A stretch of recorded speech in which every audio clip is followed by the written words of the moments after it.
The Magic of You by Johanna Lindsey. Chapter 1. London, 1819. The barmaid sighed and sighed again, because the three handsome gentlemen, all young lords by the look of them, had requested no more than drinks from her, despite her best efforts to offer them her favors as well. Still, she hovered near their table, hoping one of them might change his mind, especially the golden-haired one with the sensual green eyes that promised untold delights if she could just get her hands on him. Derek, she'd heard him called, and her heart had fair tripped over when he'd walked through the door. She'd never seen a man so handsome until the youngest of the trio followed him in. It was a bleed-in shame that one had to be so young, for her experience with boys his age was dismally unsatisfying. On the other hand, this young one had a devilishly wicked sparkle in his eyes that made her wonder if he might know how to pleasure a woman despite his tender years. Actually taller than his two older companions and broader of frame, with hair of a midnight hue and eyes of the clearest cobalt blue, he was so appealing that she'd be more than willing to find out. The third member of their group, who looked to be the oldest, wasn't nearly as handsome as his two friends, though, truth be known, he was a fine-looking specimen as well, just outdone by the two Heartstoppers. The girl sighed again, waiting, hoping, fairly drooling, but afraid she was bound to be disappointed tonight, with their interest on no more than their drinks and their own conversation. Oblivious to the salacious thoughts coming their way, nothing new for these three, they suddenly changed the course of the amiable conversation at the table under such avid observation. "How does he do it, Derek?" Percy complained, his words slightly slurred. He was referring to the youngest member of the threesome, Derek's cousin Jeremy. "He's drunk US glass for glass. Damned if he ain't. Yet he's sitting there not the teeniest bit foxed." The two Malory cousins grinned at each other. What Percy didn't know was that a bunch of pirates had taught Jeremy everything he knew about drink and women. But that wasn't something that went beyond the family's knowledge, nor the fact that Jeremy's father, James Malory, Viscount of Riding, had been the leader of those same pirates in the days when he was known as the Hawk. Percival Alden, or Percy, as his friends called him, would certainly never be told. Good old Percy couldn't keep a secret to save his soul. "My Uncle James warned me to have his drinks watered down. Don't you know?" Derek said the outright lie with a perfectly straight face. "Otherwise the young un wouldn't be allowed out with me." "Gad. How awful." Percy changed his tune, commiserating now that he was assured an 18-year-old wasn't drinking him under the table. Percy, at 28, was the oldest of the trio, after all. Stood to reason that he ought to be the one to hold his liquor better than either of his companions. Course, Derek, at 25, had always been able to put him to shame when it came to serious drinking. But young Jeremy had been surpassing them both, or, at least Percy, had thought so. How utterly deplorable to have a reformed rake for a father who kept such close tabs on you, even enlisting the rest of the family to help curtail your fun. Then again, Derek never said a word when Jeremy would disappear late of an evening with a comely wench on his arm, so not all of the boys' fun was being curtailed.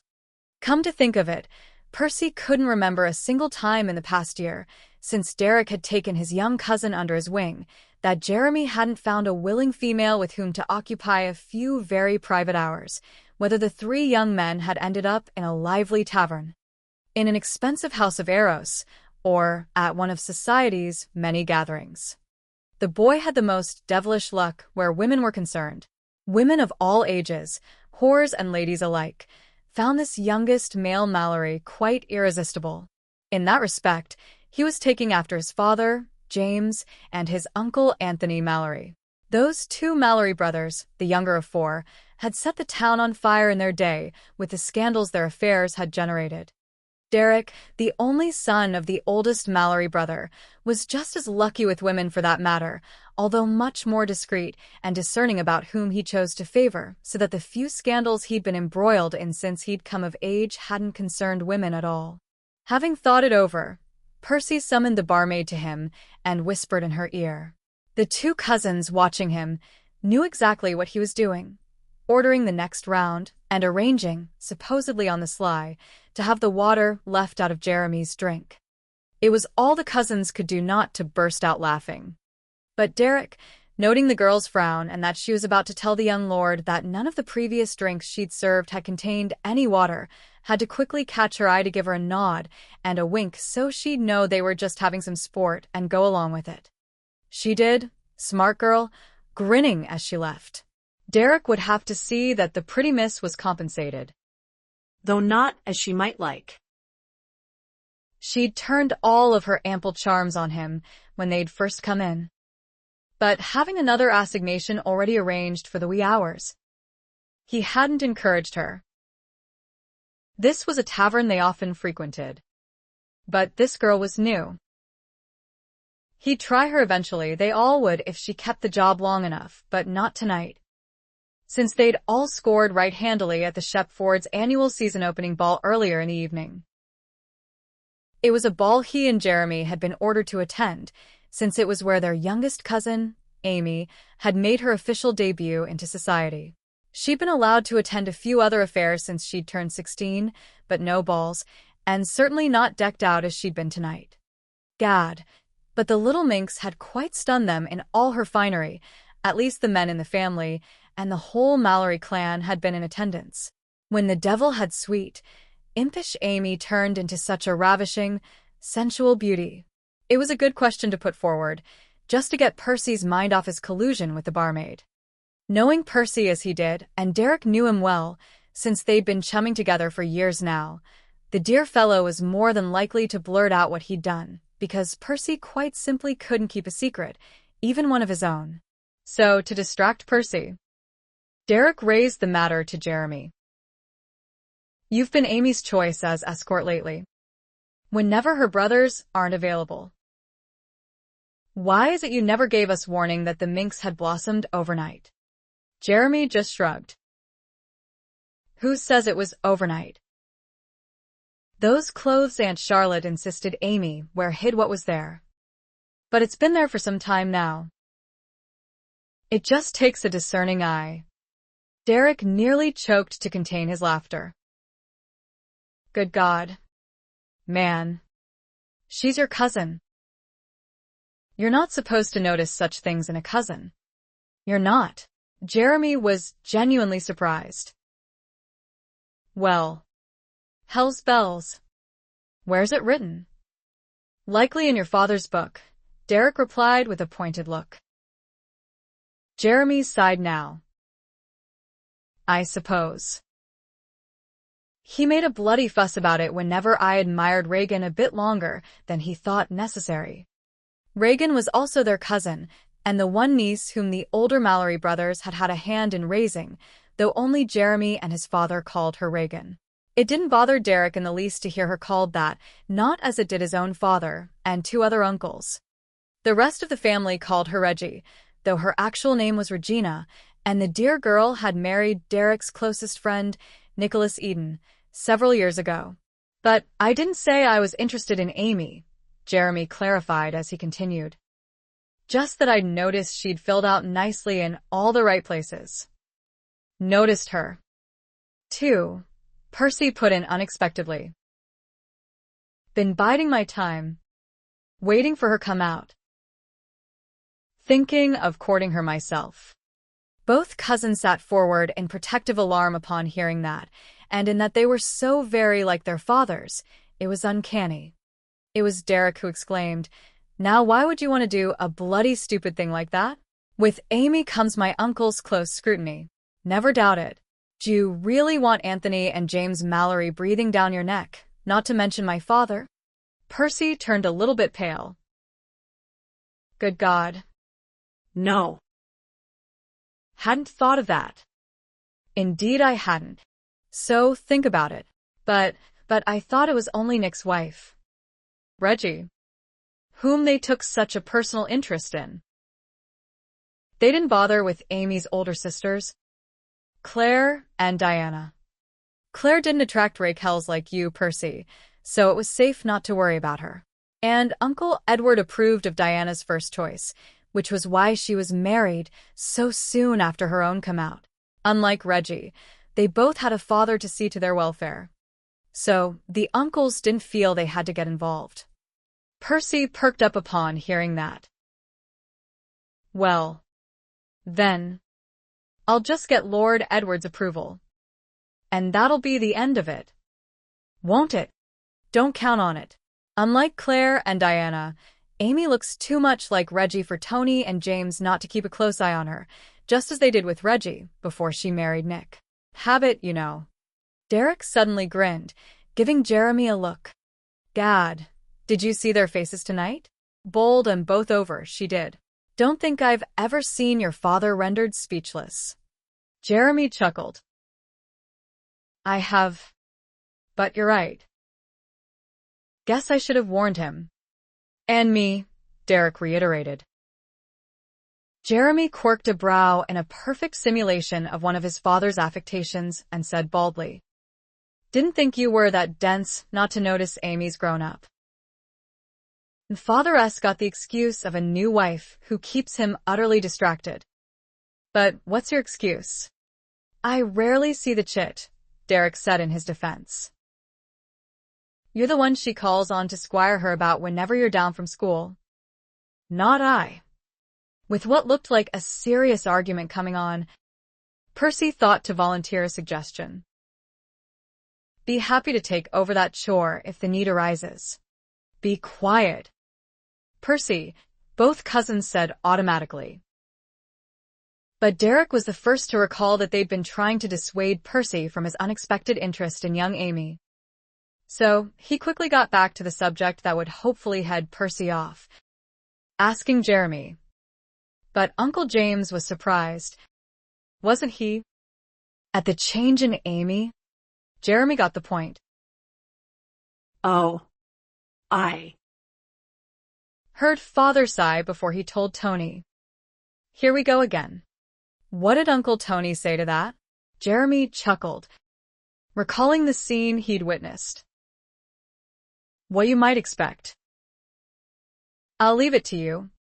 Old man. Since you've got nothing better to do now that you can only sleep in your bed at night. Percy found that amusing and laughed. Derek, on the other hand, actually blushed. They'd both caught the meaning, since James Malory's young wife, Georgina, happened to be very pregnant at the moment, and was in fact expected to deliver her burden within the week. Jeremy had already confided to Derek that George's doctor had warned her husband to keep his hands to himself for the time being. Derek had blushed then, too, but the plain fact was that the first time he'd met his uncle's new wife had been outside a tavern near the docks, when she'd run right into his arms. And he'd had every intention of seeing she ended up in his bed that night, until Jeremy informed him that it was his new aunt he was trying to seduce. The present subject, however, had Percy sitting up in surprise, since it only just occurred to him to ask, I say, would that be why your father's got his name back in the betting book over at White's? As he'd asked the question of Jeremy, the lad replied, Ain't heard that he's placed any wagers. Not him, Percy clarified. They're betting on him. That he'll start, or be directly responsible for, no less than 3 fights by the end of the week. At that, Jeremy started laughing his head off. Derek remarked in annoyance, It ain't that funny, Jeremy. When Uncle James gets in a fight, the poor victim doesn't usually walk away. My friend Nick found that out firsthand, and nearly missed his wedding to our Reggie, because your father laid him up in bed for a week. Jeremy sobered, because good old Nick had landed his father in jail for that thrashing. And it was a time when tempers were high that he'd as soon forget. Percy, unaware that he'd stirred up some unpleasant memories for the cousins, wanted to know, but that is why your father's in such a rotten mood, ain't it? Because he and Georgie can't, you know? Actually, Jeremy replied, that ain't got a thing to do with it, Percy. And father knew he'd have to abstain for a while. Didn't his brother Tony just go through the same thing not 2 months ago? No. What's got him lacerating everyone within spitting distance is the letter George got from her brothers last week. Seems they're all coming back for the birthing and could show up any day now. Good God! Derek and Percy exclaimed at once. Derek added, "No wonder he bit my head off yesterday, for no good reason." Percy said, "I've never seen a man dislike his in-laws as much as James Malory does that particular bunch from America he's got." And Derek added again, "He even likes them less than he does old Nick. And he's never liked Nick." "Exactly," Jeremy said. "It's all George can do to keep them from each other's throats when they're in the same room together." They were all exaggerating a trifle. The truth was, James had made semi-peace with his brothers-in-law before they sailed back to America. But he hadn't liked doing it. Had only done it for Georgina's sake, and only because he thought he'd be seeing the last of them. They weren't all so terrible, those Americans. Derek and Jeremy had even taken the two younger Anderson brothers out on the town with them while they were in London. And they'd gotten along famously, at least with Drew Anderson, who was the devil-may-care brother. Boyd, the youngest, had been too serious-minded to enjoy himself as much as the rest of them had.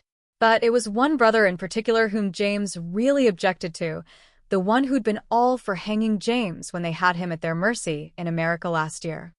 That one James was never going to like, no matter what. "I'm bloody well glad I won't be living in your household this coming month," Derek remarked to Jeremy. Jeremy shot his cousin a grin. "Oh. I don't know. It's going to be damned interesting around there. If you ask me." I, for one, don't intend to miss a single minute of it. Chapter 2. Across London, in the newly purchased townhouse in Berkeley Square, Georgina and James Malory had mutually agreed to set aside the subject of the impending arrival of her brothers, at least for the remainder of the night, since it was a subject neither of them could agree on. And it was doubtful they ever would. In all fairness, Georgina understood her husband's sentiments. After all, her brothers had trounced him thoroughly and locked him in a cellar. The angriest of the lot, Warren, would have cheerfully hung James if he'd had his way, using the excuse that James was the pirate who had attacked two of their Skylark ships, which was perfectly true, but beside the point. Warren had only used that as his explanation. However, when the real reason he'd wanted to put an everlasting end to James Malory was because James had compromised Georgina and publicly announced that fact at a gathering that had included half of their hometown of Bridgeport, Connecticut. Yes, Warren was much to blame for the animosity that still existed between her husband and her brothers. But James was not faultless either. He had, in fact, instigated all of the original hostility with his acerbic tongue. And come to find out, after he'd carted her off to England, that it had all been deliberate on his part, to get her brothers to force him to marry her, which they'd done quick enough, but that had not put an end to the talk of hanging, at least not from Warren. And yet she understood Warren's side of it, too. Her brothers had despised the English even before the War of 1812, because of the English blockade of Europe that had cost the Skylark Line so many of their established trade routes. Then there were also the numerous Skylark ships that had been stopped and boarded when the English were arbitrarily searching for deserters to fill their ranks. Warren bore a small scar on his left cheek from one of those forced boardings, when the English had insisted on confiscating several of his crew, and he'd tried to prevent it. No, none of her brothers bore any love for the English, and the war had just made those sentiments worse. So it was no wonder they felt that James Malory, an English viscount, once the most notorious rake in London, and an ex-pirate, wasn't good enough for their only sister. If she didn't love her husband to distraction, they would never have left her in his care when they finally located them in London. And James knew that, which was just another reason he'd never be completely amicable to her brothers. But she and James weren't going to speak of it anymore tonight. It was a very touchy subject just now, and James and Georgina had learned to keep touchy subjects out of the bedroom. Not that they couldn't have a rousing fight in that particular room, or in any other room for that matter. But in the bedroom, they tended to get distracted, which sort of took the steam out of a good argument. They'd just finished being distracted, very pleasantly so, and James was still holding Georgina in his arms and every so often nibbling on a patch of bare skin, which promised they would soon be distracted again. She found it amusing, outrageously funny actually, that James and his brother Anthony, both reformed rakes of the worst sort, both told to abstain from lovemaking in the last stages of their wives' pregnancies. Both found it a delightful joke to let it be assumed by friend and family alike that they were following doctor's orders, but abhorring the deprivation. Even James's son, Jeremy, had been fooled and was heard to offer the supportive words. Well, hell's bells. What's 2 weeks when we used to be at sea for much longer between ports? What was funniest about that was that Jeremy, fast following in his father's footsteps, ought to know better. He should have realized that two such masters of all things sensual, as both James and Anthony were, would know how to get around the doctor's dictate to satisfy themselves and their wives in other ways. James had enjoyed the pretense, however, of appearing touchy in the extreme, just as Anthony had before him, at least until the letter arrived from America. Now there was no pretense at all to James's black mood, which no one was immune to, not when his satirical wit could lacerate so indiscriminately and with such deadly accuracy. Georgina had felt a few barbs herself, but she'd long ago figured out the perfect way to retaliate, by not retaliating at all, which drove her dear husband mad with vexation. He wasn't vexed at the moment. He wasn't even thinking of the impending arrival of his in-laws, which would have totally destroyed his presently mellow mood. James was a man most happy and content when his little George was within reaching distance, and right now she was very accessible. His hands idly roamed, as did his lips, as his thoughts drifted back over the evening and the ball they'd attended. A bloody ball, something he wouldn't have been caught dead at before he married, yet he supposed he had to make some allowances to the matrimonial state. The elders, as he and Anthony called their older brothers, had insisted he attend, though that wouldn't have done the trick, since he never had obeyed their dictates and wasn't about to start now. But Georgina had insisted, too, and that was all it took. He did so love pleasing her. Then come to find he'd actually enjoyed himself, though that had had a lot to do with watching Anthony hem and haw and crack disparaging remarks about each and every young cockerel who danced attendance on their niece Amy, especially after Anthony had told him earlier. I'll leave this one to you, old man, since you weren't around for Reggie's come out. Fair's fair, after all, and Reggie caused me worry enough to last a lifetime, particularly after she set her heart on that bounder Eden. She wouldn't even let me shoot the fellow, more's the pity, and now it's too late, since she married him. James had other reasons to dislike Nicholas Eden than Reggie's having married the fellow, but that was another story. She claimed to have fallen in love with him because he so reminded her of her dearest uncles Anthony and James, which only made it worse in their book, because anyone like them just wasn't good enough for their Reggie. But neither James nor Anthony could find fault with his treatment of Reggie, at least not now, though he'd really made a muck of it in the first year of their marriage. But now Nicholas was an ideal husband. That they'd never actually liked the chap was a matter of principle. Now here was another of their nieces making her come out, and although James and Anthony had had no part in raising any of Eddie's daughters, as they had Reggie, who'd lost both her parents when she was only 2, Eddie's youngest daughter, with her coal-black hair and eyes of cobalt blue, so resembled Reggie that they could have been sisters. It made a bloody damn difference. It certainly had stirred up Anthony's protective instincts, though he'd tried to deny it. And James hadn't particularly liked what he'd felt himself while viewing the dandies and young rakehells who'd fallen all over themselves to gain Amy's attention. In fact, he had promptly changed his mind about hoping Georgina would give him a daughter as delightfully precious as Anthony and Rosalind's little Judith. You awake, George? James asked in a lazy tone. Me and baby. He sat up, both hands moving to the large mound of her belly for a gentle message. When the next kick came, it pressed right into his palm. Their eyes met, and they grinned at each other. It never failed to thrill James clear to his soul. The feel of his baby moving inside his wife. That was a mild one, she told him. His grin got wider. Then he'll be ready for the ring at an early age. He? I thought you wanted a girl. He snorted. Changed my mind after night. I'll leave the worrying over daughters to Tony and Eddie boy. Georgina smiled. Knowing her husband so well, she knew exactly what was on his mind. Amy was exceptionally lovely tonight. Wasn't she?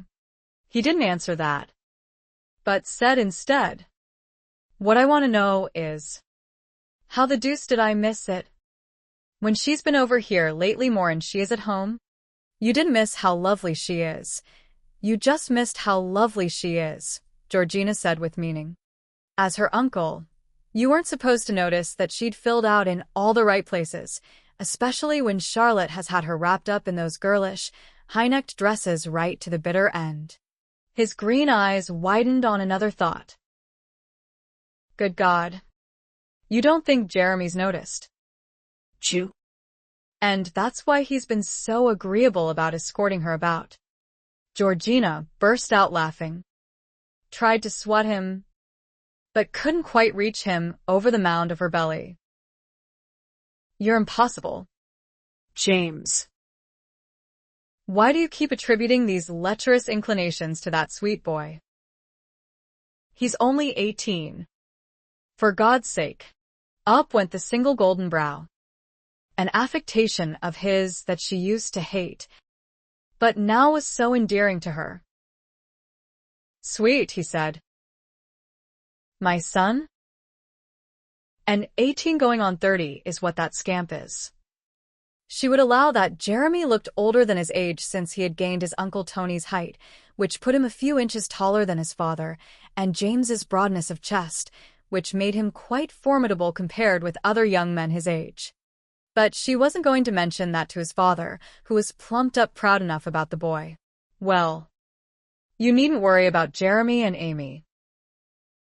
I happen to know they've become the best of friends. But then, they're of an age. You know. She'll be 18 herself in a few weeks. I'm just surprised that Charlotte didn't make her wait those extra few weeks before her official come out. That would have been Eddie boy's doing. He's a soft touch where his girls are concerned. Which, come to think of it, isn't what Amy needs right now. Georgina did a little brow raising herself. Are you going to take a personal interest in this niece? 2. Not bloody likely, he replied in one of his drier tones. Boys are my specialty. Don't you know? And I'm going to be enjoying my newest son too much to be worrying about Eddie's youngest daughter.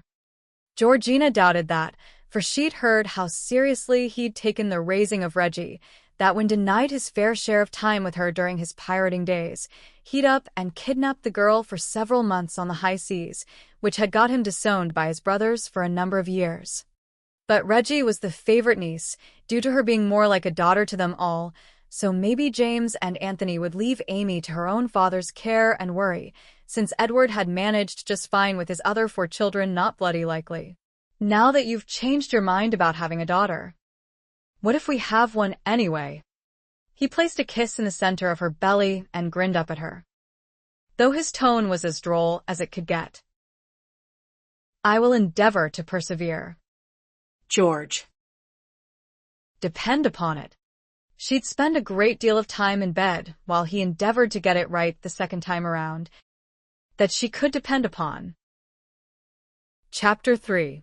Just 1 block north of Berkeley Square, Amy Malory was finally preparing for bed.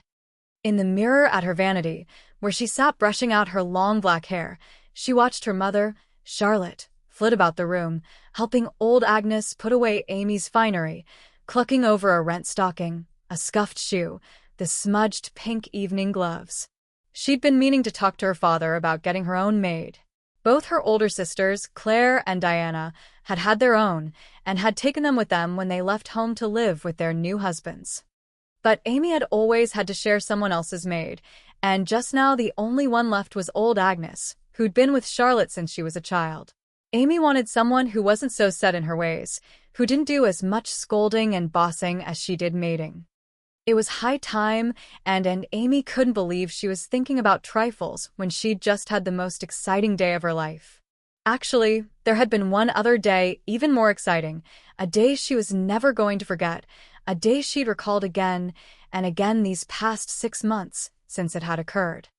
It was the day she'd met Georgina Malory's brothers and made the auspicious decision, quite shamelessly, to marry one of them. Nor had she changed her mind in the months since. She just hadn't been able to figure out how she was going to accomplish her goal when the man she wanted had sailed back to America, and she hadn't seen him again. It was ironic that what had made today most special for her, aside from the fact that she'd been waiting forever for this chance to join the adult world, and her come-out had been a resounding success, was overhearing Aunt George and Uncle James discussing, or more to the point, arguing about the letter informing them that all 5 of her aunt's brothers were returning to England for the birth of her first child. News like that had truly put the cream on the top of Amy's day. He was coming back. She'd have her chance this time to dazzle him with her wit and charm, to make him notice her, because he certainly hadn't noticed her the first time around. He likely didn't even remember meeting her that one time, but why should he? She'd been tongue-tied and bowled over by what he'd made her feel, so she certainly hadn't been at her most vivacious. The fact was that Amy had matured a number of years ago in both body and mind, so this waiting to be taken seriously by the adults in her world had been pure frustration for her, and patience was not one of her virtues. She could be quite bold when she chose, and mischievously direct. She wasn't the least bit shy or coy, as she was supposed to be. And she was protective of her family, at least, by keeping her shamelessly daring nature more or less to herself, so she wouldn't disappoint them with her brazenness. Brazen behavior was well and fine for the rakes in the family, and the Malorys had more than their fair share of those, but quite unsuitable for the females. Jeremy had begun to suspect, but then, she was inordinately fond of that particular cousin of hers, and since they had become such close friends, she didn't always conceal her true nature from him. She wasn't going to conceal her nature from Aunt George's brother either, not this time around. If anything, she was going to be her boldest where he was concerned if she didn't get all tongue-tied because of those disturbing feelings again because of the time element involved. He wasn't coming back to England to stay, merely to visit, so she wouldn't have ample opportunity to work her wiles on him. She'd have very little time at all, and from what she'd learned about him, she'd need every single minute of it. Finding out about her future husband, Amy was nothing if not confident that he would be her husband, had been a simple matter of becoming chummy with her Aunt George, who was only 4 years her senior. She had begun visiting Georgina when she and Uncle James were still residing with Uncle Tony on Piccadilly. Then, when it was time to start furnishing their new house in Berkeley Square, Amy had volunteered to help with that as well. And with each visit, she would subtly steer the conversation around to Georgina's brothers, so Georgina would talk about them without Amy having to ask any direct questions. She hadn't wanted her personal interests known, hadn't wanted to be told she was too young for the man for whom she'd set her cap. She might have been too young then, but she wasn't now. And Georgina, missing her brothers as she did, had been delighted to talk about them, relating childhood incidents and the pranks they'd all played on her, as well as some of the adventures and misadventures they had been involved in since reaching manhood. Amy had learned that Boyd was the youngest brother at 27 and as serious as an old man. Drew, at 28, was a devil-may-care rogue and the charmer of the family. Thomas was 32 now and had the patience of a saint. Nothing ever ruffled his feathers, not even Uncle James, who'd given it his best shot. Warren, just turned 36, was the arrogant one and the cynic of the family. A brooder, Georgina called him, and a cad where women were concerned. And Clinton, the head of the Anderson family at 41, was a stern, no-nonsense sort of fellow who sounded very much like Jason Malory, who was both head of the Malory clan and the third Marquis of Haverston. In fact, Those two had hit it off surprisingly well when they'd met, obviously having much in common with so many younger brothers to keep on the straight and narrow. Amy had been depressed for a while after finding out that, of the 5 handsome Andersons, and they were all quite exceptional in looks, the one she'd picked was actually the least suitable for her. But then, she hadn't actually picked him. The feelings that he'd stirred in her were what had done it, telling her without the least doubt that he was the one for her. It wasn't as if any of the other brothers had made her feel that way, or any other man for that matter. Not even tonight, when she'd had the cream of society's young eligibles clamoring for her notice. And to hear her aunts George and Roslyn reminisce about what they'd felt upon first meeting their husbands, Amy knew what those feelings meant. There was no help for it, none at all. And she was optimistic enough, and certainly confident enough, particularly after her smashing success tonight, to feel that she would have no problems. Well, just a few, actually a great many, but they'd all be overcome as long as she had access to the man, and now she would. There. Now, her mother said as she came up behind Amy to take over the brushing of her hair. You must be exhausted. And no wonder. I believe you danced every dance. It would be dawn in another hour. But Amy wasn't tired. She was still too wound up with excitement to be able to sleep. But Charlotte would stay and chat for hours, if she confessed that. So she nodded, wanting a little time to herself before exhaustion did take over. Knew she'd be a success, Agnes huffed over by the wardrobe, her gray head bobbing up and down. Knew she'd put your older girls to shame. Latte. It's a good thing you got them married off before this one come out. Didn't I tell you so? Agnes didn't boss just Amy around. Charlotte got her fair share also, but never complained or thought to put the servant in her place. Her freckles were faded, she was plump as a cherub, and her fingers weren't so nimble anymore, but Agnes had been around for so long she was like family now, and that was that. Amy sighed to herself. It was fine and well to think of replacing Agnes with her very own maid. But she knew she'd never do it. Not when it would hurt the old girl's feelings. Charlotte was frowning slightly over Agnes's remarks as she met Amy's eyes in the mirror. She was still a fine-looking woman at 41, her brown hair untouched by gray, her brown eyes bequeathed to all her children except Amy, who, like Anthony, Reggie, and Jeremy, had the black hair and cobalt blue eyes of an exotic slant that had been passed down by her great-grandmother on the Malory side, who was rumored to have been a gypsy. Uncle Jason had told her once in confidence that it wasn't a rumor, but was perfectly true.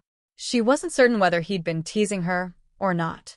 I suppose your sisters might have been a little envious tonight, Charlotte said. Particularly Claire. Claire is too happy with her Walter to remember that it took her 2 years to find him. And her finickiness, or patience, as it were, had paid off, since Walter was in line for a very hefty title. What is she to be envious about when she's going to be a duchess? Mother? Charlotte grinned. A good point. And although I didn't get to witness it firsthand, Amy still resented that they'd made her wait until she was almost 18. When Diana had been allowed to come out at only 17 and a half, I did hear that Diana had quite as many young men fawning over her as I did. She just happened to fall in love with the first one who came knocking at the door afterward. Perfectly true. Charlotte sighed. Which reminds me that we'll more than likely be bombarded tomorrow. Or rather today. With all those young hopefuls you dazzled at the ball. You really must get some sleep. Or you won't last through tea time. Amy chuckled. Oh. I'll last. Mother. I'm going to enjoy every minute of the courting ritual. Right up until the man I want snatches me up. How vulgarly put, Charlotte clucked. Snatches you up. Indeed. You're beginning to sound like James's boy. Well, hell's bells. Do you think so? Her mother laughed. Now, stop that. And don't let your father hear you mimicking Jeremy, or he'll have words with his brother about it, and James Malory does not take well to ridicule, suggestions, or good-natured advice. I swear, to this day I still find it hard to believe that those two are brothers. They're so dissimilar. Father isn't like any of his brothers. But I for one like him just the way he is. Of course. You would, Charlotte retorted. As indulgent as he is with you. Not always indulgent. Or I wouldn't have had to wait. The rest of the words squeezed out of her as Charlotte bent over and hugged her tight. That was my doing, sweetheart, and don't begrudge me wanting to hold on to my baby a little while longer. You've all grown up so fast. You're the last, but after tonight's success, I know you'll be snatched up in no time at all by some fine young man. I want that, course I do. But not as quickly as it's bound to happen. I'm afraid I'm going to miss you the most when you leave home to marry. Now, get some sleep. The abrupt end of her mother's confession startled Amy, until she realized Charlotte was close to tears, and that was why she hurried out, dragging Agnes with her. Amy sighed, aware of twin feelings of both hopefulness and dread that her mother's words were prophetic. Charlotte was likely to miss her the most if Amy's goal was fulfilled, since she would be moving to America, putting a whole ocean between her and her family, to be with the man of her choice. Until that moment, she hadn't realized that it would have to be that way. Drat feelings. Why hadn't they settled on an Englishman instead? Chapter 4. Why Judith? James asked his brother, referring to the name that had been bestowed on his newest niece. Why not something melodic like Jacqueline? They were both in the nursery, where Anthony could be found more often than not when he was home. Today he had his daughter to himself for a change, since his wife, Roslyn, had gone to visit her friend Lady Frances. Nettie, that harridan of a Scotswoman who had come part and parcel with Roslyn, and who'd arbitrarily taken over the care of little Judith, had vacated the room only upon threat of dire consequences. Anthony had to be a bit heavy-handed in his household at times, or the women in it would walk all over him. James was inclined to think that Roslyn did, so anyway. Give over, was Anthony's response to James's question. So you can be your perverse self and call her Jack? Why don't you name yours Jacqueline when she comes along? And then I'll call her Jack. In that case, I'd simply name her Jack to begin with. So there'd be no room for change. Anthony snorted. Don't think George would appreciate that. James sighed, giving up the idea before it took root. Don't suppose she would. Or her brothers, Anthony added to be ornery. In that case, you would, wouldn't you? Anything to annoy those boorish louts, James replied with absolute sincerity. Anthony laughed, which startled Judith, curled in the crook of his arm. She didn't cry, merely waved her hands excitedly. Her father caught one to bring the tiny fingers to his lips, before he glanced up at James again. They were as different as night and day, these two brothers. Anthony was a bit taller and a lot slimmer, with black hair and blue eyes, while James, like his other two brothers, was big, blonde, and with eyes a mellow shade of green. Judith, now, had taken after both of her parents. She was going to have her mother's glorious red-gold hair, but her eyes were already the deep cobalt blue of her father's. How long do you think the Yanks will stay this time? Anthony asked. Too long, was James's irritable reply. No more than a couple of weeks. Surely. One can hope. Anthony might rib James now about the impending visit of the unwelcome in-laws. There'd be something wrong with him if he didn't, since both brothers loved nothing more than to bait each other unmercifully, but against a common foe, he'd be standing there right beside his brother. But the Yanks hadn't arrived yet. Anthony was still grinning when he casually speculated, I suppose they'll want to stay with you. Now you've got your own place. Bite your tongue. It's bad enough I have to let them in the door. I'd bloody well crack some skulls if I had to see them on a daily basis. Wouldn't be able to help myself. Oh. Come now. They weren't all that bad. There were a couple of them I got along with splendidly. And you did as well, if you'd fess up to it. And Jason took to Clinton right off. Jeremy and Derek also had a rousing good time with the younger two. James arched a brow that promised mayhem if Anthony didn't soon drop the subject. Did anyone get along with Warren? Can't say that we did. Nor will we ever. That should have ended the topic. But Anthony wasn't prone to taking subtle warnings. They did exactly as you wanted. Old man. Married you to their little sister, insisted upon it. So, when are you going to forgive them for that thrashing they gave you? The thrashing was expected. But Warren crossed the line when he involved my crew, and would have hung the lot of us if he'd had his way. Standard reaction when confronted with dastardly pirates, Anthony replied offhandedly. James took a step toward his needling brother before he recalled the baby in Anthony's arms. Anthony's grin got wider at James's look of chagrin. His clear realization that any clobbering he'd had a mind to do would have to wait. And Anthony still wasn't done. The way I heard it, he said, you've got the two younger brothers and George to thank that Warren didn't have his way. Beside the point, and we're overdue for a visit to Knighton's Hall. You and I, James added with meaning. We could both use the exercise. Anthony gave a hoot of laughter. When you've a bone to pick. Don't think so. I'll stick to the sparring partners Knighton supplies me. Thank you. But they're no challenge at all. Dear boy. Just the same.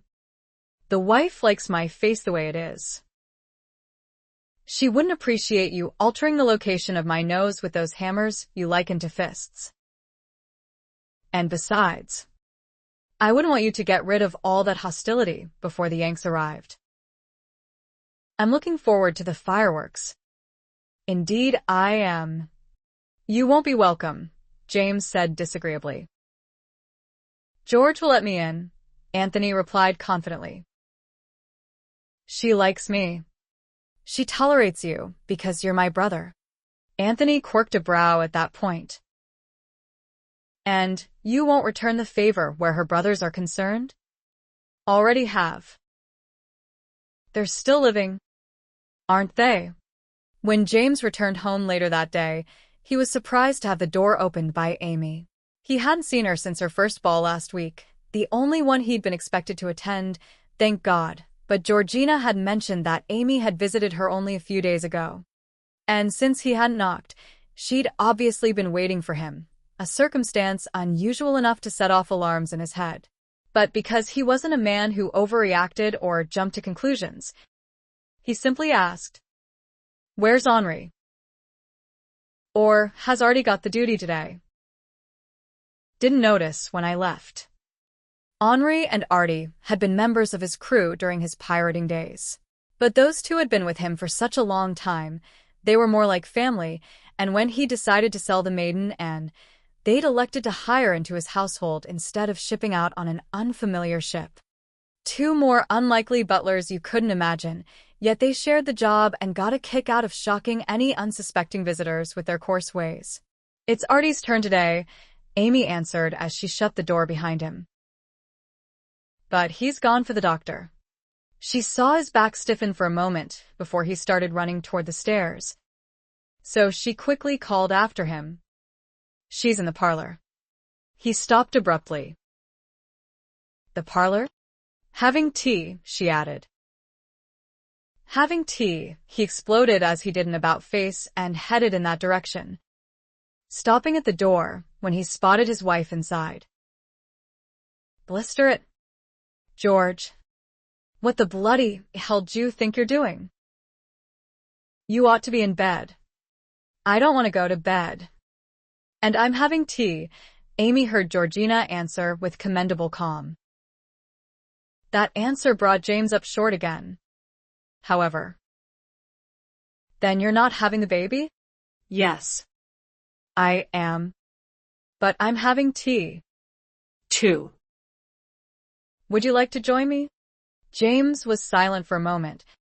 Digesting that. Blister it. George. You're not doing this thing properly. And then he entered the parlor. You're going to bed. Devil take it. James. Put me down, Amy heard next.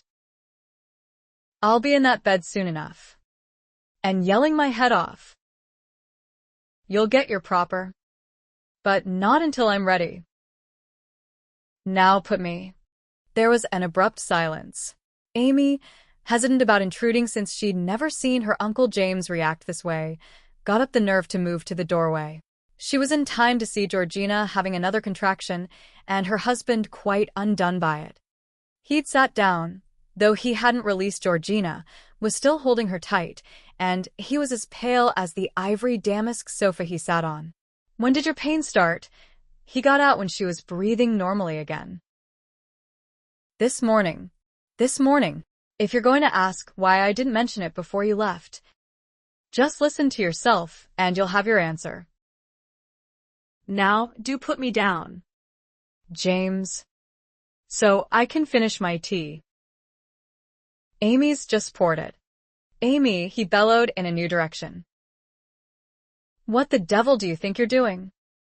Serving my wife. Don't you dare take out your anxiety on Amy. Georgina blasted him with a punch to his shoulder. I wanted to clean house. If you must know. But she convinced me to have tea instead. If you're not going to join us, have a drink. But do stop yelling at us. James released her long enough to run a hand through his hair. Georgina took advantage of his lapse to scoot off his lap and reach for her tea. As if it were any day other than the one on which she was having a baby.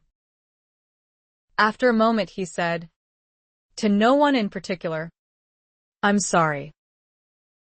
I didn't have to go through this with Jeremy. I think I'd rather have them pop up half-grown and tell me I've sired them after the fact. I bloody well know I prefer it that way. Amy took pity on him to explain. Much as I'd like to be with her through it all, I know someone will raise hell about it afterward, my innocence. So I've sent for my mother and Aunt Roslyn. And Reggie. 2. Between them, they'll make sure she does whatever she's supposed to do. Georgina relented enough to add, this really is the easy part. James. In fact, I would suggest you have that drink and get foxed before the hard part starts, or make yourself scarce. I will quite understand if you prefer to wait it out at your club. I'm sure you would. I'm sure I would. 2. But I'll be right here if you need me. Amy had guessed he would say that. Georgina must have. 2. Because she smiled and leaned over to kiss him. And then another knock came at the door. That will be the troops starting to arrive, Amy said. Huh, James said with some relief. Charlotte will get you in that bed. George. See if she don't. Charlotte has had 2 sons and 3 daughters of her own. James. So she'll understand my sentiments perfectly, and if you don't stop harping on that bed, I'll have this baby right here in the parlor. See if I don't. Amy left the room with a grin on her lips. Uncle James had taken the entire pregnancy in stride, according to Georgina, so who would have thought he'd come undone at the end? She should have sent for Anthony as well, though he was likely to come with Roslyn anyway. But he'd taken some serious ribbing from James on the day of Judith's birth, when Anthony had sat more or less in a daze until it was over. He ought to be here to see how well his brother was holding up under the same circumstances. But when she opened the door, it was none of her family on the stoop. It was all 5 of Georgina's brothers. And wouldn't you know it, Amy got tongue-tied again. Chapter 5. Well, hello there. It was Drew Anderson who'd done the original knocking, and so he was the one who stood directly in front of Amy now, giving her a quite dazzling smile. Amy, wasn't it? No, wait, it was Lady Amy, since your father's an earl, or some such. Derek said the old king bestowed the title on him years ago for some service he'd done him. Am I remembering that correctly? Amy was amazed that he remembered her at all, and merely blurted out, "Financial advice. My father has the golden touch when it comes to money." Amy suspected that she'd inherited that same ability from her father, which was why she never wagered with family and friends, because with her instincts, she rarely lost. "We should all be so lucky," Drew continued. And as his black eyes moved slowly down her frame and then back again, he added with some delight, "But look at you. All grown up this time, and pretty as a picture." His flattery didn't embarrass or fluster her as it might have another girl her age. This was the brother who had a sweetheart in every port, after all, and wasn't to be taken the least bit seriously, according to his sister. But he was making Amy the center of attention just now, including his attention, and that was not how she had imagined their next meeting would go. Her eyes touched on her chosen husband briefly, but she detected only impatience, which was proved as he snapped, "For God's sake, Drew. kindly remember that you're not alone, and save your wooing for when you are." "Good idea, Drew," Boyd said, only to add dryly, "I'd like to see Georgie, as long as we're here." Drew, true to his nature, wasn't the least bit repentant. Amy, however, was definitely embarrassed now as she recalled the reason for this visit, and that she was standing there barring their way. And worse, his irritation with his brother was carrying over to her, if the scowl he turned on her was any indication. That was so unfair. She decided not to mention the irony of their timing, that they wouldn't have very long to visit with their sister before she had to excuse herself to go and have her baby. With as much dignity as she could muster under the circumstances, Amy stepped to the side and said, "Do come in, gentlemen. You will be most welcome, by at least one member of the household." They did come inside, a veritable mountain of men filing past her. 2 of them were just short of 6 feet, but the other 3 topped 6 feet by a good 4 inches. 2 of them had Georgina's dark brown hair, while the other brother's was more golden in color. 2 had dark brown eyes. 2 had eyes so light a green they reminded one of fresh-picked limes. Only Drew had eyes so dark they were black. And all of them were too handsome for a young girl's composure to remain steady for very long. Once they were inside the entryway, Drew yelled exuberantly in his best captain's bellow, "Georgie girl, where are you?" At which point, "What bloody rotten luck," drifted out of the parlor to their left in a near growl from James, while Georgina called out cheerfully, "In here, Drew, and behave yourself, James." The Andersons headed for the parlor, and the sound of their sister's voice. Amy, completely forgotten for the moment and glad of it, slipped in behind them and found a chair from which she could watch inconspicuously while the reunion commenced with laughter, hugs, and kisses, at least among the Andersons. James got out of the way also, moving to stand near the hearth with his arms crossed and his expression growing blacker by the moment. But, amazingly, he held his peace, loath to put an end to his wife's obvious pleasure. Not one of the brothers greeted him. Several looked as if they would like to, but were put off by his apparent disgruntlement. Amy watched Georgina closely. Her contractions came and went, but she gave no indication of them other than a slight stiffening and a brief pause if she was speaking. James didn't notice, thank God, or all hell would have broken loose. The brothers didn't notice either, and Georgina clearly didn't want them to, not yet anyway. She'd missed them too much to desert them when they'd only just arrived. Amy watched the brothers, too, something she couldn't help doing, as they vied for Georgina's attention. Amy had been told that it wasn't often that all five were together when in Georgina's presence, since they were all seafaring men, all captains of their own ships, except Boyd, who wasn't ready for that responsibility yet. They teased her outrageously about her size and how English she was sounding these days, while she gave some back to Warren and Boyd for not cutting their hair since she'd last seen them. And they showed, in so many ways, how much they cared. Even the taciturn Warren was caught with a tender look on his face when he gazed at his sister. Twice James interrupted, saying Georgina's name, or at least his version of it, and putting a wealth of warning into that single word. But she just cut him off each time with a "not yet, James," and went on with whatever she'd been saying. Only Thomas, the middle brother, was beginning to look concerned over James's behavior. The others were doing their best to simply ignore him. And then another knock came at the front door. This one guaranteed to put an end to the reunion. At least James thought so, since he was suddenly looking relieved. Georgina wasn't. And she caught Amy's eye to say, "I'm not ready yet." Amy. "Would you mind?" Those cryptic-sounding words had a few of the brothers frowning. An intuitive Thomas asking his sister, "Not ready for what?" Georgina evaded the question and went on to a new subject. But Amy had understood perfectly and gave Georgina a reassuring smile that said she'd do her best. 3 of the brothers watched her leave, but not the one she would have liked to take such simple notice of her. The newcomer turned out to be Roslyn. And since Anthony was with her when the summons had arrived, he was with her now. Considering who it was, Amy knew it was pointless to mention Georgina's wishes.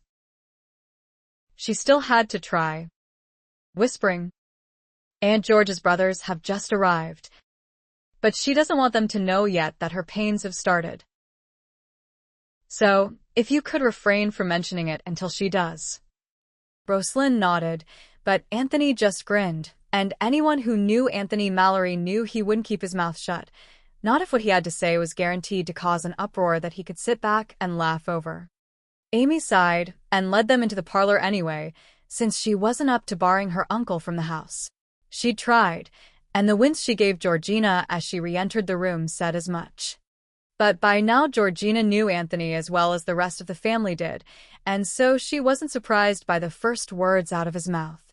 "So, George, you mean to start a new fashion?" Do you? Delivering babies with the whole family gathered around, and in the parlor, no less. Georgina gave her most irritating brother-in-law a fulminating glare and said, "That isn't what I mean to do, Atal. You jackass." She might have been able to explain away his remark as the jest of a demented man and was about to try. But her brother Thomas was adept at reading between the lines, and he got the point immediately. "Why didn't you say something, Georgie?" he asked with gentle reproach. "What the hell is going on here?" Warren demanded of no one in particular. "Nothing," Georgina tried to insist. But Thomas was as bad as Anthony in his own way, and said calmly, "She's having her baby." "Well, of course she is. Right now." "Warren," Thomas clarified, and to his sister, "Why aren't you in bed?" Good God, James was heard to sigh quite loudly at that point. The first sensible thing I've ever heard out of an Anderson. And then it happened.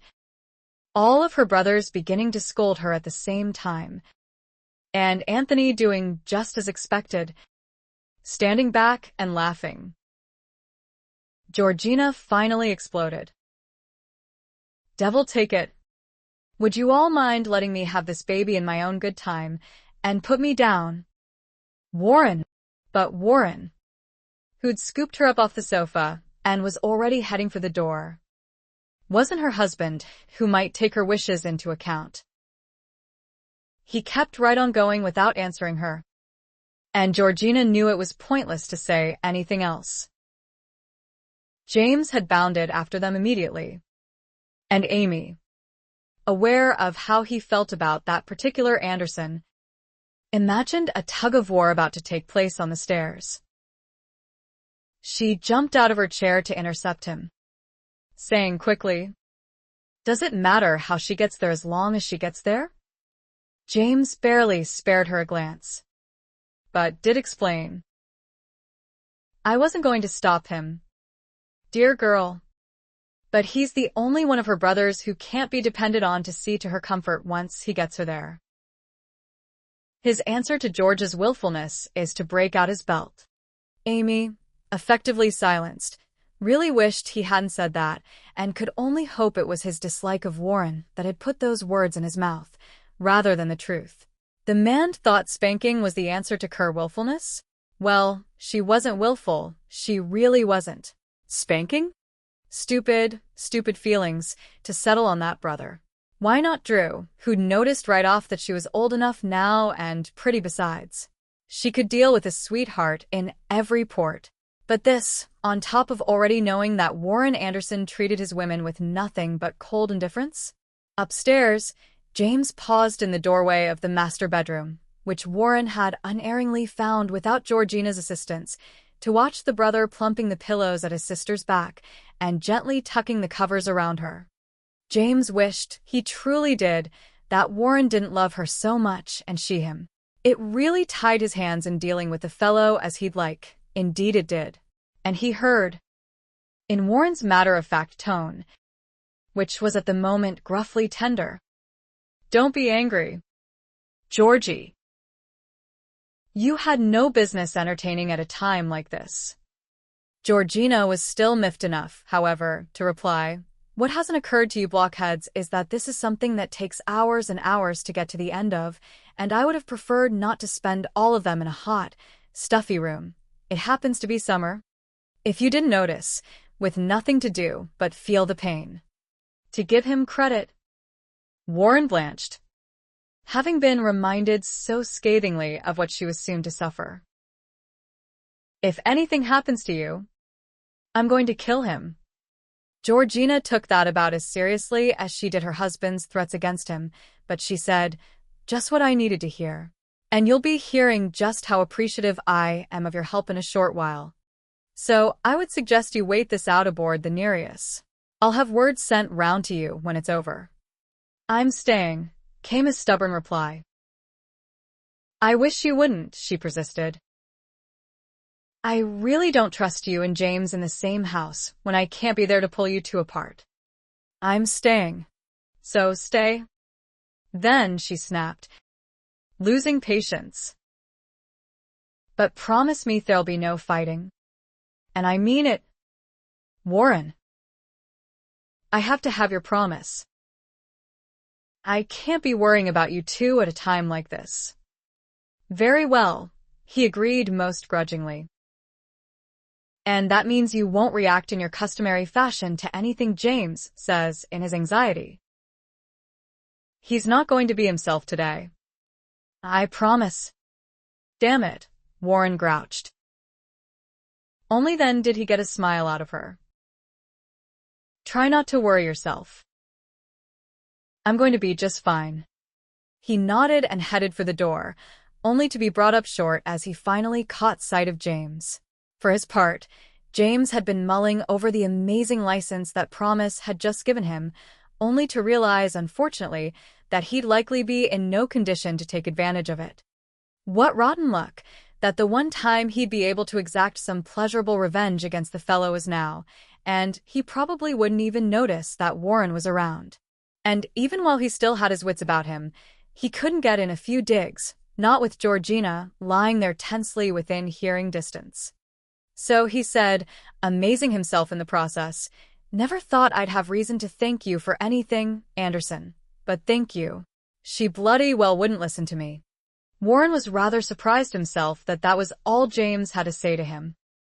So he replied without much heat, "You should have insisted." "Yes. Well, that's where you and I differ, old man. I'm not about to argue with a pregnant woman. Not when she's my pregnant woman. She could have asked me to tear down this house with my bare hands, and I would have obliged her most happily. Warren said with disapproval.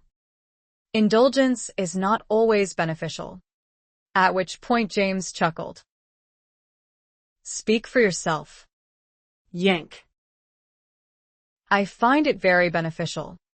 Warren flushed at his meaning, and that James was deliberately missing his point. When it's for her own blasted good. Oh, give over, Anderson. James cut in impatiently. I know that.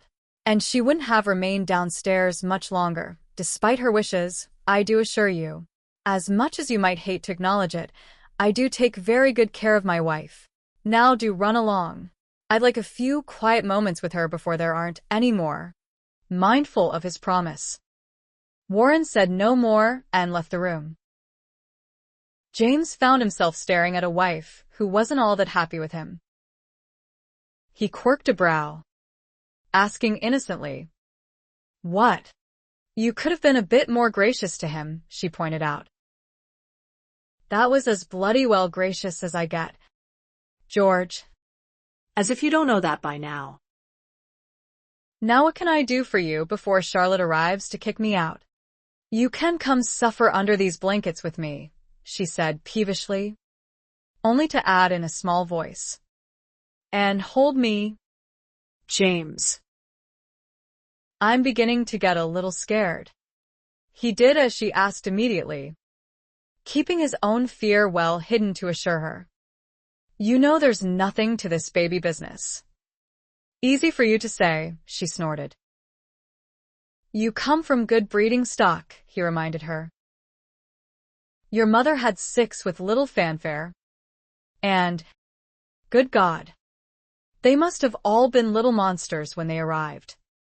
To go by the size of them now, present company excluded. Don't make me laugh, James. That was the idea. I know. But just now it hurts. Georgie. Sure. I'm fine. It's not really bad yet. And you were right. I do come from hearty stock. Then she sighed dramatically. It's what we women have to suffer for our pleasure. Though just once I'd like to see a man suffer the same for his. Bite your tongue, George. Do you want to see the end of the human race? She giggled. She could, now that she was temporarily between contractions again. Oh, I don't know. I have every confidence that you could handle it. I can't say the same for the other men in your family. And you can forget about the men in mine, though Drew's been known to come up laughing when he gets knocked down. He might be able to tolerate the pain well enough. Course. That's only 2 out of so many, so I see your point. The race would definitely die out if we left it to you men to carry it on. You needn't sound so bloody smug about it, George, he grumbled. Just looking at the broader scheme of things. And how we women really have no choice in the matter when it comes right down to it. After all, you won't see us being responsible for the end. You've made your point. And dear, he cut in dryly, then said tenderly, Feeling better? Yes, she grinned. Chapter 6. Warren Anderson was pacing the parlor floor and watching the clock on the mantel over the cold hearth. It was 3:45 in the morning. If Georgina didn't get this thing over with soon, he was going to he didn't know what. Smash James Malory's face, probably. That idea had merit. No, he couldn't. That blasted promise. Though James wasn't likely to notice just now if he got his face smashed. The man looked even worse off than Warren felt, which was like hell. God, he was glad he hadn't been home when Clinton's wife had had her 2 babies. He'd been on one of his China runs both times, which could take from 2 to 4 years at a stretch, depending on the mood of the ruling warlord. But the Skylark line wouldn't be sailing to China anymore, not after the powerful Lord Zhang Yatsen had reneged on a wager and would be out for blood if he ever saw any of the Andersons again. Zhang had certainly tried to end their days that night in Canton, sending his deadly minions after Warren and Clinton, who'd been together at the time. wanting their heads as well as his precious antique vase, which Warren had just won from him in that fateful game of chance. If Warren hadn't been so drunk that night, he would never have put up his ship against that priceless vase, but he had, and since he was damn well keeping it. Clinton had been of the same mind, coveting the vase even more than Warren, but their possession of it, fairly won, had ended their China trade. You simply didn't displease a man like Zhang, who was nearly godlike in the power he wielded in his little kingdom and lived to tell about it. Zhang proved that night that he'd have their heads on a platter if he could just get his hands on them. But thanks to their crew's timely rescue, Zhang's men had failed in their attack on the docks. Warren wasn't going to miss the China runs. However, since he'd grown bored with those longer trade routes and being away from home so often, maybe if he'd been home more, Georgina wouldn't have set out to find her missing fiancé in England, and ended up finding James Malory instead. Thinking about the deadly enemy he'd left half a world away still didn't keep Warren's mind off his sister for very long. 4 o'clock in the morning. How much longer could it go on? Someone, the girl Amy possibly, had said that Georgina's pains had begun around 10 o'clock the previous morning, that she hadn't bothered to tell her husband because she didn't want to worry him, so he'd left the house and hadn't found out about it until he returned in the afternoon, just before the rest of them had arrived. 18 hours. How could it take so long? Something must be wrong, despite the doctor's periodic assurances that everything was progressing normally. Warren continued to pace. James Malory continued to pace. Every so often Warren would come up abreast of him, since James was pacing in the opposite direction. They would merely move to the side of each other and continue. No words exchanged, barely noticing each other. Drew was pacing out in the hall, since he and Warren had gotten on each other's nerves, as they frequently did. Clinton was sitting, but the fingers of both hands were constantly drumming, on his knees, on his arms, on the sides of his chair. He hadn't been at home for either of his children's births, so this was new to him, too, but he was holding up much better than the rest of them, with the exception of Thomas.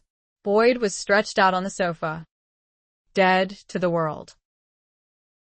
He'd consumed an entire bottle of brandy by himself, and it was stronger stuff than he was used to. Warren had tried it, and would have welcomed getting drunk himself, but he kept setting his glass down and forgetting about it. Thomas was upstairs, pacing the corridor outside Georgina's room, so he would be the first to know when it was over. Warren had tried that, but at the first god-awful moan he'd heard coming through Georgina's door, he'd broken out in a sweat and started shaking, and Thomas had dragged him back downstairs. That had been 5 hours ago. His sister was going through literal hell, and it was James Malory's fault. Warren took a step toward his brother-in-law, but he caught Anthony Malory watching him and noted the aristocratic black brow raised in amused inquiry. His promise. He had to remember that blasted promise. All night Anthony had been moving back and forth from a chair to a comfortable slouch against the wall by the hearth, and simply observed, or so it seemed. He held a glass of brandy that he did no more than sniff occasionally, and every so often he'd try to slip the glass into James's hand. It didn't work. James had told him flat out much earlier that he didn't want a bloody drink, and he hadn't changed his mind about it. Anthony had tried to draw his brother into conversation, goading him actually, the kind of taunts that Warren couldn't have withstood without drawing blood. James ignored it all, though he did mumble to himself once in a while, things like, "Bloody everlasting hell," and "I'll never touch her again," and once, "God, please," and once to Anthony directly, "Just take me out and shoot me." Warren had wanted to. He still did. But Anthony had merely laughed and told his brother. "Felt the same way myself, old man. But you'll forget about it the same as she will. Depend upon it." 3 other Malorys had arrived not long after Warren had carried Georgina up to her room. The older brother Edward had come with his wife, Charlotte, who had gone right upstairs and hadn't been seen again since.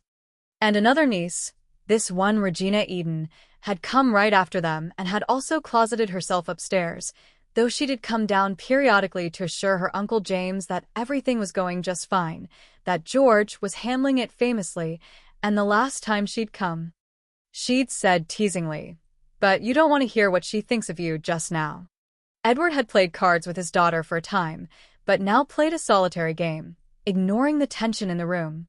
He had gone through this too many times himself for it to ruffle his feathers.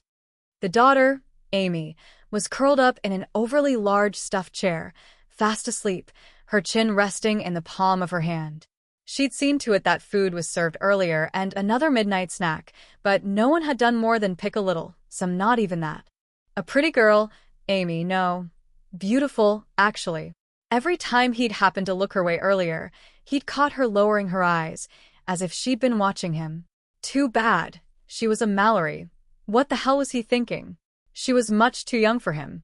She was more Drew's style, and he was welcome to her if he could get past her uncles to get to her. 4:15. As much as Warren loved children, he was never going to go through this again. Not that he was ever going to marry to have any of his own. Women were the most perfidious creatures on earth. They couldn't be trusted. They couldn't be believed. If he didn't have a purely basic need for the company of one every once in a while, he'd never have anything to do with them again. His sister was the only exception. The only female he cared anything about. And if anything happened to her. Still another Malory had shown up late in the evening, James's son, Jeremy. He'd been excited when he'd been told the news, jubilant even, too young to know about the complications that could arise, the risk, that there was nothing to be happy about until both mother and child came through the experience safely. But he'd taken one look at his father's haggard countenance, which sobered him instantly, and parted with a promise, "I'll send for Connie." Nor had he put in another appearance since. No doubt the parlor was too depressing a place to be for a boy of his natural exuberance. Warren hadn't stirred at the name Connie, which belonged not to a woman but to a man who, from what he'd heard, was James Malory's best friend, and another ex-pirate. He'd met Conrad Sharp at Anthony's house the night he and James supposedly had put their differences aside for Georgina's sake. Not bloody likely, as his brother-in-law would say. 4:30. Then Regina returned, with Drew and Thomas on her heels. She'd been too eager to reach her uncle to stop and tell them anything. But the smile that appeared when she looked at James told them all what they'd been praying to hear. The cheering started, waking Amy and even stirring Boyd from his drunken stupor. But James held his breath, silent, needing more than that beautiful smile, needing to hear the words. Regina, understanding perfectly, went straight to James, put her arms around him, and said, "You have a daughter. And her mother's fine. They're both fine." Then she squealed as he hugged her back, too hard in his relief. He let her go with a laugh and looked around until he had located Anthony. "Where's that bloody drink?" It was still in Anthony's hand. Anthony lifted it. James took it and drained it, set it aside on the mantel, then pulled Anthony forward for some more hugging. Anthony, at least, could withstand it, though just barely. He finally moaned, "Good God." James then relented. "Well, get it out of your system before you visit George," he said dryly. "And don't cry. For God's sake." "I did. But we both don't have to make asses of ourselves." James just laughed again and pounded his brother's back. He was so happy it hurt Warren to watch him. Warren had never seen the man like this, never thought to, didn't want to. But in those few moments while they shared the same gut-wrenching relief over one woman's well-being, there wasn't the least bit of animosity between them. When James turned and noticed him, Warren said, "Don't even think about it," referring to James's current obsession with hugging. But he was grinning as he said it, had been grinning ever since Regina's smile had communicated that mother and child were all right, and James returned it and came forward to shake his hand. The congratulations continued, and a lot more hugging and backslapping. James finally tried to break away to go up and see his wife. But Regina assured him there was no hurry, that Georgina had promptly gone to sleep the moment her work was done, and Charlotte and the doctor were seeing to the baby. Rosalind finally appeared, tired but smiling, moving straight into her husband's arms as she told her brother-in-law, "She's just beautiful, James, a Malory without a doubt. You can be assured this one won't look like Tony," which told half the room at least that the newest Malory was going to have blonde hair. James, by now, was back to himself and replied, "Too bad. I was looking forward to teasing George about that, and giving her another reason not to welcome me into her house." Anthony groused. "She won't need any reasons I give her. Dear boy. You manage quite enough on your own." "He's warming up, Rose," Anthony complained good-naturedly to his wife. "I think it's time for us to go home." But Charlotte arrived just then, holding a wrapped bundle that she crossed the room to place in James's arms. Silence followed, but James certainly didn't notice as he stared at his daughter for the first time. And you never saw such a look on a man's face. Well, most of the men in the room never had, a look so overflowing with love it was humbling. The baby was closely related to every single person in the room, and they all gathered around her, the proud father quite willing to share her for the moment. It was Anthony, remembering a conversation he'd recently had with his brother, who finally asked James, "And what, pray tell, are you going to name this little jewel?" He thought he was forcing James to back down from one of his more perverse threats. But James stared at him for a moment, then looked toward the Andersons in the room and said quite clearly, "Jack, of course." A great many protests rose up immediately, some quite outraged. But James weathered it all, standing firm, and finally said, "Kindly remember whose daughter she is, and who has the right to name her." That, of course, settled it. The newest Malory, daughter though she was going to be named Jack Malory, though her baptismal records would record her name as Jacqueline, as long as her Anderson uncles weren't present for it, and only her father was going to fondly call her Jack, if her mother had anything to say about it. Chapter 7. Just where did you disappear till last night, Jeremy? Amy asked the question as her cousin joined her in the breakfast room. Breakfast was being served, despite its being 2 in the afternoon, only because no one had bothered to get up any earlier. And this was what Amy had requested when she'd finally crawled out of bed herself. "Didn't think to see you here again so soon," Jeremy remarked, avoiding her question. "I didn't leave, actually," she said as she started to pour him a cup of coffee, but paused to ask, "Would you prefer tea? Whatever you've got there is fine." "I ain't particular." "And what d'you mean? You didn't leave?" "You're saying you ain't been to bed yet," since she was wearing a different dress from the one she'd had on when he'd seen her last night. This one a peach organdy, and she looked as fresh as the fruit of that same color. His confusion was understandable.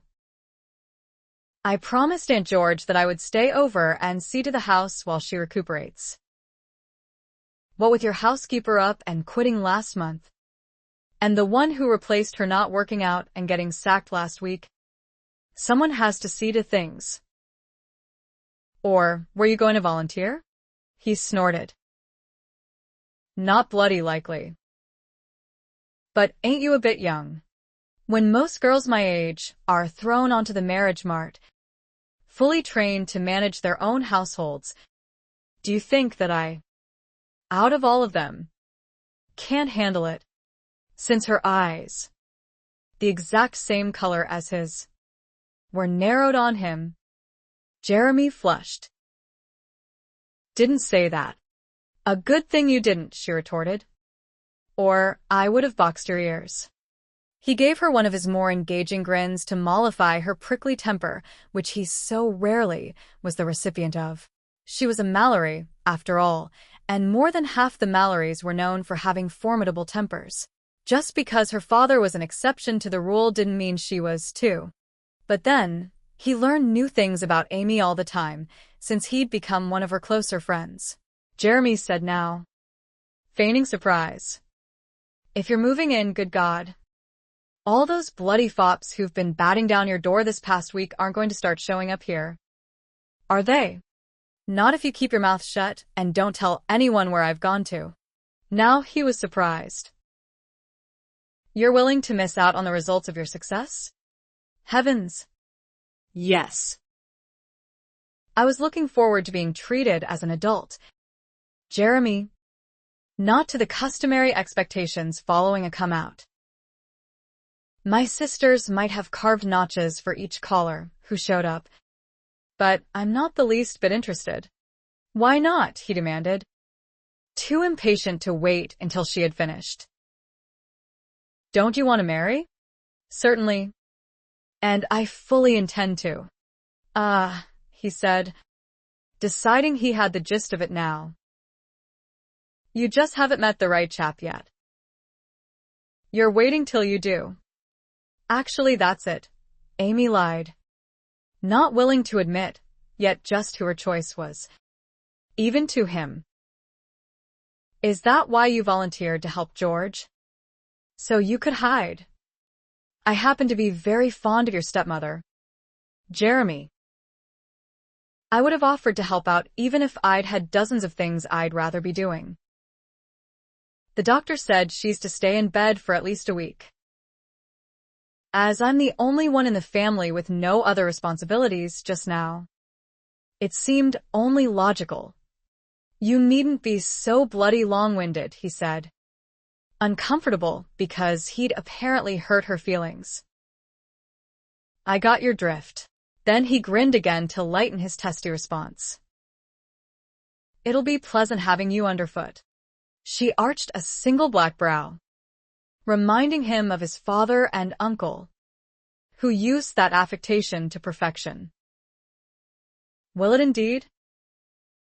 Even when I won't let you avoid questions you try to avoid. Noticed that. Did you? Couldn't miss it, she said dryly. He laughed. So, what was your question? Where you disappeared to? We thought you might have ridden clear to Haverston yourself to collect Connie. I sent Artie, though come to think of it, it'll take some luck for that old sea dog to find his way overland to Connie's farmstead. It'll be George's fault if he gets lost in the country. If she'd just have waited until next week to have the baby, like she was supposed to, Connie would have been here. He'd planned to return to London for the birthing. What's he doing out in the country, anyway? Seeing if there's anything to salvage of the small bit of property he owns near Haverston. He's been away from it for so many years. He figures it's gone to weed and ruin. Course. He's got money and time enough to bring it round now. Since he won't be sailing anymore either. Are you going to miss that? Jeremy? Going to sea with your father? What's to miss? I was never on the Maiden and long enough to get used to it. The first sea battle I got wounded in, and my father and Connie went to roost in the West Indies. Besides, he added with a decidedly wicked chuckle, I'm having too bloody much fun these days to miss anything. Too much fun, I don't doubt. Considering how often you get sent down from school. Hell's bells. You ain't going to start sounding like George now. Are you? She blisters my ears enough with her scoldings. And that ain't nothing compared to how Connie and my father lay into me. You'd think they don't remember what it was like to be 18. She smiled at his grumbling tone. I'm sure your father does, since it was around that age that he conceived you, though he didn't know it until years later. And I've heard what they say about him when he was on his way to being the most notorious rake in London, that he used to have a different girl, morning, noon, and night. And that was every day. Is that the kind of fun you're talking about? Blister it? Amy, he snapped. You ain't supposed to mention stuff like that. And where the devil did you hear about it? She laughed. Because he was actually blushing. Reggie. Of course. You know how she loves to brag about her two favorite uncles. Course. Uncle Jason and my father never had any high adventures to brag about. Though I do know a thing or two about Uncle Jason that no one else does. And what's that? I can't tell. Come now. Amy. You know I'll pry it out of you eventually. So you might as well fess up. Not this. You won't. I promised. Well. I like that, he huffed. Here I tell you all my secrets. The rude sound she made cut him off. You don't tell me even half of them. But what you've done, again, is manage not to say why you went off last night. Don't you think your father would have appreciated your presence at such a time? He was a bit outnumbered. You know. Tony was there, Jeremy scoffed. And I've heard your father can throw a mean punch if he has to. He can, she said in surprise. Where the deuce did you hear that? Never mind, he replied, getting back at her for keeping her secret about Jason. And you're forgetting that my father's already taken on George's brothers. By himself. No less. And he would have won that fight if they'd kept it fair instead of ganging up on him. Why are we talking about fighting? That's not what I meant when I said he was outnumbered. Because I know him. He was aching to light into someone. And I've always been a convenient scapegoat. Didn't care to catch the brunt of his anxiety when I was so bloody happy for him. So I left.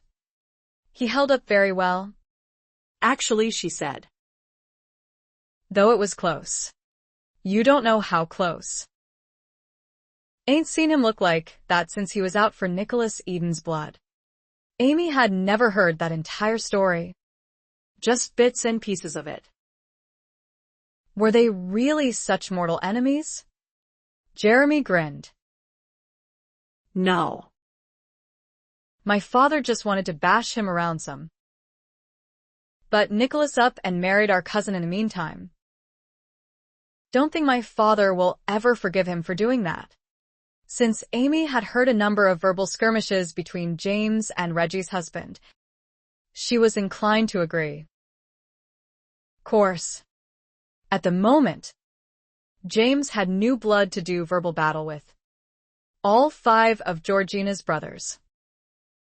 Thinking of those brothers, Amy recalled watching Warren last night when he didn't know it. That had been a pleasure for her, though she wished it had been under other circumstances, for he had been just as distraught as James was. Warren obviously loved his sister a great deal, so he was capable of that tender emotion, despite all signs to the contrary. Am I intruding? Amy gasped, recognizing that deep voice now. And he was there, standing in the doorway, 6'4" of breathtaking handsomeness. Her heart started tripping to a new beat. Her tongue wouldn't move. Jeremy did the answering. And, quite cheerfully. Not at all. Yank. I was just leaving myself. Chapter 8. Jeremy hadn't been joking about leaving. He stuffed a couple of sausages in a bun, then charged out the door and out of the house. Warren stared after him. Amy stared at Warren, her mind reeling with the blaring fact that they were suddenly, unexpectedly, alone. But not completely alone. She had to remind her racing heart. No. There were servants in the house. Henri had just let Warren in, so he was around somewhere. Still, right now, They were alone. And she couldn't believe Jeremy had deserted her like that. Of course, if it were anyone else, Jeremy wouldn't have done it. But she and Warren had ties of a sort. Her aunt by marriage was his sister. Because of that, Jeremy would see nothing wrong in leaving them without a chaperone. But then, Jeremy didn't know how she felt about Warren. His eyes came back to her, unnerving her with their directness. He had the makings of dimples, but you'd never know it. She'd never seen him smile. His nose was straight, the cheekbones lean. His jaw had a stubborn thrust to it. His eyes might be the color of springtime and summer, but in his stern countenance, they appeared cold. His dark gold hair had been an unruly mop of fashionable curls, but now was much too long, though she supposed the extra length helped tame the curls somewhat. His body ran along lean lines, much like Uncle Tony's, though you could not call the man skinny by any means. He was taller than Anthony, his shoulders a bit broader, his arms sinewy. His long legs were braced apart. She'd noted all the Anderson brothers stood like that, as if they were balancing on the deck of a ship. Uncle James still stood like that occasionally, too. Warren was dressed casually in a black coat with gray trousers, no waistcoat, and a plain white shirt without a cravat. Something else she noted he had in common with his brothers, that none of them wore a cravat. It was not a tailored look he had, but one quite rugged and quite suitable to an American sea captain, she supposed. She needed to say something, but she couldn't think what, couldn't think at all with his attention so completely centered on her. The irony was, she'd hoped for just such an opportunity as this. She'd thought of so many things she might say to him, subtle things that would let him know of her tender regard. Not a one came to her now. "Breakfast," she suddenly blurted out. "Would you like some?" At this hour? It had been after 5 in the morning when he and his brothers had left. She'd heard they were staying at the Albany Hotel over on Piccadilly, which wasn't far, yet it would still have been closer to 6 before he finally got to bed. Considering that was just 8 hours ago, his derogatory tone was uncalled for.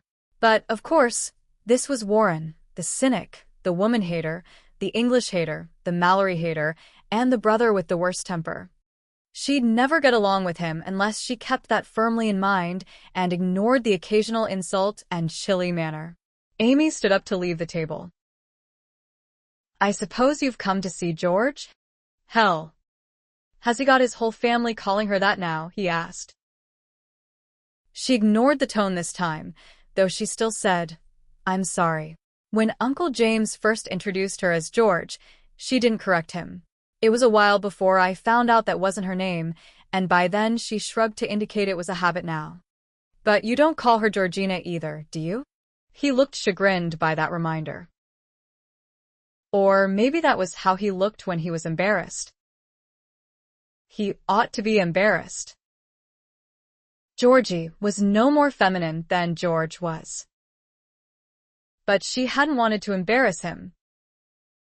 Drat it. This wasn't progressing at all well. To be prudent, she would avoid the name he objected to. And so she said, "My aunt and uncle are still sleeping. They were up earlier when Jack wanted her first feeding, but they went back to sleep when she did. Kindly do not call my niece by that deplorable name." This was worse than a surly tone. This was actual anger, and it was quite intimidating, experiencing Warren's displeasure directly, personally, and in his presence, particularly after her uncle's remark yesterday about his belt. Her eyes dropped to his belt without her realizing it. It was wide and made of thick leather. She imagined it would hurt like the dickens to feel it. "What the devil are you staring at?" Her face blossomed with high color. She thought about crawling under the table to hide. She settled instead on the truth. "Your belt. Would you really have used it to discourage your sister's willfulness?" His frown got worse. "Your uncle has been carrying tales." "I see." Amy took her courage in hand and persisted, asking again. Would you? That little girl is none of your business, he said with stony finality. She sighed. She never should have mentioned it. But obviously, he was going to be disagreeable no matter what she said. For now, she opted to change the subject. You have a thing about names, I see. My Uncle Tony does too. Actually, all my uncles do. It started with Cousin Regina's name. Most of the family calls her Reggie, but Uncle James had to be different, and so he calls her Reagan. They're not nearly so difficult about it these days. But it used to drive his brothers crazy whenever James used that name. Amazing that you have that in common with my uncles. Her mischievousness was showing through.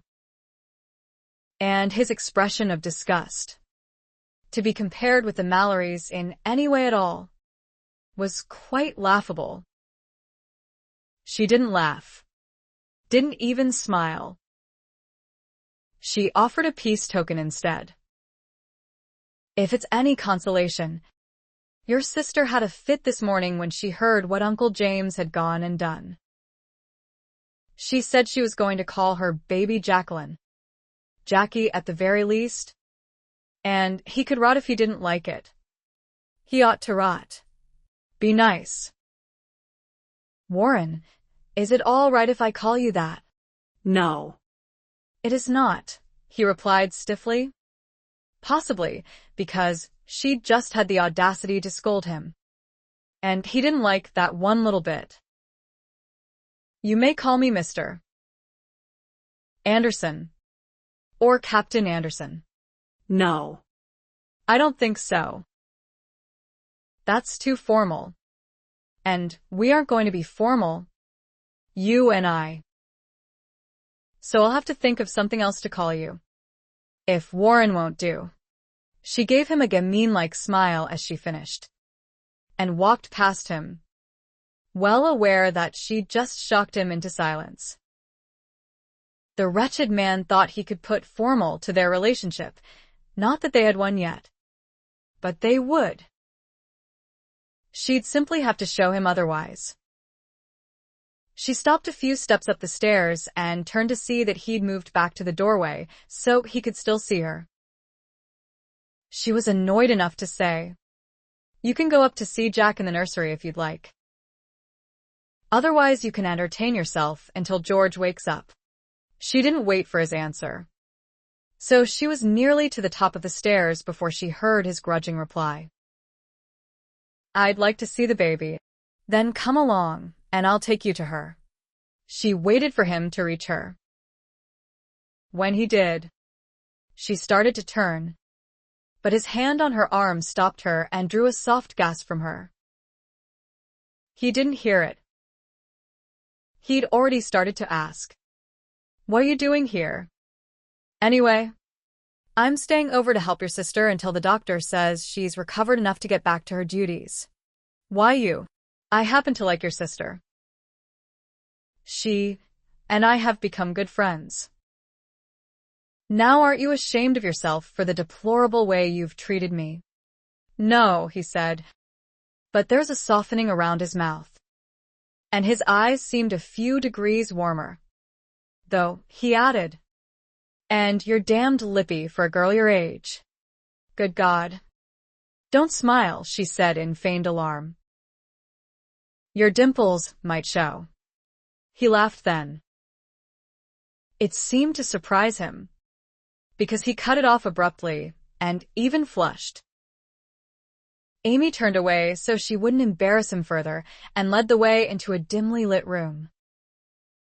The adorable newcomer to the family was fast asleep. She'd been laid down on her stomach, her face was to the side, and a little fist was close to her mouth. The few tufts of hair she had were a light blonde. It would be interesting to know whether her eyes were going to end up brown or green, but for the time being they were baby blue. Warren came quietly to stand beside Amy and gaze down at the baby. This having him all to herself, Jack wasn't paying attention, was getting to her. Considering the size of their respective families and that Warren wasn't going to be in England for very long, she was aware that this would likely be the only time she would ever be this alone with him. That sure knowledge added a kind of desperation to her feelings that she wasn't sure how to handle. When she glanced to the side and saw again that tender look he reserved for so few people, she asked him, "You like children?" "I love them," he said without looking at her. And probably without intending to, because he added, "They don't disappoint you or break your heart until they grow up." She didn't know if he was referring to his sister or to the woman he had once loved, or to both, so she said nothing and just enjoyed standing there with him. He and Drew looked so much alike, despite the 8 years difference in their ages, but their personalities were exact opposites. One of Amy's goals was to chip away at the cold shell encasing Warren's heart, to see if there wasn't a bit of Drew's winsome charm buried inside. In doing so, she hoped to find the tender man, too, the one who cared so deeply for his only sister and was even now falling in love with Georgina's child. But she knew things about him. Knew he'd been hurt. He'd had his heart trampled on. It had turned him cold, and cynical, and distrustful. How she was going to fix all that, she didn't know, but she was going to make him want to give love another chance. Suddenly, she heard herself say in the softest whisper, "I want you." Warren Anderson. She'd definitely got his attention. And before she literally died of embarrassment, Amy was bold. But not usually this bold, she amended. "Let me clarify that. First I want to marry you, then I'd like whatever comes after." He said nothing at first. She'd really shocked him this time. But then his cynicism came back in full force. "Too bad," he said. The first idea was interesting. The second not at all. "I have no desire to marry. Ever." "I know," she sighed. Directness certainly wasn't working today. "But I hope to change your mind." "Do you indeed? And how do you intend to do that, little girl?" "By getting you to stop seeing me as a little girl." "I'm not. You know. I'm old enough to marry and start a family of my own." "And how old is that?" 18. It was only a little white lie, since her birthday was less than 2 weeks away. "My, such a veritable old age," he said with scathing derision. "But when you are older, you'll learn that ladies who are so bold don't get treated like ladies for very long." Or is that what you were hoping for? "You're not my type at all, but I've been at sea for a month, so I'm not too particular right now. Take me to your bed." He was trying to shock her back. Fortunately, she knew that, so she wasn't offended, shocked, or even intimidated by the subject. And as long as they were on the subject, "I will. Just as soon as we're engaged." The proverbial tease. He snorted, implying he should have known, then sneered. "They teach you girls early in this country, don't they?" "That wasn't teasing," Amy answered softly. "That was a promise." "Then let's have a sample of what you're promising." His hand slipped around her neck to draw her forward. He didn't hold her in any other way. He didn't have to. She wanted his kiss a hell of a lot more than he wanted to teach her a lesson, and she was sure that was what he was attempting to do, so her arms circled around his neck to hold on tight. And when their mouths met and melded, it was exactly what she had expected, a kiss meant to scandalize her, deeply erotic and highly sensual. But she had a surprise in store for Warren. Kissing was something she was quite familiar with, since, unbeknownst to her family, she'd had considerable practice at it these past few years. She hadn't been totally excluded from parties and entertainments.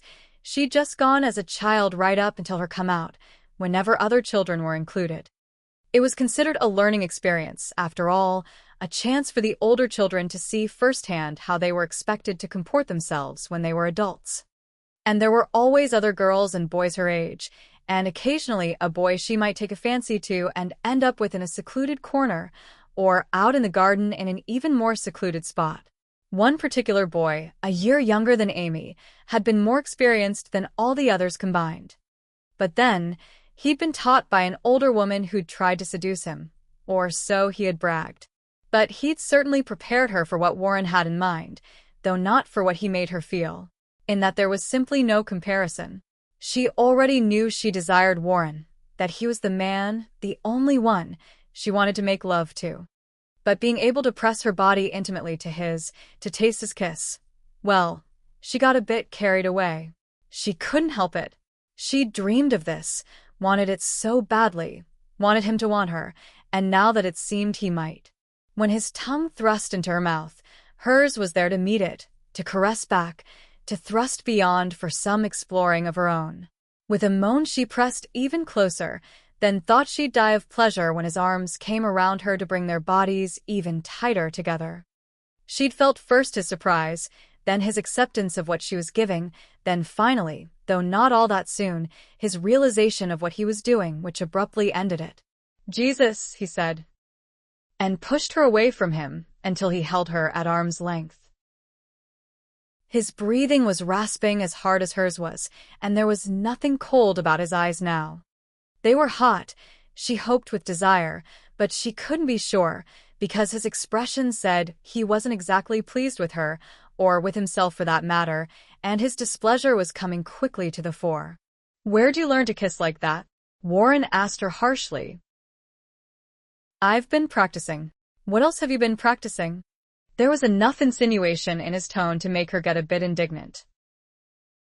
"Not what you're thinking," she retorted. "I'm good at boxing ears if a fellow tries something other than kissing." "I wouldn't recommend you try that with me," he warned, though less severely, now that some of his composure was returning. "I don't think I would," she said, remembering that wide belt of his. "Not that I mean to do anything else with you," he quickly added, in case she got that impression. "In fact, I'm warning you now to keep your distance from me." "Why?" He didn't mistake her disappointment, which had him snapping. "Blast it. You're still a child." Her eyes narrowed then. He'd at last made her angry, enough to ask him pointedly, "Are you in the habit of kissing children like you just did me?" The color that rose clear to his hairline was visible even in the dimly lighted nursery. Amy didn't stick around to gloat over it. She turned and, with splendid dignity, walked out of the room. Chapter 9. "That girl, Amy," Warren said offhandedly. "I understand you befriended her." Georgina didn't notice the slight flush that came with Warren's remark.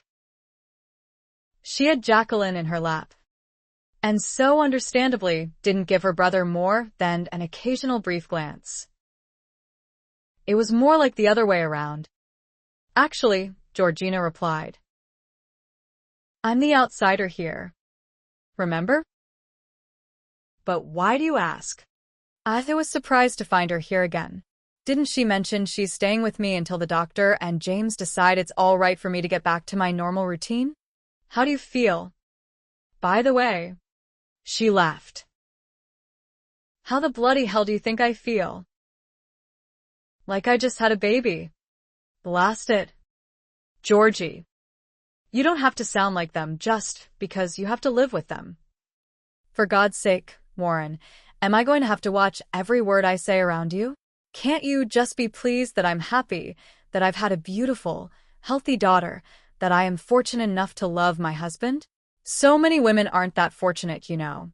They marry to please their families. But it's not their families who end up miserable." He got her point well enough. He just couldn't see how a man like James Malory could make her happy. He couldn't tolerate the man himself, or his bizarre sense of humor, nor could he figure out what Georgina saw in him. Malory wasn't good enough for her, not by any means.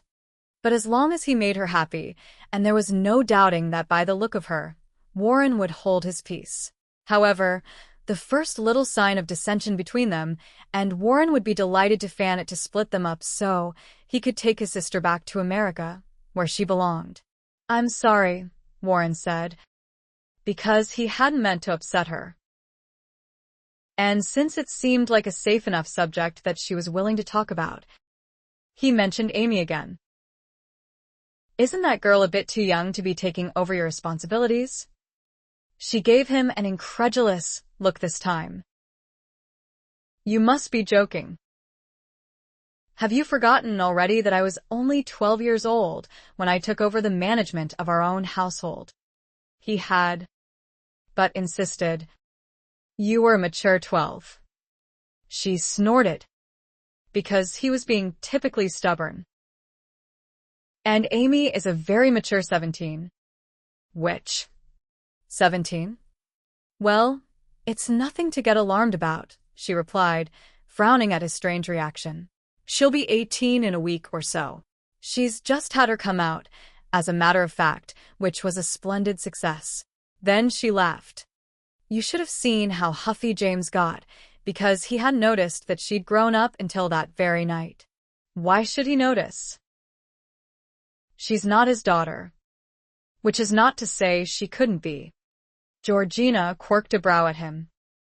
Another blasted habit he'd noticed she'd picked up from her husband. "Are you implying he's too old for me?" she asked with some distinct amusement this time. "I assure you he's not."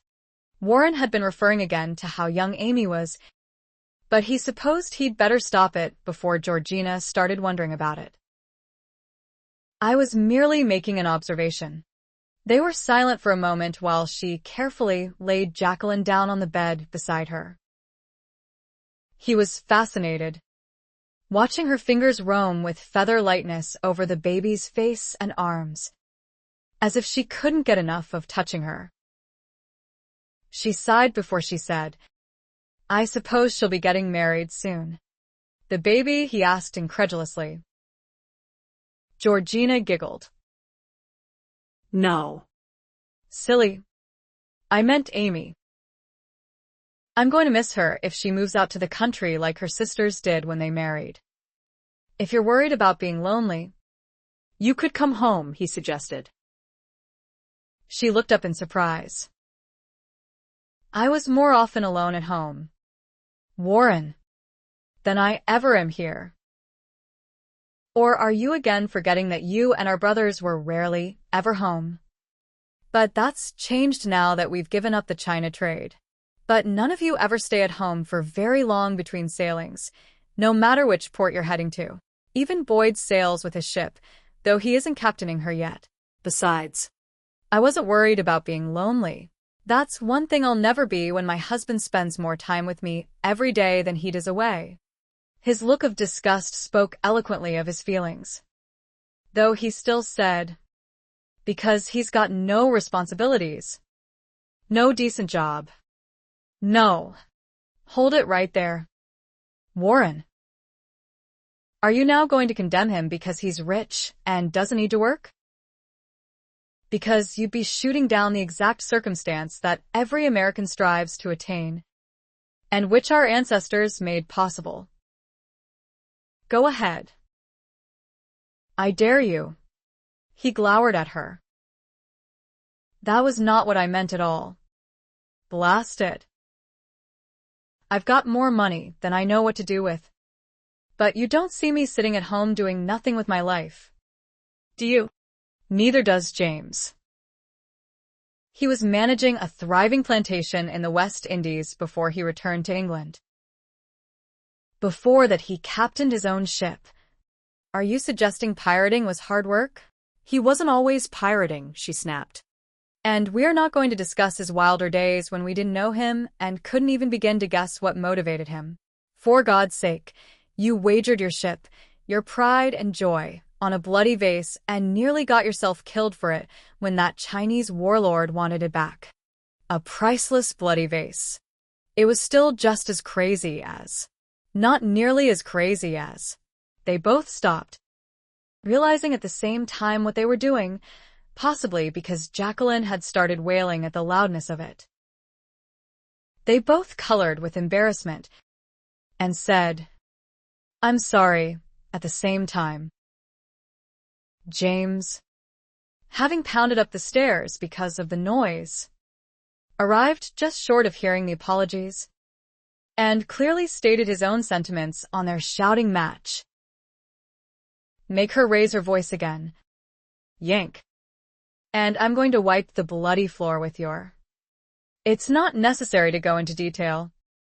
"James," Georgina quickly interrupted. "We merely got a little carried away. Warren just isn't yet used to my standing up to him. I never did before. You see." Another bad habit Malory had taught her, but Warren didn't say so this time. And since he had no intention of coming to physical blows with his brother-in-law again, at least not until he could match James's pugilistic skills, which he planned to work on while he was in London, it behooved him to support Georgina's claim. "She's right, Malory. And I've already apologized. It won't happen again."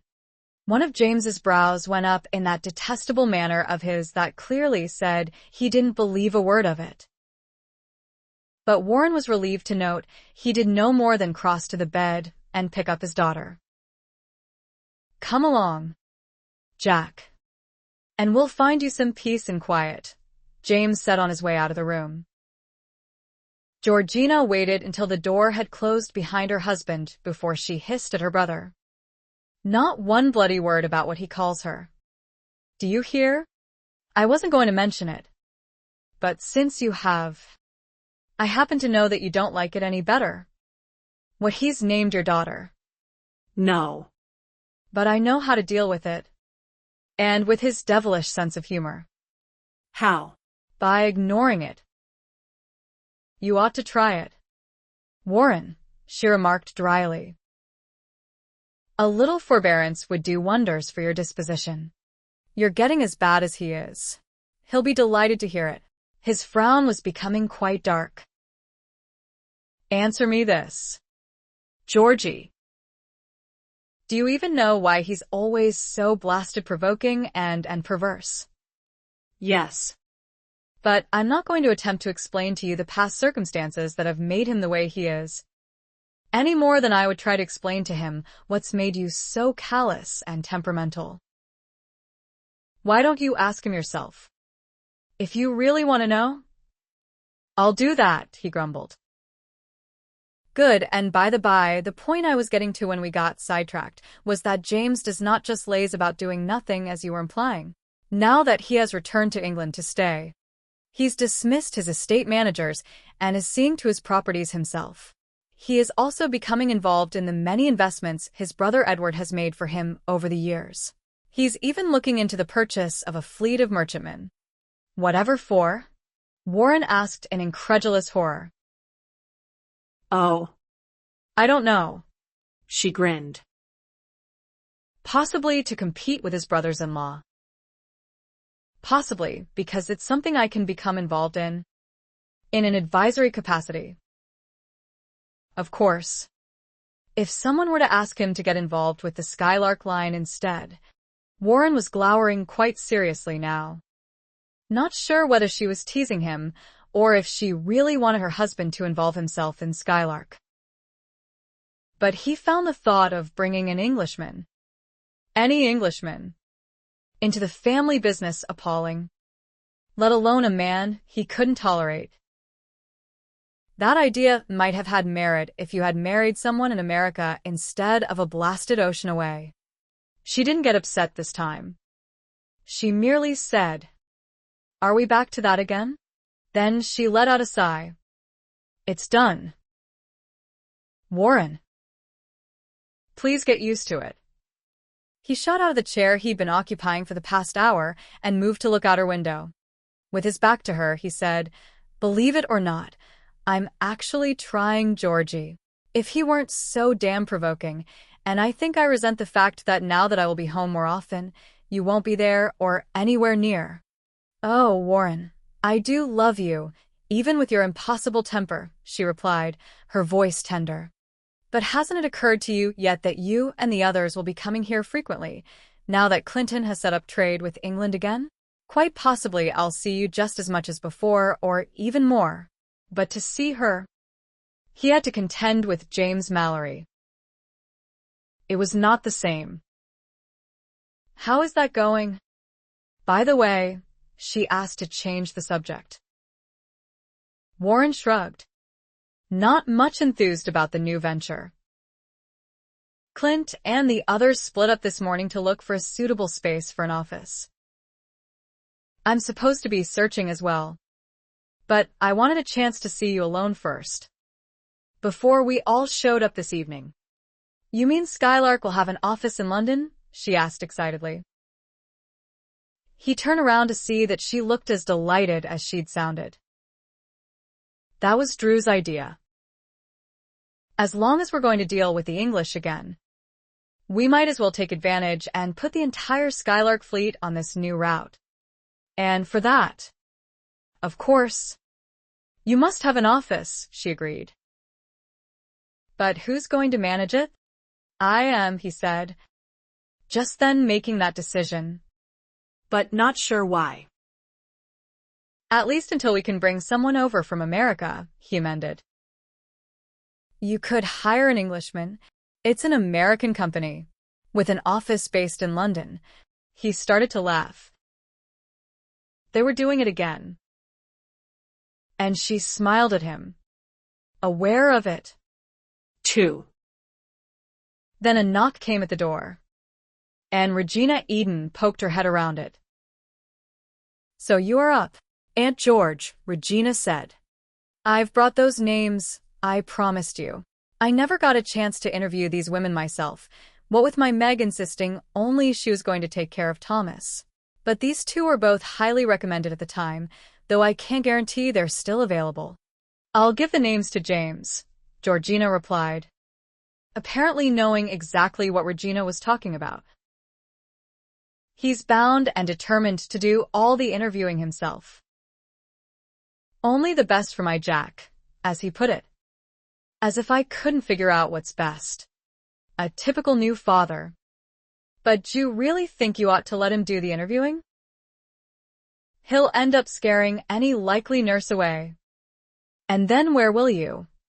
Reggie paused, only then noticing Warren near the window. Oh, I'm sorry. Amy didn't say you already had a visitor. Think nothing of it. Lady Eden, Warren said as he came forward. I have business to attend to. So, I was just leaving. He leaned over the bed to kiss his sister goodbye, telling her, I'll see you this evening, George. Chapter 10. Did I hear him correctly? Regina asked after the door had closed behind Warren. Georgina grinned, a bit surprised herself at her brother's turnabout. I do believe that was his way of telling me he's going to give it another try. What? Getting along with James? Regina snorted. It will never happen. That particular brother of yours has too short a temper to appreciate the subtle nuances of Uncle James's humor. Subtle. All right. So subtle doesn't exactly describe it, Regina allowed. Dropping bricks is more like it. Regina chuckled. He's not that bad. Not with those he loves. No. We just get bruised every once in a while. People he doesn't like get flattened. Those he's actually angry with get buried. I've been there. So, I'm speaking from experience. And Warren manages to rub James wrong no matter what. It must be all that hostility. It positively exudes from him. I swear. Each time I've seen him, I've expected an explosion of sorts. Just now was the first exception. You really ought to keep him and Uncle James apart as much as you can while he's here. I was hoping that familiarity might breed a little tolerance on Warren's part, but you're probably right. Georgina sighed. It's not just James, you know, who brings out the worst in Warren. He's been angry at life for some time now, and he's not discriminating as to whom he takes it out on. Drew catches the brunt of it quite frequently. They came to physical blows a number of times in the few days I was home. Before James arrived to bury me, in order to marry you, Regina reminded her with a grin. If he didn't run your reputation through the muck, your brothers would never have forced the matter. Well, that's another thing. Warren's angry at me for wanting to stay married to James, when he's the one who married me to him in the first place. And he's letting his previous bitterness get mixed up in this. Georgina sighed again. I know he means well in his own way. It's just that he's become rather fixated on protecting me when I no longer need protecting. Sounds like he needs his own family to take care of and worry over, Regina suggested. Some men aren't happy unless they feel needed. I wish that were an option. But Warren was hurt too much to ever put his trust in a woman again.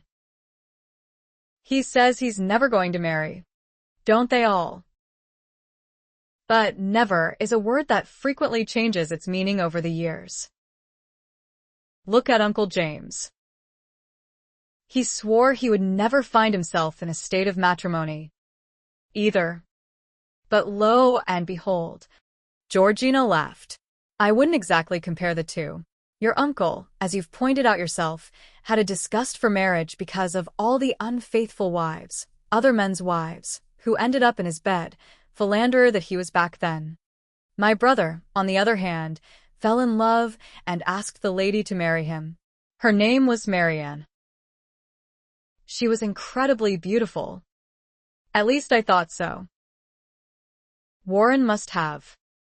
2. It was one of the longest periods he ever spent at home. Those 5 months he courted her. Since he first started captaining his own ship. And it was such a pleasure to have him home. That grouch. That's just it, Reggie. Warren wasn't always like he is now. He used to be as charming and as fun-filled as my brother Drew. He still had a short temper, mind you, he's always had that. But you didn't see it very often, and it certainly wasn't like now. Then he would be laughing with you 30 minutes after he'd blistered your ears over something. There were no extended bad feelings, no lingering bitterness. Didn't I tell you all this before? Not me. Georgina frowned. I thought it must have been Amy I told. James certainly doesn't want to hear anything that has to do with Warren. His very name, George, Regina interrupted with impatience. You're getting off the subject. Am I to assume Warren and Marianne didn't get married? You could safely assume that, Georgina said with bitter reflection. The wedding arrangements were complete. It was merely days before the wedding. And then, Marianne called it off. She told Warren she couldn't marry him, that she had decided to accept another offer instead, despite the fact that he was the one she claimed to love. Oh. She wrapped it up nicely with the excuse that she wanted a husband who would be around more often than a sea captain would. I'd heard it's perfectly acceptable for wives to sail with their husbands these days.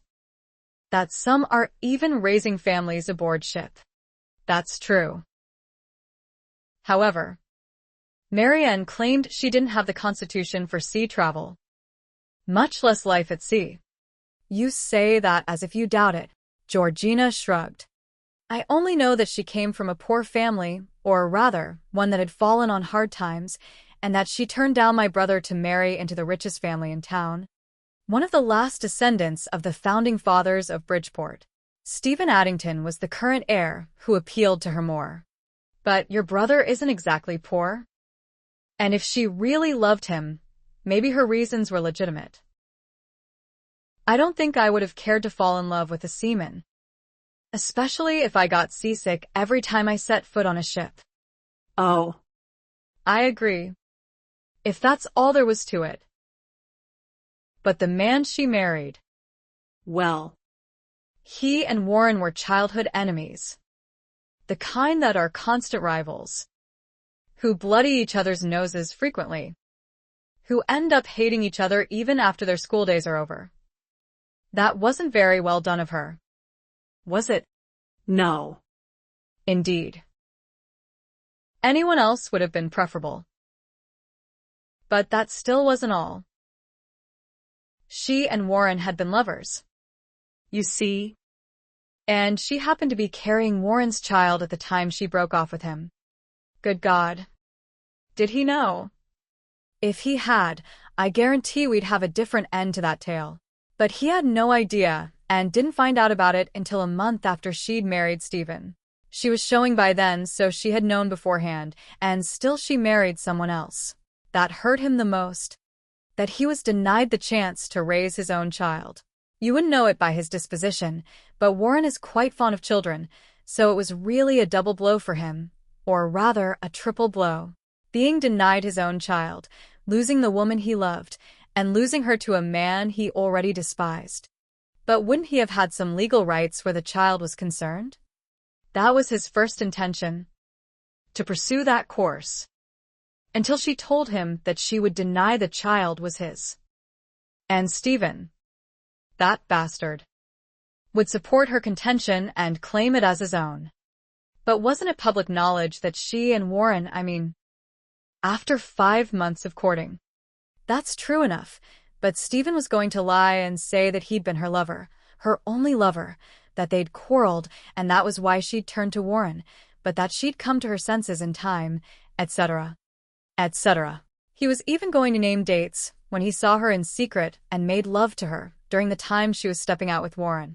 With the two of them standing firm against him, there was really nothing Warren could do. Is there any possibility that what that Stephen chap was going to claim was true? No, at least, Warren is sure it wasn't. Even if it was, it wouldn't help my brother any unless he believed it, and likely not even then, because you'd be adding deceit and other lies to it if that were the case. The baby, Samuel, they named him, proved nothing, looking like neither man. Taking after Mary and, instead. I saw him only once, and it broke my heart that I couldn't claim him as my nephew, so I can't imagine how much worse Warren felt, though I never asked if he saw him.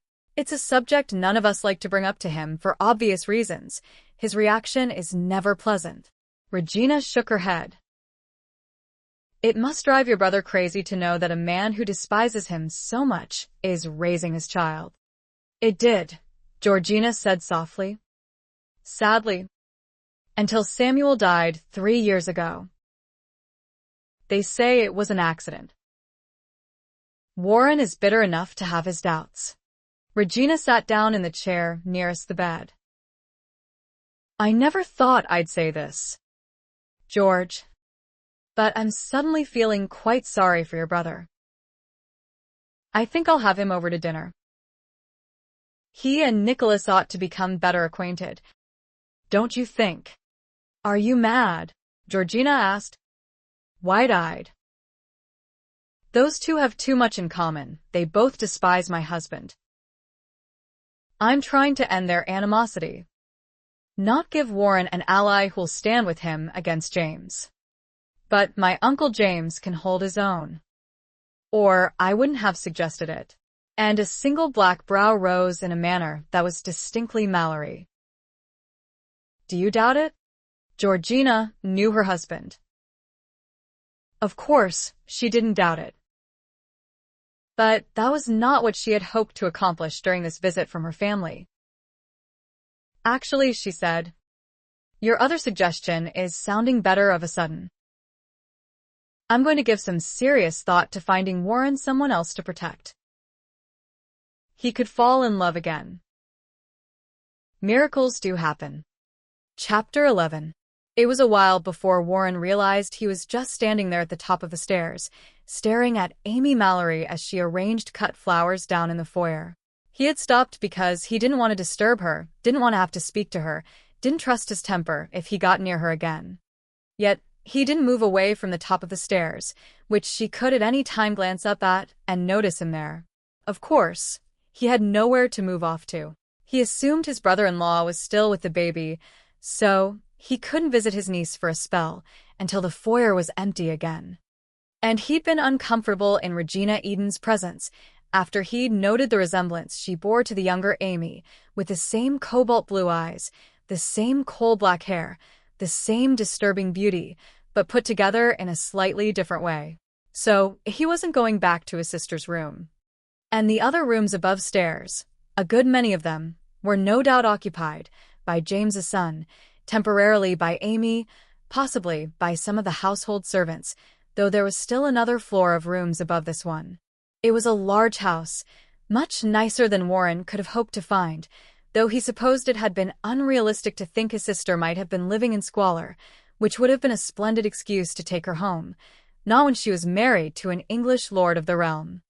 Just because he had found her last time living as a guest in her brother-in-law's house didn't mean her husband couldn't provide well enough for her. James Malory was obviously going to have no difficulty in doing that. Aware now of what he was doing, letting a chit of a girl determine his actions, he still didn't move from the top of the stairs. Did she know he was there? No. She appeared too calm, too serene, which was unusual in itself. Young people her age tended to be so full of boundless energy, they were rarely still. They didn't project serenity, which actually had a soothing effect on the observer, at least it did on Warren. To his amazement, he found that it was a pleasure simply to watch her, which was probably why he was still there instead of going about his business. He still couldn't credit what had passed between him and Amy Malory. He had thought her a complete innocent, and young innocents like her didn't appeal to him in the least. So how could those 3 little words she'd uttered get to him as they had, making him ignore who she was, making him ache to taste her, and grab any excuse to do so? Excuse? She had deserved the lesson he'd tried to impart. It just hadn't worked out as he'd intended. He'd learned something instead, that she wasn't the innocent he'd assumed her to be, and that he damn well liked the feel and taste of her. Recalling those stimulating moments, he felt his blood quickening again, and it infuriated him that Amy Malory was having this kind of effect on him. She was young, sweet, the kind of girl you married, whereas the women who attracted him were mature, worldly, the kind who understood that his interest wasn't the least bit honorable and never would be. Once he left them, he forgot them and never bothered to wonder if he was leaving crushed expectations behind. Out of sight, out of mind, was never more aptly put. So for this girl to linger so strongly in his mind. She stood back finally to give her handiwork a critical once-over, adjusted one more flower, then turned to leave. Warren could have moved back then, but perversely changed his mind about avoiding her. And her eyes came right to him, her step halted. She didn't smile or seem startled, but color came slowly to her cheeks. Good. A little regret for her impetuosity was definitely in order. If she was in the habit of accosting men as she had him, it was no wonder she was no longer the innocent. Not for a moment did he think that he was the only one she'd ever uttered those infamous words to. But realizing that did nothing to abate his returning irritation with the girl. Warren came down the stairs without haste, his eyes never leaving Amy's. She didn't drop her gaze, though her cheeks did get brighter. He was annoyed enough to make note of it when he reached the foyer and stood next to her. Do I detect embarrassment? You ought to be. She seemed surprised by his observation, but only momentarily, for one of her mischievous grins appeared quickly as she answered him. I'm not embarrassed. If I'm suddenly rosy-cheeked, it's because I was remembering how much I liked kissing you. Let me know when you'd like to give it another try. The audacity of the girl. The utter brazenness. He hadn't anticipated being the recipient of it again. And so could only think to say, didn't I give you a warning? What happens if I don't heed it? The girl wasn't normal. A frown like the one he was giving her should have sent her running for cover, yet she challenged him instead, not the least bit cowed. Warren wasn't used to this. Women were usually wary of him, at least careful to avoid provoking his temper, and he preferred it that way. It kept unnecessary chatter to a minimum. But this little minx, with her mixture of brazen seduction and impish mischievousness, he didn't know how to deal with. She wasn't his to discipline or lecture, though he had a strong wish at the moment that it were otherwise, at least temporarily. I suppose I'll have to have words with your father, he replied in answer to her challenge. It was said to frighten her. It didn't. He'll have to know eventually that I want you. So you might ask for my hand while you're at it, just to speed things along. She was incorrigible. Obviously.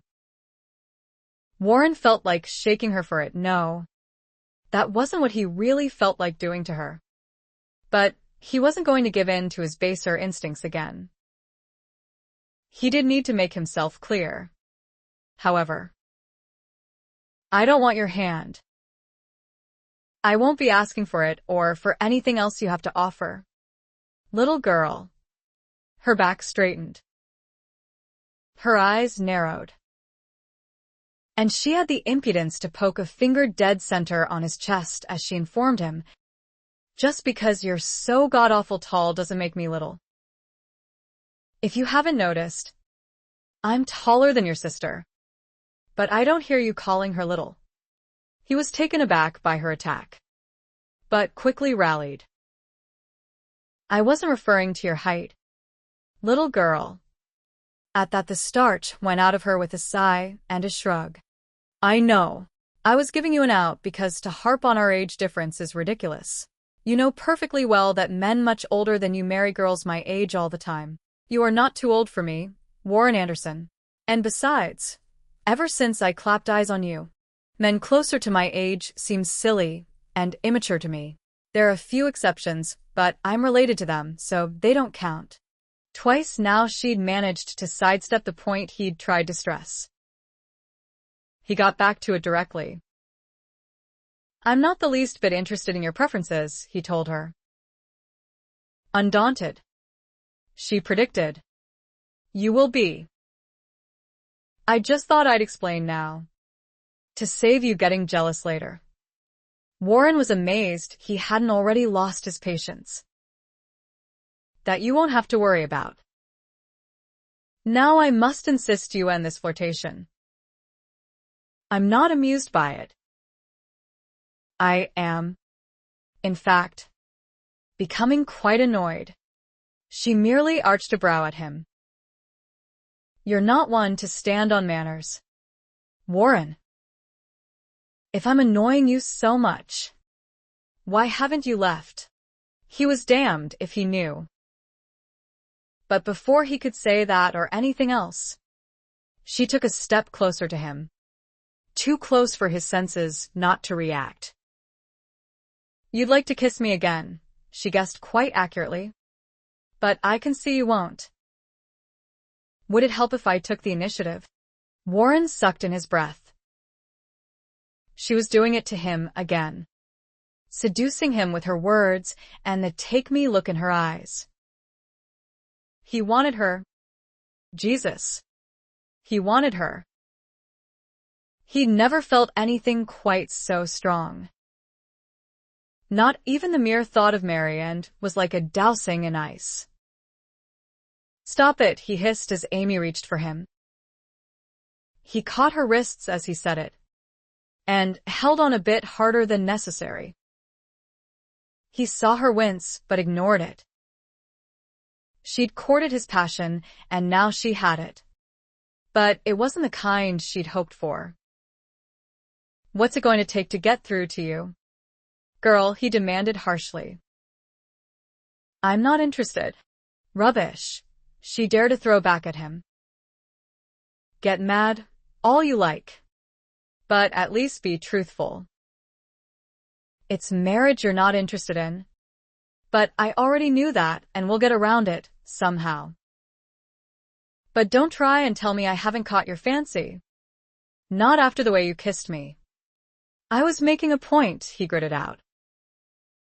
She merely grinned. "Oh. You did. Most definitely. And I enjoyed every moment of it." "You did, too. If you'll be truthful about it." He didn't deny it, but exasperation made him demand, "Why are you doing this?" "Doing what?" "Don't play dense now," he snapped. "You're doing your damnedest to seduce me." She gave him a dazzling smile filled with delight. "Is it working?" As if she didn't know, or maybe she didn't know.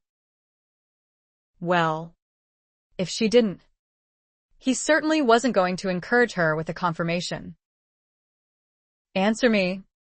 Damn it, he growled. Why do you persist when I've asked you to, demanded that you back off? She still wasn't cowed. All she did was sigh before telling him. It's my impatience. I really hate waiting for things that are inevitable. And you and I are not inevitable. But we are, she insisted. And so I don't see why we need to drag this out. You're going to fall in love with me. We're going to get married. We're going to be incredibly happy together. Let it happen. Warren. Give me a chance to bring laughter back into your life. What shocked him was that she seemed so earnest, and her confidence was appalling. She was good. He had to give her that. Good enough to make him wonder how many other men she'd played this particular game with. Did she lead them right to the altar before she admitted she was testing her wiles, or just to her bed? But it did finally occur to him that he was encouraging her merely by arguing with her. He let go of her wrists. Tossed them down, actually. To say stiffly. And he hoped for the last time. Give it up. You're reaching for something that isn't there. There is only one thing I want from women these days. And it doesn't take very long to get it and be done with it. You don't have to be crude, she said in a hurt little voice. Apparently I do. Keep your distance. Amy Malory. Don't make me warn you again. Chapter 12. Amy's optimism dropped considerably after Warren's departure. And to think she believed she'd made some progress. She'd seen it. Felt it. That she was getting to him. But all she'd done was make a fool of herself. She shouldn't have rushed it. She could see that now. She should have been more subtle. Merely pricked his interest rather than give him a broadside of honesty. But there was the damn time element involved. One of the brothers, Boyd, she thought, had mentioned that they were going to be in London only for a week, 2 at the most. Drat it, how was she supposed to accomplish the impossible in so little time without directness? But she'd have to come up with another way, because directness only managed to infuriate Warren, and she'd never get anywhere with him if she couldn't get past his anger. It was the mention of marriage that got his defenses up and kept them up. That had been a really stupid thing to do when she knew how thoroughly committed to bachelorhood he was, and why. Damn that American woman who had played him so false and was going to make Amy's goal so hard to reach. But that was water under the bridge. In fact, if that woman hadn't played him false, he'd be married to her now and Amy wouldn't be having this problem. Still, it was the mention of marriage that had ruined things today, possibly irreparably. And the damage was done. He knew what she was ultimately after. All she could do now was not mention it again, and hope he'd think she'd changed her mind. He might relax then, and nature could take its natural course, if she had 6 months to work on it instead of a mere 2 weeks. Her optimism was definitely suffering. Nor did it pick up any when Warren returned early that evening with his brothers. Drew flirted with her a bit, but Drew probably flirted with every woman he met. Warren, on the other hand, made a point of ignoring her, didn't greet her, didn't so much as say 2 words to her.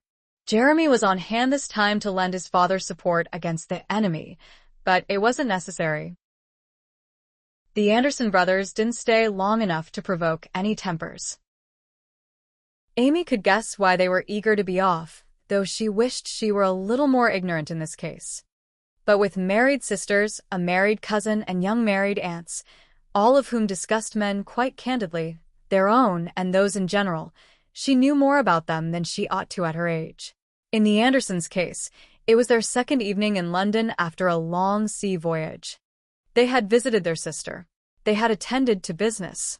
They were none of them married. Virile men that they were, of course they'd go looking for some female company now.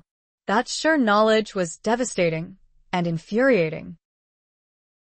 Amy already thought of Warren as hers, even if it wasn't exactly true yet. So she didn't think she could bear it, knowing that he was sleeping in some other woman's arms at night while she was courting him by day. She told him it was inevitable that they'd end up together, but she wasn't that positive about it, not after today. She was going to have to do something drastic, perhaps, that would send him to bed alone tonight, and thinking only of her. But what? And how, when she had no idea where he'd gone off to? The means to find out the answer to his whereabouts came to her as she caught sight of Jeremy about to leave for the evening. She rushed out to the foyer to stop him. "Have you got a moment?" "Jeremy? For you?" "Dear. Always. Though, tonight." "Only a moment. You're not late for something, are you?" No. "Just eager." He grinned. "Always eager." She smiled back at him. He really was following in his father's footsteps, though she couldn't imagine that Uncle James had ever been as charming and carefree as his rapscallion son was. James would have been much more serious in his seductions, whereas Jeremy was rarely serious about anything. "I won't keep you," she promised. "But could you delay, just a bit, arriving at your intended destination?" His well-turned-out form said he'd be stopping in at one or more of the ton parties, probably one that she'd been invited to herself, but hadn't wanted to attend. "Just long enough to find out where Warren has gone off to for the evening?" She'd bowled him over with that request. If his expression was any indication, and it was. "Now, what would I want to do that for?" Amy hadn't thought that far ahead. "George wants to know," was all she could think to say. "She's got an urgent message for him that won't wait until tomorrow." "Very well. But don't expect me to return with his whereabouts. I'll send a runner with a note. I'm sure that will do fine." She felt miserable after he'd gone. She wasn't in the habit of lying to him or anyone else in her family, withholding truths occasionally, but not outright lying. But Jeremy would never have done what she asked if she'd told him that she wanted to send Warren a message rather than Georgina. He'd have wanted to know why, and there simply wasn't a good enough excuse that couldn't have been taken care of with a message sent to Warren's hotel instead, or held off until the morning. To have confessed that she wanted to keep Warren out of some hussy's bed tonight would have gone over real well, she was sure. She'd have had a good hour's lecture from him, and the rest of the family would have been informed, likely that very evening, of her tender regard for Georgina's most taciturn brother, and that would go over even better. She'd find herself shipped off to the country post-haste, no doubt about it, at least until Warren returned to America. Jeremy came through for her sooner than expected. Not an hour later, she had a place, the Hell and Hound, a tavern, she assumed. She'd never heard of it, but she recognized the address, and it was not in a better part of town. Now, all she had to do was compose a message, something dire, something earth-shattering, something guaranteed to pull Warren away from his hussy. Chapter 13. What the devil are you doing here? Amy winced at the thunder in Warren's voice, and she wished she had an answer for him other than the truth, but she couldn't think of one, no more than she'd been able to come up with a suitable message to send that would make him leave this place.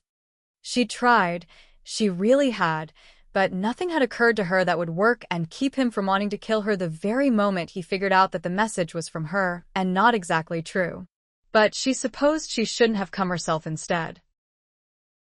That had been a bit too impulsive even for her. Dangerous. Too. And irresponsible. And why hadn't she thought of all that before she walked in the door of the Hell and Hound? Stupid jealousy. To goad her like that, when Warren had every right to sleep with as many women as he cared to, at least until she had a firmer commitment from him, then keep your distance. After they were married would have been the time to do something this foolish if he even considered being unfaithful, but not now, when he wasn't yet hers. But she'd come, and not a moment too soon. She hadn't had to search the smoky room for Warren. She'd seen him easily enough the moment she stepped through the door. He'd been mounting the stairs in the corner, a buxom barmaid pulling on his hand to hurry him, laughing down at him, promising untold delights. Amy had seen red, or rather green, and rushed up the stairs after him, ignoring the startled exclamations of a few of the customers who noticed her, and fairly shouting Warren's name just as he was entering the barmaid's room. That got his attention quick enough, and got the door slammed shut in his face, too, the girl having heard Amy and probably thinking her customer had been found out by an enraged wife. Amy could be grateful for the girl's assumption and, she supposed, for the close timing that was going to let her do her explaining in private, in this dimly lit hallway, rather than downstairs with a roomful of drunken witnesses. And Warren was waiting for that explanation. He'd recovered from his original shock upon finding her there, and was now impatient as well as furious. Are you going to answer? Or just stand there wringing your hands? Major decision time. Did she resort to the drastic? Or go on as she had begun? But nothing she'd tried so far was working. The drastic, then, and no turning back. What you've come here for, you can come to me for. There. She'd said it. And she wouldn't take it back. But he didn't seem all that surprised by her momentous decision.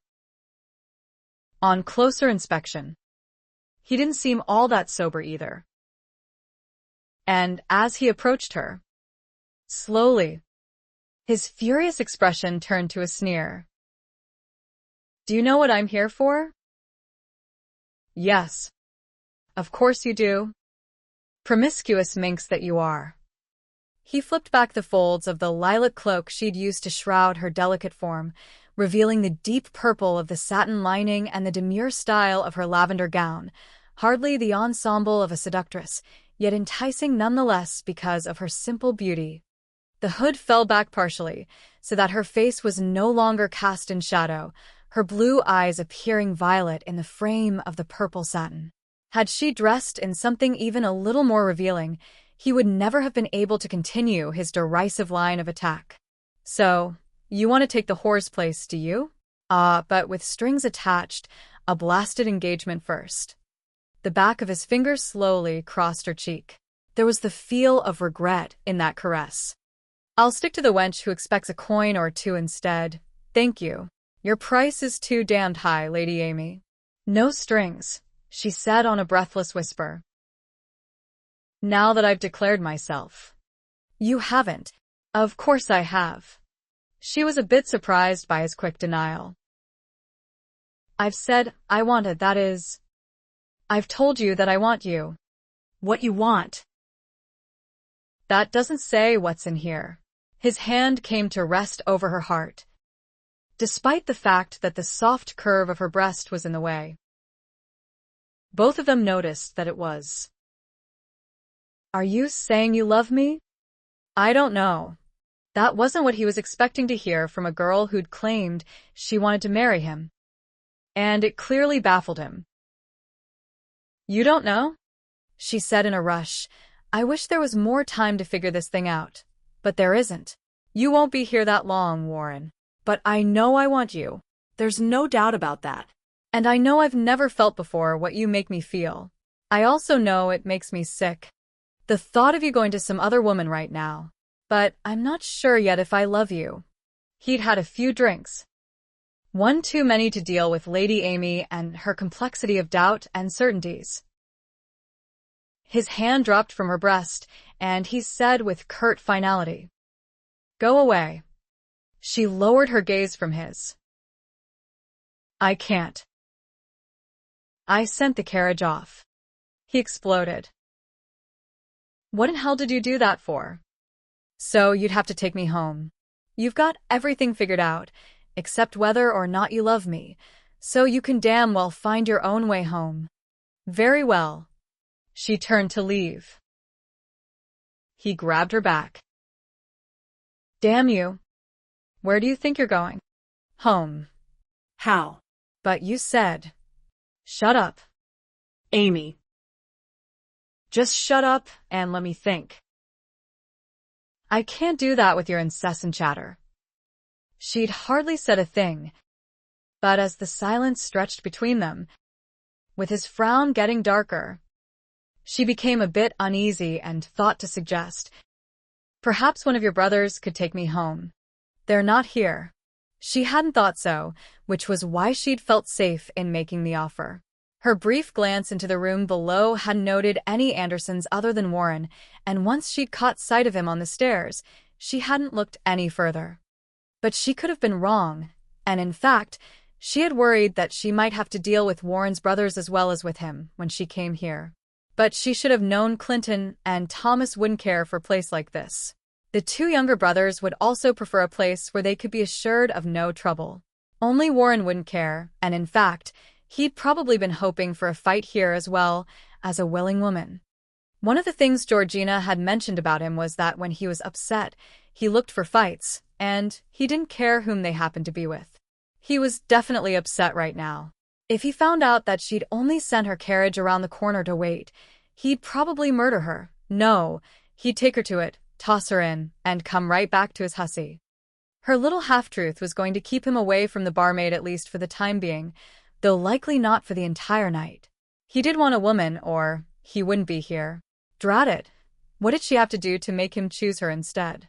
Hell, he finally said, obviously deciding what to do with her, since he grabbed her arm and started dragging her down the hall. "Where are you taking me?" They weren't heading in the direction they'd come up, which gave her a moment of hope that he dashed with a simple word, home.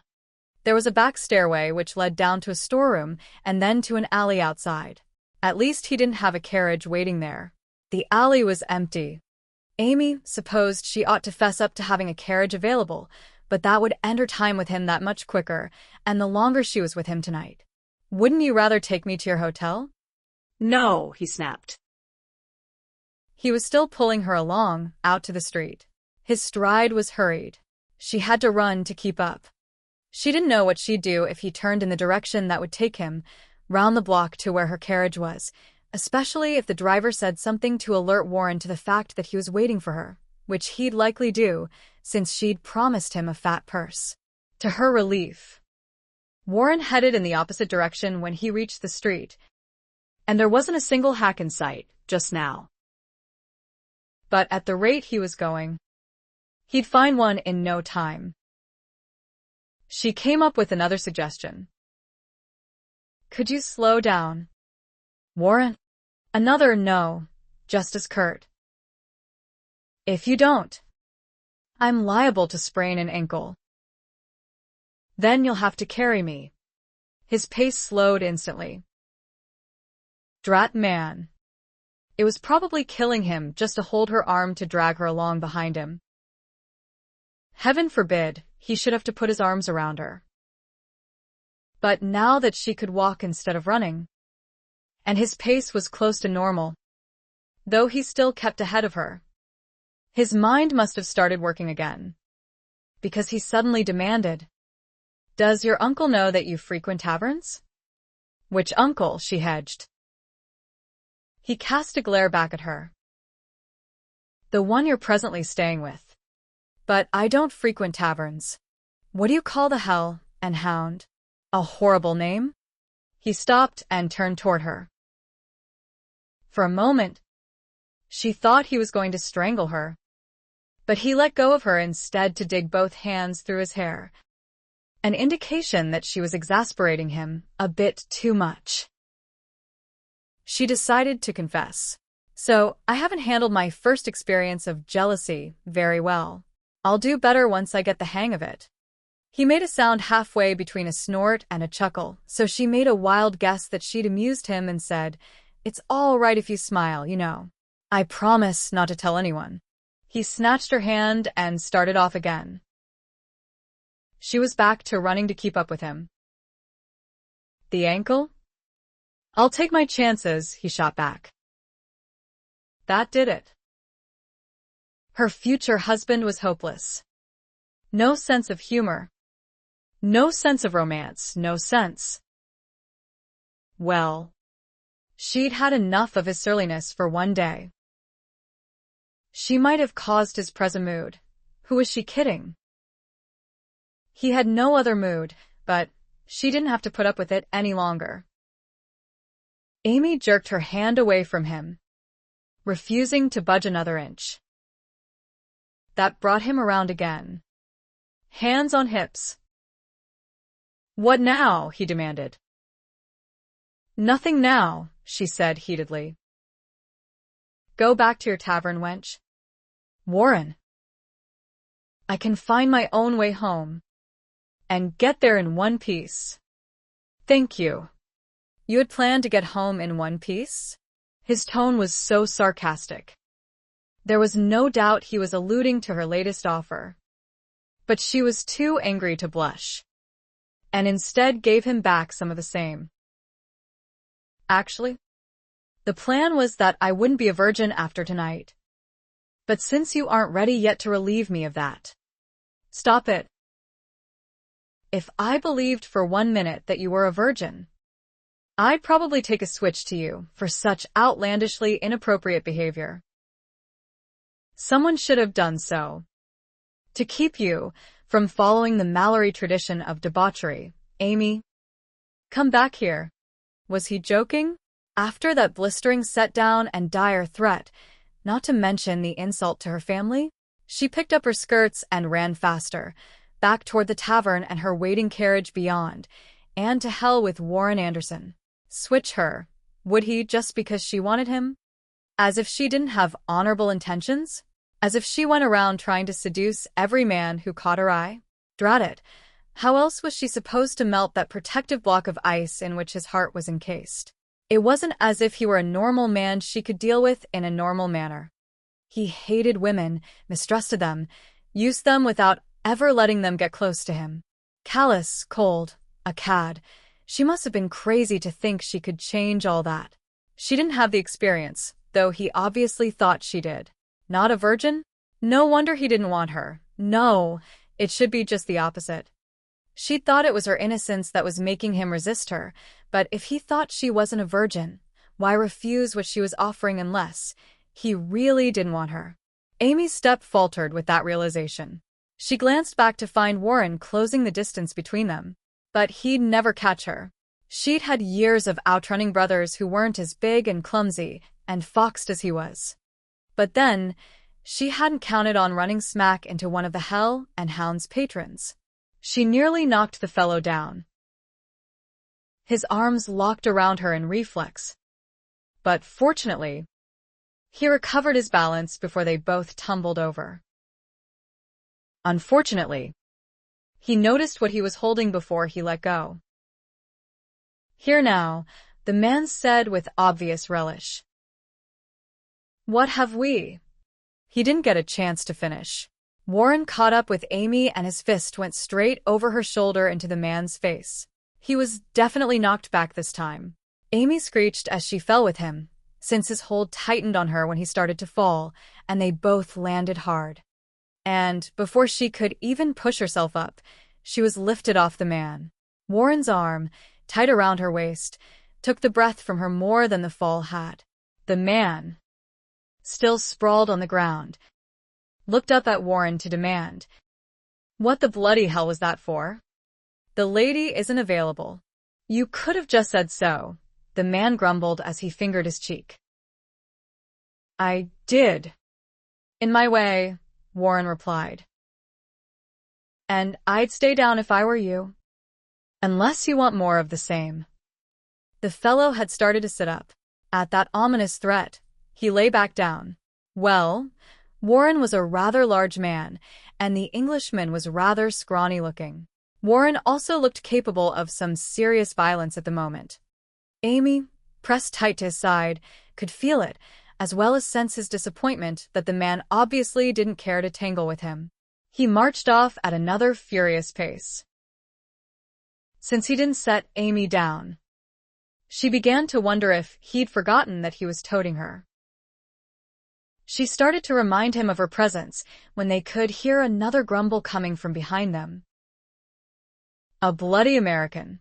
The man guessed it by Warren's accent. Ain't you heard the war's over? Then, Much louder, and we'd have whipped your tails if I'd been there. Warren swung back around. The fellow scrambled to his feet and took off at a run.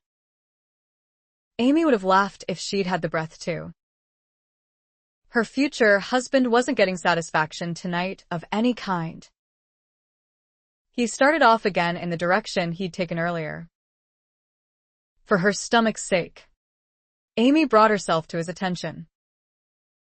As long as you're going to carry me, could you turn me around so I can enjoy it? He dropped her. The drat man dropped her. Ordinarily, her Malory temper would have exploded at that point. But when she looked up at Warren, he seemed as surprised to find her sitting on the ground as she was. I take it that was a no. Damn you. Amy, can you never be serious? You don't want to see me serious. Unless you like to see a female cry. On second thought. You probably do, she said in disgust. What's that supposed to mean? He asked as he hauled her back to her feet. But he noticed her wince and added, Did I hurt you? Do not pretend concern for my backside, which you are all too eager to bruise with a switch. I wouldn't, he mumbled. What was that? I wouldn't hurt you. This from the man who believes women are never too old to spank, she scoffed. He frowned. You've gotten a bit too friendly with my sister, haven't you? If you mean that I know things about you that you'd probably wish I didn't. Yes, I do. Someday you'll be glad of it. Since that knowledge is what leads me to think you're not a complete lost cause, damn close to it, but you do have a redeeming quality or two. Is that so? And you're going to tell me what they are, I suppose. no. I'm not. She grinned impishly. I'll leave you to guess what impresses me. I'd prefer you to consider me a lost cause. Yes, I know. she sighed. And a few minutes ago, I would have obliged you. No doubt about it. What? Dare I ask? Changed your mind? That splendid display of jealousy you just gave into, she said with some definite smugness. Oh, God, he groaned. That was not jealousy. Course it was. And nothing you say or do will convince me otherwise. Would you like to know why? I'm afraid to ask. She told him anyway. Because I've declared myself. I'm yours for the asking. And deep down, your proprietary instincts have accepted that, even if you aren't ready to admit it. Even to yourself. What nonsense, he snorted. I merely felt like hitting the man. I've felt like hitting someone ever since I docked. But then, I get that way whenever I know I'm going to have to be civil to my brother-in-law. Amy laughed. Uncle James will be delighted to know that. I'm sure. But you picked this chap to hit because he had his arms around me. He tried indifference. Suit yourself. Oh, I will. Warren. You may depend upon it. And by the by, she said, switching into a more seductive tone, about my virginity and your contention that it's a mere memory. You do know how you can prove whether or not I've still got it, don't you? It was either the sultry way she said it or the blatant dare implicit in those words, but Amy got what she'd about given up on. His hands fastened on either side of her head, so she had to accept his kiss whether she still wanted it or not. But she did want it. Oh, yes. He could have no doubt of that with the voraciousness of her response, which was immediate and wildly abandoned. Her arms slipped around him to do some imprisoning of her own, while their tongues entwined with a kind of frantic desperation born of stolen moments. It was a maelstrom of heat and longing, of frustration and inexperience united in passion's sweet need. Time and place held no meaning in that erotic storm. But it was a delicate storm, as easy to escalate as it was to abruptly end. When his hands went to Amy's buttocks to lift her against his hardness, it was the mere sound of her moan of pleasure that broke the spell. They separated at once, swiftly, the fire still too intense without some distance from it.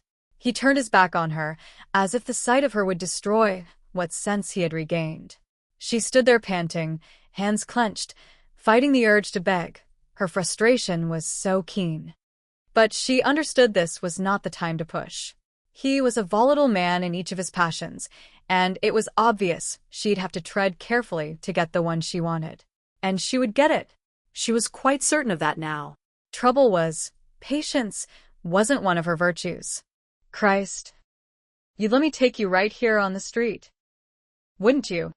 He didn't turn back to ask it. She ignored the tone, which was hardly complimentary, and answered truthfully. It appears I have no shame where you're concerned. His back stiffened at that, so she quickly changed to her most teasing tone. I don't suppose you'll reconsider now and take me to your hotel? No. She winced at the explosiveness of that reply. Some other hotel? Amy, I'm joking. For God's sake. Honestly, Warren, we have got to do something about your sense of humor. He swung around to say stiffly, my sense of humor be damned. It's your sense of propriety that is atrocious. And I believe my contention, as you call it, has been amply proved. You can't be this wanton and still be a virgin. Why can't I? I'm young. I'm healthy. And my instincts are very good. And it's not me. You dense man.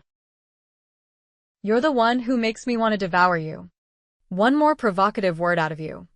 Yes. Yes. You'll take a switch to me. I know. If you're not careful, Warren, I may give up on you yet. Chapter 14. Amy wasn't sure why she did it. Possibly because Warren didn't know London all that well and could as easily get them lost as not. Or possibly because he seemed to get angrier the farther he walked, with no hacks making an appearance to relieve him of his unwelcome burden. And with him that angry, she knew she wasn't going to get anywhere else with him tonight. So she finally confessed, about 5 blocks away, that the carriage she'd used earlier might possibly still be in the vicinity of the Hell and Hound. He didn't receive the news too well, of course. To put it mildly, he had a bit of a fit, accusing her of lying and conniving and a number of other deceitful practices. She didn't bother to deny it. Well, how could she when it was partly true? Not that he gave her a chance to say much of anything. Anyway, going on and on about it himself as he marched her back the way they'd come.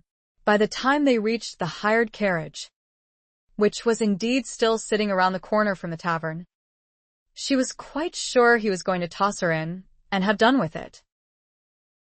And he did toss her in. But he also followed, growling out her address for the driver.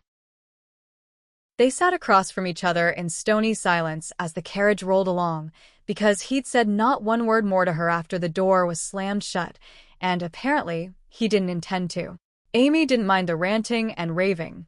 She was good at it herself when she was provoked. But her mischievous nature couldn't tolerate the silence, not for more than a few minutes. And, truth to tell, he made her more nervous when he was quiet than when he was yelling at her.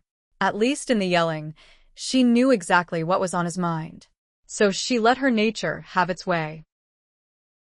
Unfortunately, she still had only one thing on her own mind.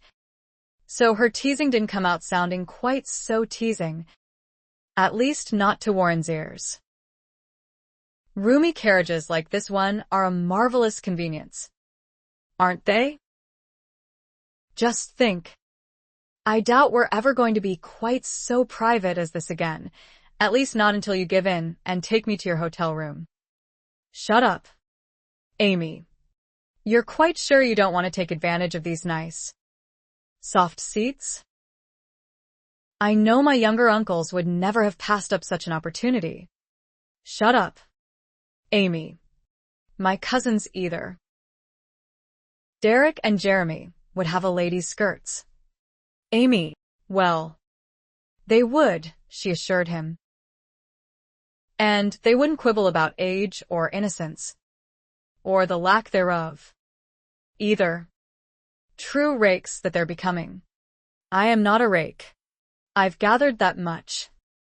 More's the pity. If you were, I wouldn't be sitting way over here, all alone. Now would I? I'd be sitting across your lap, possibly with my skirt already hiked up, or your hands endeavoring to raise it without my notice while he groaned, his hand dropping over his eyes to cover them. Amy grinned to herself, satisfied that she got to him once again, until he said derisively, "Even your knowledge betrays you." Oh, stuff. There just happens to be a goodly number of young married people in my family who sometimes forget that I'm not. Even your sister has told me a thing or two about Uncle James that I found fascinating. Did you know that he used to drag her off the quarterdeck down to his cabin in the middle of the day, too? The devil he did. He did. Too, she insisted. And that was before they were married. I don't want to hear about it. She clucked her tongue. You're sounding more and more like a bloody prude, Warren. And you're sounding more and more like a dockside whore, he bit out. Well, I'm trying, she said outlandishly. After all, that is what you were looking for tonight, isn't it? And I am nothing if not obliging. He said nothing to that, but he was glaring at her again.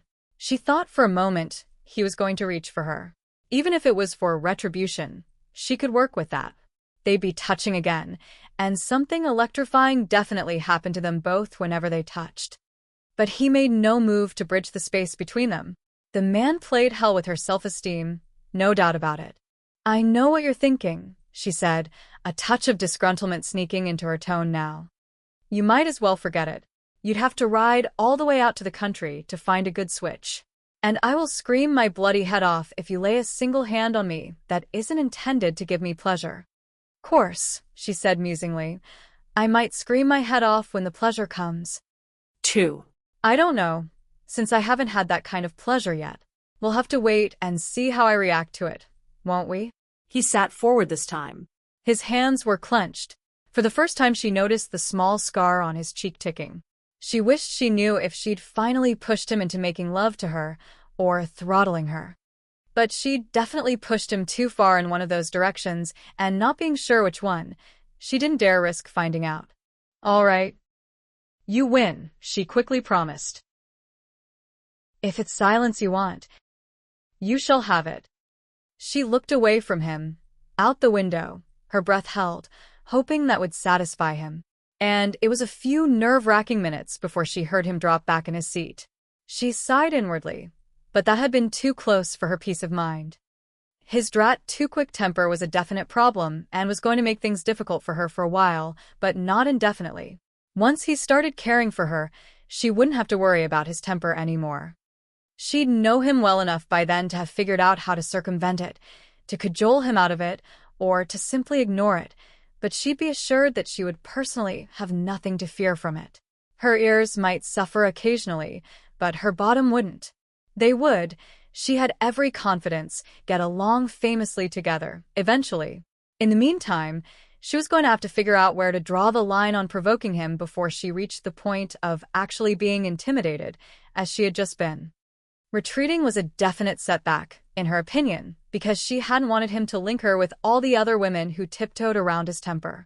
Georgina had told her that women were drawn to Warren despite being wary of him, and he had gone along for too long having it that way, which kept that wall firmly encasing his heart. Amy wanted him to see her differently.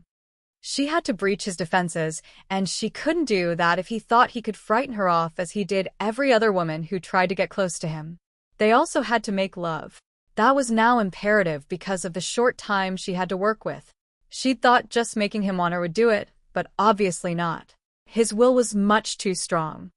No, making love was the only way to get close enough to him to effect a difference, close enough to show him that she wasn't another Marianne, that she could be trusted never to hurt him, that she could make him happy. For 8 years the man had been miserable, and he'd convinced himself that he liked it that way. She was determined to show him another way, to put love and laughter back into his life. A deep rut in the road, or some other obstruction, suddenly bounced the carriage, bringing Amy out of her introspection and to an awareness of what she was looking at outside. She frowned, confused for a moment, then felt a thrill of alarm, not for herself, but for the simple fact that her companion wasn't going to appreciate this one little bit. And, unfortunately, it was up to her to deliver the bad news. But there was no help for it. He needed to be prepared, and also to know that they likely had nothing of true danger to worry about. Warren? I don't think this carriage is going where you directed it. He looked out the window. But since he was unfamiliar with London, the scenery outside told him nothing. Where are we? Then, if I'm not mistaken, that isn't one of our splendid parks responsible for all those trees passing us by. This is the road out of London, which we have no business being on to get to Berkeley Square. Incredibly, his voice was calm as he asked, could the driver have misunderstood me? I doubt it. His eyes suddenly narrowed suspiciously on her. This wouldn't be your idea, would it? Some cozy little love nest tucked away outside the city that you hope to make use of tonight. She grinned at him. She really couldn't help it. Sorry, but I didn't get any further than hoping for the bed in your hotel room. Then, what's this about? One of my better guesses would be that we're going to be robbed. Nonsense. In an area like the one we were in, I understand robberies are a common occurrence. There would have been no reason to take us outside the city. True, except robberies of this sort are also fairly common, offering the thieves a means of stealing horses, a coach, and our purses. Of course, hacks for hire aren't usually a target. Their horse flesh isn't the best, nor is the equipage. So, they don't bring in much on the turnaround sale. But this one was sitting a bit long in one spot. The driver could have been asked about it and bragged that he'd been promised a hefty sum to wait. So you're saying that's not your driver up there? He asked. Highly doubtful. He would have been disposed of, his jacket used by someone near his size to avoid suspicion. And I hate to say it, but it's likely there will be more than one of these thieves to contend with. This kind usually operates in 2s or 3s. The others either lying flat on the roof, so we wouldn't have noticed, or awaiting us on some deserted country lane that has been prearranged. I do hope they only knocked the driver out, rather than kill him. He was really frowning by this time. I'd worry about yourself right now. If I were you. Actually, I doubt we're in any serious danger. I don't know about your American thieves, but ours do their best not to kill off any gentry, if they can help it. The hue and cry that follows such a deed is bad for the lot of them. They'd even turn over one of their own for the gibbet just to end it. Amy, why do I find all of this hard to believe? Because you hadn't realized how ingenious our thieves are, she suggested. His glower said he didn't care for her humor right now. I prefer to think the driver simply didn't hear the directions clearly. And that can be corrected. To correct it, he pounded on the roof first to get the driver's attention, then opened the door enough to yell up at the man to stop. Instead, the carriage picked up a burst of speed that threw Warren back in his seat and slammed the door closed again. Well, that certainly accomplished wonders, Amy remarked, tongue-in-cheek. Damn it. If you weren't here, I'd simply jump out, he replied. That's right. Blame me, because I'm keeping you from breaking your neck. You'll take the blame enough for my being here in the first place. You'd rather see me here dealing with this on my own? She asked with raised brow. I'd rather you stayed at home. Then neither of us would be here. She wished she had a good argument for that one, but didn't. So redirected his thoughts. You aren't carrying a great deal of money, are you? To where I went. I'm not stupid. Then don't make such a to-do about it, she suggested reasonably. It's fairly simple. You hand over the money, and they don't hurt you. That isn't the way I do things. Little girl. She felt her first stirrings of real dread upon hearing that. Warren. Please. I know you were hoping for a fight tonight, but kindly don't choose these chaps. They're going to be armed. So am I. She blinked. You are? He lifted both pant legs to remove a pistol from one boot and a wicked-looking blade from the other. Amy's dread escalated to full-blown panic. Put those away. The devil I will, he replied. Americans, she said, leaving little doubt that she didn't think very highly of them at the moment. I do not care to be caught in the crossfire while you play hero, and if you happen to get hurt, then I'm liable to do something stupid, like seek revenge on your behalf, and I don't care to get killed tonight. Thank you. You're going to stay in the carriage, was all he said to that. I won't. You will.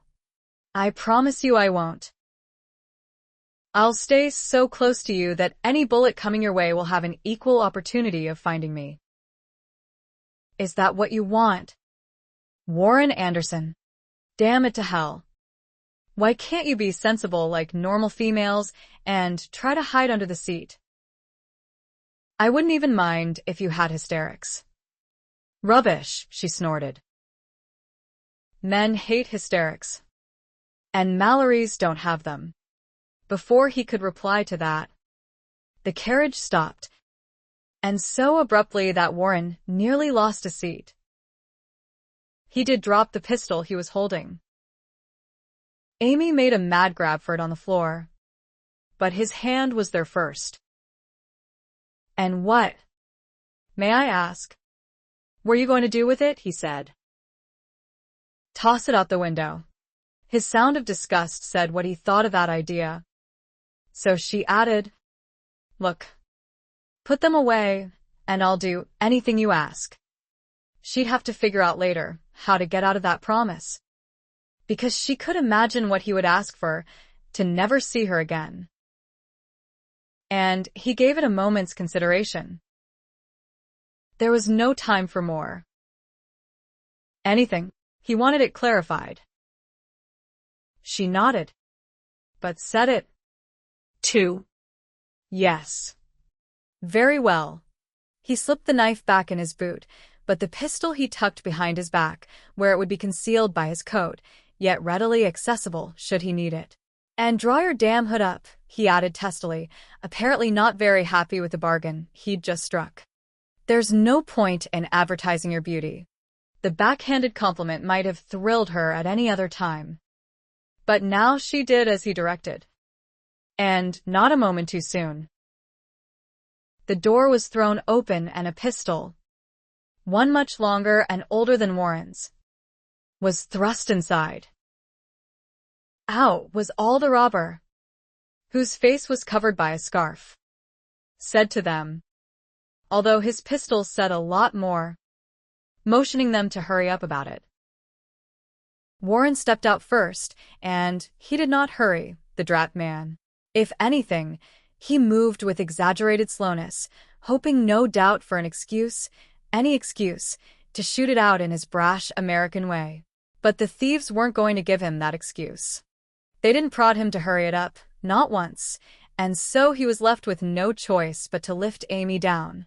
Actually, he had a number of choices. He was just honoring her request for the moment, and for that she was grateful, particularly when she saw there were 4 robbers. 2 had been waiting here for the carriage. None of them were very big, and Warren's extreme height had probably given them pause. But they were all brandishing weapons, so the pause wasn't long. "There's no need to tarry, Governor. Just and over the blunt, and ye and your lady can be on your way." "And if I choose not to?" Warren asked baldly. Amy groaned inwardly. There was a moment's silence, then the man who had spoken before answered. "Well, Now, we all know the answer to that, don't we?" A few chuckles followed the remark. Amy didn't like the sound of it at all. She could have been entirely wrong in the assurances she had given Warren. After all, there was always the bad penny thrown in with the common thieves who didn't follow the rules. She immediately tossed down the purse she had already untied from her wrist. One of them reached down for it, hefted it for weight, and she could almost feel his smile at finding it quite heavy. "Much obliged, m'lady," the robber said. "Don't mention it," Amy replied. "Hell," Warren mumbled, disgusted by her manners at a time like this. Amy was even more disgusted by his, and her elbow slamming into his ribcage told him so. After one pointed glare cast her way, Warren dug his hands into his pockets to toss out what coin he still had on him. Threw it straight at them. Was more accurate. Amy wanted to hit him again, but Warren wasn't done provoking yet. "It would appear I was prepared for gutter rats. You'll get no more out of me." He'd annoyed them finally. At least the leader. "We'll ave the clothes off your back if we've a mind to, Governor," he was warned. Then another one asked Amy, "What's a fine lady like yourself doing, why, a bleedin' yank?" "Contemplating murder," she replied. So sincerely, they burst out laughing. "So, if you'll excuse us, gentlemen, I'll get on with it." She didn't wait for permission to leave. She brazened it out, grabbing Warren's arm and jerking him along with her, off in the direction they'd come from. For a moment she thought that was all she'd have to do, until the leader called out, "Are you sure you haven't a trinket or two to add to the pot?" "M'lady." She stiffened, but it was nothing compared with the violence she could feel emanating from Warren. To have done nothing was really bothering him. Obviously, it just wasn't in his nature to back down, even when he had 4 pistols trained on him. But Amy's nature was much more peaceful, and before he still could do something, she called back, no. "I don't. And if you don't care to tangle with the Malorys of Haverston for tonight's work, you'll be happy with what you've got." They might not have heard of the Malorys of Haverston, but the name Malory itself was a well-known one even to the lower denizens of London town. Anthony Malory had seen to that during his rake-hell days of whoring, gambling, and numerous early morning duels. She must have assumed correctly, for not another word came from the thieves. That didn't stop her from continuing to pull on Warren. She wouldn't breathe easy until they were well away from the area. They'd gone possibly a half-mile before he finally said something. "You can stop strangling my arm, little girl. I'm not going back." Something sensible out of his mouth at last, she mumbled to herself. What was that? Nothing. She let go of him and also kept ahead of him, half running in her eagerness to get back to the city. By her estimation, they had a couple of miles to go just to reach the outskirts, and by the time she finally got home, she didn't want to think about it. She hadn't planned to be gone this long. She'd told Artie that she was retiring for the night, hoping she wouldn't be disturbed. But she still had to sneak back into the house, And the later it got, the more silent the house would be, and the easier she might be heard. It wouldn't be, because there are ample switches all around us that you're finally being quiet. Would it? They'd walked perhaps another mile when he said that, right behind her. Amy hoped that was a belated sense of humor kicking in, but she doubted it. A newly cut switch is inferior, she informed him without looking back for his reaction. It needs conditioning that only time. A newly cut switch will get the point across. I have no doubt. She swung around to say. Forget it, Warren. I haven't done anything deserving. Haven't you? If it weren't for you, my body wouldn't still be in need. I wouldn't have been robbed. I wouldn't be out here on this miserable road. This is splendid exercise. You weren't carrying that much money. And you know what you can do about your other problem if you wouldn't be so bloody stubborn. That does it. He headed straight for the side of the road and all those bushes he'd been referring to. Amy didn't wait around to see him break off a switch. She took off down the road at a full-out run. Chapter 15. There was a bit of moonlight peeking through the thinness of the clouds. Enough to see the road clearly. So avoiding potholes and wagon wheel grooves was no problem. And the road was dry. It hadn't rained in 3 days. So there was no worry of slipping and sliding in muddy ruts. Amy's only worry was being caught by that madman who was determined to take his frustrations out on her in a physical way, but not the right physical way. She couldn't let him do it. He'd regret it after. Though she had an idea she'd regret it a lot more, at least her bottom would. However, she was confident she'd win this race. Especially since there was no one out here to step into her path, which had happened earlier. But Warren had had time and exertion enough to sober up considerably. So he wasn't the least bit clumsy in hieing after her this time. Within moments his hand was inside her cloak, slowing her down, then on her arm, jerking her around. Unfortunately, she stumbled in the turning, which threw him off balance. She lost her breath as she landed, with his body falling on top of her. When the pain settled down, she'd probably find a broken bone or two, if he hadn't crushed every one of them outright. It certainly felt like it. And he didn't get off her. He started to. But after rising a little, he caught her wide eyes on him, her lips parted and panting. And with a groan, he bent his head down instead.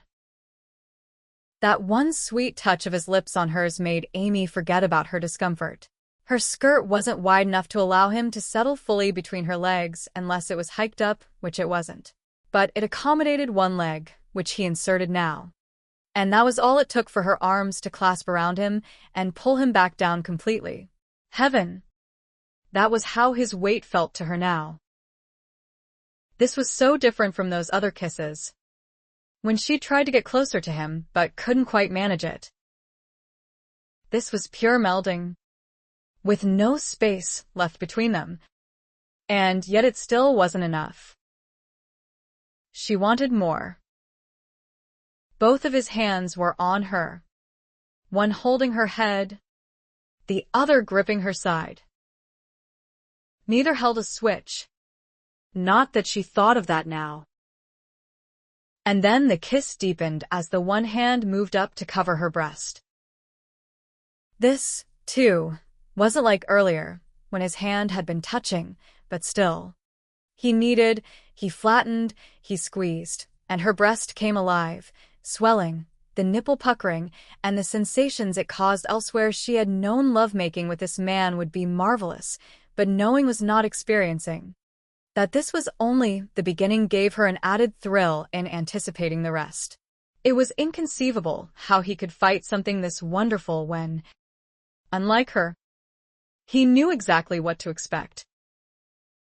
But he wasn't fighting now. He was giving his passion free rein. and hers was there to meet it. He rolled over, bringing her on top of him so he could reach her bottom.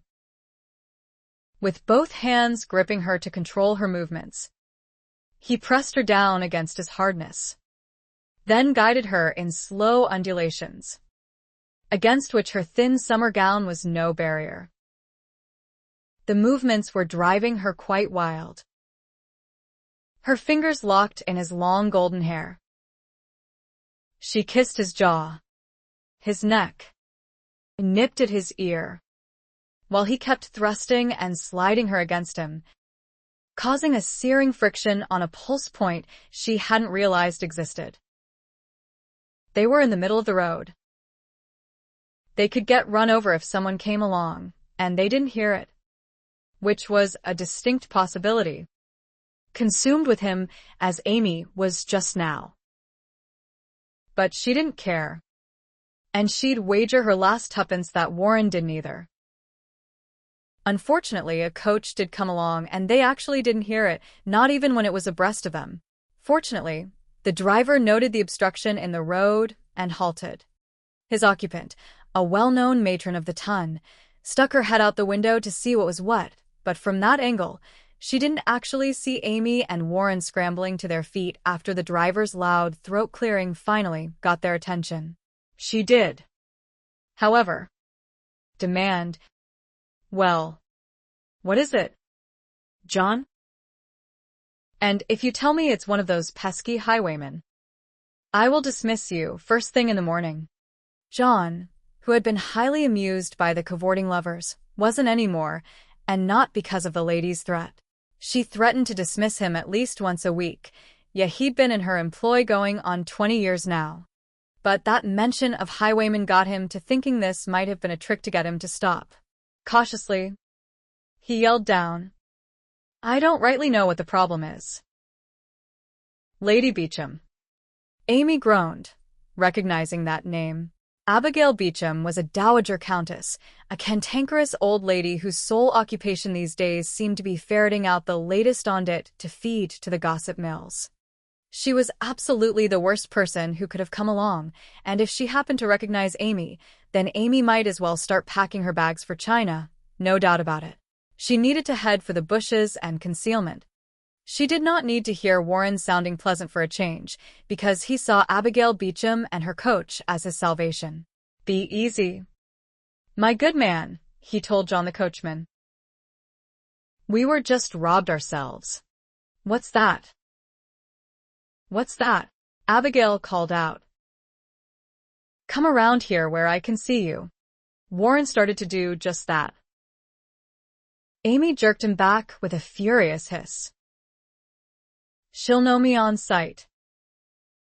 "If you aren't sure what that means, kindly remember that forced marriages run in both our families." "Nonsense," he scoffed, clearly indifferent to the risk. "Just keep your hood up." Amy was incredulous.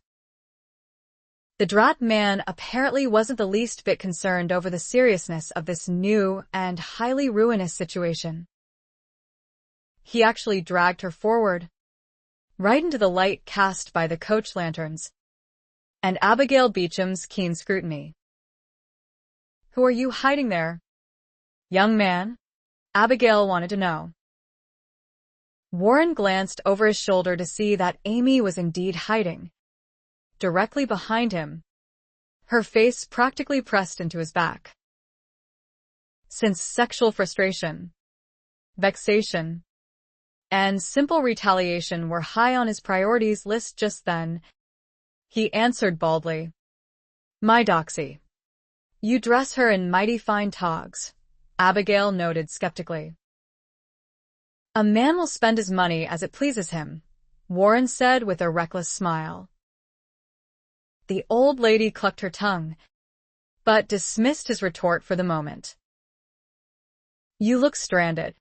"We are," Warren replied. "Robbed of both money and our transportation." "Highwaymen, the city kind," he clarified. "We were taken right out of London." "Scandalous." "Well, climb aboard." And you can tell me all about it. Forget it, Amy whispered at his back. I can't take the chance. What's she mumbling? Abigail asked. Before he could answer, Amy warned him further. She didn't believe you.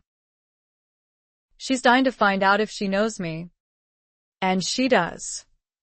It would serve you right, was all he said as he opened the coach door and thrust her inside.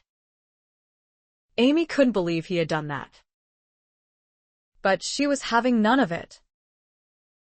She went in with her head averted. But she also went right out the other side of the coach. Warren did likewise, pausing only long enough to tell the startled lady, Your pardon, madam. This will only take a moment. He caught up with Amy several yards away, since she was only stalking off in her anger, rather than running.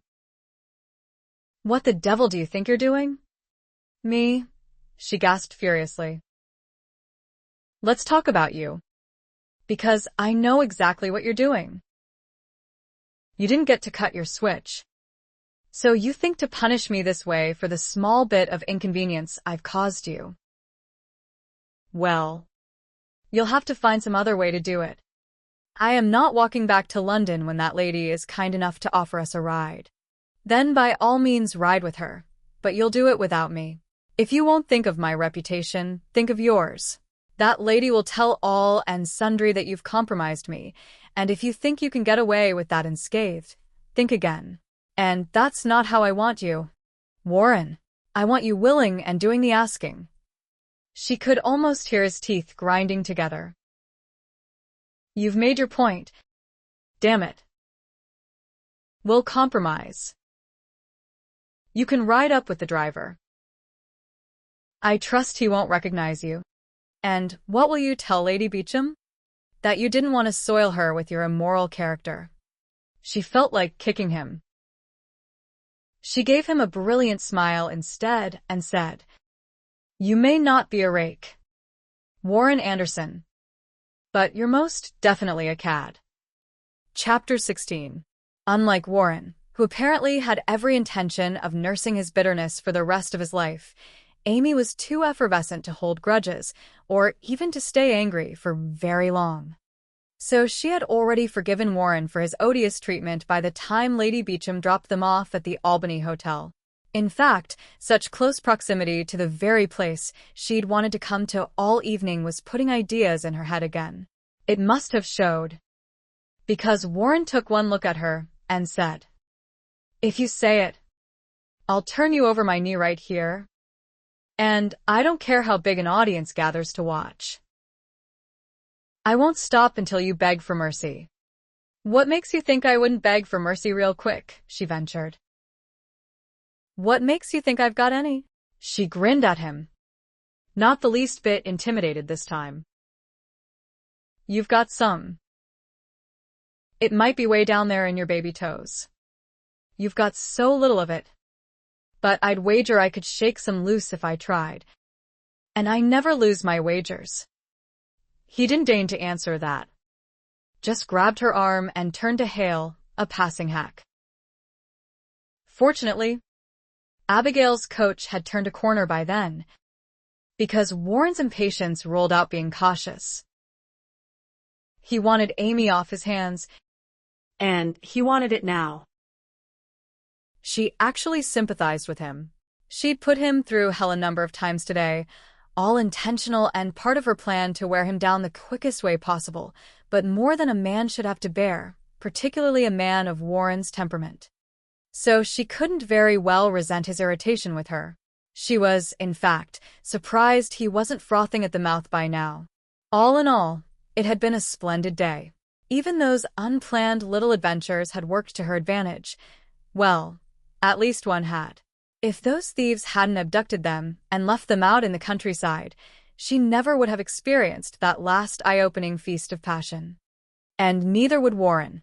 And what she hugged to her breast on the short ride back to Berkeley Square was the fact that Warren hadn't stopped that last time and might not have, if Lady B hadn't come along when she did. He told the driver to wait for him, Amy had only these few moments left with Warren, without knowing when she'd see him next. If she knew him, and she was certainly getting to, he'd want to avoid her at all costs. But he couldn't do that, not when she was staying in his sister's house. If only he were staying here, too. She really ought to mention that to Georgina. They reached the door. Amy leaned against it to look up at him. As usual, he was frowning, but that certainly didn't detract from his handsomeness. If anything, it represented a challenge. No wonder so many women were drawn to him. But she wasn't going to be one of those many.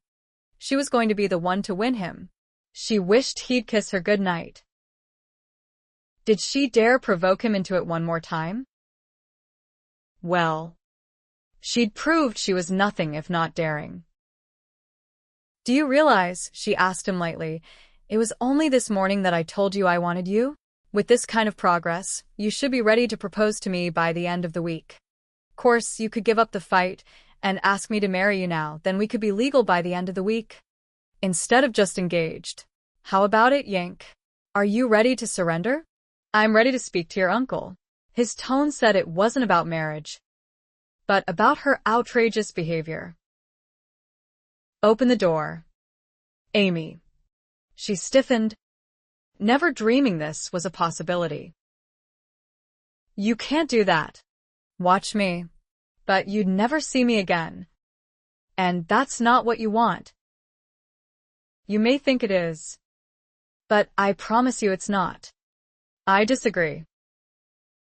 I can't think of anything more enticing at the moment." "Can't you?" He stiffened now and took a step away from her. Stupid to have said that. She ought to be assuring him that she'd back off, but she had no intention of backing off. And she had to be as scrupulously honest with him as the old "all's fair" adage would allow, or she'd never get him to trust her. She didn't take back the taunt, but she offered what she hoped was a reasonable suggestion. "Please, at least sleep on it. You're angry now, but you'll feel different in the morning." "No."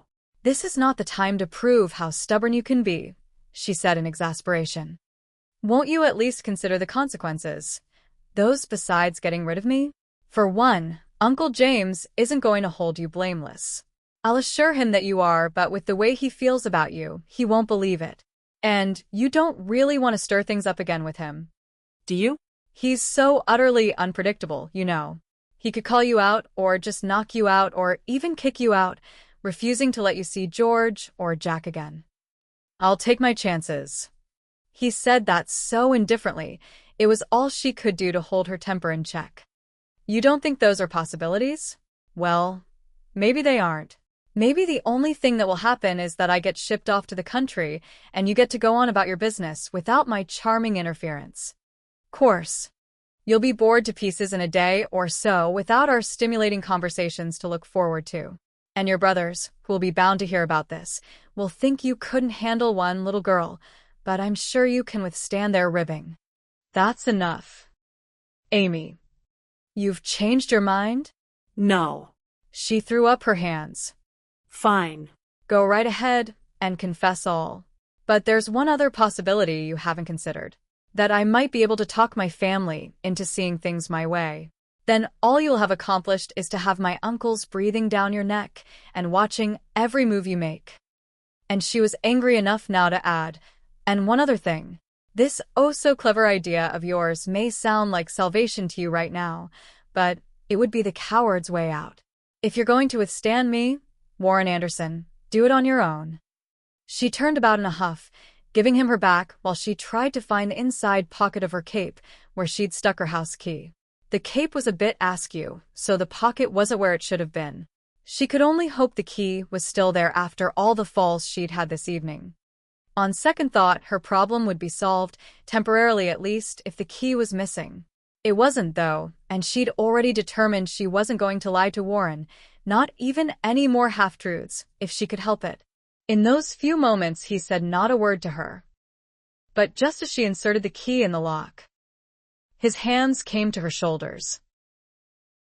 "You think I can't?" he asked. "Can't what?"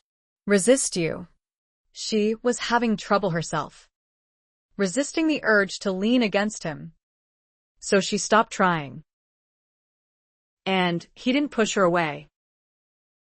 "I think you'll give it your best effort," she said in a soft whisper. "And succeed. Care to bet on it?" She held her breath, awaiting his answer. It was fanciful, she knew, but she was sure he'd be sealing his fate if he took that bet, since she never lost a wager. But he disappointed her. No. To bet on it would be to give it importance. "This brazenness on your part has startled me, is all. But now that I know what to expect, I can ignore you." She turned around before he could step back to avoid the press of her breasts against his chest. "Can you?" she asked seductively. He walked away. All right. So maybe he could, for a little while more. Chapter 17. Amy shut the door and locked it, then leaned against it. She was smiling to herself, now that the danger was past. She'd managed to get inside the house without Warren at her heels, a small miracle that, as stubborn as he was. And she wasn't sure which of her remarks had swayed him, though all that mattered was that Uncle James wasn't going to be dragged from his bed tonight to listen to an accounting of all her sins. Another time, perhaps, but not tonight. "Is there a good reason why you're coming through that door at this time of night?" Amy nearly dropped through the floor. She was so startled. And then the question registered, and she blurted out, "Yes, no. Can I think about it and tell you in the morning?" "Amy, I'm joking." "For heaven's sake," she told Jeremy as she pushed herself away from the door. Thankful it was he who had heard her come in, and not his father.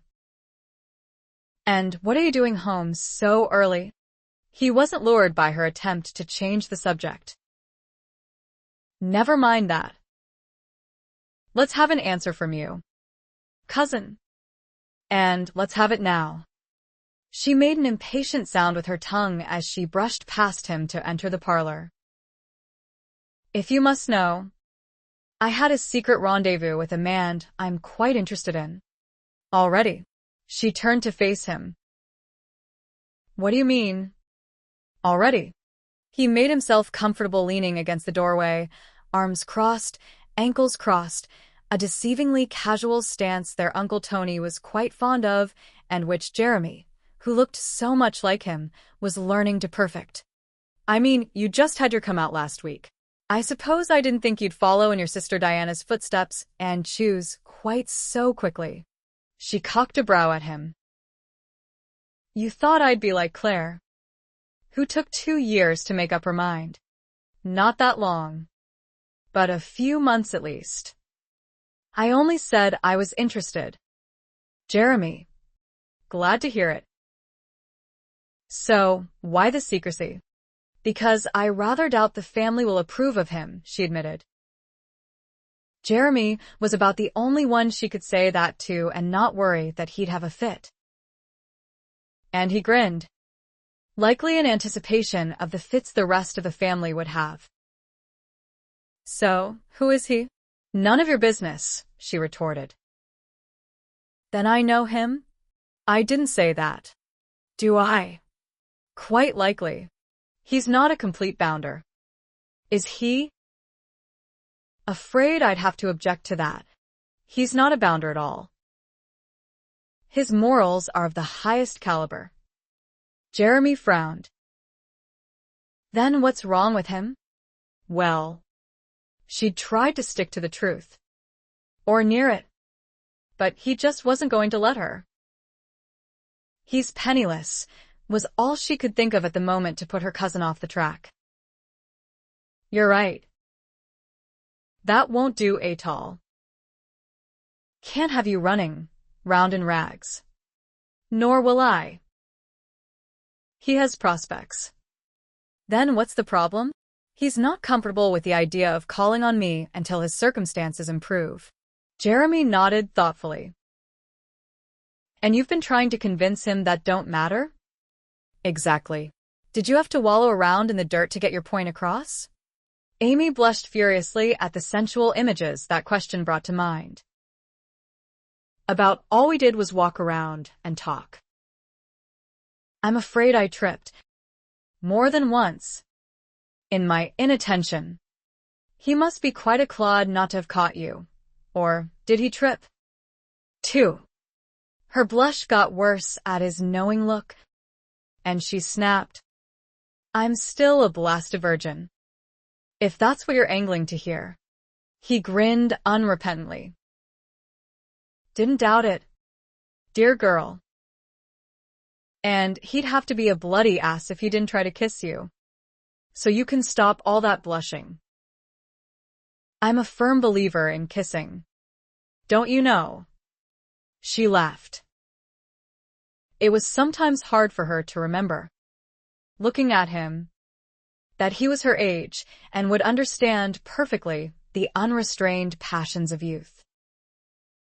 And since the subject had come up, now would be the perfect time to take advantage of his expertise to aid her own situation.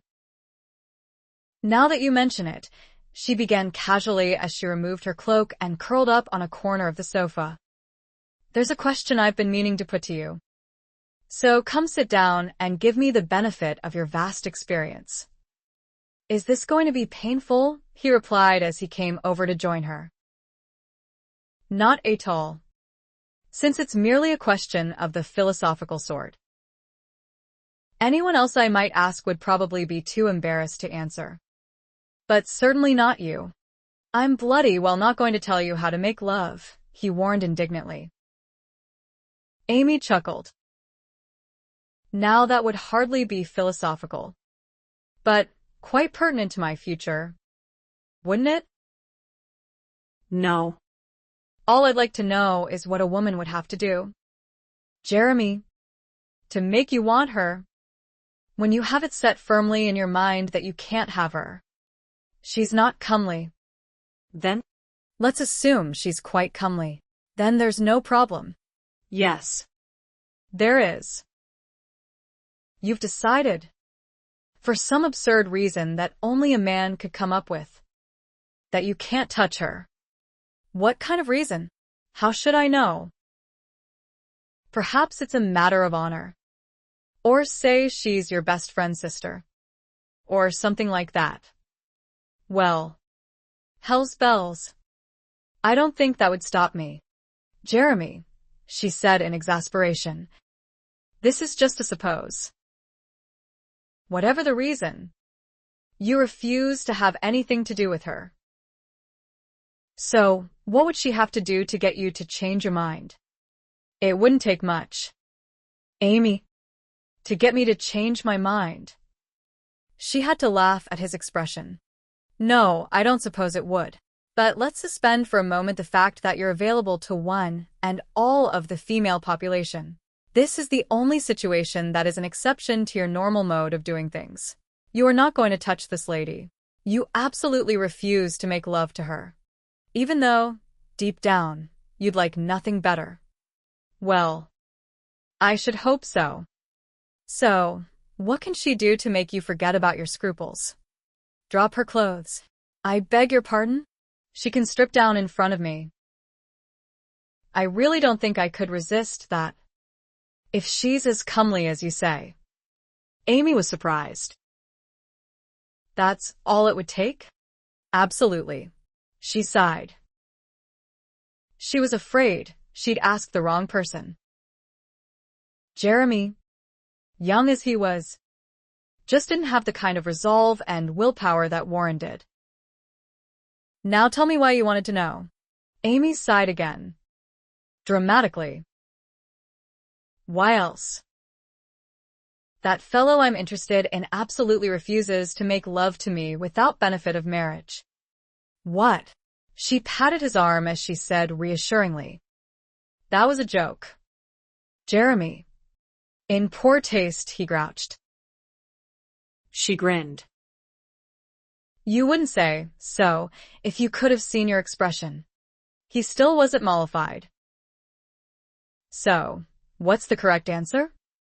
She was hoping he would have forgotten the question.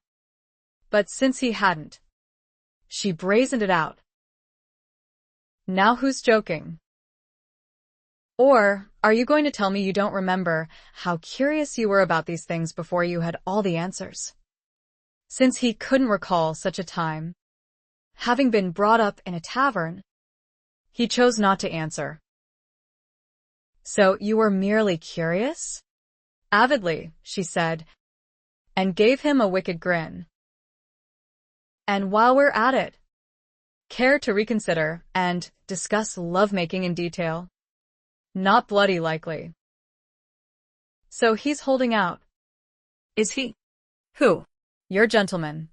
I didn't say it was him. You didn't have to. Smart man.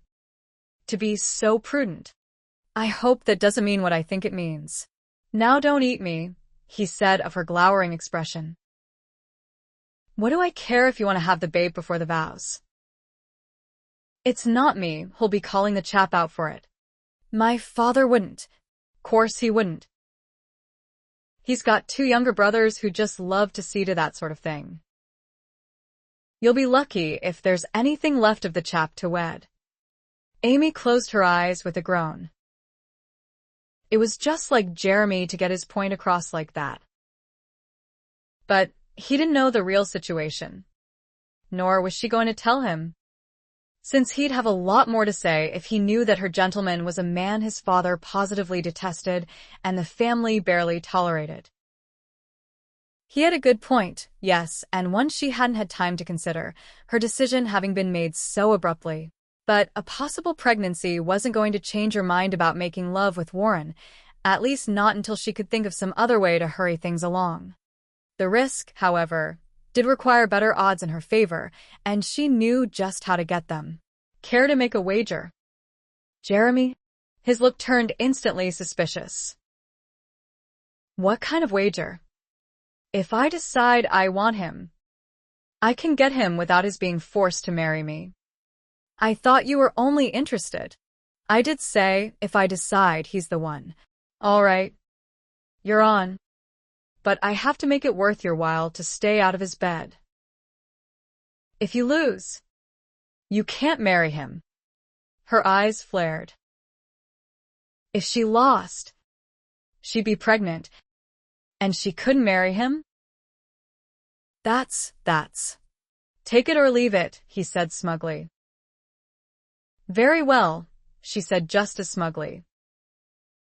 And if I win, you won't touch a woman for. He sat bolt upright, his expression appalled. Be nice, and remember I'm your favorite cousin. 1 month. 1 whole month. I was going to say 6. 1 it is. He sighed. But it was only a moment before he was grinning quite devilishly. Well, I've done my good deed for the day. Amy grinned right back at him. Yes, you have. You've assured I'll get him, if I want him, because I've never lost a wager in my life. Chapter 18.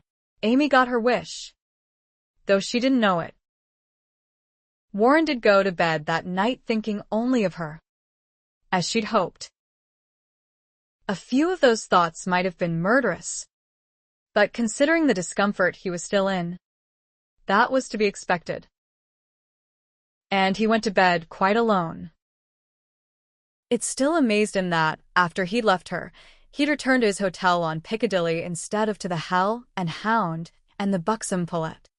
His inattention was to blame, he supposed, and the fact that he'd been fuming about letting the little chit talk him out of what he should have done, which was apprise her family of her scandalous behavior.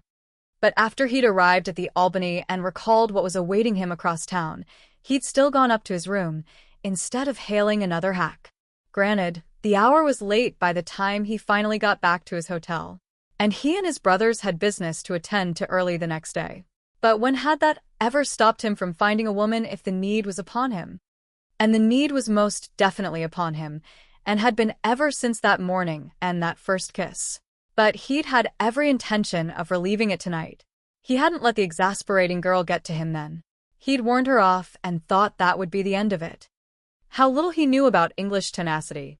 And that had been before he nearly made love to Amy Malory in the middle of a country road.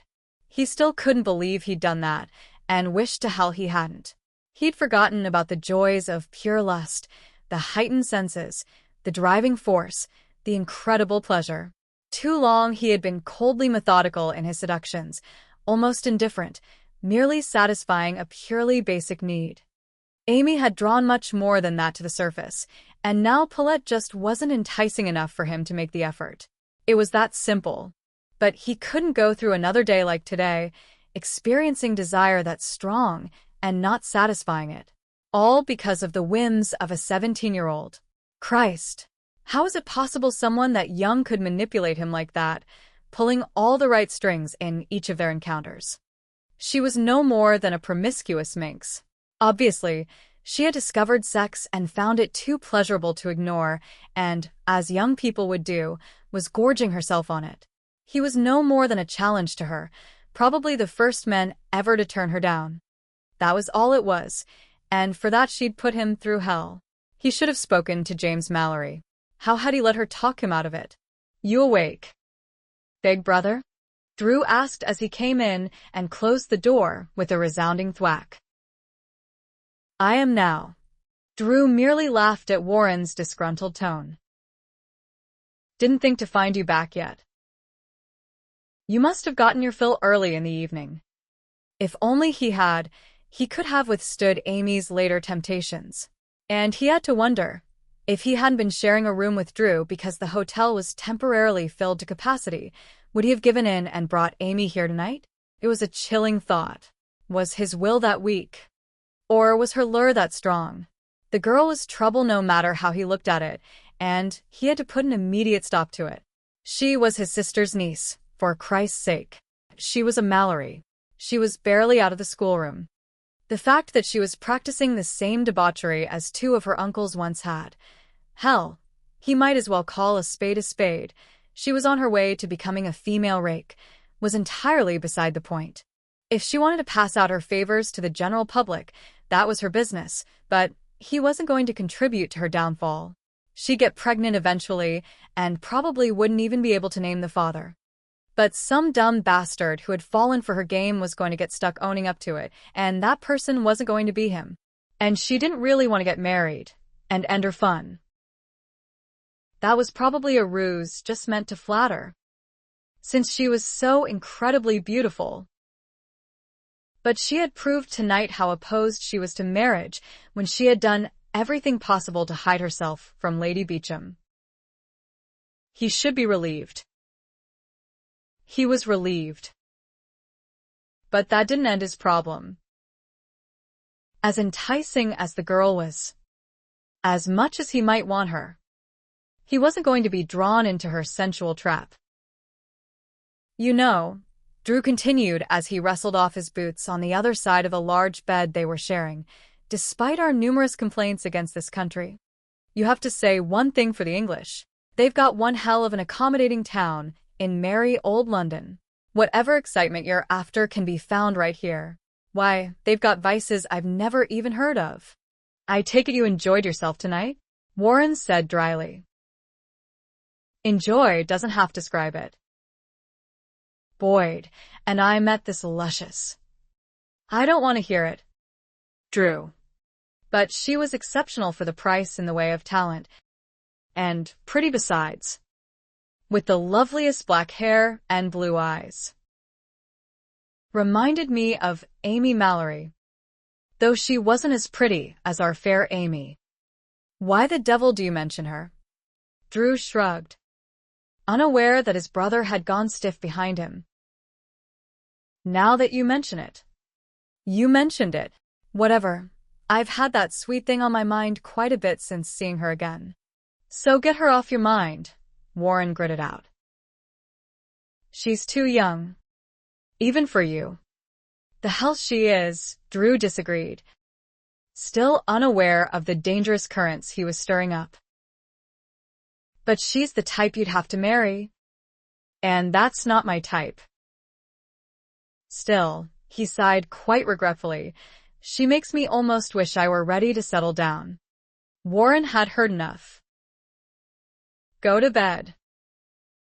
And if you snore tonight, I'm going to smother you with your pillow. Drew cast a surprised look over his shoulder. Well, aren't you in a swell dandy mood? Just my luck to get stuck sharing a room with a family grouch. It was the last provocation Warren could stomach for a day filled with them. He came up swinging. Drew ended up sprawled on the floor.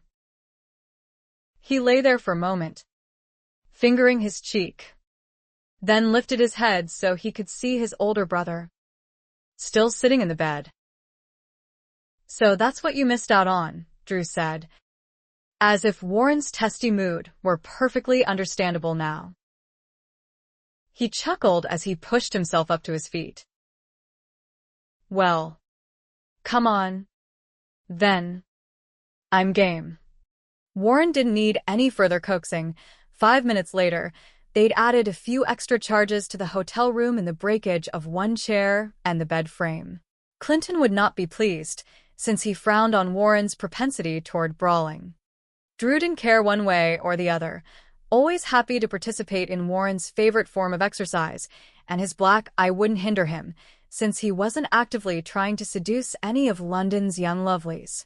Warren, however, couldn't have been more pleased with the outcome.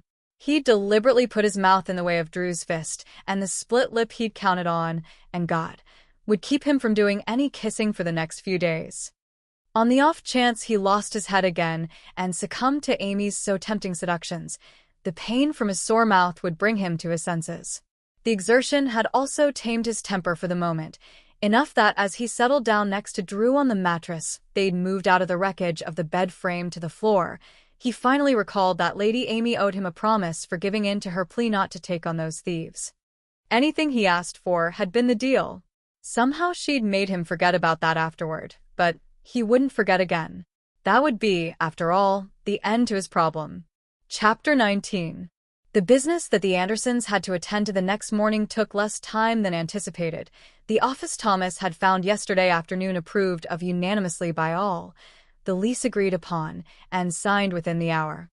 The three-room space needed work, however, but only minor repairs that a carpenter and a painter could accomplish in a matter of days. Clinton and Thomas went off to acquire the furnishings, Boyd to find the laborers. That left Drew and Warren with time on their hands, and Warren with unwelcome company. He wanted to go by Berkeley Square and have words with Amy, but couldn't do that with Drew tagging along. He considered picking another fight with his brother just to get rid of him, but now that he had the means to solve his little problem, his mood was too pleasant for him to feign unpleasantness. Drew, however, saved him from simply suggesting he disappear, which, knowing Drew, would have had the younger man sticking to his heels the rest of the day instead. Drew, apparently, had other plans himself. I'm going round to a tailor Derek recommended. This fellow can turn out formal togs in a matter of days for the right price. And what do you need with formal wear here in London? Warren asked. Boyd and I have been invited to a ball at the end of the week. Actually, the invitation included us all, but I didn't think you'd be interested. I'm not. And you'll be sailing by the end of the week, Warren reminded him. What does that matter? I'm still game for a few hours of romancing. Ah, I forgot. You're famous for kissing and running. So what? Indeed. Does it matter? A sailor's bad luck. Drew grinned unrepentantly. And you don't. I don't make promises to women that I don't intend to keep. No. They're too frightened of your damn temper to try and extract any. Warren didn't take the bait, and even put his arm around his brother's shoulders to confide. I'll give you matching shiners if you insist. But I'd just as soon not. Drew laughed. Got it all out of your system last night? For the time being. Glad to hear it. But of course it won't last. Your mellow moods never do. Warren frowned as Drew left him. Was he that hard to get along with? His crew didn't think so, or he wouldn't have kept so many regulars for so many years. He did, of course, have a temper, and there were certain things that easily provoked it. Drew's constant cheer, for one. His younger brother's carefree nature simply rubbed him wrong, possibly because he could remember a time, so long ago, when he'd been much the same, before Marianne. He put it from his mind as he headed for Berkeley Square and an end to another, more pressing irritation. His mood was still good, however, and even improved the closer he got. No more days like yesterday. An end to temptation. He could get back to enjoying this visit with his sister. He could concentrate on opening the newest Skylark office for business. He might even consider acquiring a temporary mistress for the duration of his stay. Maybe he ought to attend that ball with his brothers after all, just to see what the ton had available in the way of easy virtue. The French ex-pirate, Henri, was the butler for the day, and it took only a few moments after he answered the door for Warren to learn that he'd come at the wrong time. Georgie was napping. So was Jacqueline. And the other 3 Malorys in residence had gone out. Warren's disappointment was crushing. The good mood he'd finally attained shot down to the lowest dregs. He'd been prepared to have an end to frustration, and here he was beset with it again. He could have waited, of course, but his impatience would only make his mood worse, and if Georgie got up, he'd end up taking it out on her. So he left, but how to kill time in a town he didn't know. Well, there was one other thing he'd been meaning to do. An hour later, he'd found the sporting hall he was looking for, made arrangements with the owner at considerable cost for personal instruction, and was discovering, rather quickly, that he knew next to nothing about serious fisticuffs. A brawler was what he'd always been, and it had served him nicely, until James Malory. Not like that. Yank, the instructor complained. That'll knock the average man on his arse. But if you want him to stay down, do it like this. Warren didn't exactly have the temperament for this kind of criticism, but he was going to put up with it if it killed him. The reward would be the ability to smash his brother-in-law in the face and not get demolished for it. You've got the body to do considerable damage, but you need to use it properly. Keep them up. Now. And make use of the power behind your right. Well, fancy this, uttered a voice Warren recognized all too well. Any particular reason you've gone into training? Yank. Warren turned to face James Malory and his brother Anthony, who had come up to the ring. The last 2 people he cared to see just then. One, he said with clear meaning. James grinned. "D'you hear that, Tony? I do believe the chap is still after my blood. Well, he's come to the right place to figure out how to go about it. Hasn't he?" Anthony replied. To Warren, he said, "Did you know Knighton trained us both?" "Course. That was quite a few years back, and we've learned a thing or two since then. Perhaps I'll give you some instruction myself. Don't trouble yourself, Sir Anthony. I don't need that kind of help." Anthony merely laughed as he turned to his brother and said cryptically, He doesn't understand. "Why don't you explain it to him while I go and collect my bet from Horace Billings over there?" "What did you wager on this time?" James asked. "Can't you guess? The sex of my daughter? Her name?" "Old man." Anthony laughed.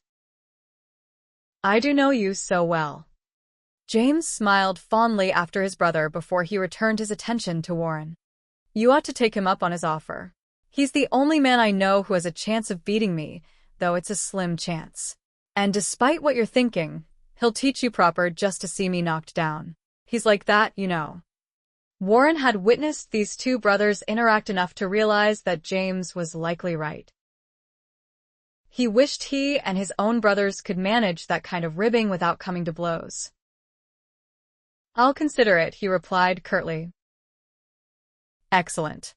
Now, I'd offer the benefit of my own expertise to keep things sporting mind, but your sister would probably accuse me of seeking revenge or some such silly thing, since I wouldn't be nearly as gentle with you as Tony will. By the by, that's a splendid cracked lip you've got there. Anyone I know. So, you can congratulate him?" Warren said testily. James just smiled.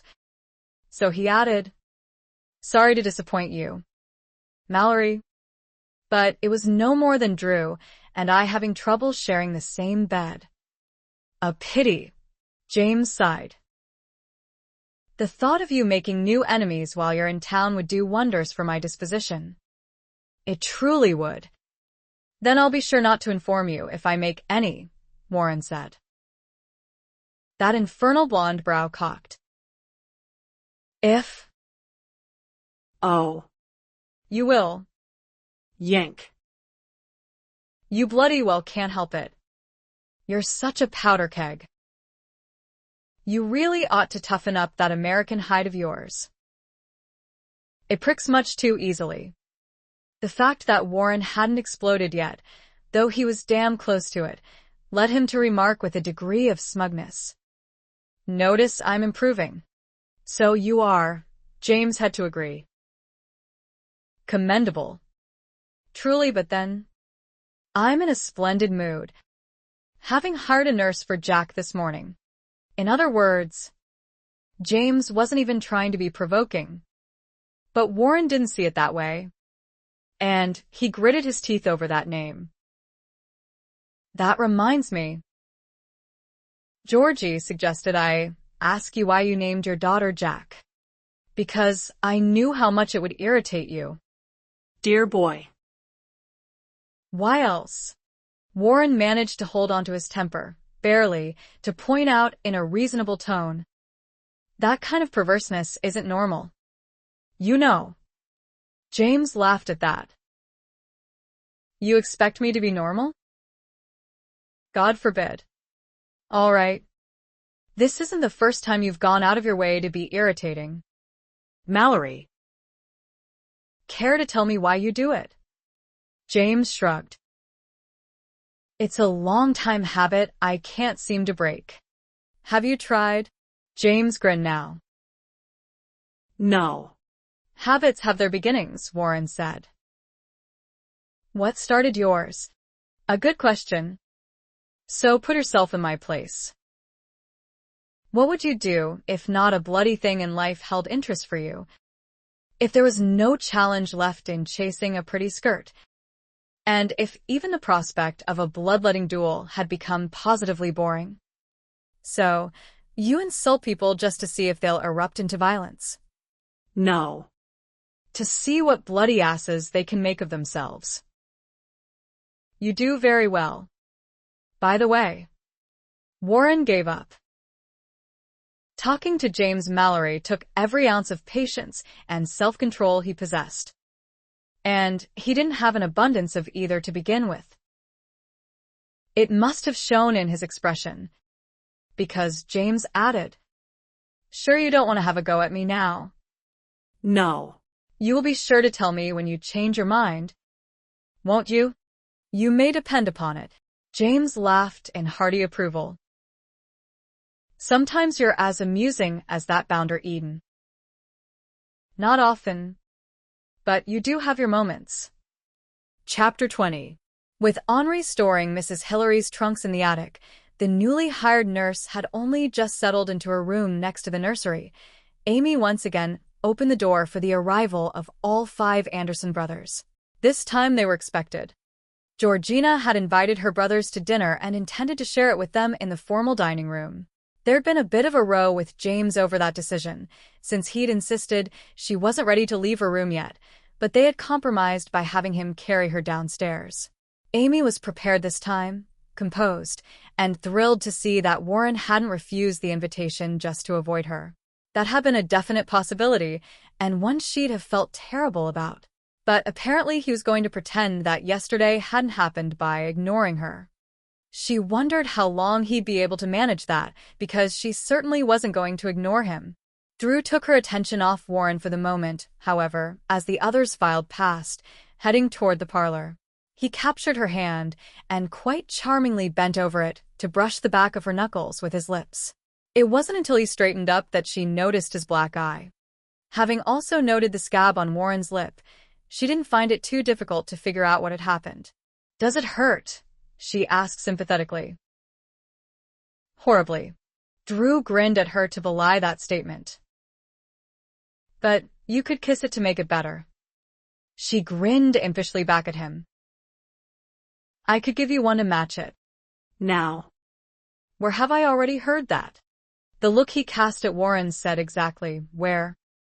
But Warren wasn't the least bit amused. Before they came to blows again, however, Amy remarked, "I hope you've come up with a reasonable excuse for your sister.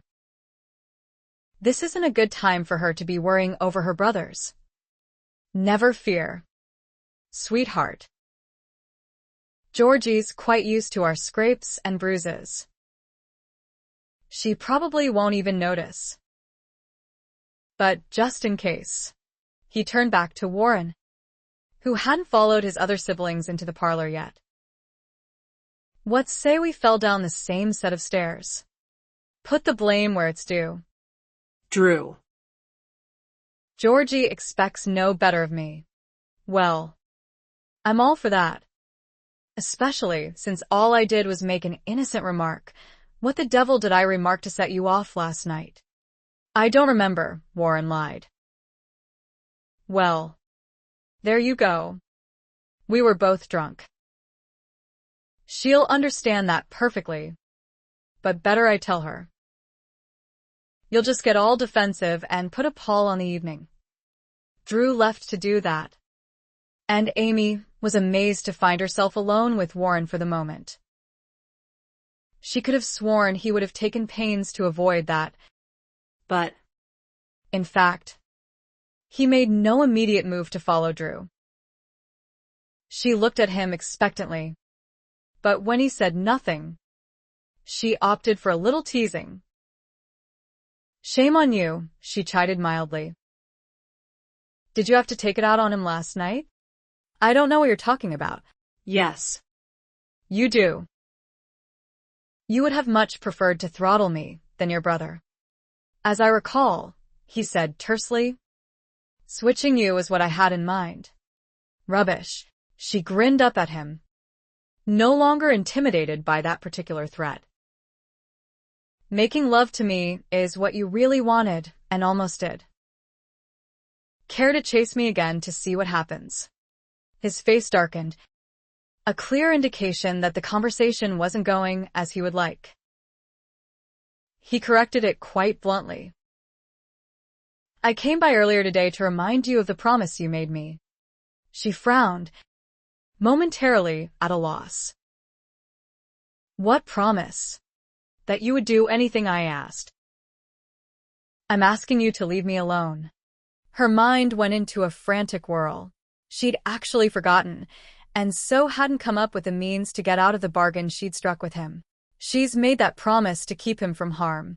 It was really too bad of him to use it against her now.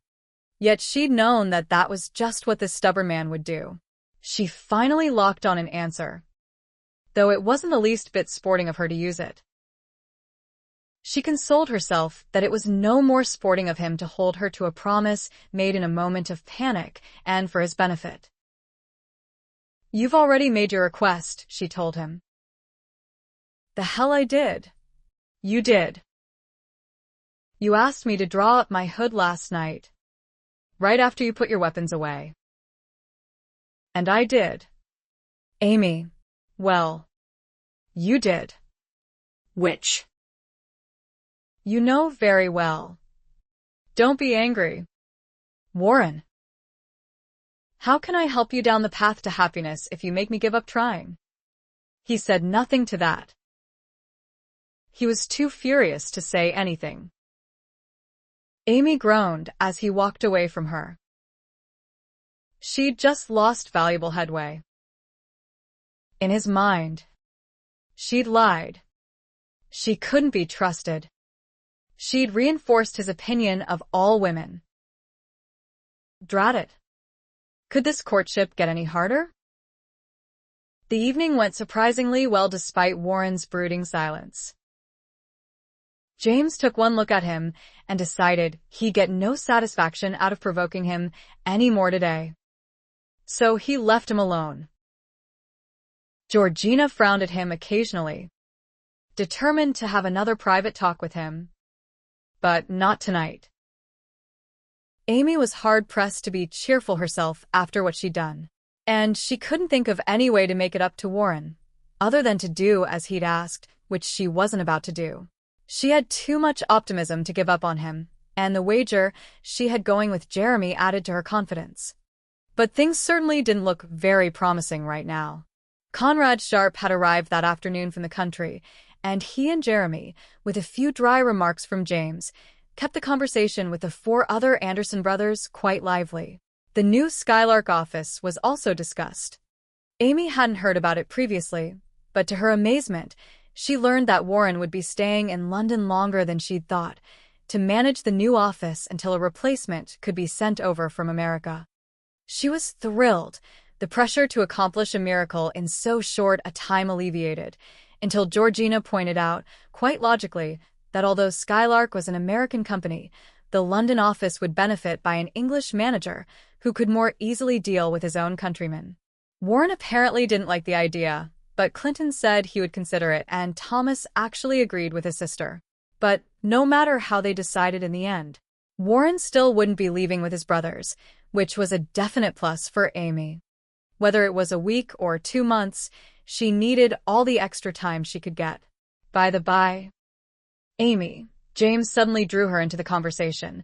I saw your father today, and he mentioned that he and your mother will be hiring off to Bath to enjoy the waters in a few days. Then up to Cumberland. Eddie Boy has a mine there he wants to inspect before investing in it. This was a subject Amy was familiar with. Yes. He likes to meet the owners and managers personally, since his first impressions are always accurate and determine which investment he'll go with and recommend. So I'm learning, James replied. But they'll be gone for several weeks. Dear. You're welcome to stay with us until they return. Of course. Or they'll delay leaving if you'd like to go along. It was immensely gratifying that he was asking for a decision from her. Just weeks ago, she wouldn't have been consulted, but told what had been decided for her after the fact. Of course, there was nothing to decide. She wasn't about to leave London while Warren was still in it. I'll stay here. If it's no trouble, she said. What trouble? Georgina put in. You and your magic touch are nothing but a help to me. Why? Even Artie and Henri jumped at your bidding, while I have to browbeat them to do mine. I'd keep you here until you marry if your mother wouldn't object. But of course she would. So it's settled. Then, James asked between them. Not quite, Georgina said. If you stay, Amy, I insist you start receiving your callers again. Your uncle won't mind the commotion. In fact, I rather think he'll enjoy intimidating all your beaux. And she grinned. Practice, for Jacqueline. But you do agree you can't continue to hide from all those conquests you made at your come-out, not for several more weeks. Amy glanced at Warren before she answered. One word from him, even an expressive look, and she'd come up with a reason why she'd like to stay hidden a bit more. But he deliberately turned away, telling her he wasn't the least bit interested in her answer. Yes. I suppose I will, she finally said. But she'd stared at Warren too long. When she turned away, it was to catch Jeremy's all too discerning eyes on her. And that wretched scamp blurted out, Good God. Not him. Her blush gave truth to his accusation, whether she chose to deny it or not. But fortunately, no one saw the color ride up her cheeks except Jeremy, since he'd gained everyone's attention, as well as the same general question coming at him now from different directions. Not who. This was from his father. What the devil are you going on about, young un? The look Amy gave Jeremy promised the most dire retribution if he revealed her secret. Of course, that wouldn't have kept his mouth shut if they weren't such good friends. But they were, and so he was compelled to correct his mistake for the moment. Sorry, Jeremy said, and even managed a sheepish look. Afraid my mind was wandering. I happened to recall that Percy was contemplating courting the dear girl. Percy? As in Percival Alden? James wanted clarification. And at Jeremy's nod, he added, over his dead body. It was said without heat, merely as a statement of fact. Jeremy grinned, not bothering to mention that he and Derek had already warned Percy of that very likelihood. Figured you'd see it that way, was all Jeremy told his father. But across the table, Amy groaned inwardly. If her uncle reacted like this to harmless Percy, she shuddered to think of his response to Warren's being her choice. She stole a quick glance at Warren to find those green eyes suddenly glittering furiously at James. She drew in a gasp, incredulous with a thought that hadn't occurred to her, but certainly should have. Considering James and Warren's animosity, if James told him to stay away from Amy, might not Warren react by doing the opposite? If for no other reason than to infuriate his despised brother-in-law? She tested the theory quite mischievously by saying, "It looks like you can relax." Warren. My uncle will never let me have you. No one took her seriously, of course, and the remark brought quite a few chuckles, even from James. Jeremy wasn't amused, however, now knowing what he did, and neither was Warren, by the look of him. That little scar was ticking. The hand above the table had balled into a fist. She knew the signs by now and held her breath, waiting to see whether he would turn her teasing against her or go along with it. I'm devastated. Of course. Warren was not a dissimulator, by any means. He said it too coldly, which amused James even more, but had his sister frowning at him curiously. Be nice, Warren, Georgina scolded gently. She was only joking. He merely smiled tightly, which made Georgina sigh and move the conversation along in another direction. The meal broke up shortly thereafter. Not surprisingly, Amy and Warren lingered so they'd be the last to leave the dining room. But so did Jeremy. However, he took one look at the American and said, "Well, I can see I'll have to wait." The very second he was out the door, Warren said to Amy, "Don't do that again." She cringed at the fury underlying his quiet tone. "You're still mad about that damn promise you think I reneged on, aren't you?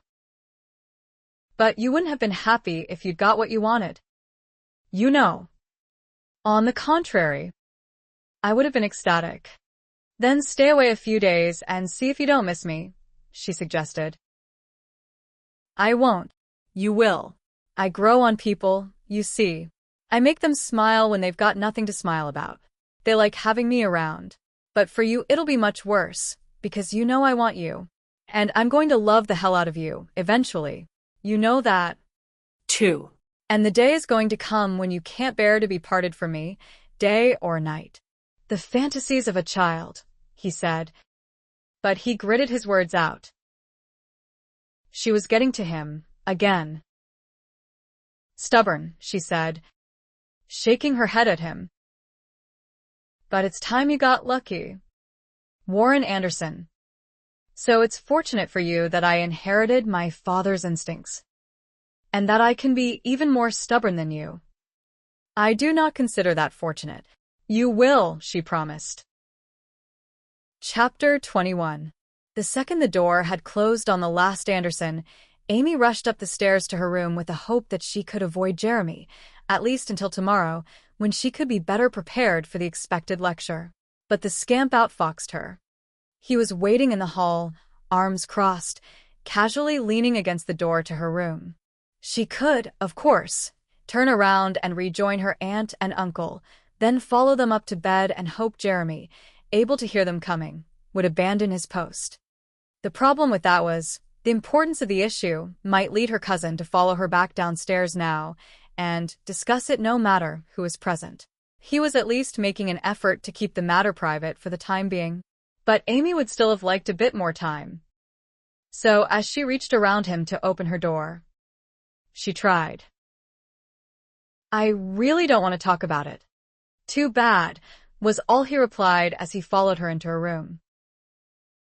The trouble with Jeremy, though it was actually a good quality, just not right now, was, despite his carefree nature, he could be as serious as the rest of the family when warranted.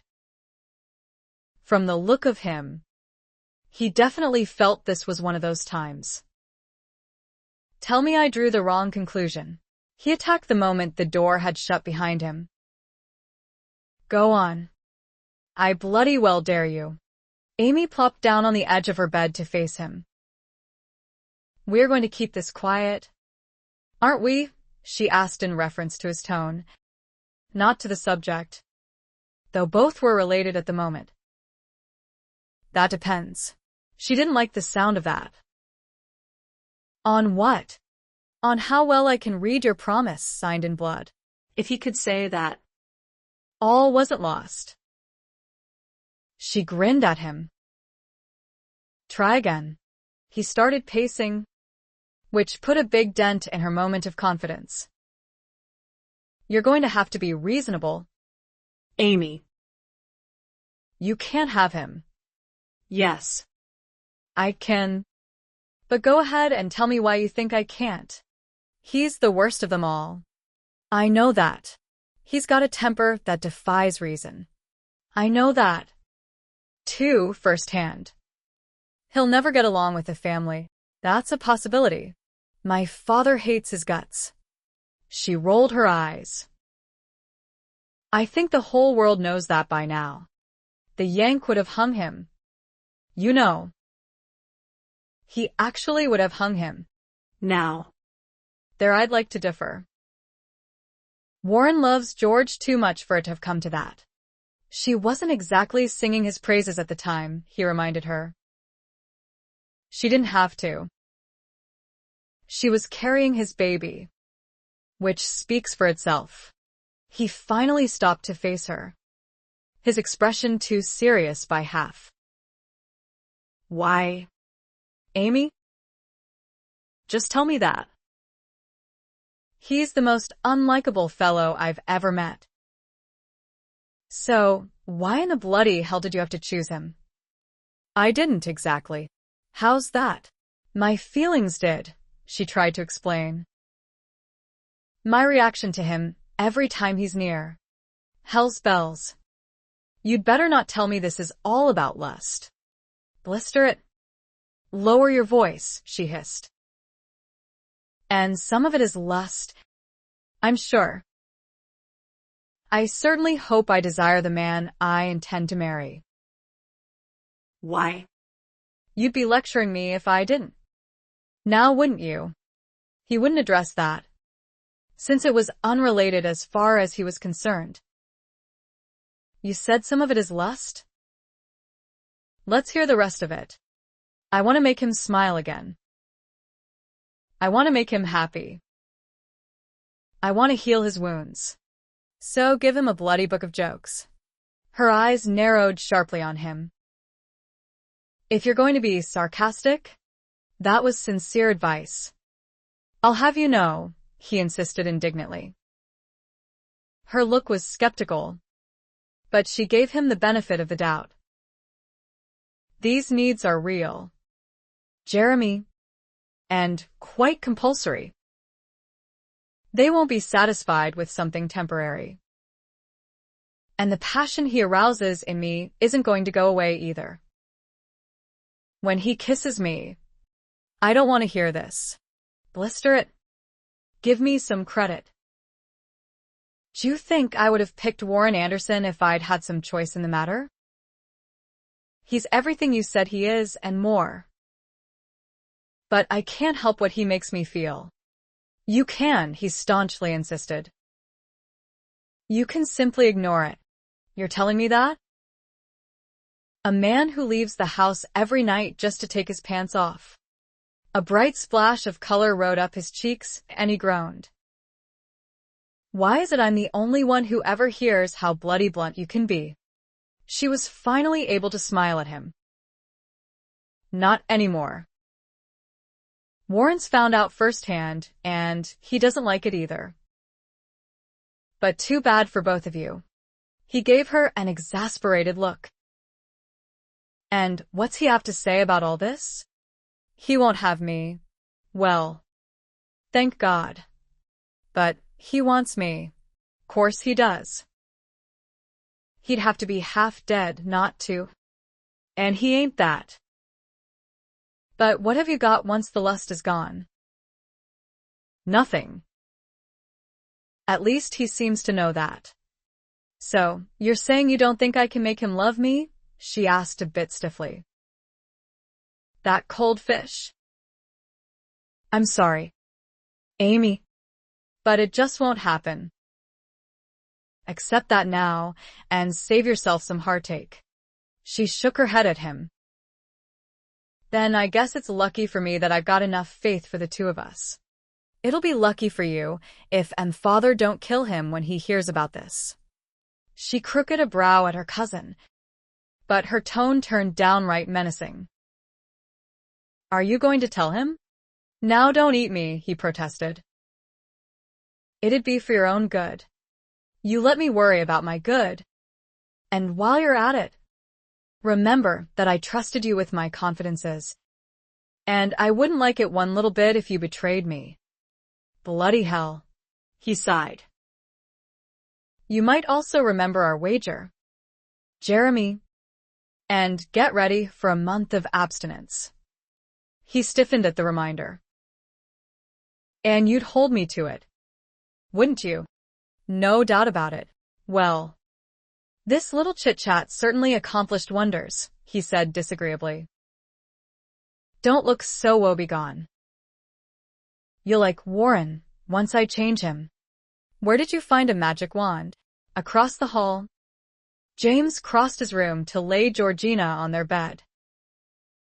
You won't be doing this again, he warned as he helped her strip down to her chemise. It was too tiring for you. Nonsense. Being carried from room to room? It was probably too tiring for you. He stood back, one brow arching. Are we attacking my virility? God forbid. I'm not ready for you to prove how strong and inexhaustible you can be, James Malory, but I'll let you know the moment I am. He gave her a brief kiss for that promise, then moved off to put out the lamps her maid had left burning. She followed him around the room with her eyes, a pleasant habit she'd gotten into ever since she'd been his cabin boy on the Maiden Anne. She waited until he returned to the bed with her night robe to remark, when Clinton and the others leave, Warren is going to be left alone at the Albany. So we have a big house here. James. Don't even think about it. George. She ignored the warning tone. Sorry, but I have been thinking about it. I'm his sister. There's no good reason why he can't stay with us. On the contrary, one perfectly good reason that comes to mind is we'd bloody well kill each other. I'd like to think you have a little more forbearance than that. Indeed I do. It's that Philistin you're related to who hasn't got any. He's improving, is he? Then what's he doing at Knighton's Hall taking lessons in the ring? She frowned. He isn't. Begged to differ. Seen him with my own eyes. You don't have to sound so blasted pleased about it. It could be mere exercise. Try again. George. She waved a dismissive hand. So, it's nothing to worry about. Do I look worried? Exactly. I've seen you fight. Warren doesn't stand a chance. Even with lessons. He ought to have figured that out by now. Ah. But Tony intends to teach him. Whatever for. Because it amuses him to do so. Does it indeed? She nearly growled. Well. It shouldn't amaze me that that brother of yours has yet to do a single thing to endear himself to me. He's not doing it for you or your brother. Dear. He's doing it for me. I'd already gathered that much. And I appreciate it. You would, she groused. James chuckled and lay down to draw her into his arms. Come now. You're not going to suggest I turn the other cheek if he starts something, are you? No. But I shall hope you will practice restraint when or if he does. You can hope. Dear. Now.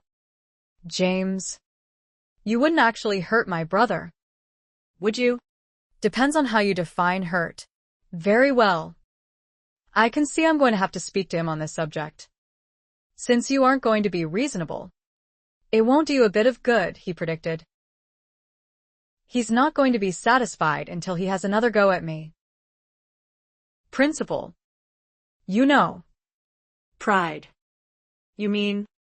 And I really hate this. I don't see why you two can't get along.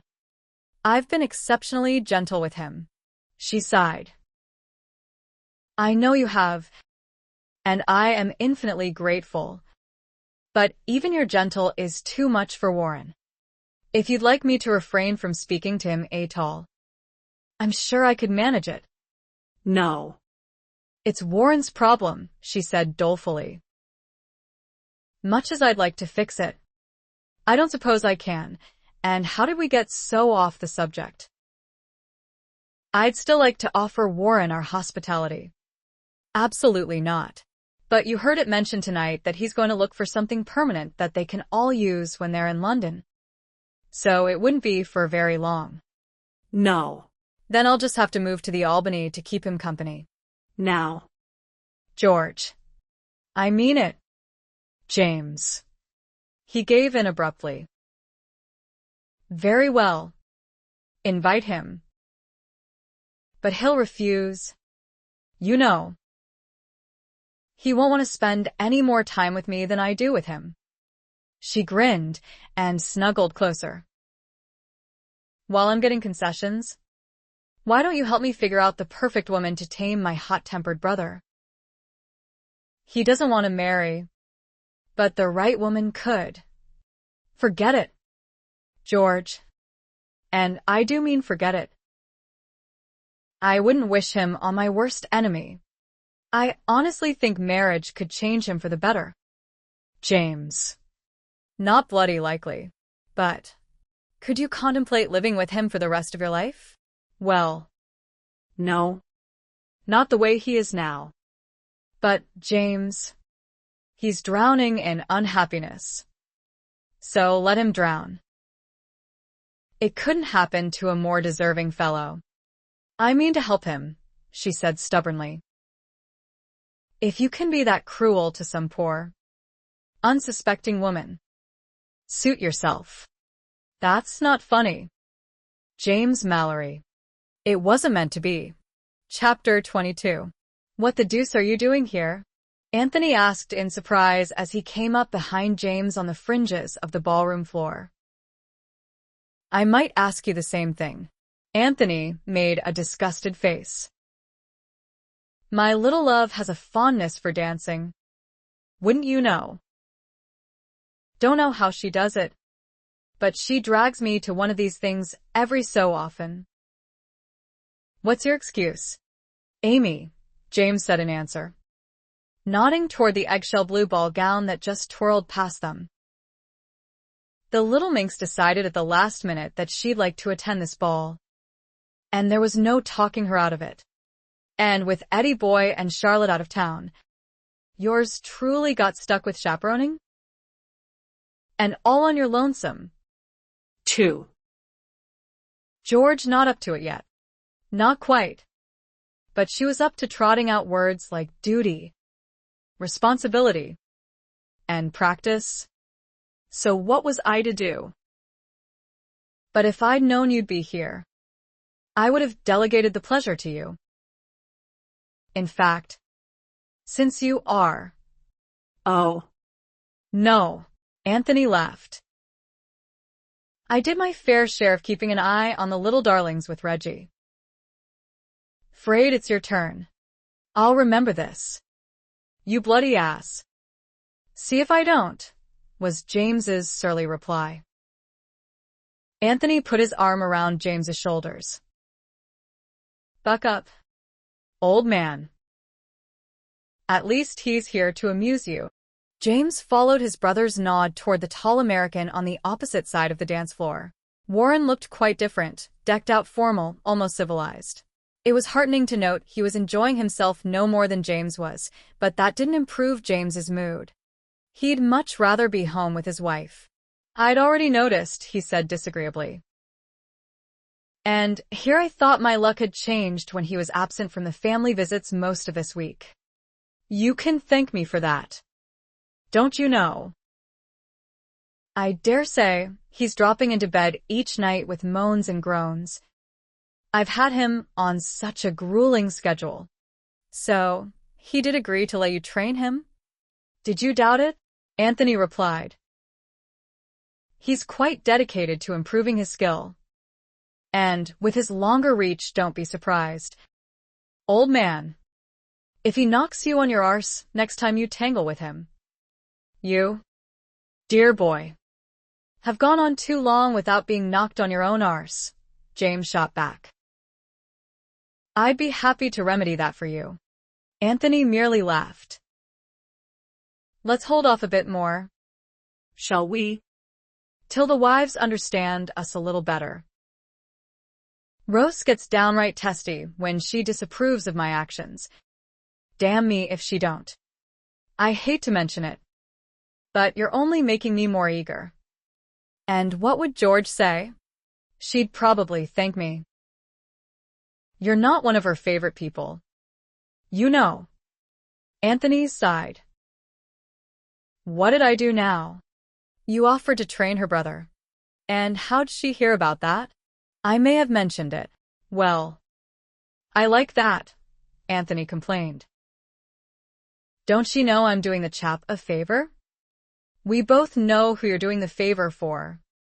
And I appreciate it even if she don't. Anthony suddenly grinned.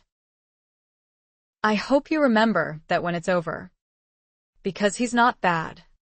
You know. Course. He hasn't got bricks for fists like you do. But he packs quite a wallop when he finds an opening. I've gone home with a few pains myself this week. James wasn't worried. So, how soon before he feels he's ready? I'd say a month. But with his impatience, I'll be hard-pressed to convince him to wait that long.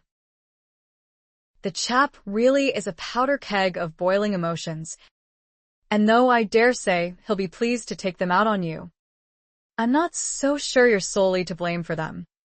Oh, I've caught him staring off into space a few times with a besotted look, and we both know what's usually responsible for that. Poor girl, James replied. Someone ought to warn her off. I'd be happy to if I knew who she was. But he won't fess up. Gets downright furious when I rib him about it.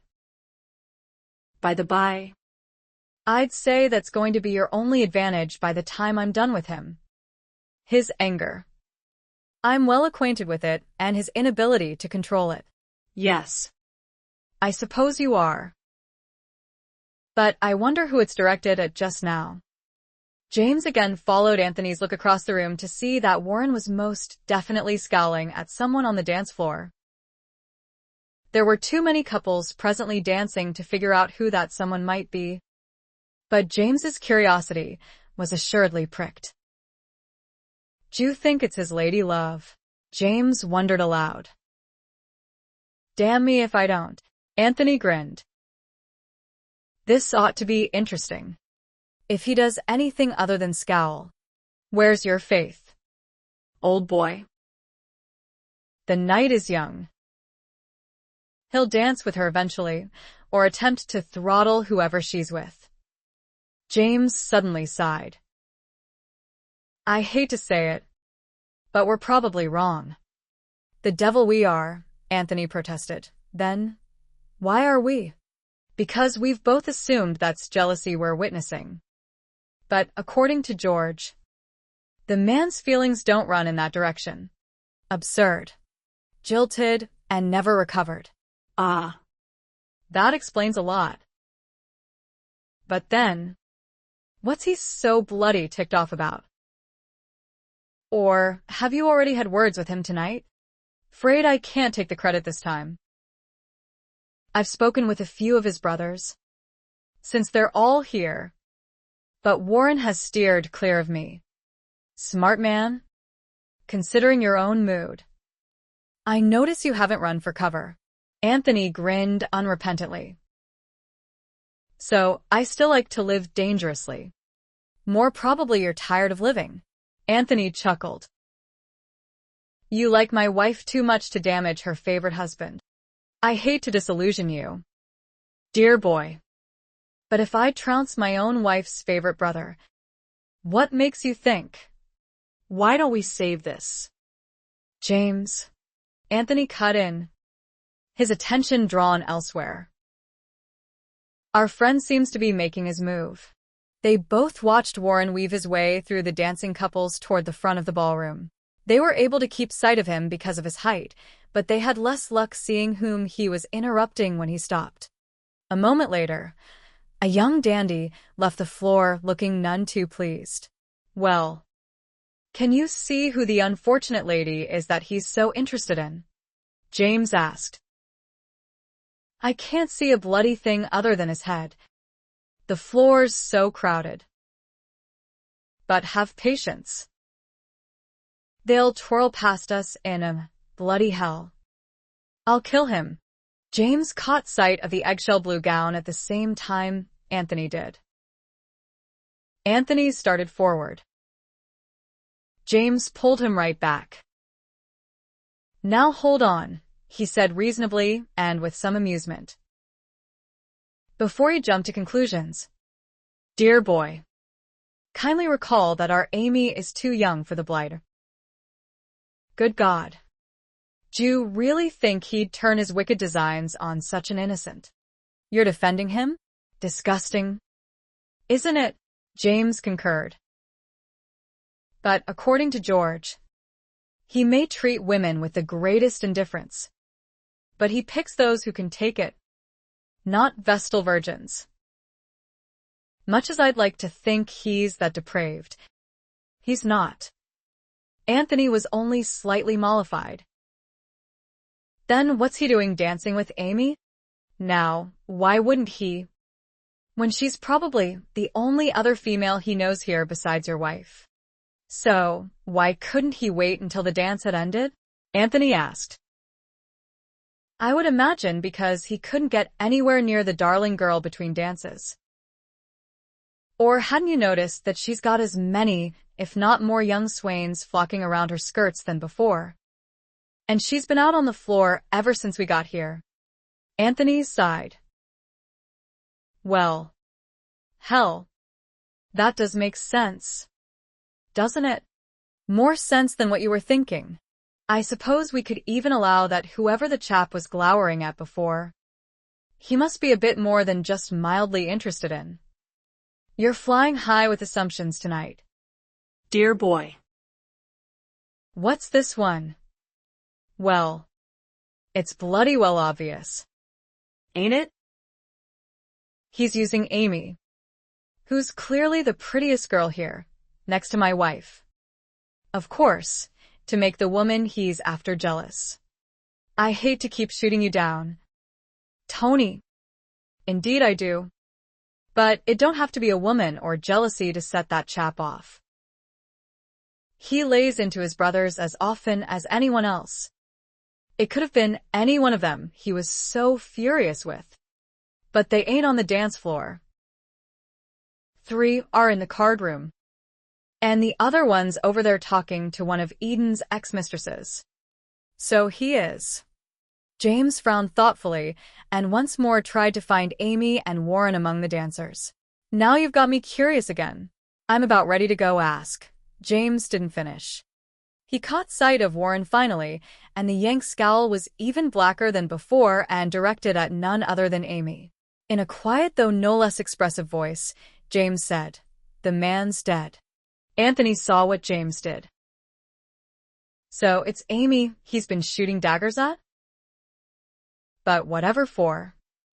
What the bloody hell do you think? You ass. You mean I was right? Now wait up.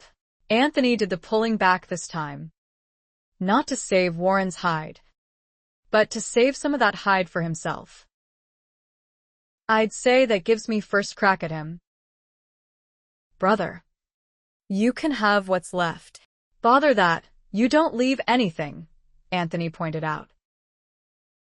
And come to think of it, we can't very well rip him apart here. Someone might object to blood on the dance floor. Besides, as you've hated to mention a number of times this evening, we could be wrong. The Yank better hope we are, James said grimly. Chapter 23. Dare I hope you're dancing with me because you wanna... Warren. And not because you've got some bone to pick with me? Amy asked. He didn't answer her question. Or rather he did. Indirectly. Do you have to flirt with all of them? She laughed delightedly. With you watching? Course I do. It's to show you the difference. You see. What difference? Of how it is now, before you've claimed me, and how it will be after, when I flirt only with you. You'll like the after much better, I assure you. And stop scowling so. People might notice and think you're angry with me. Are you? I am perfectly indifferent to whatever you do, he assured her. Rubbish, was her reply, accompanied by a very unladylike snort. But that's all right. I can tell the truth for both of us. And I'll start with mine. I've missed you terribly. It was too bad of you to turn a few days into 4. Just to prove a point. But it was proved, wasn't it? Don't sound so smug. All that was proved is how stubborn you can be. The truth is, you missed me. Too. Would you make me happy and admit it? Make her happy? Incredibly, he felt the urge quite powerfully to do just that. Christ, this was madness. So what if he had missed her, or at least thought about her too much while he'd stayed away? She was amusing, when she wasn't ripping him up inside with her seductions. But tell her so? In good conscience, he couldn't deviate from the stand he'd taken to discourage her. Then why in hell was he dancing with her? Because she was exquisite tonight in her finery. Because, decked out in pearls and shining silk, she looked so much older. Because he'd felt like killing her last partner for holding her too close. Because he couldn't help himself. She gave up waiting for his answer. Your frown is getting worse. Shall I tell you a joke? No. Shall I kiss you? No. Shall I tell you where you can find the nearest switch? The sound he made was half groan, half laugh. It was actually a horrible sound, though at that moment it was music to Amy's ears. Much better. She grinned up at him. But we still haven't managed to smile. Will some compliments help? You do look splendid tonight. And I like what you've done with your hair. He'd clubbed it back for the occasion. You aren't going to cut it? And look more English? Ah. So there's rhyme and reason to your unfashionable locks. Now, why didn't I guess? After a moment of silence, she prodded him. Well, what? Aren't you going to return the compliments? No. Didn't think so. But it was worth a try. Amy, why don't you be quiet for 5 minutes, he suggested. Silence doesn't make progress. You'd be surprised. Ah. So, you just want to hold me? Why didn't you say so? He groaned. Why wouldn't she give up? Unless you're pregnant, aren't you? He'd finally figured out. What? And he won't marry you. So you're desperate to find someone who will. She sighed. I honestly don't know why I don't get furious with you. Warren Anderson.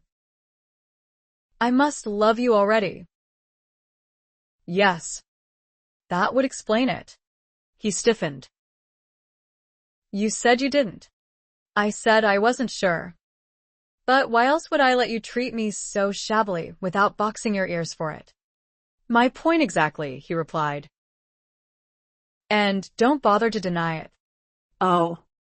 I won't, she said in a tone he hadn't heard from her before. I'll let you discover that truth for yourself. When you get around to it. But in the meantime, I've changed my mind. I'm going to be furious with you after all. She walked out of his arms and right off the floor. He stood there for a moment, incredulous that she'd actually lost her temper. Well, good.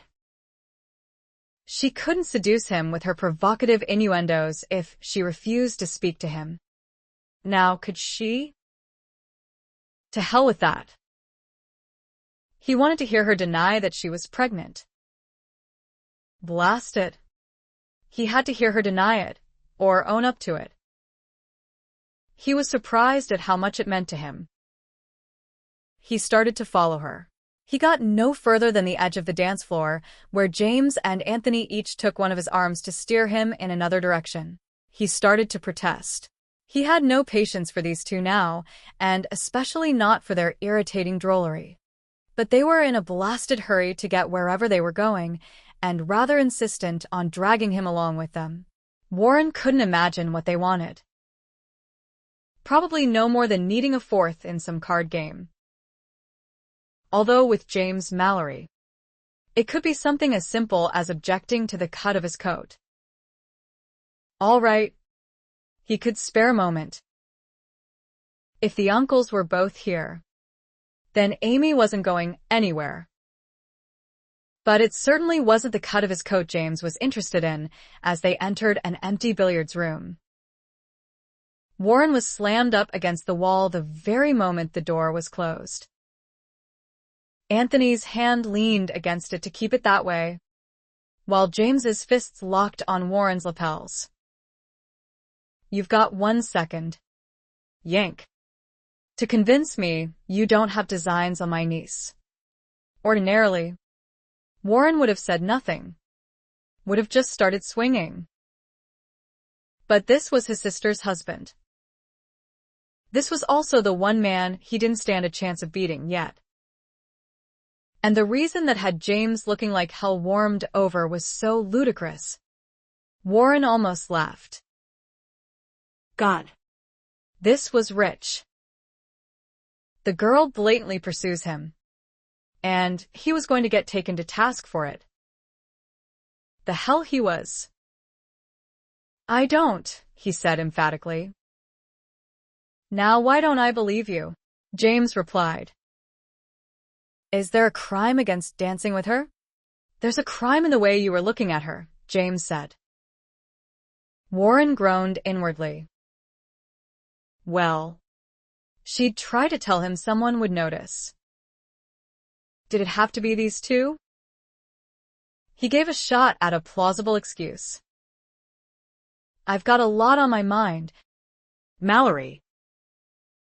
The way I look at people often has nothing to do with them in particular. Which was true, but not in this case. Damn, they were making him feel like a callow youth caught with his pants down. And all he'd done was try to put the girl off, and think about her more than he should, and nearly make love to her in the middle of a damn road. The images came back to him hot and strong. Hate to say it, Anthony said reasonably. But it's possible. James. With him. Indeed it is, James agreed, though he was still skeptical enough to ask Warren. So you're not attracted to her at all? I didn't say that, Warren heard himself respond, almost in her defense. Wrong answer. Yank. Warren was slammed into the wall again for that little truth. His head cracked against it this time, which started his temper rolling. You want me to deny that she's incredibly lovely? He growled. I'd have to be dead not to have noticed that. Now get your hands off me. The hands didn't come off his coat yet, but James's tone was a lot milder as he pointed out. She's too young for you to notice. Warren agreed, but since it was James saying it, he replied, You're a fine one to talk. Georgie was only a few years older than Amy when you met her. And you're older than I am. For years was a few more than a few between Amy's and Georgina's ages. And James was only 1 year older than Warren. So comparing the two just didn't wash with either Malory brother. Maybe a change in his vision is called for, Anthony suggested. A little blurring so he don't see so good to notice things he oughtn't. I'd be happy to take care of it. Old man. If you're worried about what George will say. Not at all. That just isn't enough. That did it for Warren. This is absurd, he exploded at last. I've told you I don't have designs on the girl. But if you want to protect her so-called virtue, you ought to put her under lock and key.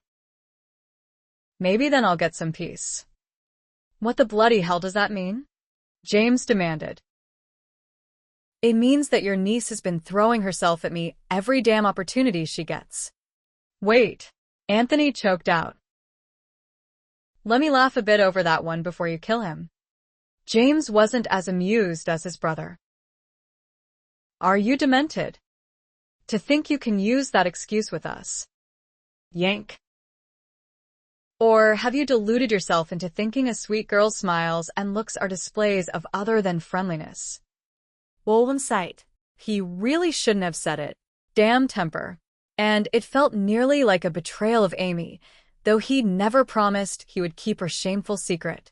However, if they'd bothered to believe him, he might have got the help he needed to keep Amy away from him. But they weren't going to believe him. Her Miss Innocent act obviously had her whole family fooled. I don't suppose you'd accept my word on it? Not bloody likely, James told him. Then take my earlier assurances and let it go at that. Malory. After you've besmirched Amy's character? I don't think so. Dear boy. I'll hear a retraction. Or you'll be carried back to your hotel tonight. This, unfortunately, was a threat to take seriously. James, blustering, wasn't prone to violence. It was when he reverted to form after the blustering that he was most deadly. Warren was going to have to fight him after all. Ah. Well. I wouldn't have mentioned it if you weren't so aggravating, Malory. But since I have, it would have been nice to have a little help in this matter. Instead of total skepticism. Why do you think I haven't come to see Georgie for the remainder of this week? Why do you think I turned down her offer to move in after my brothers leave tomorrow? I'd be afraid to sleep under your roof for fear Amy would crawl into my bed. He leaned to the side just in time. James's fist slammed into the wall behind him, barely missing his ear. They all three heard the wood crack, and a spot of blood appeared on the silk wall coverings from James's knuckle. Told you he was improving, Anthony said in one of his drier tones. But in his inattention, the door suddenly shoved open, just far enough for Amy to slip inside. And she didn't need a crystal ball to figure out what was going on. With one look at Warren and James, she asked her uncle, "You haven't hurt him, have you? Does he look hurt?" Puss, Anthony said. "We're just having a discussion," James added, letting go of the one lapel of Warren's he'd still been holding, and dusting it off, as if that was all he'd been doing. "Nothing that might interest you, dear. So run along and don't treat me like a child, Uncle James." "What has he done this time that you want to trounce him for? He's besmirched the good name of someone we're acquainted with." He was just about to apologize, however. "So, if you'll go back to your dancing, he can get on with it." Amy didn't budge. She looked at Warren and ventured a guess. "You told them?" There was a hurt look in her eyes that went right to Warren's gut. No wonder it had felt like a betrayal. she saw it that way. The hurt was concealed almost instantly, however, a determined resolve taking its place. "Very well." "There's no harm done," she said. "They would have found out soon enough when we announce our engagement." "What?" both uncles exclaimed at once. "You forgot to mention we're getting married." "Warren?" she asked in wide-eyed innocence. "We're not getting married." "Amy," Warren gritted out, his color darkening. She turned to James. "You see what I've had to put up with? Rejection at every turn. But he'll come around." And then, to Warren, "What did you tell them?" "Then?" "Certainly not your latest absurd notion that I'm pregnant." "What?" both uncles said again, while Warren's face darkened another degree. "It's what he thinks," she explained, again with that air of innocence. "I'm not, of course, but he's too cynical to accept my word on it. Besides, he'd prefer to have any reason other than the simple truth, that I want him." At the three incredulous looks she was getting because of her astounding revelations, she said, "That isn't what he told you either?" Then he must have merely confessed that I've been trying to seduce him." "Amy," Anthony exclaimed. And from James, "This isn't the least bit amusing." "Minx. What the devil do you think you're doing? Coming up with these half-baked absurdities." At that, Warren actually laughed. Richer and richer. "They aren't going to believe you any more than they did me. So you might as well run along, little girl, and leave me my small advantage. I've asked you not to call me that, you wretched man, and I'm not going anywhere."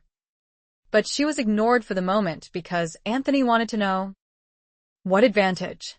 "Broken knuckles." "He's got a good point," Anthony said to his brother. "It makes no bloody difference," was James's reply.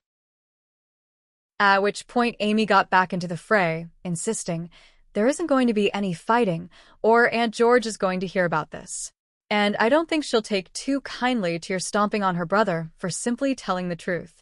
Aunt Roslyn is going to be apprised as well that you didn't do anything to stop it, Uncle Tony. And I think Uncle Jason should be made aware. The first two did it."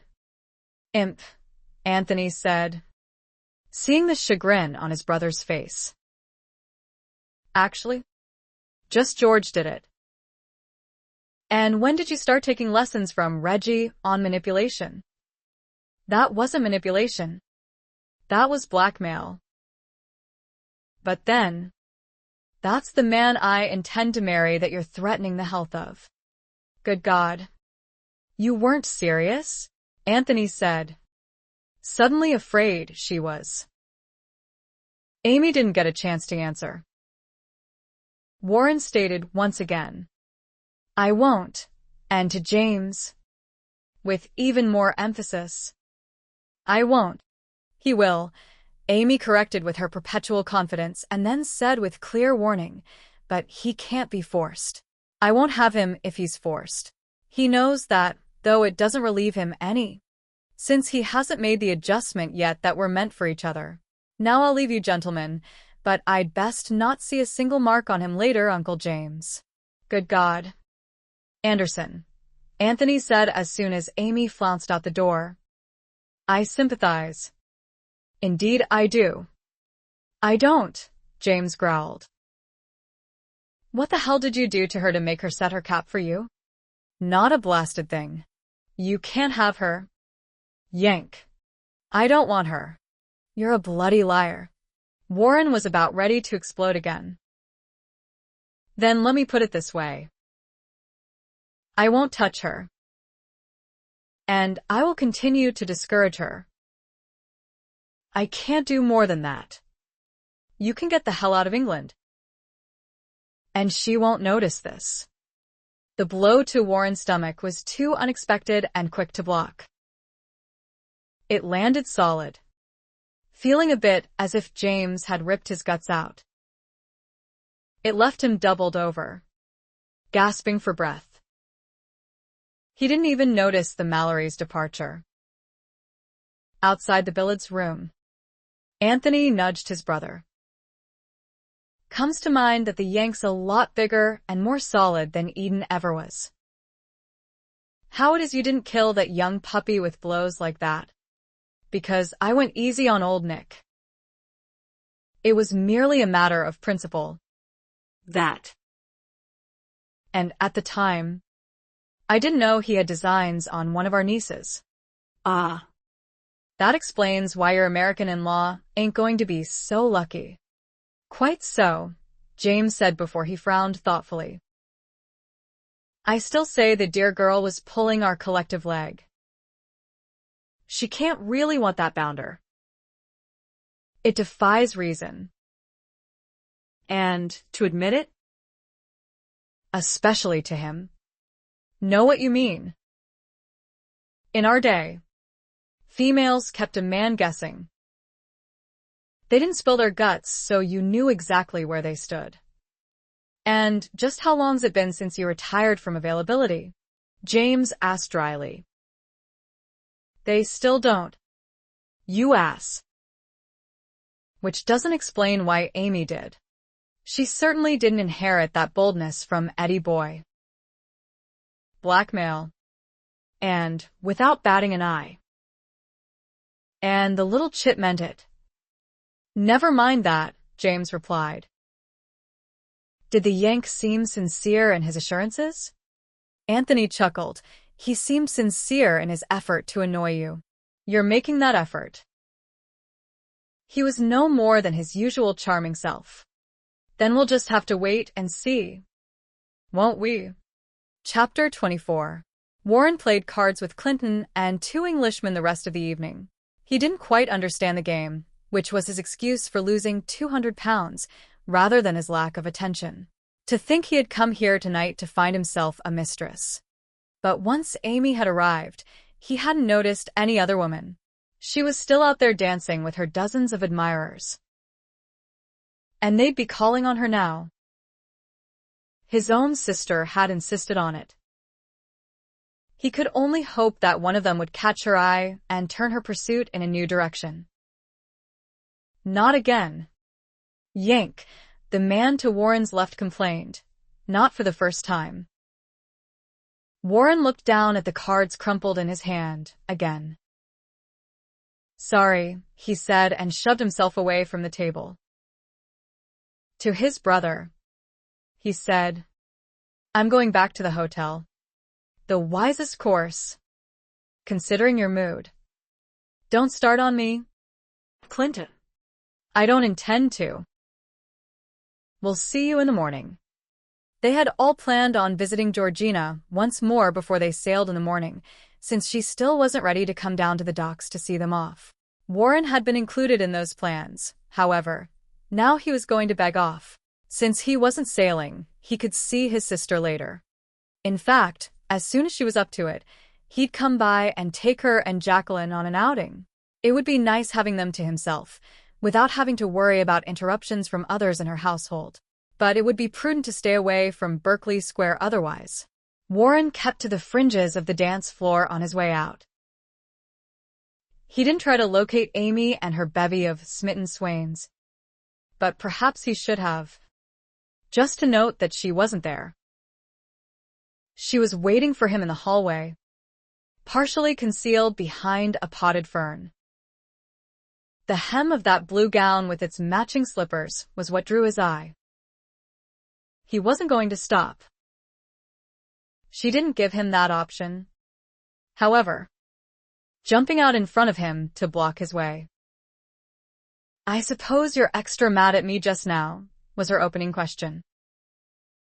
To her credit, she actually sounded a bit cautious, which did nothing to mollify him. You could say that. In fact, it would be in your best interests if I never saw you again. For some unaccountable reason, that reply got rid of her wary look and put the impish sparkle back in her cobalt eyes. Oh dear, how dire that sounds. Well, as long as we're owning up to these passions, you might as well know that I'm still displeased with you also. You didn't have to tell them about us, Warren. Not us. You. Same thing, she said rather blithely. I hope you know I'm never going to hear the end of it now. Good.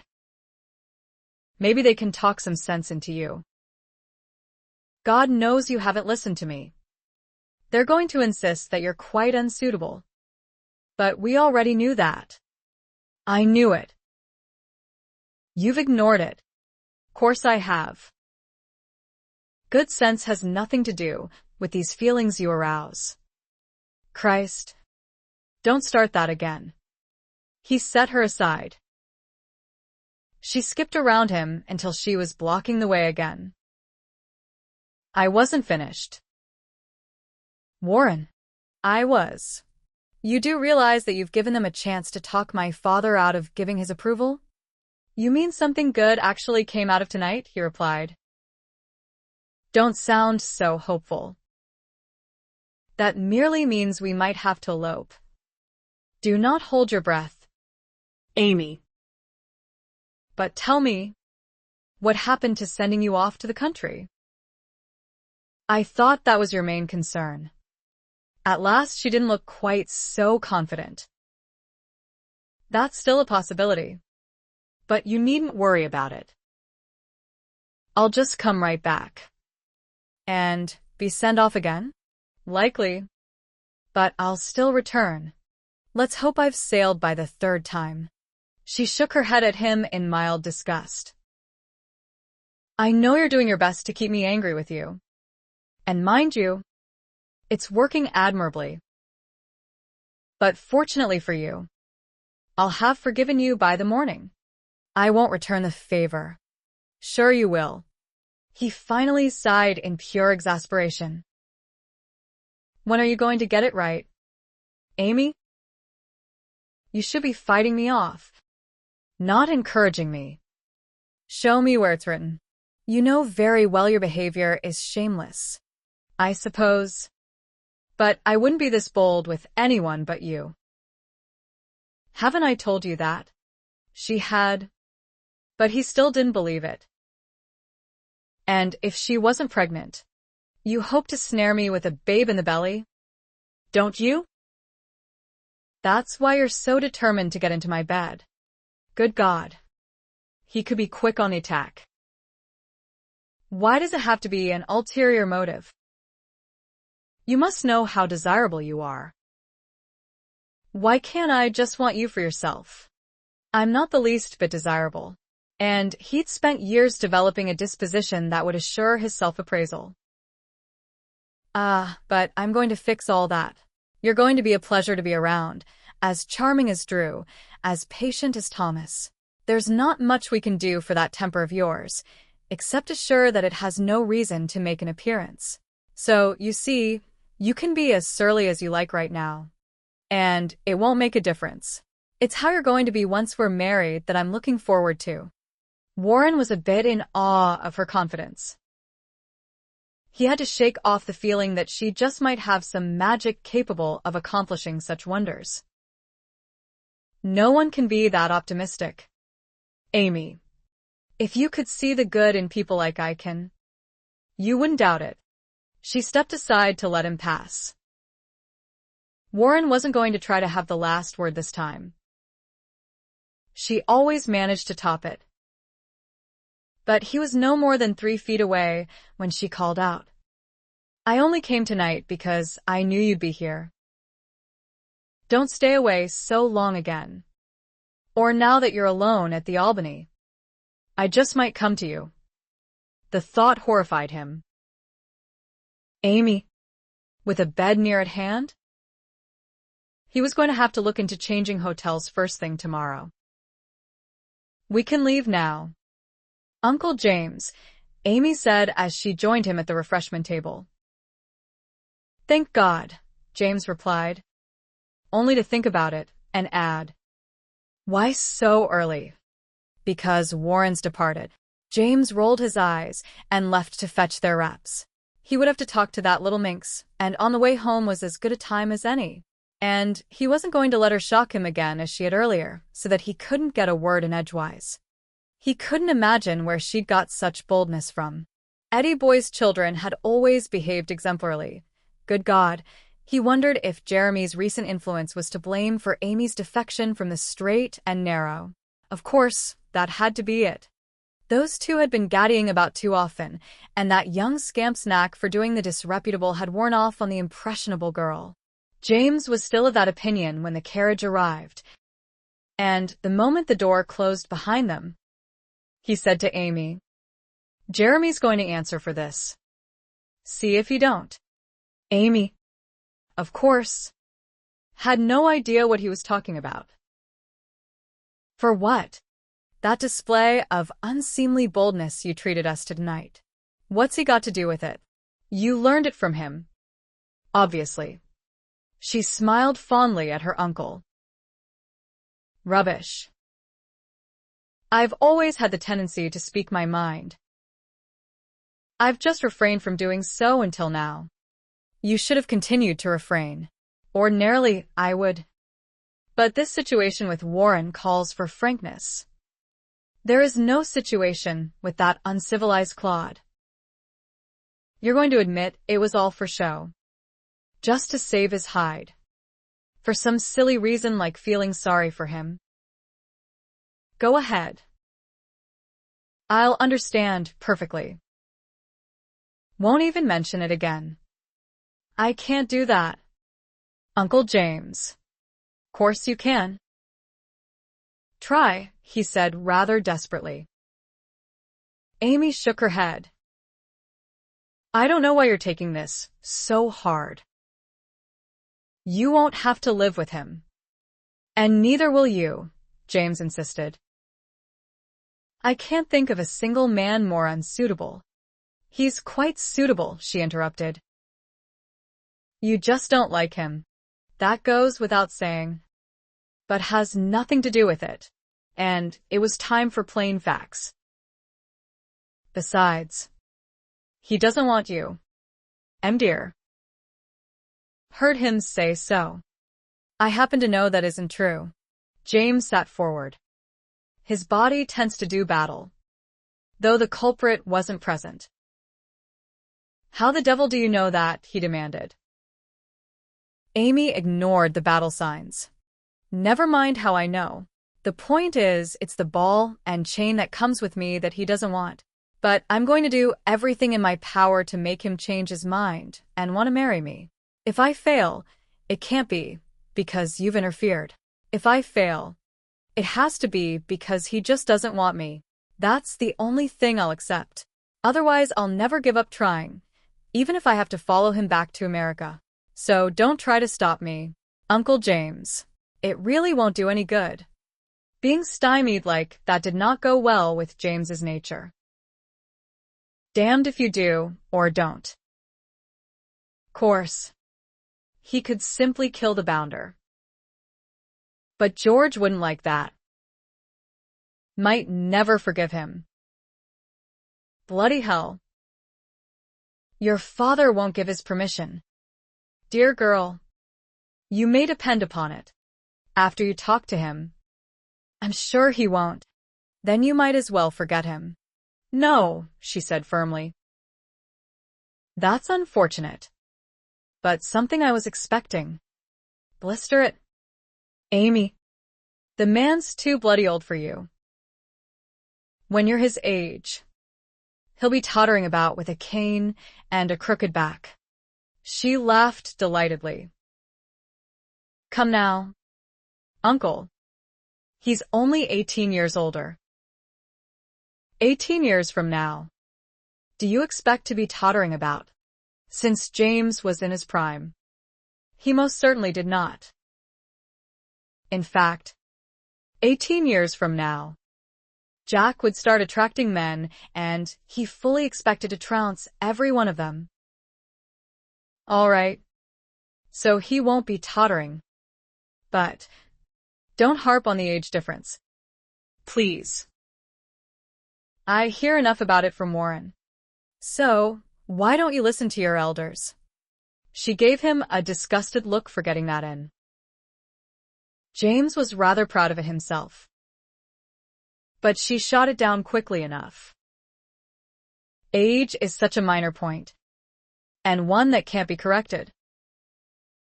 I prefer to concentrate on the many faults Warren has that can be corrected. You acknowledge his faults. I'm not blind. Then what the devil do you see in the man? My future happiness, she said simply. Where'd you find your crystal ball? Amy laughed. You might like to know that Warren said nearly the same thing. Good God. Never say so. I do not think the same as that bloody sod. He'd say the same thing. I'm sure. James's eyes narrowed suspiciously. Had she just evened up the score on that crack about elders? Well, she was a Malory after all. Stood to reason she'd be quick on the comeback. He could almost feel sorry for the Yank. The devil he did. Very good, dear. But you don't really want to bandy wits with me, do you? She gave him an appalled look. God forbid. You'd have me shredded to the bone in seconds. Quite so. Amy dropped all pretenses to say stonily. But in determination, I'll match anyone in the family. James groaned inwardly. This was not going very well at all. Amy. Now, Uncle James, it won't do you a bit of good to go on about this. Since I first met the Anderson brothers 6 months ago, I've known that Warren is the man for me. It's not a fancy that's going to go away. An Englishman would have been preferable, certainly. But this has nothing to do with choice, and everything to do with feelings. I believe I'm already in love with Warren. Bloody hell, was all James said to that. My sentiments exactly. That's what he's going to put me through until he comes around. I won't say I'm sorry, James grumbled. Didn't think you would. And then she gave him one of her gamine-like grins. But take heart, Uncle. I'm putting him through much worse. Chapter 25. Amy and Warren? Georgina said incredulously. You heard me correctly the first time, her husband snapped as he continued to pound the floorboards in their bedroom. But Amy and Warren? Exactly. And you might as well know. George. I'm going to kill him if he even looks in her direction again, James promised. No. You won't. And let me get this straight. She wants him, not vice versa? Am I not elucidating with crystal clarity? Would you like diagrams? Now. Don't take that Malory tone with me. James Malory. I find this a bit more than just mildly shocking. If you must know. You think I didn't, but you've had time to digest it. No amount of time would suffice for this bloody dilemma. What the devil am I to tell my brother? Which one? He gave her a black look for that bit of deliberate obtuseness. The one she usually lives with? Her father? Have you got it now? She ignored his droll retaliation. I don't see how that pertains just now. You said she doesn't care if she has permission or not. Though it's not as if this just happened, and we could hope it's no more than a temporary fancy. Since she first met him, no wonder she was always prodding me to talk about my brothers. So you've contributed to this mess? Quite innocently. I assure you. I really had no idea. James. And it's still too incredible to believe. A sweet little Amy. In aggressive pursuit of Warren. You needn't dress it up so nicely. She's bloody while trying to seduce the man.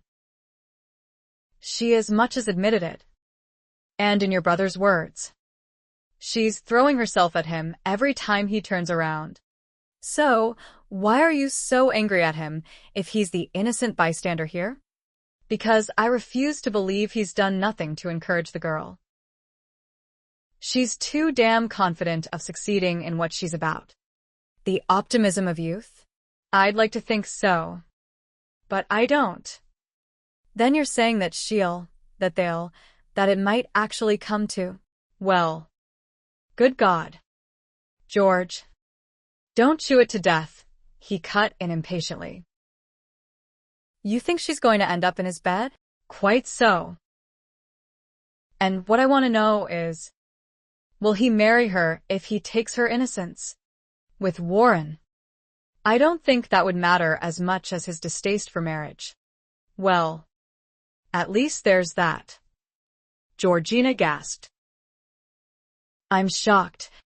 James. If it comes to that, of course he'll have to marry her. I'll see to it myself if your family won't. She won't have him if he's forced. Why ever not? That's how I got you. And I'm quite pleased with the bargain. Well, she doesn't happen to want him that way. Thank God. He stopped pacing suddenly to grin. So maybe that's the answer. We'll go ahead and force him. Georgina glared at him. When he hasn't done anything yet? James shrugged that reasoning off. It's guaranteed he's compromised her in some way. A little coercion can ferret it out. Oh. No. You don't. You are not going to beat up on my brother again. Just a little bit. George, he tried to cajole her. He'll survive it. Yes. And want your neck in a noose again. Forget it. James. You don't think it's poetic justice? When you don't expect it to actually come to a marriage? No. I do not. I think you're just going to have to trust in Warren to continue resisting Amy. She'll have to give up eventually. Not bloody likely. She's already got plans to follow him home if it comes to that. Run off on her own? Oh. Dear. That won't do at all. Would it help if I talked to her? I do know Warren best. After all. By all means. But to hear her say it, it won't do any good. It won't do a bit of good for you to start in on me. Aunt George, Amy said the next afternoon over tea. Georgina leaned back on the sofa where James had deposited his wife before abandoning her to this unpleasant task. Considering she'd seen Amy 4 times earlier today, without once giving any indication that she was aware of Amy's predicament, it was somewhat disconcerting to hear that, when all she'd said was, "Will you pour? You read minds now." Amy laughed. Mind reading? Crystal balls? Magic wands? I've become a regular sorceress of magical feats lately. Haven't I? I beg your pardon? It doesn't take mind reading to know what's on your mind when you've been looking at me oddly since this morning, not to mention some very amusing absent-mindedness. Now, since I haven't grown 2 heads overnight, it stands to reason that Uncle James has made a clean breast of it. And it's now your turn to have a go at me. Is that about the gist of it? Sorry. Amy, Georgina said, slightly red-faced. I didn't realize I was giving you odd looks. Oh. I didn't mind. Course. Boyd thought it rather strange when you kissed him on the nose and said, "I'll see you tomorrow." I didn't. Georgina gasped. Did I? What was really amusing was, he tried to remind you 3 times that he'd be out in the middle of the ocean tomorrow. But you just weren't paying attention. He left here mumbling about the climate driving people daft. Oh. Stop. Georgina couldn't help laughing. You're making that up. Cross my heart. In fact, it's a good thing Warren wasn't there to hear him. Or he'd set to worrying about it in his all-consuming way, and likely have them all turning their ships around to come back to see if it was the climate. Or if your husband was the culprit. Georgina wasn't quite so amused now. Is that your way of telling me you think you know Warren as well as I do? Not at all. But he's pretty predictable in his good traits. And caring for you is one of them. Are you going to miss your brothers? 2 of the 3 ships they'd arrived in were out to sea by now. Of course. But I expect they'll be back in a few months with the manager for the London office. You couldn't get them to reconsider and hire an Englishman? No. Well, Warren will be more amenable to the idea. Just so he can set sail himself. He's not one to climb the walls when he's landlocked, Georgina said. Glad to hear it. But I was referring to his desire to escape me, not to get back to sea. Georgina's expression turned quite serious. Amy, I don't want to see you get hurt. Nor will you. My romance is going to have as happy an ending as yours has. With my husband and brother at each other's throats. Mine hasn't exactly been a bed of roses. Course it has. Only with thorns included. Amy grinned. I prefer daffodils myself. What you'll get is snapdragons, Georgina predicted. Not with the intention of making Amy double over in laughter. Though she had to wait a moment to continue, since that was what the girl did. I was quite serious. I know. Amy was still smiling. But, you see, he's going to be a pussycat by the time I'm through with him, or should I say pussy willow? Georgina rolled her eyes. It really does run in the family. I'm just trying to lighten the mood. Aunt George. You shouldn't be worrying about this. Your brother's a big boy. He can take care of himself. You know very well it's you I'm worried about. Amy. Honey. I know my brother. He won't marry you. Not even if he loves me? Well, no, I mean that might make a difference. But, don't say it won't happen. Aunt George. Amy cut in. On this I do have a crystal ball that says anything is possible. And Warren's opening up to let me in is one of those things. Course. As stubborn as he is, he'll hold out to the bitter end. I'm expecting it. Well, You've got that half right. The end is going to be bitter for you. Amy clucked her tongue. Such dire predictions. I suppose it's fortunate for me that love listens to the heart instead of to advice. However well meant. You're suggesting I keep my opinions to myself? Georgina said a bit stiffly. Course not, Amy quickly assured her. I'd like to point out, however, that I'm old enough to make my own choices here. It's my life, after all, and my future we're talking about. And if I don't do everything that's possible to win the man I want to share that life with, then it won't be anyone's fault but mine for failing. Will it? Now, I'd prefer to go about this courtship in the normal way and let him make all the moves, but you and I both know that's impossible with a man like your brother. So I'm doing it my way, and if it doesn't work, it doesn't, but at least I will have tried. That was quite a mouthful, Georgina said carefully. Amy grinned. Deplorable, wasn't it? Minx. Georgina grinned back. I never know when you're serious or not. Neither does your brother. Keeps him on his toes. Il doit sur you. All right. Answer me this. Why haven't you given up on him by now? I understand he's already rejected you more than once. Amy waved a dismissive hand at that reminder. That means nothing. What makes you think so? The way he kisses me. Kisses you? Georgina jerked straight upright. Surely not a real kiss. 100% real. Why? That bounder. He couldn't help himself. That scoundrel. I enticed him. The blackguard. He's already compromised you. Hasn't he? Amy? Well, if you want to get technical, that settles it. He'll have to marry you, Georgina said with finality. Amy shot forward herself. Now wait.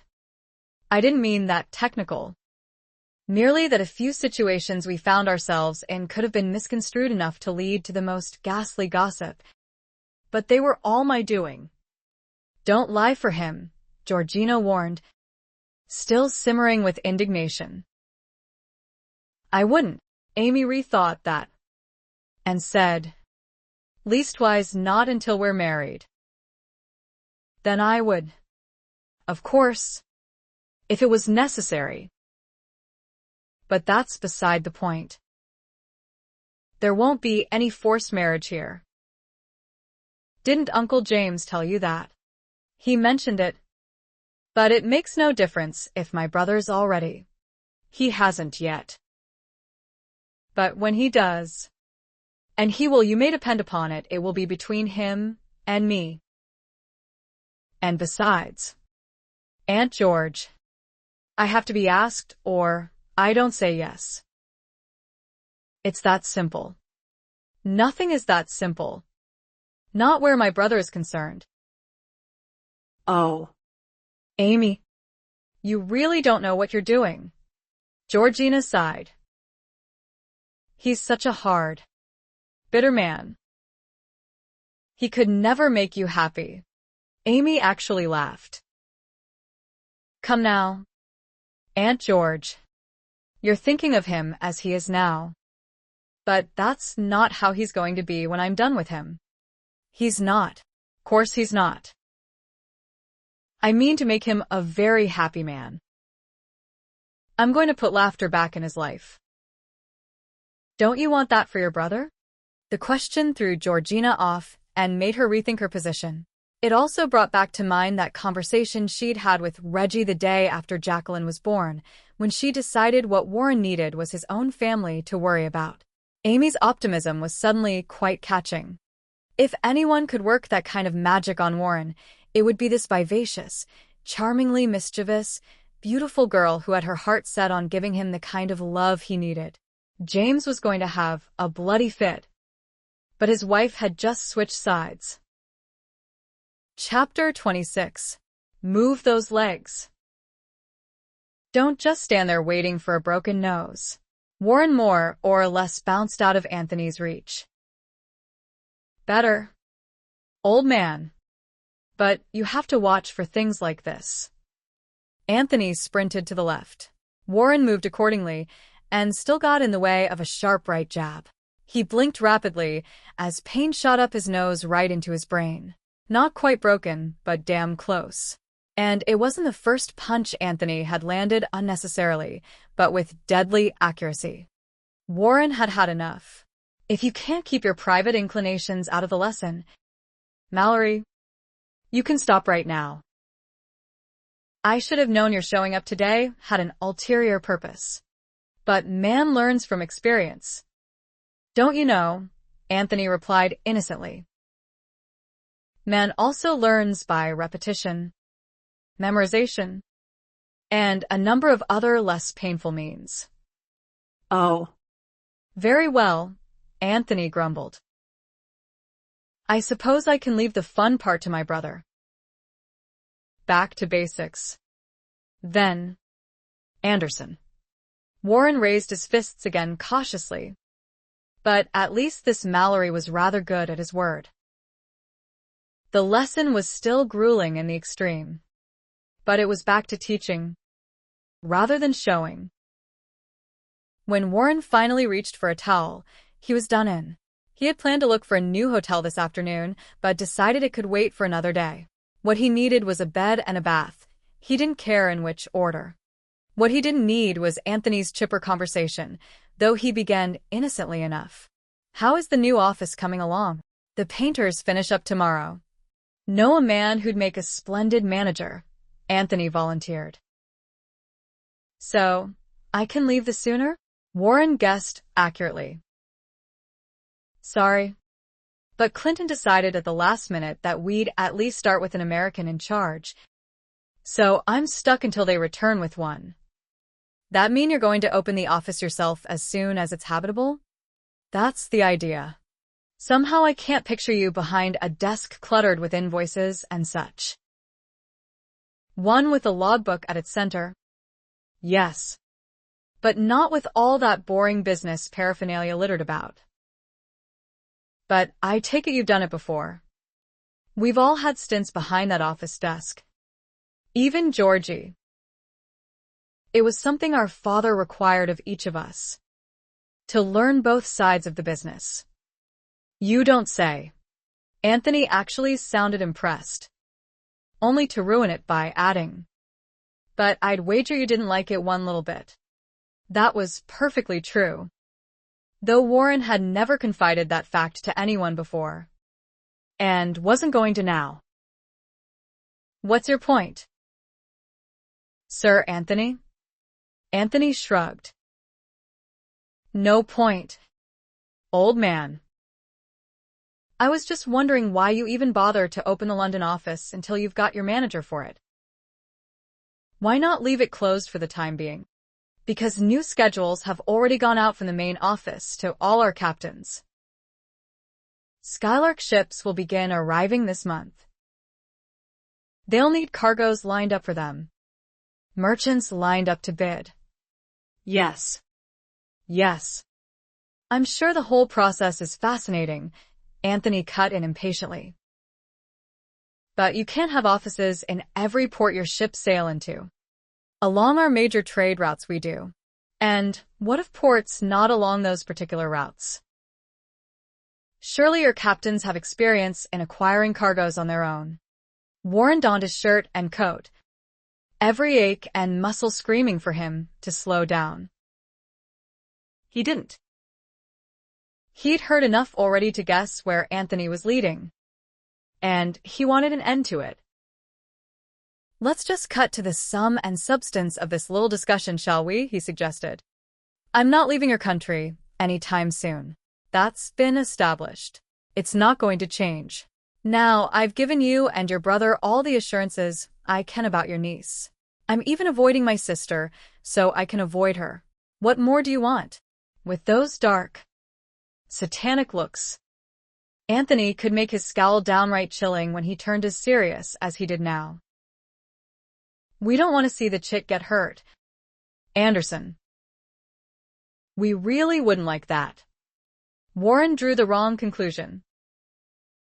You aren't suggesting I marry her? He asked, appalled. Good God. Never think so, Anthony was quick to assure him. Just as appalled by that idea. But it stands to reason, don't it, that the sooner you're gone, the sooner she forgets about you, and the sooner Warren could forget about her.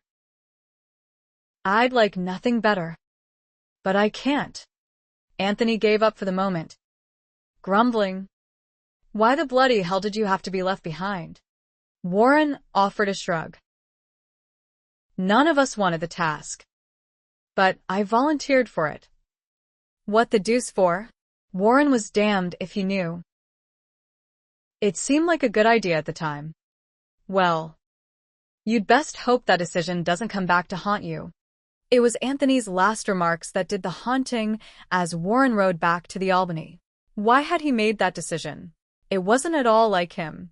It had surprised every one of his brothers. And Amy had already declared herself, though only minutes before. Perhaps he hadn't believed her then.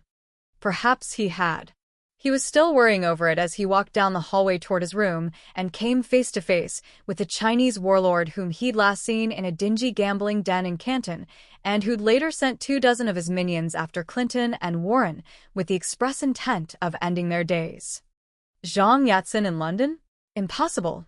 Yet here he was, dressed in his formal Mandarin silk robes, which he always wore to do business or travel in. Warren's shock wore off just as Zhang's began, the man finally recognizing Warren, too. Instantly, Zhang reached for a sword that wasn't there. Warren was glad it wasn't there, since swords were not his specialty by any means. And considering that wherever Yatsen went, his deadly bodyguards weren't far behind, Warren decided it would be prudent to get the hell out of there, which was exactly what he did. He'd have to send someone back to settle his bill and collect his things, but he was damned if he was returning to the Albany with that mad Chinaman in residence. Christ, he still couldn't believe Zhang Yatsen was in London. The man despised foreigners, did business with them in Canton only because it was highly profitable, had nothing to do with them otherwise. And for those few he dealt with, his contempt was manifest. So why would he subject himself to thousands of them by leaving the isolation of his small world where his power was absolute, as long as it didn't draw the emperor's notice? Only a fabulous amount of money could have lured him here, or a personal matter. And Warren could be as modest as he liked. But he had the unpleasant feeling that that damned antique vase he and Clinton had come away with from Canton was that personal matter. A family heirloom, Zhang had called it when he'd offered it as the stakes in the game of chance he and Warren had played. Warren had covered the bet with his ship, which was what Zhang had been after and what had led Zhang into that gambling den, which he would never have frequented otherwise. Zhang wanted Warren's ship for two reasons. One, because he had made the decision to have his own fleet of merchantmen so he wouldn't have to deal personally with foreigners anymore, and two, because he had a personal dislike for Warren, who never bothered to be deferential enough in his presence. And he hoped the loss of Warren's ship would end Warren's trips to Canton. Zhang lost the vase, however, and if Warren hadn't been a bit drunk that night, he might have noticed that the loss didn't affect Zhang in the least, because he fully expected to have his property back by morning, along with Warren's head, most likely. He'd gotten neither. Warren and Clinton's crews coming to their rescue that night on the docks. But they'd made a powerful enemy in the bargain, which put an abrupt end to their lucrative China trade route. Warren and Clinton, who'd most often taken that route, didn't particularly regret its loss. Those voyages had been too long in length, keeping them away from home for years at a time. Warren didn't particularly like the English trade that was going to take its place, either. The war years and the bitterness engendered from them were hard to forget, as was the scar on his cheek from a British saber. But Georgina was here, unfortunately, and as long as they were all going to be visiting her periodically anyway, they might as well take advantage of the profits to be made here. Warren had been outvoted, at any rate, on setting up a London office. But he'd been downright stupid to volunteer to stay behind to get it started. And now he had a serious enemy in London, besides his in-laws, who would take infinite pleasure in chopping his head off. As his brother-in-law would say, bloody hell. Chapter 27. Amy was getting rather frantic. Nearly a week had gone by since she had last seen Warren at that momentous ball. She'd been so certain he wouldn't stay away this time, but that was exactly what he was doing. And Uncle James hadn't said another word to her about him. Neither had Georgina. Those two were both going about their business, as if they had no further concerns over her determination to win Warren, which worried Amy no end. Did they know something she didn't? Had Warren changed his plans and left England already? The last worry took her straight to Warren's sister to demand, "Where is he? Have you heard from him? Has his ship sailed?" Georgina was going over the household accounts in her sitting room. She had resumed most of her duties by now, which only left Amy with more time to worry. She put down her pen now and inquired, "I assume you mean Warren?" Amy just glowered in answer. Yes.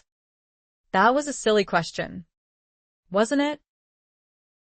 And no, Warren hasn't sailed yet. He's keeping quite busy, though, hiring and training staff for the new office. That sounded reasonable. More than reasonable. Just work? Nothing else? What did you think? That he was avoiding me? I'm sorry, Georgina said. But he probably is doing that as well. Have you heard from him? He sends a note by every so often. Georgina would have liked to say more, to offer some hope, but that rascal brother of hers was avoiding her as well. She was in agreement now that Amy was the perfect choice for Warren, but she probably shouldn't have admitted that to James. His reaction hadn't been pleasant. In fact, he told her that if she helped Amy in any way, he'd divorce her. Not that she believed that for a minute, but for him to say it, she figured he'd be angrier with her than she cared to experience if she went against him on this. So for the time being, she wasn't going to do anything. Amy would have to continue the campaign as she'd begun, on her own. But Georgina's prayers were with her. Where is the new Skylark office? Anyway, Amy suddenly asked. Near the docks, where it's not safe for you to go. So don't even think about it. Actually, Amy didn't want to see Warren in that environment, with his employees about. She'd merely been curious. But Georgina's answer got her thinking along other lines.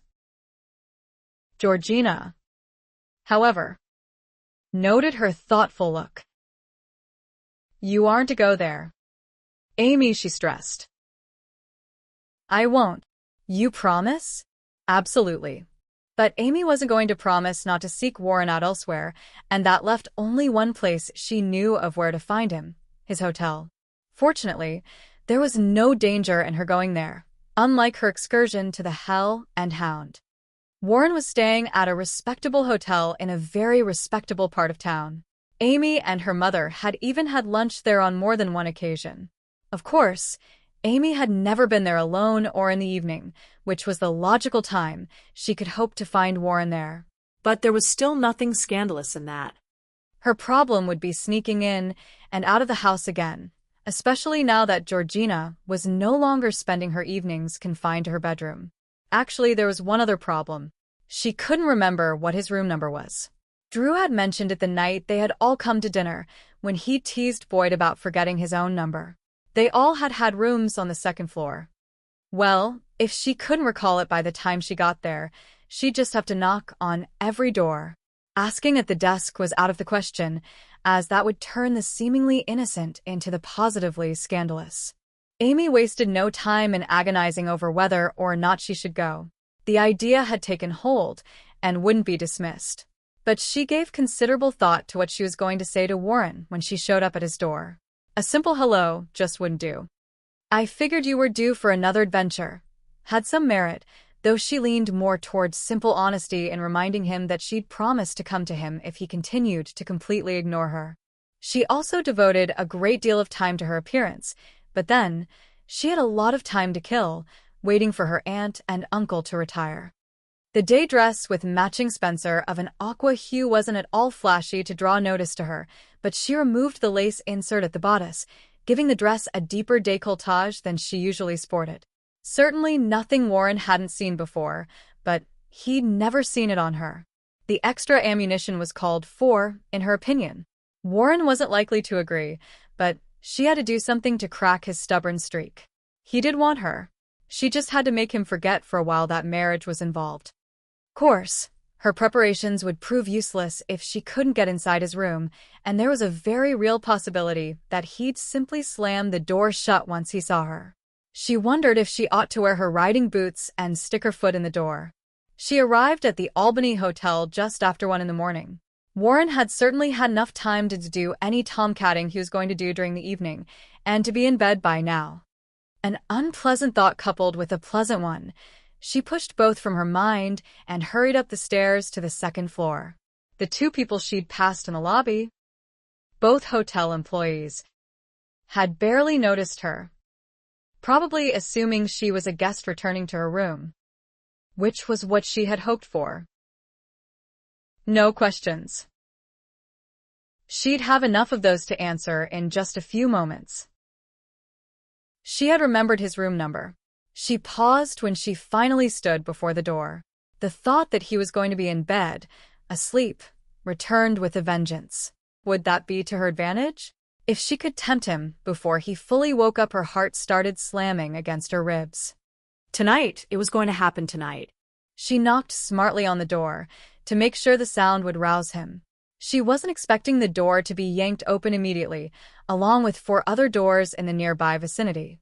Her cheeks started glowing brightly for causing such a turnout of guests, but her embarrassment turned abruptly to surprised confusion when she glanced both left and right to see only short Oriental men crowding into the hallway, and in front of her, still another one. Sorry, she got out just before she was yanked into what should have been Warren's room. She was let go, but the door was closed behind her. She turned to face the little culprit.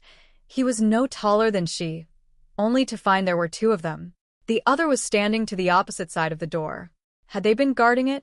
Was that why it had opened so quickly? And the other doors? Had those men been guarding something, too? Good God, what had she blundered into?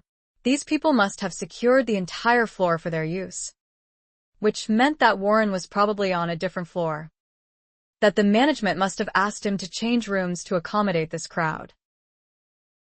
Now, how was she supposed to find him without questioning the desk clerk? I believe I've... Be quiet, lady. But I've made... Be quiet, lady. She was interrupted by the same fellow again, with more insistence. Her indignation rose abruptly. Amy was about to blast the fellow with it when an Oriental dialect was barked from the bed in a tone even more indignant than hers would have been. Amy glanced that way to see still another man, sitting up. He was young, or maybe not. It was hard to tell. He wore a white silk sack-like thing that covered him from neck to below the covers. An extremely long black braid had fallen over one shoulder. He had sounded angry, but black eyes were fixed on Amy with apparent interest. She tore her own eyes away from him to turn back to the chap who'd been so rude. Look, I'm sorry I woke him, she whispered. But could I leave now? I've obviously made a mistake. Her answer came from the bed, though she couldn't understand a word of it. And she was too embarrassed to look in that direction again. Whoever the man was, she'd disturbed his sleep.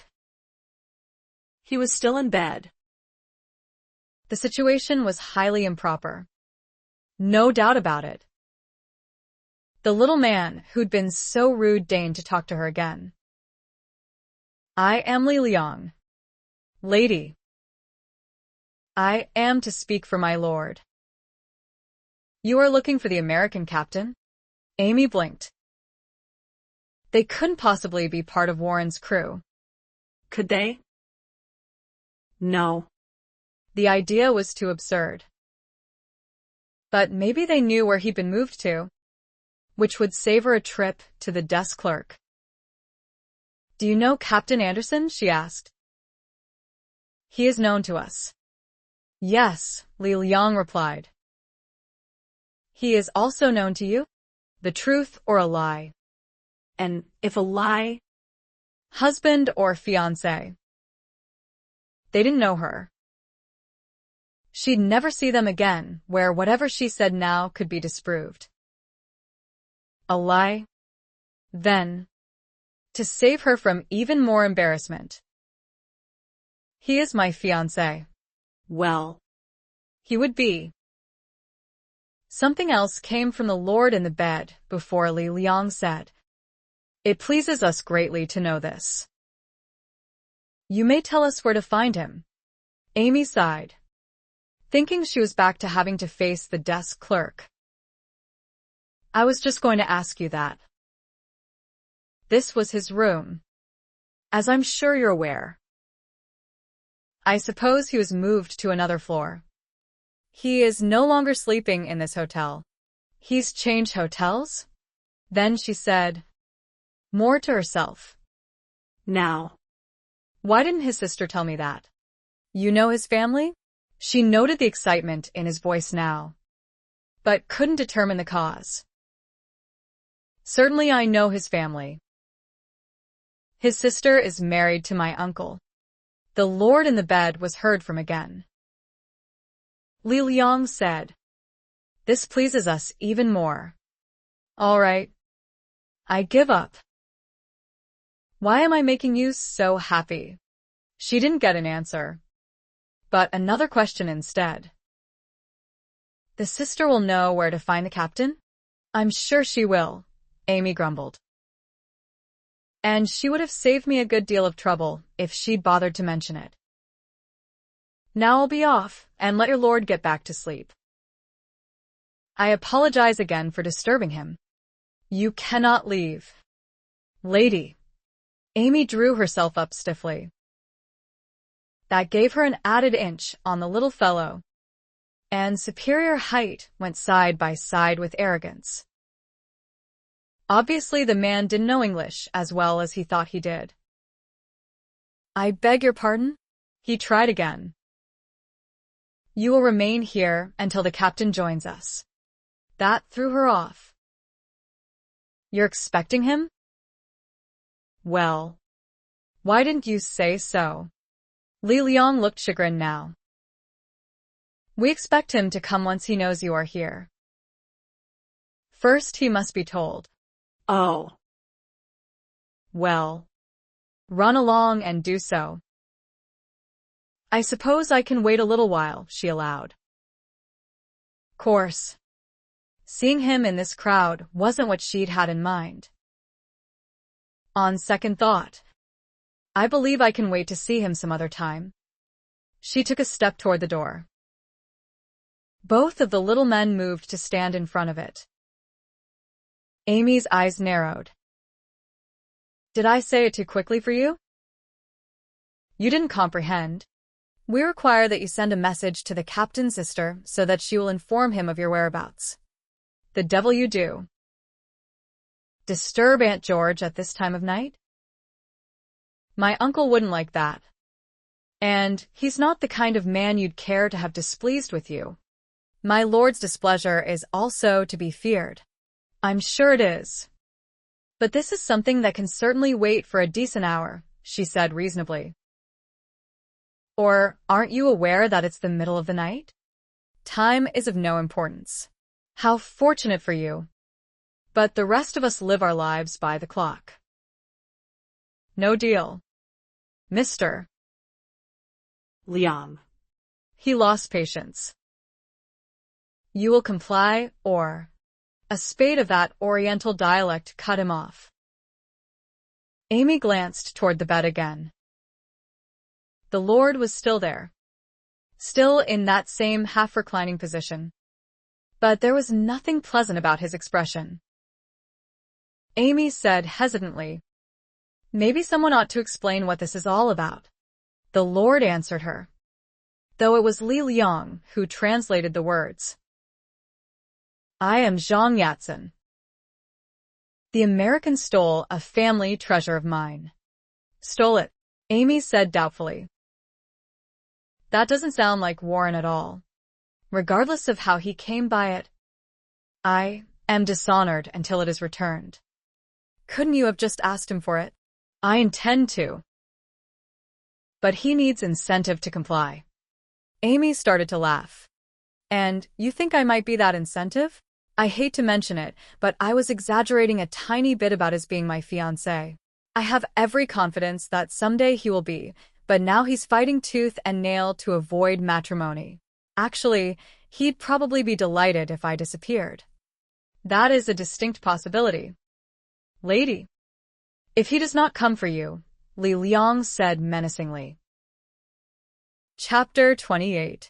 Amy was beginning to have serious doubts about refusing to be helpful to her new acquaintances when she was stuffed into a trunk and transported to a ship in the harbor. That word, disappear, began to take on new meaning. Certainly, she had to wonder if these chaps weren't a bit more serious about this thing than she'd first thought. Title dropping hadn't gotten her very far either. English thieves might be impressed, but these Orientals didn't seem to understand that the Marquis of Haverston was someone you didn't want to get on the bad side of. Threats of dire consequences if they didn't let her go had been ignored as well, so she had retaliated by scoffing when told of the torturous instruments that might be employed to loosen her tongue. The very idea, whips and nail-pulling and such. They wouldn't dare. Course, she hadn't thought they'd keep her all night, and into the morning either. So much for sneaking back into the house with no one the wiser. Since she was in this mess indirectly because of Warren, the least he could have done was share this misadventure as he had the last one. But no, he had to go and change hotels after his brothers sailed. But even being annoyed with him for what she saw as leaving her to the wolves, she still wasn't going to assist Zhang Yatsen in finding him. Whether he had stolen Yatsen's family treasure or not, he just might refuse to give it back. He could be stubborn that way. And Amy didn't care to find out how these foreigners would react if they really got angry. They weren't all as short as Li Liang, and there were just too many of them. Besides, leading them to Warren would be a betrayal in her book, which she couldn't do, even though he had thought nothing of betraying her to her uncles. No, she was simply going to have to get out of this on her own, without her soon-to-be fiancé's assistance. Her family wasn't going to be able to help in this instance either. Georgina might remember their talk yesterday and think that Amy had gone in search of Warren, but since she hadn't found him, they'd have no way of tracing her. Now she was locked in a cabin of minuscule proportions, with no more than a pallet of rough blankets on the floor, a lantern. There were no windows, a bucket for necessities, and the now empty trunk, which hadn't been removed after she had been released from it. No doubt about it, she was not enjoying herself. But she had every confidence that she could escape on her own, just as long as the ship didn't suddenly hoist sails and depart. She even had a plan formulated that she intended to implement when she was brought another meal. The first meal, a bowl of rice and strange-looking vegetables and a tangy sweet sauce, had been delivered by a cheerful little fellow who called himself Taisher Ning.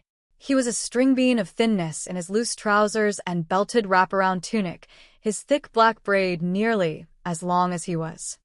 Likely, Taisher was no taller than Amy. How hard could it be to overpower him with the assistance of her rice bowl? Not hard at all. However, Amy was beginning to doubt she'd have a chance to find out, as the hours dragged by with excruciating slowness. She had dropped her purse when she had struggled against being stuffed in that trunk, but she still had her pocket watch to help her keep track of the time, and much too much time was passing without anyone coming by. They were going to continue to feed her, weren't they? Or had starvation become their first method to try to loosen her tongue? It was approaching evening when Taisher finally unlocked her door and came in with another bowl of food, proving that starvation wasn't part of the agenda yet. But Amy wasn't interested in what he had brought her this time, despite her growling stomach. She was more interested in seeing that no other guard had been set outside her door. They apparently figured that the lock was all that was necessary to keep her on hand, and that she wouldn't try anything with Taisher. Well, they were wrong. It was a shame, though, because he was really a likable fellow with his toothsome grins and his stilted, funny-sounding English. But Amy couldn't let that deter her now. He might not be the one who had put her here, but he worked for the one who had, and getting out of this misadventure and back home to safety had to take precedence. She would simply close her eyes when she hit him over the head with the heavy rice bowl and apologize afterward. "Looky what Tysher bring. Little Miss C. Big time good stuff. You know likey. I chop off cook's hand lickety-split. Big time promise. That won't be necessary." "I'm sure," Amy replied. "But I'm not hungry enough yet to find out. You may set it down over there." She pointed to the trunk, her other hand clutching the empty rice bowl behind her back.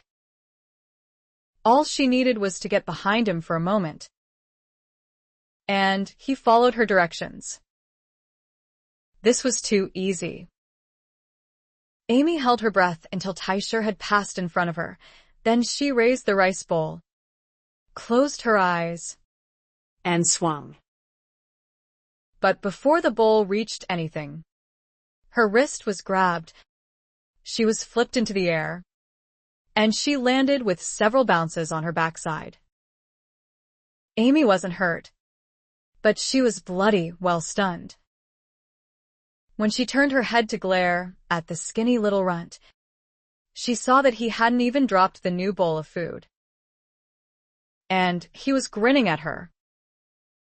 "How the devil did you do that?" she demanded furiously. "Easy. You likey learn?" "No, I do not," she huffed as she got back to her feet. "What I would likey is to go home. So sorry. Miss C. When man come. Maybe.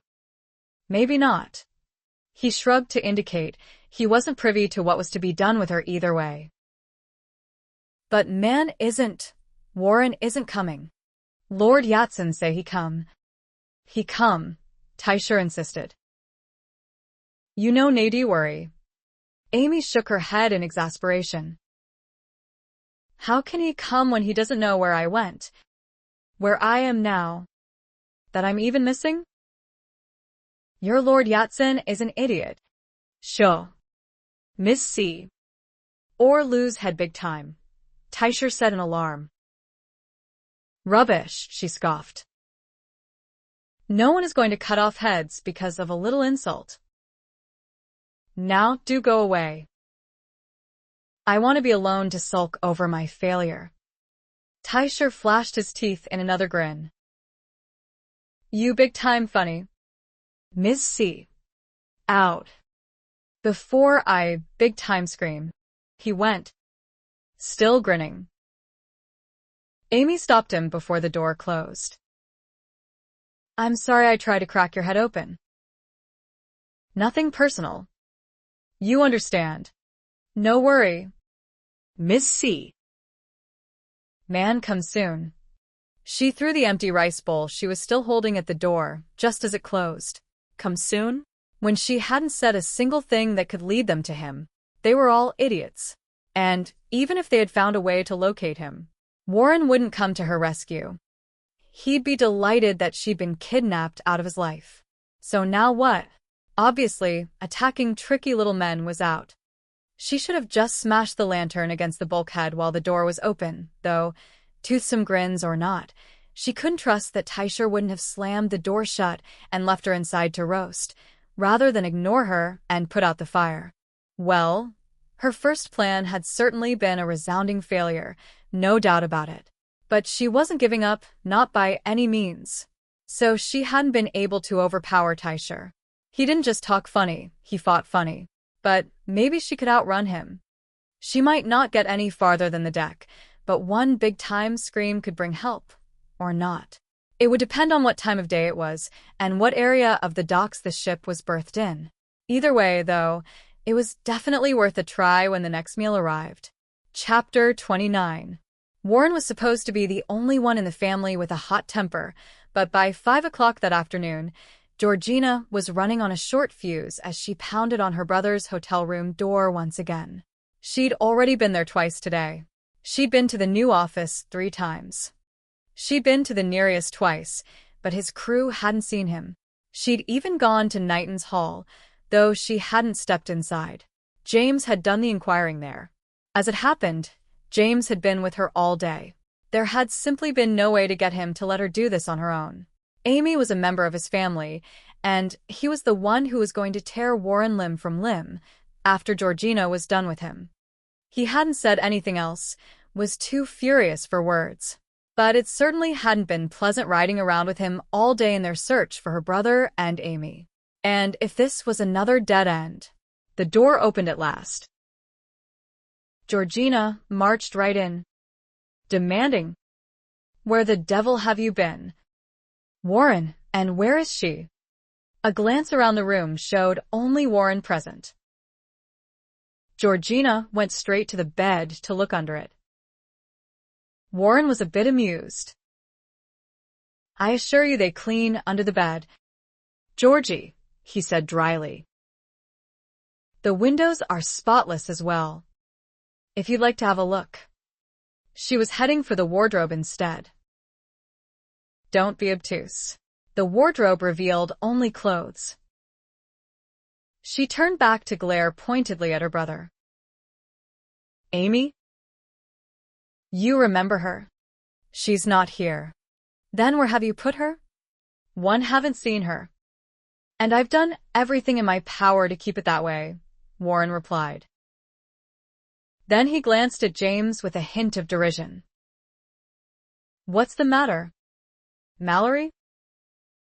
You couldn't trust my word." Georgina jumped between them. "You don't want to talk to him just now, Warren. Believe me, you really don't." Warren could see that. For James to remain silent, something must be very wrong. And if it involved Amy, he began to feel a certain alarm. "You're saying Amy is missing?" Yes. "And possibly since last night." "Why last night?" "She could have gone out early this morning." "Couldn't she?" "That's what I assumed until now," Georgina replied, even though it didn't make sense, since she always tells me where she's going. "But if she were going to see me, would she tell you?" Warren asked.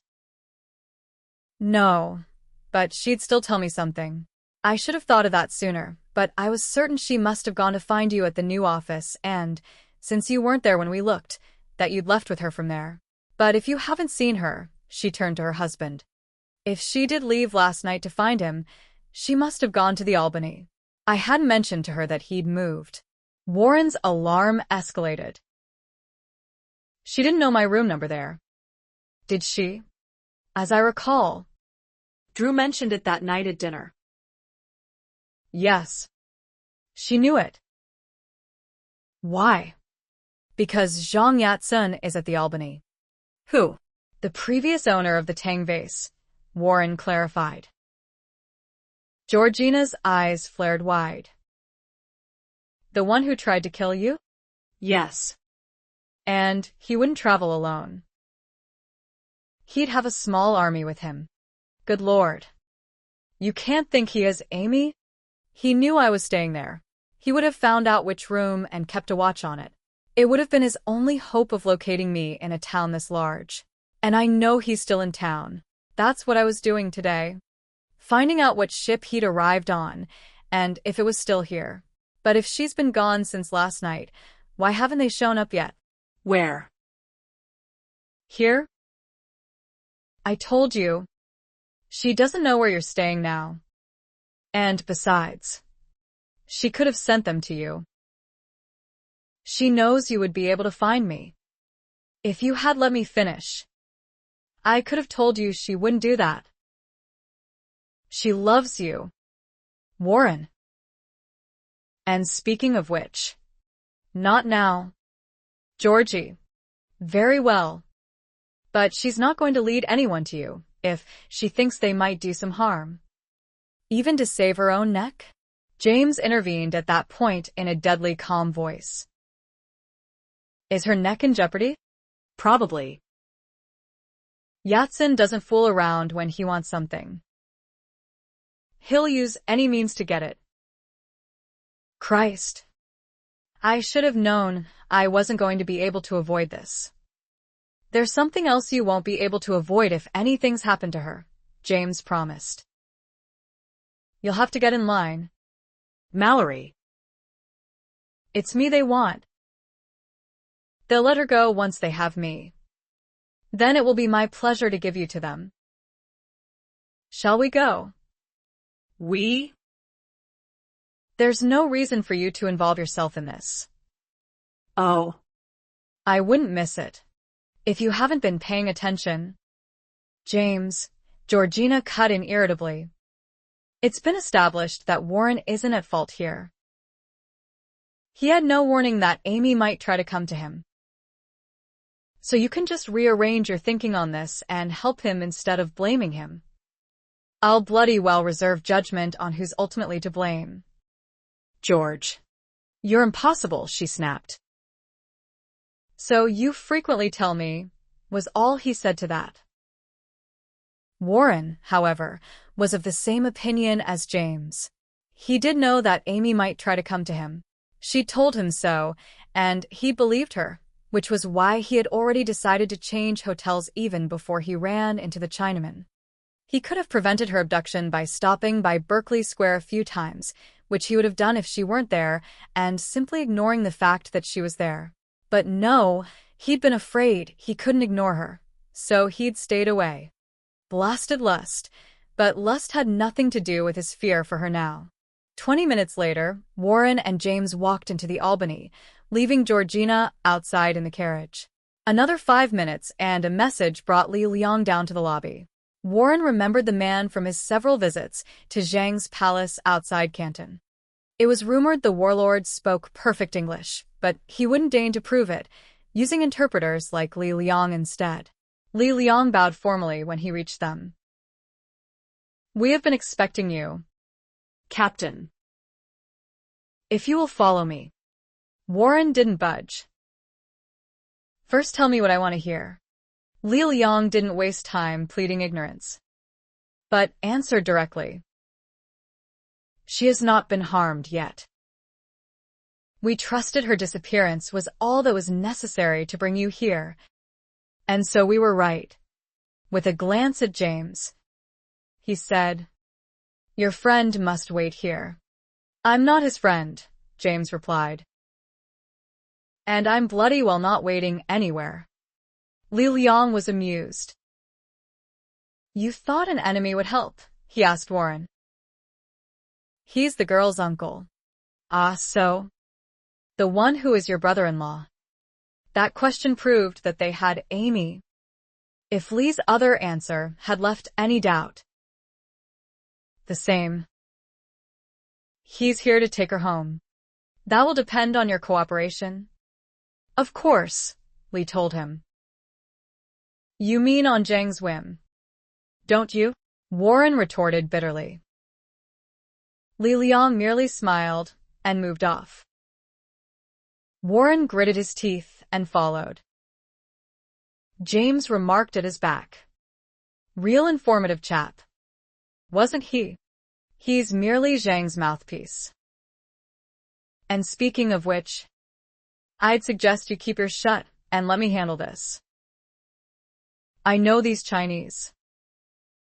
In many ways, they're still living in the Middle Ages.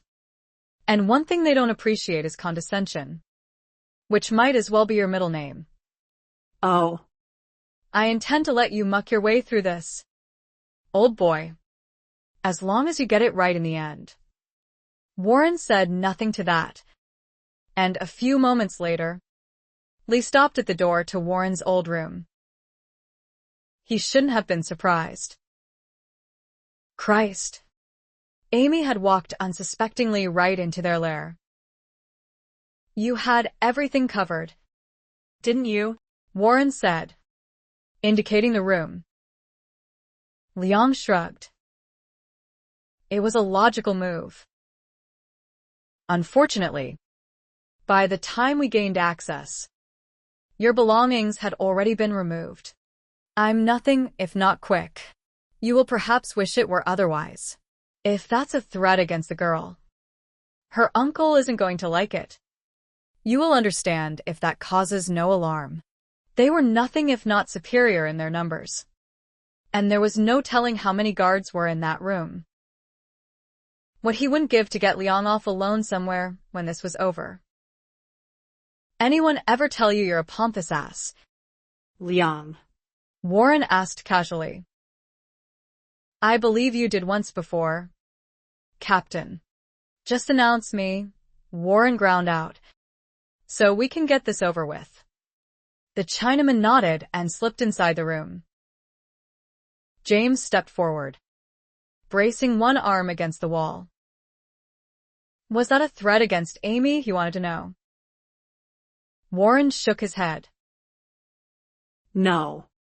These court types just love to make foreigners squirm, and I think that one actually thrives on it.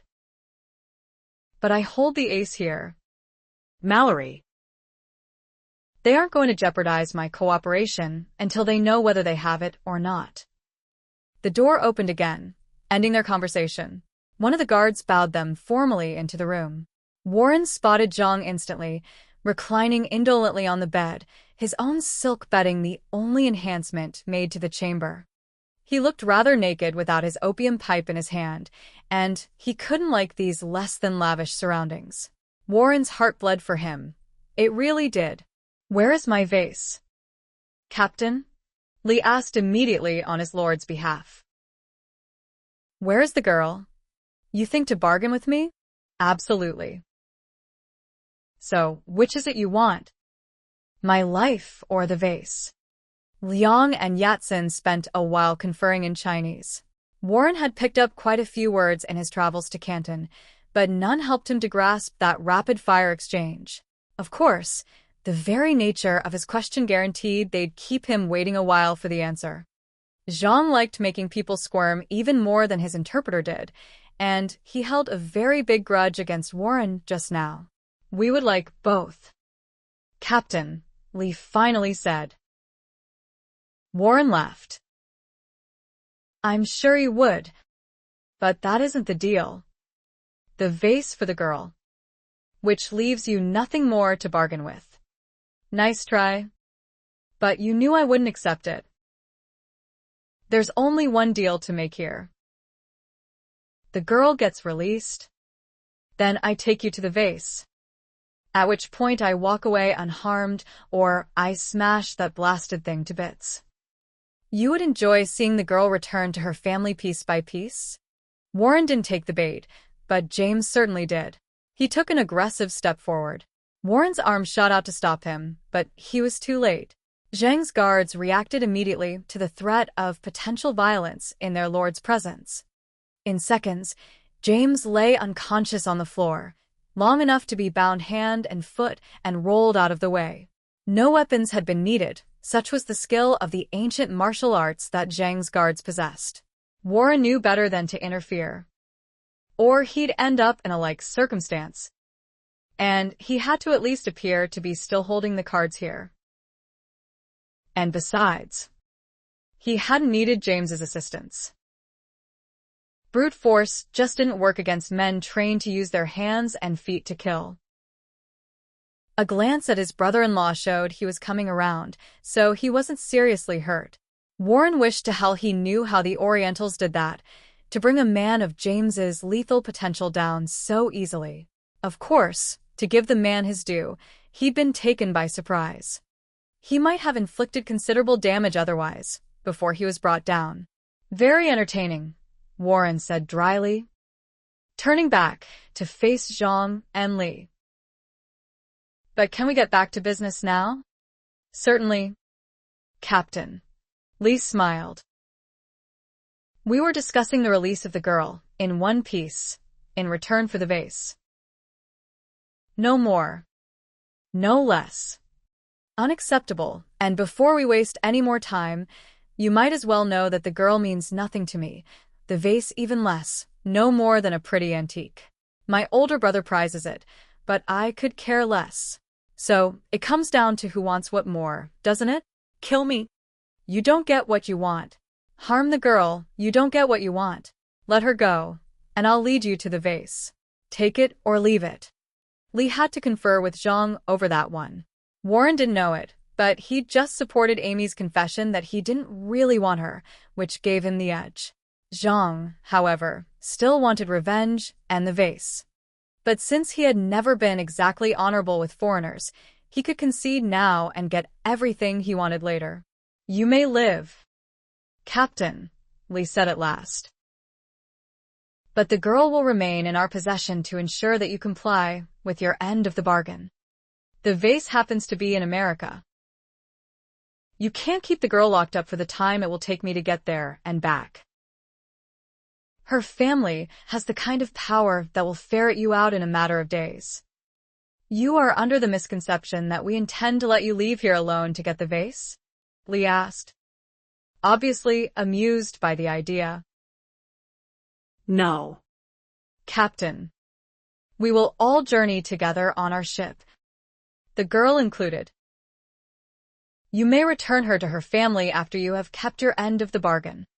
You're out of your mind if you think I'm going to be stuck on a ship with that female. Either that or she dies. And this concludes our discussion. As you say. Take it or leave it. Warren gritted his teeth. He'd played his cards. But Zhang still held the winning hand as long as he held Amy. Chapter 30. Georgina started to worry when the carriages began lining up outside the Albany not long after Warren and James had entered it. It wouldn't have been a matter for concern, except the doorkeeper was hailing them at the direction of a man who looked Chinese. Soon more Orientals appeared to load the carriages with chests and baggage. Their haste was a matter for further concern, or outright panic in Georgina's case, as the most appalling scenarios began running through her head. Amy wasn't there, had never been there. Warren had turned himself over to this vengeful warlord for nothing, simply on his sister's wild conclusions. The Chinese lord didn't really want the vase. All he wanted was revenge against Warren, so Warren had nothing to bargain with. And her dear husband wouldn't have lifted a hand to save him. Her brother had been killed, and his murderers were attempting to escape the country. Devil take it. Georgina hated being left in the dark. She really did. Just because she'd recently had a baby was no reason to make her wait in the carriage. She should have been in there, learning firsthand whether she'd sent her brother to his death or to Amy's rescue. The activity slowed after the arrival of the fifth carriage, the Chinese all re-entering the hotel. Georgina couldn't stand it any longer. A good 30 minutes had passed. More than enough time to conclude any bargaining or commit any murders.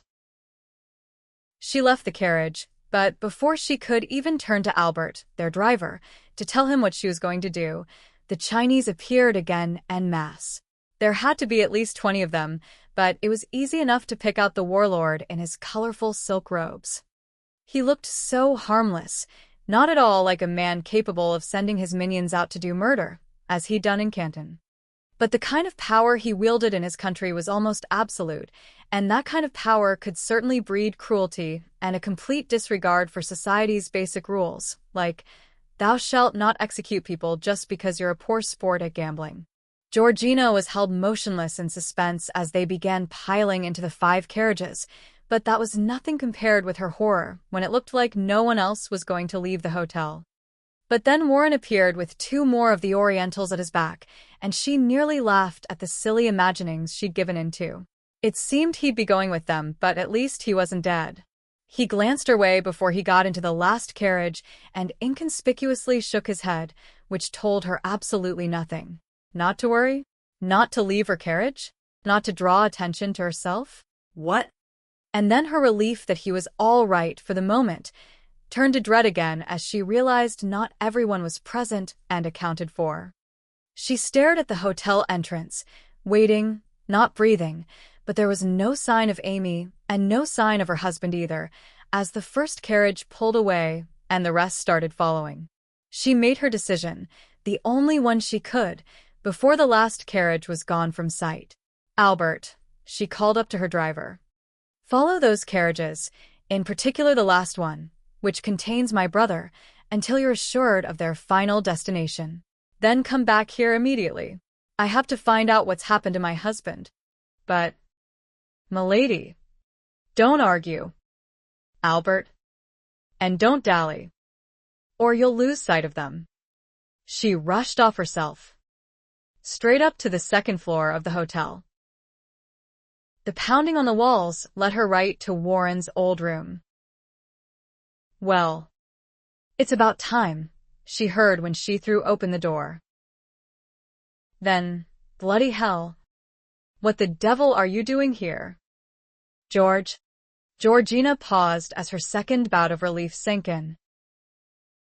It quickly switched to amusement, though, at finding her husband lying on the floor with his feet raised against the wall he'd been kicking. I could ask you the same thing, James, that is, what the devil are you doing down there? He made a sound of pure vexation. Trying to get someone's attention. I suppose you're going to tell me you heard me out in the street. It was the tone that made her recall that his last words to her had been, "You're not to leave this carriage for any reason," the very thing Albert had tried to remind her of. Well, no, she said as she dropped down to begin untying him. But I did watch every single one of them leave, with the exception of yourself, and that sort of changed the situation. Wouldn't you say? No. I would not. It's a fine thing when a wife doesn't do as she's told. Give over, James, she snorted rudely. When have I ever? Beside the point, he grumbled. Would you have preferred I followed them? Staying in the carriage. Of course. Good God. No. Then be glad I merely sent Albert to do so. Or, do you know where they've gone? To the docks. But I've no idea which docks. They're sailing for America. All of them, including Amy. What? My sentiments exactly, he said. But why didn't you object? Does it look like I didn't? Oh. But surely Warren. He tried. George. I'll give him that. Fact is, he was bloody well horrified at the thought of being stuck on the same ship with a girl. I have to admit I may have misjudged the bounder, in this one instance. He really doesn't want anything to do with her. Are you sure? By God. Don't you dare sound disappointed. I will if I want to, she replied stubbornly. But their romance or lack thereof is not at issue now. I assume they're sailing off to Bridgeport, where the vase is. Are those people going to let them go once they get it? That was the deal that was agreed to. Georgina frowned. Was that a but I just heard in your tone? But your hearing has grown remarkable. George. Indeed it has. The sarcasm referred to his earlier crack about her hearing his kicking from the street. Georgina's frown grew darker. You're not going to avoid that question? James Malory. He sighed as he stood up, the last rope falling away. The deal is agreed to. That Warren and Amy will be released after the vase is turned over? Yes. But I doubt that Chinese lord means to honor the bargain. He tried too hard to get the vase in exchange for Amy alone. What he wants is the vase and retribution in blood. Well, he can have both. James crooked a brow at her staunchly maintained insistence. I'm sure he'll be devastated that you won't allow it. Dear. Your wry humor be damned. I mean it. He put an arm around her to lead her from the room. I know you do. And your brother has probably concluded the same thing I have. He'll have time to figure out a way to protect himself and Amy. Why am I still hearing a but? Because I bloody well don't trust him to get it right. He can muck up all he likes on his own. But not when Amy is involved. Warren happens to be a good deal more competent than you give him credit for. No need to take offense. George. I'm not blaming you for coming from a family of— Don't say it, she warned him sharply. I'm in no mood for your usual disparagements against my family. Just tell me what you plan to do. Stop them from leaving? Of course. That was easier said than done. As they found out when Albert returned, and they finally reached the docks. The berth, he pointed out, was quite empty. James did not take this new development very well. After the swearing had died down, he lamented, "This is no time not to have a ship at my disposal. I should have kept the maiden in and for just such emergencies." Georgina hadn't expected this. You mean you would have gone after them? I still mean to, but it's going to cost a bloody fortune to come up with a captain willing to sail immediately, if one can be found. And that's if he knows where to locate his crew, has enough supplies on hand. He paused for another round of choice swearing. It'll be a miracle if I can find a ship prepared to sail by morning. Georgina hesitated only a moment before mentioning. There's Warren's ship, the Nereus. The crew will sail for you if I tell them what's happened, but it's doubtful they'll all be aboard. And highly doubtful Warren would appreciate her turning his ship over to his worst nemesis. But James certainly perked up at that reminder. If he runs a tight ship, someone will be on hand who knows where to find the crew. Actually, all Skylark ships keep a port log with just such information in it. Then only the supplies will be a problem. By God. George, I think you've given me my miracle. I still may not clear port before morning. But once at sea, I can close that half-day gap readily enough. You won't attack their ship, will you? With Amy aboard her, he replied, and that was answer enough. Then you'll have to follow them all the way to Bridgeport. That's the idea. George. Weather permitting, plus a little skillful maneuvering. And I can sail the Nereus in right behind them and prevent them from leaving port until they agree to my terms. Your terms will include my brother. Won't they? When she got no answer, she poked him in the ribs. James, must they? He sounded so forlorn. She patted his cheek. Don't think of it as coming to his rescue. God forbid. Think of it as doing a sterling good deed worthy of a saint. And I'll stop complaining about how rotten you treat him otherwise. Deal. He grinned at her. Well, when you put it like that, it's no wonder I love you. You're so easy to get along with. Bite your tongue. George.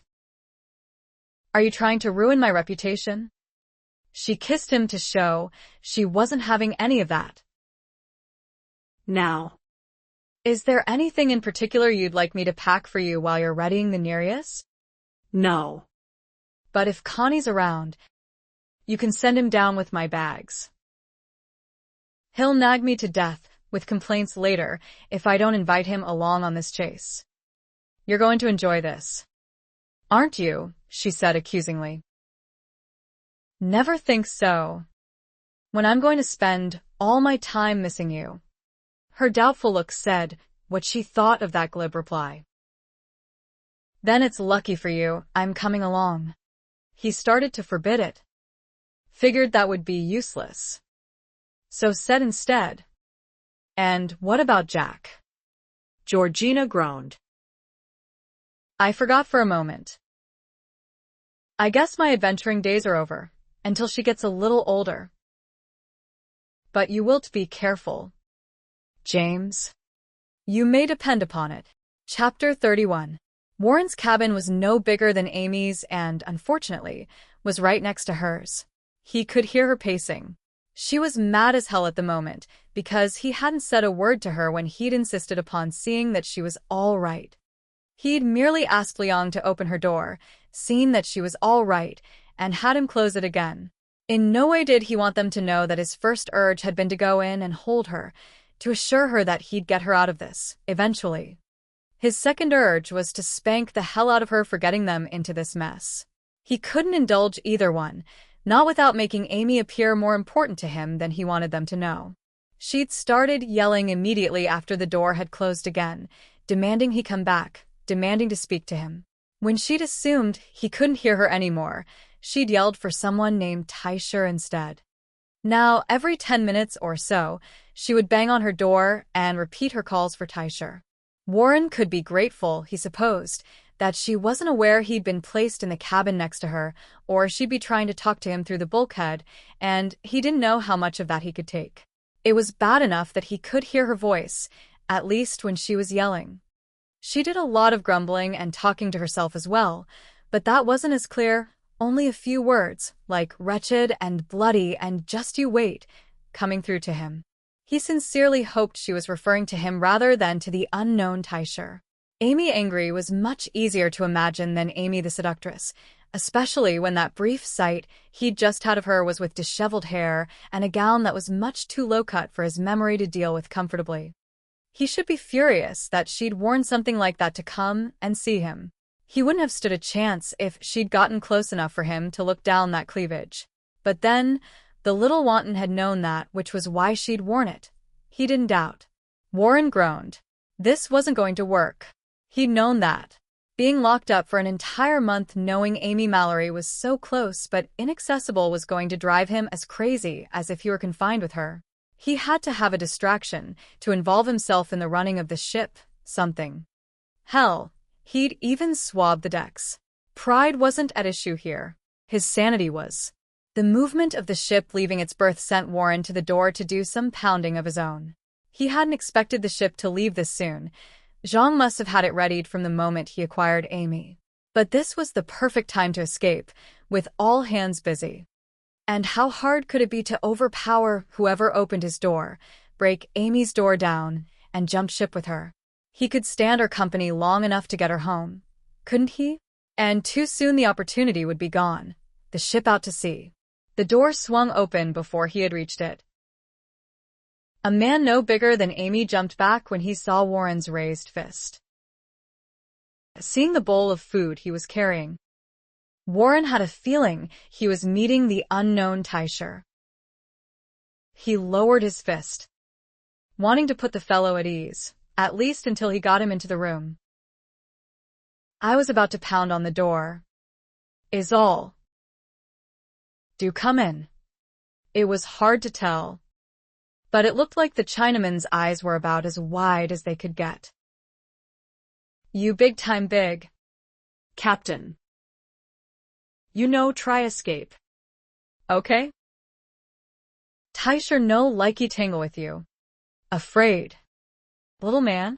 Warren asked doubtfully, well aware of how deadly the seemingly harmless could be if it hailed from China. Let's see if that's so. Warren reached out and yanked Tysher forward by the front of his tunic, then up into the air with one arm.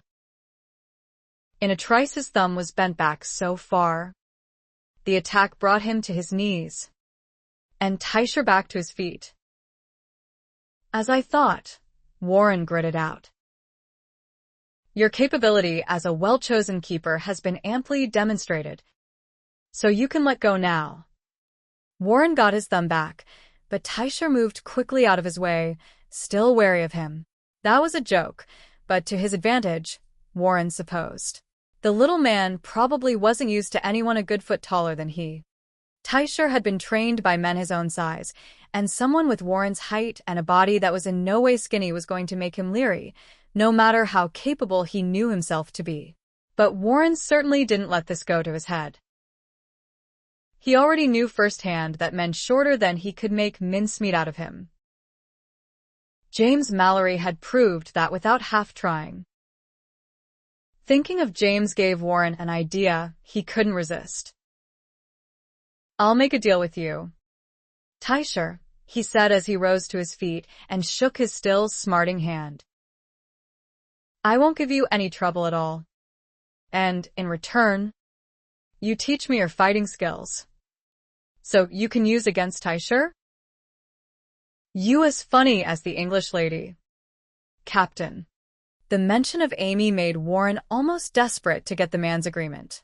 The lessons would keep him busy enough and bruised enough to remove that minx from his thoughts at least for a while, and give him an advantage over James that the Englishman wouldn't be expecting when next they met. That was assuming, of course, that Warren could extricate himself from this mess in one piece. "I don't delude myself into thinking you'd teach me all you know. So, what have you got to worry about?" Warren asked. "But as it happens, I wouldn't attack my teacher. And you have my word on it." "Then why you want to learn? What you have is a skill I'd like to use against round eyes when this is over. Think about it, Tysher, and consider this while you're at it.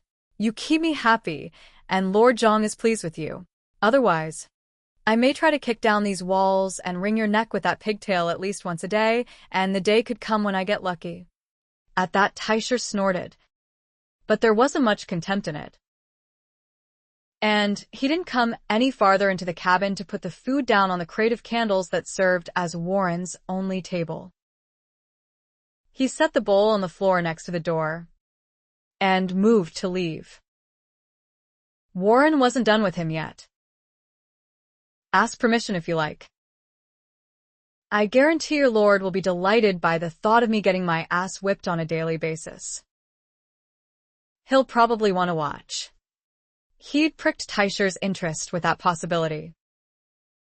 To entertain Lord Yatson would be a fine thing. Warren would prefer the bastard didn't watch, but he'd take what he could get. "Sleep on it, and let me know in the morning what you decide. But in either case, I have a deal with your lord that doesn't include incarceration for the duration of this voyage. You might remind him of that. I'm available to work if nothing." Pounding came on the bulkhead to interrupt him. And the furious shout, "Who's in there? Is that you, Tysher? If that's you, you'd better get your runty little self over here before I burn this ship down." They both stared at the bulkhead for a moment before Tysher asked in a horrified whisper, "Would she really?" "Of course not," Warren scoffed. But he spoke in a much lower tone than he'd been using. "However, she's been making quite a racket over there. Haven't you gone yet to see what she wants? Orders not to visit. Only to feed. But know what lady wants. Tomorrow's soon enough to let her try to crack my head again." Warren took a dangerous step forward. "You didn't hurt her, did you? When you saved your head?" Tysher leapt back this time, landing outside the door. "No hurt your lady," Tysher quickly assured him.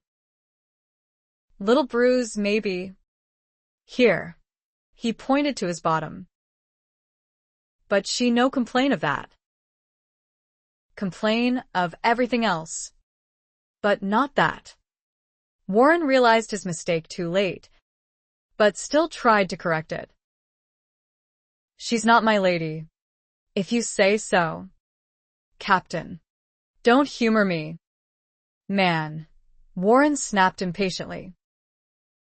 "She's really not.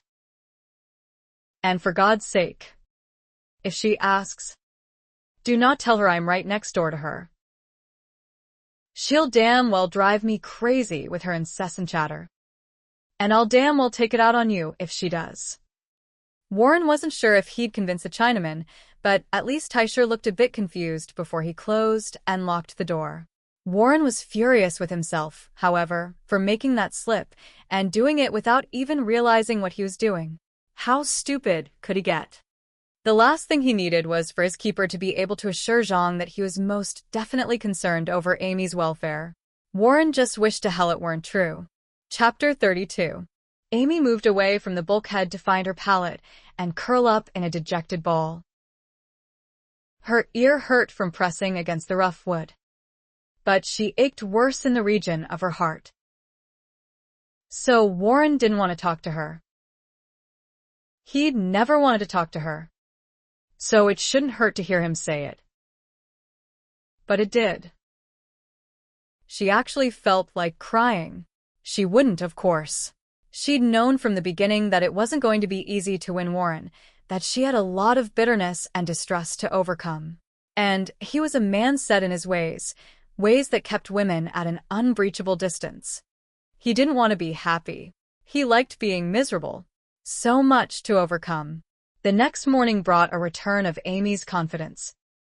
At least where Warren was concerned. She still believed, wholeheartedly, that making love to him was the answer. The miracle that was going to change their relationship. Or rather, get one started. As for last night and her doubts, it was this situation that was getting her down, and the uncertainty of it. She didn't doubt for a minute that Warren wouldn't be here if he'd had a choice. Her Uncle James had probably figured out what was happening and insisted Warren rescue her. This didn't exactly seem like rescuing yet, but she was optimistic enough to assume Warren knew what he was doing. Still, a few reassurances wouldn't hurt, would definitely be nice. Only Warren wasn't willing to talk to her long enough, even through the wall, to supply them.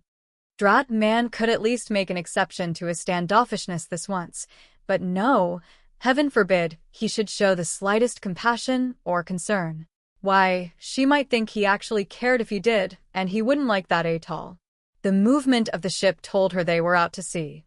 The light under the door told her it was indeed the next day. The silence from the next cabin told her nothing. And she was working herself into another fine rage that would have her pounding on Warren's side of the bulkhead again if she wasn't careful. She didn't want to do that. If he wanted silence, he'd get silence, and she hoped that would drive him crazy. But Tysher got a full dose of her irritation when he showed up with more rice and vegetables for her breakfast. She took one look at the food and said, "Again? I do believe it's time to chop off your cook's hand." He must be the most unimaginative man in existence. Very filling. This, Tysher assured her. Put meat on bones. Big time. Just what I always wanted, she returned dryly. And hold it right there, she added when he started backing out the door. Before you disappear again, tell me how Lord Zhang managed to capture him. Who? Let's not play dense. The man next door? The one you're also feeding? The one who asked you not to tell me where he is? That one. Tysher grinned at her. You say so much, to say so little. Is that English trait, Miss C, or shared by American captains? 2. How about answering my question first? He shrugged. No one tell Tysher about Captain. Just told to feed and take care. You have to ask him, Miss C. By all means, bring him over. He chuckled, shaking his head at her. You funny lady. You heard he no like he talk to you. Orders to keep him happy. And seeing you no make he happy. Tysher thinking. So his happiness takes precedence over mine. Does it? Her irritation was definitely mounting. I suppose because he's the only one who knows where that bloody vase is. You have heard about the vase? Everyone know about vase. Miss C. Belonged to Emperor. Not Lord Yatsen. Lord Yatsen in big-time trouble if he no get it back. Amy wondered if Warren knew that, but she couldn't very well ask him when he refused to talk to her. I don't suppose it's occurred to anyone that Warren is a very uncooperative man, and he's only being cooperative now because of me. So, what happens if I'm not here? Just how cooperative do you think he'll be then? Where you go? Miss C. I'll think of something, she said impatiently, then, realizing he wasn't the least bit impressed with her capabilities, added, never mind that just now. But as to seeing me, you ought to know the captain is just being stubborn about it. We had a lover's spat, is all, she lied baldly. Since nothing else was working. I'm sure you know how it is. He doesn't think I'll forgive him, which is why he doesn't want to talk to me or see me now, but I have already forgiven him. I just need a chance to convince him of that, but how can I if you people won't let me see him? He was shaking his head at her again, telling her he didn't believe her. Well, it had been a good try. And maybe if she stuck to that story, she'd eventually convince him. In the meantime, she was too frustrated about getting nowhere to continue being pleasant to the little man. Since you are so very accommodating, Tysher, she said with dripping sarcasm, I also need a change of clothes, and a hairbrush wouldn't be amiss. And for God's sake, some water for washing. If you're supposed to be taking care of us, you'll have to start doing a better job. I'm a hostage, not a prisoner, and for that matter, I demand some fresh air occasionally. You will see to it, won't you? What will be allowed? Miss C. You can have. She heard a little wounded dignity there. So now she had guilt to add to the other unpleasant emotions she had to cope with. But she didn't apologize. She was the injured party here, the one being held against her will, taken from her home to God knew where. Where would that vase be hidden anyway? America? Well, she'd said she'd go there if it became necessary in her campaign to win Warren, but she really hadn't planned on it. The day wore on with increasing frustration that took a swing back toward dejection by evening. Amy found herself pressing her ear to the bulkhead again, but she couldn't hear anything, possibly because Warren also had his ear pressed to it this time, and their breathing just didn't penetrate. She finally gave up with a softly uttered Warren. He heard. His forehead dropped against the bulkhead. He gritted his teeth. He couldn't answer. It would be starting something he couldn't stop. She would expect to talk to him daily. Before long, she'd be back to making her sexual innuendos or worse, with a wall between them to hide her shame, and it would drive him out of his mind. But that plaintive note in her voice was killing him. Amy, he finally answered. She'd already moved away from the bulkhead, so she didn't hear him. Chapter 33. 2 long, exasperating weeks passed for Amy, during which Warren still wouldn't communicate with her through the bulkhead that separated their cabins, nor would he agree to see her, even for a few minutes. She'd been given a change of clothes to alternate with her dress, a black wraparound tunic and trousers exactly like Tysher's that fit her too well, delineating nearly every curve in her body. But only Tysher saw her in them, and he wasn't interested in her that way, so it didn't matter. She got a comb, too, though she'd stopped trying to arrange her hair without a mirror, leaving it loose for the most part, and braided otherwise. Last week she'd been given 2 extra buckets of water to wash herself and her clothes in. She was due for another bath today, and she got let out on the deck once every other day for no more than an hour.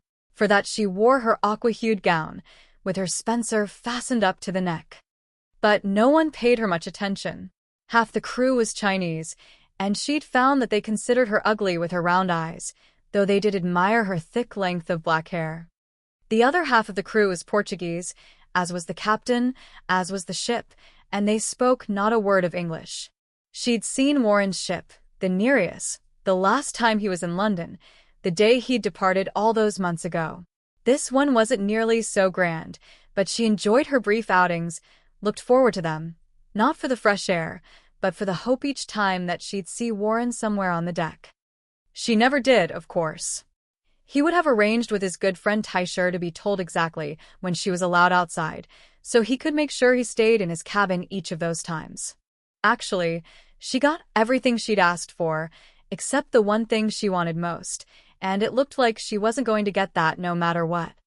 Warren obviously intended to avoid her all the way to America, hand over that vase to gain their release, then stick her on the first ship back to England alone.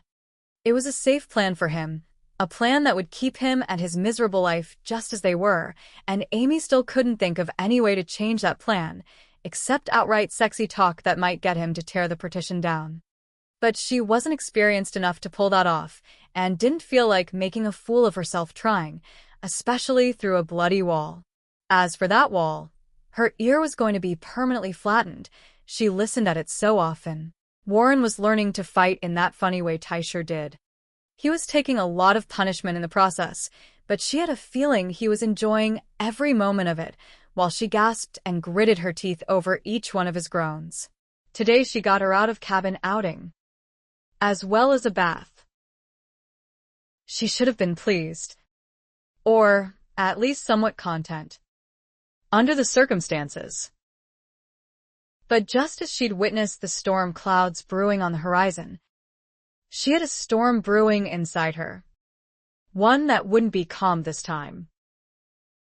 She'd been a model hostage lately, giving Tysher no reason for complaint. But it was not in her nature to simply endure and do nothing. Only there was nothing she could do. Her options were all played out. And that realization, nagging her more than once today, sparked the Malory temper. She was angry at Tysher for not taking her seriously, at Warren for his stubbornness and continued silence, at Zhang for dragging her into this mess when he could just as easily have left her behind once he had Warren. And she was through being quiet about it, through merely accepting Warren's silence and Zhang's arbitrary control over her. Tysher found that out when he brought her meal that evening. The moment he opened the door, she snatched the bowl of food from him, scooped up a glob of the rice with 2 fingers, and held it before her mouth. "I'm not starving." "You dolt," she said in response to his wide-eyed expression. "But I've found my weapon. You going to throw food at me?" She almost did for that brilliant deduction. Tysher had a very keen sense of humor that wasn't always clear. More often than not, it could be interpreted as plain stupidity. Amy was beginning to suspect he pretended ignorance just to get a rise out of her, which usually was the case, and today was no exception. "I'm tempted." "No doubt about it," she said, keeping her voice down with an effort. She did not want Warren to hear what she was up to. Not that he'd be listening at the wall. But she wasn't taking any chances. "But since this might be my last meal, I'll pass this time." That got him frowning. "Tysher no would starve you. Miss C. You will if Zhang orders it. Won't you? And don't bother to deny it. He probably will order it as soon as he hears what I can do with a little food. You know make he sense. I'm about to. So pay attention. You're going to tell your lord that if I am not allowed to see Captain Anderson immediately, I will choke on my food and die. Then what incentive will he use against Warren to get his bloody vase back?" Tysher raised a beseeching hand. "Wait. Miss C. Tysher find out. Be back lickety-split." Amy stared at the closed door in amazement. Had it actually worked? The little fellow took her seriously for once? But she hadn't counted on that. And if Zhang took her seriously, too, and gave her what she wanted, she wasn't prepared. She hadn't combed her hair, she wasn't wearing her seductive gown, and, damn it, she was hungry. Amy wolfed down half the food and then dashed for her comb.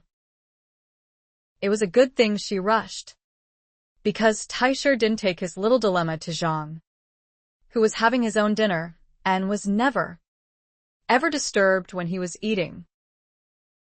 Tysher went no farther than next door to ask Warren, "Is it possible to choke on food by accident?" Warren was sitting against the bulkhead, finishing his own meal. "You mean deliberately?" "Yes. I suppose it's possible if you try to breathe your food in. But I don't mean to try it. If that's what has brought you back." Tysher didn't answer, just closed the door again. His orders were to keep both prisoners happy for the duration of the trip, to do whatever was possible to assure that. Moving the woman from one cabin to the next was certainly possible. And it was Teicher's opinion that the American might object at first, but not for long. If he was wrong, he'd have to suffer one furious American on his hands for a while. He could confirm the wisdom of it later with Li Liang. But for now. When the door opened again, Warren glanced up, then went perfectly still as Amy was pushed into the cabin and the door slammed shut behind her. Christ, it was worse than he had imagined it would be. His body came alive instantly at the sight of her in that body-molding black tunic and trousers, her feet bare and her hair cascading in splendid disarray. He didn't think he'd ever seen anything as beautiful and desirable, and he couldn't have her. He couldn't have her. It was worth crying over. It was worth killing over. And Teicher was the one Warren was going to kill for putting this kind of temptation in his path. She didn't say anything, but she didn't look wary or coy. When had she ever? She was eating him up with those deep blue eyes. In fact, making him realize that he wasn't wearing anything except the extra pair of trousers that had been found for him. They had been so short and tight around his calves that he'd cut them off above the knees. But he hadn't felt naked in them until this moment. The silence stretched between him and Amy. Warren was sure his voice wasn't going to come out in anything but a croak. But he finally tried. Not a croak. More a snarl. Considering the first question that came to mind. What did you bribe him with? Never mind. You've only got one thing to use. And I'm looking at it. That was supposed to be crude. Wasn't it? She replied with her usual undaunted perkiness. Not bad. But unnecessary. You must have forgotten how hard it is to offend me. Since I know why you try. Actually, it was the threat of choking that did it. Did what? Warren came up off the mattress he'd been sitting on to glare at her. What the hell are you talking about? I told Teicher I'd choke on my food if I didn't get invited over here. He's not usually so gullible. I wonder why he believed it. Blast that little Chinaman for not explaining what that choking business was about. Warren should have added that if you tried choking deliberately, you'd likely do no more than bring on a fit of coughing. Get the hell out of here, Amy. I can't, she replied. And she looked delighted to be able to say so. Teicher's not that negligent. Didn't you hear the lock turn in the door? He hadn't. But he didn't doubt that it was locked. So how long was he going to be put through this hell before she was taken back to her room? 5 seconds more would be too long. Aren't you going to invite me to sit down? She asked next. On his bed. Which was the only thing available. She was pushing it. She really was. And probably didn't care. Probably was doing it deliberately. The object here is for us to talk, she said when all he did was glare at her. Did you think I'd come for something else? Oh. God. The innuendos again. He couldn't take them now. Not with her standing there looking so delicious. With his body hard and ready to take what she'd thrown his way so many times before. What the hell did she think he was made of? Amy could see what he was made of quite clearly: strong muscle and sinew, and a body that wouldn't quit. He dominated the small cabin with his size, overwhelmed it, and her. She wanted so badly to touch all that visible skin, to taste it, to run to him, hold him, and never let go. She didn't move. He was utterly furious at her intrusion, giving her little doubt that he'd thrust her away if she were bold enough to do as she wanted. For once, she wasn't. You have to talk to me, Warren. A note of desperation entered her voice. If you weren't so stubborn, if you'd bothered to say something to me, anything, that time I asked you to, I probably wouldn't be here now. What are you talking about? She had given in earlier in the week and tried talking to him, practically begging him to answer her.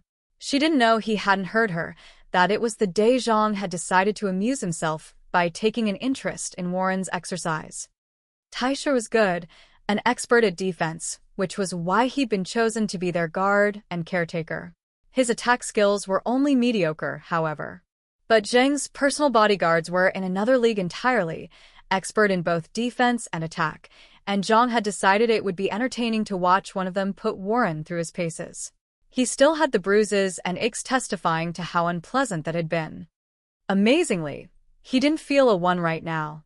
When I banged on your wall a few days ago, I wasn't here to hear you. Amy. You weren't. Having made an utter fool of herself that night, she was delighted to know that only she was aware of it.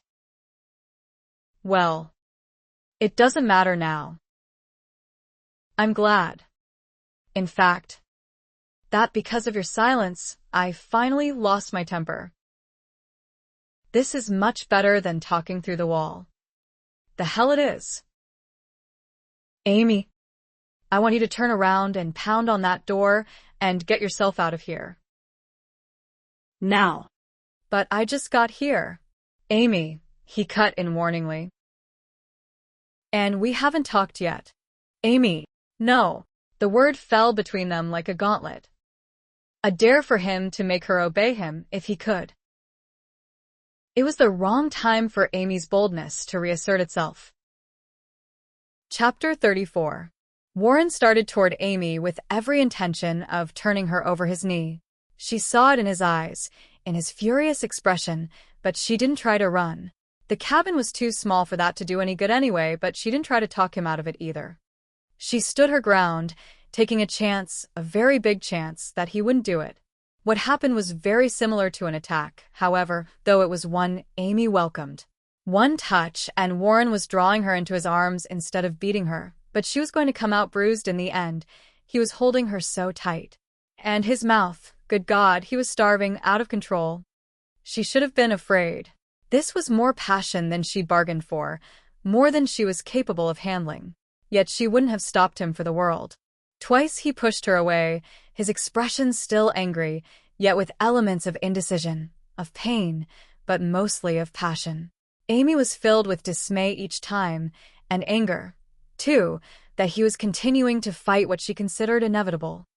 But then he'd groan and draw her back, his mouth just as voracious, and she'd rejoice. Finally, after so long a time and so many doubts, the stubborn man was going to be hers. We're going to go up in smoke before I ever get you to bed. She would have laughed for sheer joy if she'd had the chance, but he was kissing her again, his tongue delving deeply, and all she could do was hold on and ride with the storm. Yet what he'd said guaranteed, he'd given up the fight. Whether he'd made the decision willingly or just couldn't resist anymore, Amy had nothing further to worry about. They did somehow get to the mattress tucked into the corner on the floor. It wasn't overly large, but they weren't there to sleep or stay out of each other's way. She had no dress to hamper her movements. This time her legs could part to receive his weight where she wanted it most, and the feelings she remembered from the last time he'd covered her like this had been real, were there again to amaze and excite her. He couldn't stop kissing her, his need to taste her still too strong. She couldn't stop touching him, her need to know his skin as well as her own compulsive. But soon it wasn't enough. As before, when he had lain on her on that country road and driven her wild with the movements of their bodies, she knew there was more to experience, and she couldn't wait any longer to know it all. She had to tell him with her body. Since he was barely giving her a chance to breathe, much less speak. But she wasn't exactly sure how to communicate what she wanted, except to grasp his buttocks and hoist herself up to meet them. She was sure she'd caused him pain, his groan was so loud. But his hand was suddenly between them. Lucky for them both that her cotton sash was tied in a feminine bow instead of in a dependable knot, so it came loose with no effort, as did the smaller cord bow on her trousers. In seconds her clothes were gone, his cut-off pants merely lowered, and he was driving into her in one fell swoop. It wasn't a severe pain that came with his invasion. Amy's body was too eager and prepared for that. But it was noticeable, enough to cause her to stiffen slightly. He must have noticed, too, because he reared up to look at her, and there was clear surprise in his expression. She was afraid he was going to leave her, when she was already adjusting to the heat and fullness of him so deep inside her. She felt like she'd splinter and dissolve into a puddle of raw nerves if he did. "Don't think. Just feel," she whispered as she pulled him back down and kissed him for all she was worth. It was a moment more before he gave in to her suggestion and joined his tongue to her erotic dance. One hand buried itself in her hair, the other reached down to guide her legs around him, lifting her, causing a deeper penetration that ignited the fever in them both. He thrust hard, fast. She opened, took, and gave back. It was more thrilling than anything she could have imagined. That maelstrom of intense pleasure that followed her into the storm, then burst into unrivaled bliss.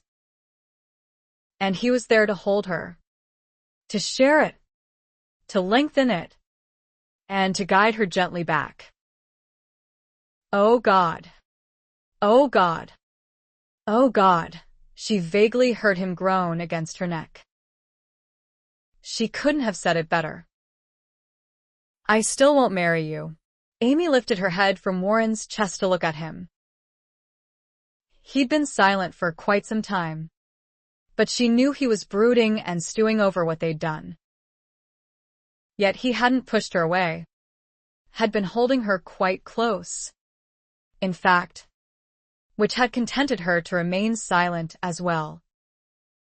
But his brooding must have got the better of him, because his tone and statement were declaring war.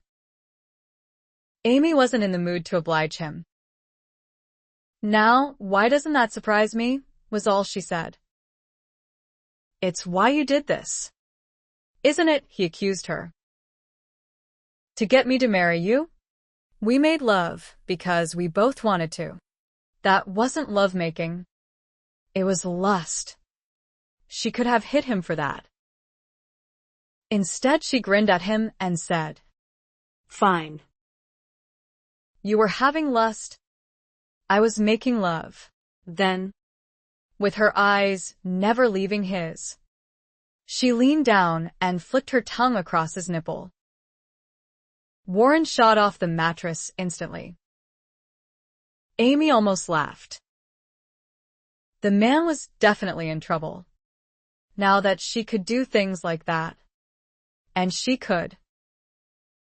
She wasn't about to let him keep her at a distance any longer. But he was still striving to keep things as they had been. "Blast you. Amy.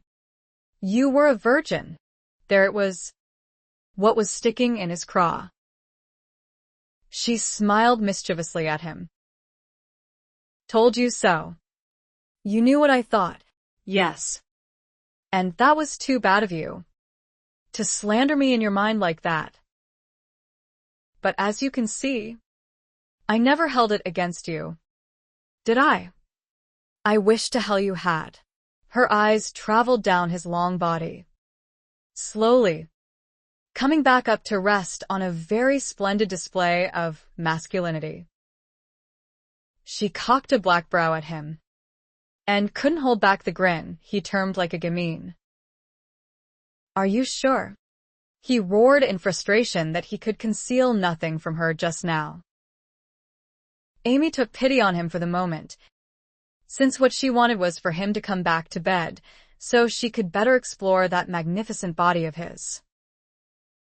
"I'll admit I'd hoped this would improve our relationship. But if all you want to be is lovers, so be it." That didn't get the results she wanted.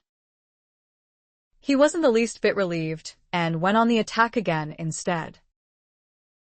"Damn it," he snapped. "When are you going to behave normally? When are you going to realize that I am for me?" She stretched beneath his gaze, sinfully enticing. Was it in the blood? He wondered, How could she make all the right moves, say all the right things, when she actually had no experience of such things? And how could he resist her when she was lying there on his bed, naked, and deliberately provoking his passion again? He couldn't. He dropped to his knees beside her, his hands drawn straight to those high-tipped breasts that beckoned.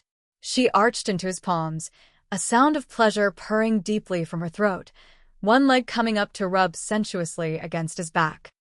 Warren closed his eyes to learn her by touch alone, and because he'd never last otherwise, she was so beautiful in her lack of inhibitions.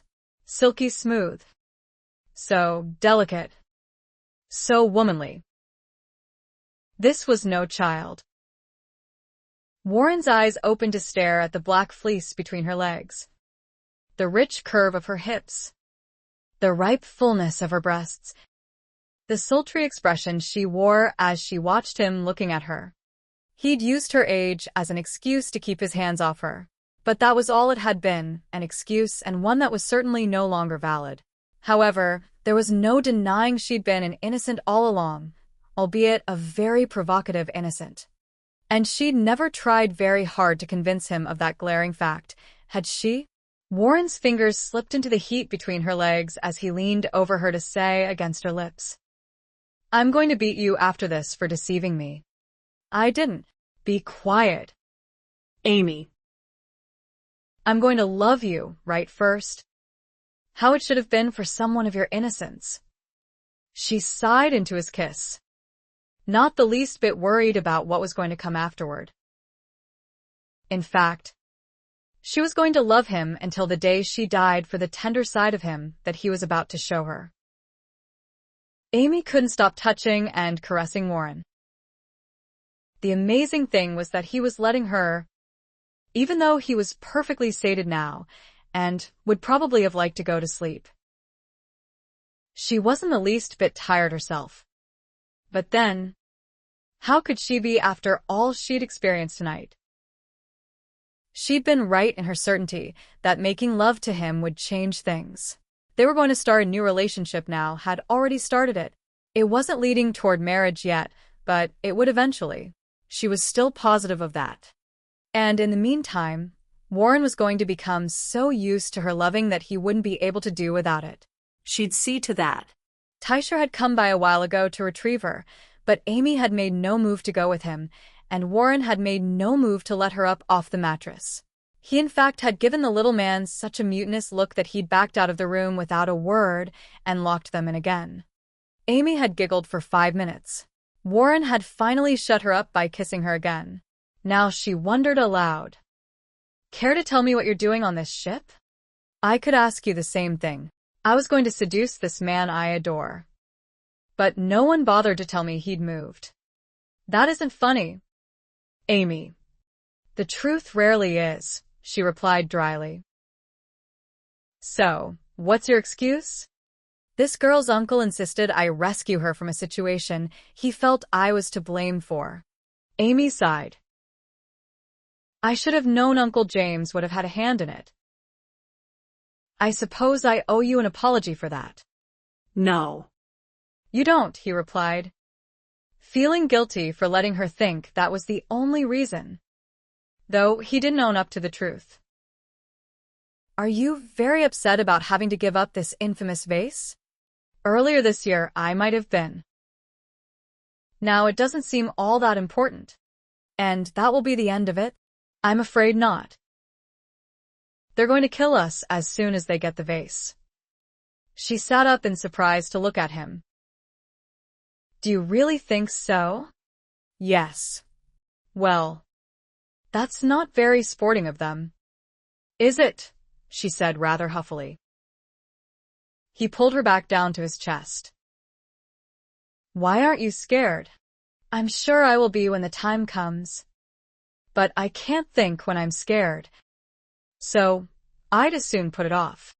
He squeezed her, telling her in his way that he appreciated that she wasn't screaming and crying over what couldn't be helped. But after a moment, a suspicious thought occurred to her. "I hope you're not going to tell me that you finally gave in and let me seduce you because you don't expect to live much longer." You didn't seduce me. I attacked you. Rubbish. It was a well-planned seduction, well, half-planned anyway, since I didn't really think I'd be getting over here and answer the question. I don't intend to die anytime soon. Is that answer enough? How do you plan to avoid it?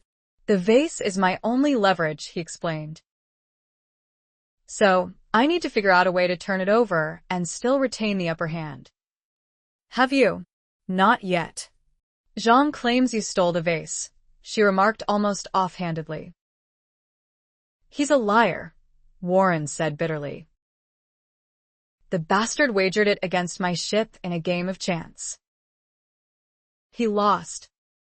But that wasn't part of his plan. He tried to kill me to get the vase back that very night. Rather unfair. Wouldn't you say? A man like Yatsen doesn't believe in being fair. He only believes in getting what he wants. Sounds a bit like you, doesn't it? Amy blushed furiously. The attack was so unexpected. She supposed she shouldn't have brought up a subject guaranteed to stir up Warren's resentment, when that resentment could so easily become a backlash against her, which was what it had just done. And he wasn't finished. You ought to be spanked for getting yourself into Zhang's clutches. If you'd stayed home like a young lady ought to, they wouldn't have got either one of us. That's quite possibly true, she said hesitantly and took a chance, rolling onto him. But you're not going to spank me when you can make love to me again instead. No, he agreed even as he positioned her to receive him. I don't suppose I am. Chapter 35. The storm that had remained southwest of the ship all day yesterday doubled back and washed over it today with a vengeance. Warren didn't get his daily workout. In fact, Teicher looked exceedingly haggard as well as drenched when he came by with the rest of Amy's belongings and some leftover scraps from the galley that morning. Amy had started to complain about the meager fare, but Warren forestalled her, well aware that the ovens would be shut down in weather like this. He wanted to be out in it himself, doing what he did best. And he would have offered his services, not that he thought they'd be accepted, if it weren't for Amy's fear of the storm. It was the first time Warren had seen her frightened. Really frightened. She dealt with it by chattering incessantly about the most ridiculous things, pacing nervously, and every once in a while moaning, "I hate this. Why don't you make it stop?" Ridiculous and quite amusing, though he didn't once laugh at her. He actually found that he didn't like her being afraid, that he wished he could stop the blasted storm for her. But all he could do was reassure her, when he knew very well that they were facing the kind of weather that could cripple a ship, and since they were no more than halfway to their destination, that could strand them to the point of starvation if they didn't sink first. He certainly didn't tell his cabin mate that. And he might prefer to face the elements, but being holed up with Amy did have its advantages, now that he had given in to her temptations. She also kept his mind off the storm by the necessity of having to keep hers off it, and it seemed only one thing could achieve that. But they could spend only so much time occupied in bed. However pleasant that time, especially when it became increasingly difficult to actually stay in it without holding onto the mattress. Amy's lighter weight was rolling out of the bed for the second time when Teicher returned unexpectedly, letting in the rain with him. He didn't even notice her nakedness, his terrified eyes going straight to Warren. "You must come lickety-split," Teicher yelled over the sound of the wind before he got the door closed behind him. No one's steering the ship. Warren took time only to draw on his pants and boots as he asked, "Where's the helmsman?" "Run off in London." "Lucky, no good fellow." "Then who's been manning the wheel?" "Captain and first mate." "So what's happened to them?" Wave slammed captain against wheel. Crack his head. "No can wake him." "And the first mate?" "No can find." "Possible," he washed over the side. 2. 2. 3 others know about, Tysher explained. Seen one go over myself. Christ, Warren said as he buckled his belt. Already heading for the door. Amy was suddenly blocking his way, having run around him. You're not going out there. Warren, of course he was. They both knew he had no choice. But she wasn't in a state of mind to accept that just now. And that her fear was now for him instead of for herself was obvious and a bit disconcerting. Never having been with his family when he'd faced situations like this, Warren wasn't used to being worried about. In fact, he couldn't remember the last time someone had feared for him, except Amy, when they'd faced those thieves. It caused a strange, though not unpleasant feeling that he didn't have time to examine. He took her small, pale face in his hands and said as calmly as he could, I've done this a dozen times. Amy. I could probably do it in my sleep. So, there's no reason for you to fear for me. She didn't accept that. Warren. Please. Hush now, he said gently. Someone has to steer this ship who knows what he's doing, and I know enough to strap myself to the helm so accidents don't happen. It's going to be all right, I promise you. He kissed her once hard. Now get dressed, wedge yourself between the mattress and the wall, and try to get some sleep. You haven't had much since you came in here. Sleep? The man was positively daft. But he said no more than that, was out the door before she could grab him back. She stood there in the center of the cabin, her hands clasped to keep them from trembling, and softly keened. This wasn't happening. Warren hadn't gone out into that raging nightmare that was tossing the ship about like so much flotsam. But he had. And she'd never see him again. He was going to be washed overboard like the first mate, buried beneath that churning ocean. Once the thought took root, Amy went into a full-blown panic. She flew at the door and started beating on it, screaming for Tysher to let her out. Deep down she knew he'd never hear her, that no one could hear her over the roar of the waves and the pouring rain, but she kept beating against the wood anyway, until her hands were scraped and numb. Of course, no one came to unlock the door. They were all too busy fighting to keep the ship afloat and as intact as possible. But Amy could care less about their problems. She had this irrational certainty that if she could just watch Warren, he'd be all right. And as long as she could see him and know that he was safe, she'd be all right. But she couldn't do that unless she could get out there. She was finally so frustrated at her helplessness that she literally attacked the door, hitting it and kicking it, and even rattling the knob. But when she did the last, she was knocked to her knees as the wind suddenly thrust it open. Yet no one was there. The damn thing hadn't been locked. Tysher had either forgotten about it or assumed she'd have to be crazy to want to go out on deck just now.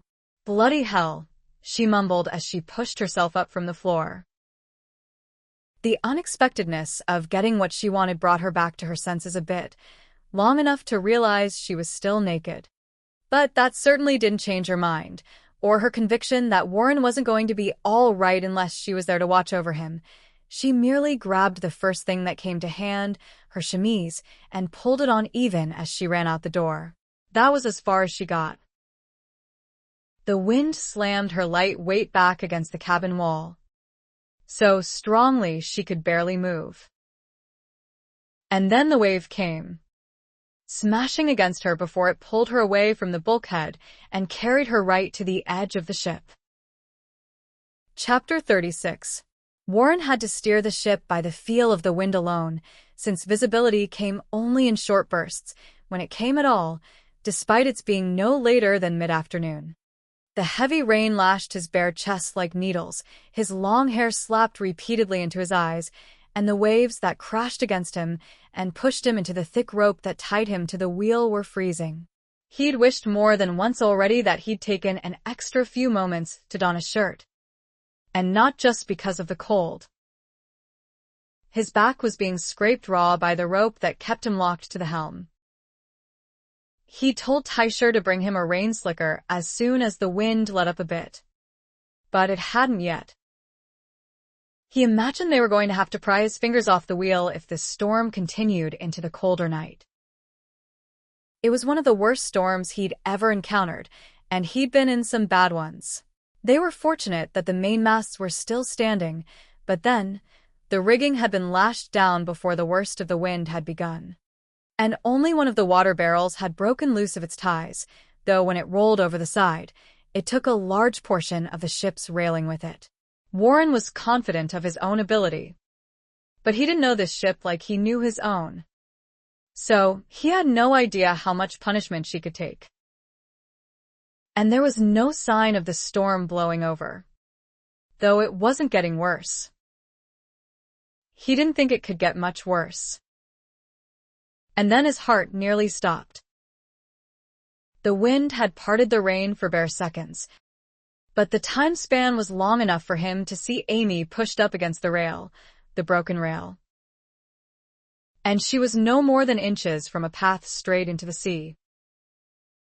Amy would never know how she'd grabbed onto the rail and was still holding it when the wave that had carried her there was gone. But she held on for dear life.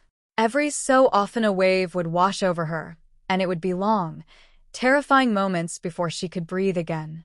But she didn't once think of fighting her way back to the cabin. When the storm cleared up a bit, she'd pull herself to the quarterdeck. Somehow. Or at least get closer to it so that she could watch Warren without his knowing it. That is, if she could see anything at all. She hadn't counted on the rain coming down so hard that she couldn't see 2 feet in front of her, which was why she didn't see Warren coming, and screamed when she was suddenly yanked away from her precarious hold. But the strong arms that crushed her against a hard chest were sturdy, the neck she grabbed hold of more reassuring than splintery wood, and the voice that shouted in her ear, "I'm going to beat you black and blue this time," was the sweetest she'd ever heard. He was still alive. She had nothing else to worry about for the moment. By sheer will and balance, and some miraculous luck that kept the waves temporarily out of his path, Warren got back to the quarterdeck without using any handholds. He didn't consider returning Amy to the cabin, not when he didn't have the key to lock her in, and he was afraid she was just crazy enough to try this again. He couldn't believe how furious he was now that he had her, or how terrified he'd been until he'd gotten his hands on the girl. What could she possibly have been thinking of to leave the safety of the cabin, and in no more than a blasted chemise? And there was no time to chastise her for it. He just barely got her thrust beneath the rope attached to the wheel, and squeezed in with her, before another wave rolled in against them, grinding his back into the rope again. There was no time to reassure her either. He'd left the wheel locked in place. But the ship was still turned off for heading. And it took all of his strength and concentration to get her back into the wind. When he did finally have a moment to spare for Amy, he no longer had a thought to chastise her. Her small body pressed so trustingly to soothe him as nothing else could. Her need for his warmth, his strength, satisfied a purely masculine need of his own. Warren had to shout in order to tell her, "You're doing fine, little one. Just keep holding on to me. No matter what happens. I will." "Thank you," he thought he heard her call back. But he wasn't sure, since she hadn't sounded the least bit frightened now. Her arms were locked around him beneath his own, her face pressed hard to his chest. At least half her hair had washed over his shoulders. She couldn't be very comfortable in that thin, sleeveless chemise that was soaked to the skin, but there was nothing he could do for that until Tysher showed up with the oiled slicker. Amy was more comfortable than he could have imagined. Her new position was certainly much better than watching him from some lonely vantage point, which had been her intention. Even the waves that continued to roll in against her back and press her even closer to him weren't so frightening anymore. She could hear them coming, and just held her breath for a while until the water sloshed off her. Warren's warmth was there to keep the worst of the chill away, and she was awed by his strength. As he fought to control the ship against a churning ocean, She could feel every straining muscle from his legs up. She had no doubt now that they would come through this storm intact, as long as Warren was at the helm. Her faith in him was unshakable, especially now that her instinct had kicked in to confirm it. But it was a long time, and into the evening before the wind finally died down and the rain finished off as a drizzle, then blew away entirely. It was the cheering of the crew that told Amy that it wasn't just a lull in the storm. That it was definitely over. She didn't let go of Warren, though, even when he suggested she could. She looked up at him instead to say, "I'll stay here, if it's all the same to you." He didn't object. He'd been staring repeatedly since the rain had cleared enough for him to see the deck, at that portion of the rail that Amy had been clinging to earlier, which was now quite gone. She didn't know how close she'd come to dying, nor would he tell her. But at the moment, he would just as soon not let her out of his sight. It was another hour before someone could be found to relieve him. It happened to be the cook, of all people, but it turned out he was the only other crew member with some helmsman knowledge. The Chinese didn't know how to do anything other than minor tasks on board. They weren't sailors, were one and all part of Yatsen's household. The Portuguese captain whom the Lord had hired, along with his ship, still hadn't come around, though his life didn't appear to be in serious danger, and it was hoped he'd be back at the helm tomorrow. Having been told all this by a very grateful Taisher, Warren only remarked, "It's a damn shame Zhang didn't wash overboard with the first mate." Taisher made no reply to that. Said merely, "Bring food. Lickety-split. And blankets. Lots of blankets. And hot water as soon as the oven's working again." The little man ran off to do as he'd said. Warren didn't start off for his cabin immediately, since Amy was still wrapped around him, though her hold was loose now. "You haven't fallen asleep, have you?" he leaned down to ask. "Not yet, but it's a close thing." He smiled at the top of her head. "Care to tell me now what brought you out here today?" She squirmed for a moment before replying. "It was just a feeling I had, that if I couldn't keep an eye on you, something terrible would happen." "I suppose you think you could have done something to prevent something terrible from happening?" "But I did," she said in a tone that implied he should have figured that out for himself. "My presence made sure nothing did happen." He shook his head at that illogical reasoning. "You're going to have to let go of me if we're going to get back to the cabin." "If I must." She sighed and moved back slowly. A glance down at herself, and she added, "I've probably got your belt buckle imprinted on my belly." She did. And her nipples, and every line of her body, were quite visible. Though her hair was starting to dry in the breeze, her chemise was still plastered to the front of her. "Anything else?" he asked, in his first attempt at teasing her.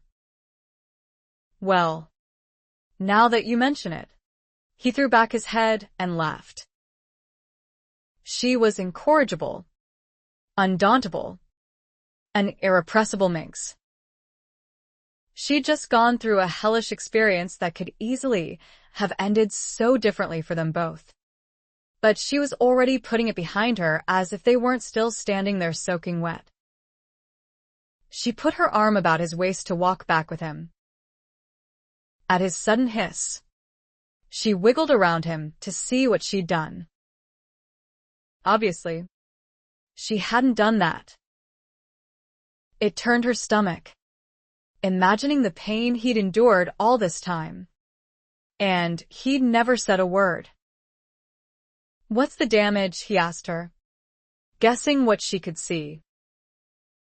She waited until she'd regained her composure before coming back around to say matter-of-factly, "About 5 raw spots and a few more minor abrasions. I'd say you'd be more comfortable sleeping on your stomach for a few days. But I think I can manage that." He was a bit disappointed that she wasn't going to fuss over him. What have you got to do with it? And I don't happen to like sleeping on my stomach. You will with me under you. Had he forgotten to mention insatiable? Chapter 37.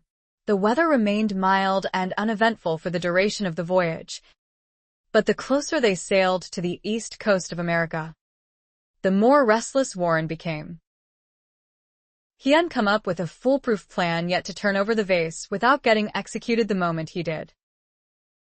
There were a number of possibilities that would work very well, but each one depended solely on the situation in Bridgeport when they arrived, whether any of his brothers were still there, whether any Skylark ships were in port, whether Ian McDonnell, or Mac, as he was known to everyone, was still keeping the vase safe for them, or if Clinton had changed its location when he'd arrived back in town a few weeks ago. The last was unlikely, but it would be a hell of a note if Warren couldn't find the damn thing after all this. Jean wouldn't stand for an excuse like that. Quite naturally. And where would that leave him?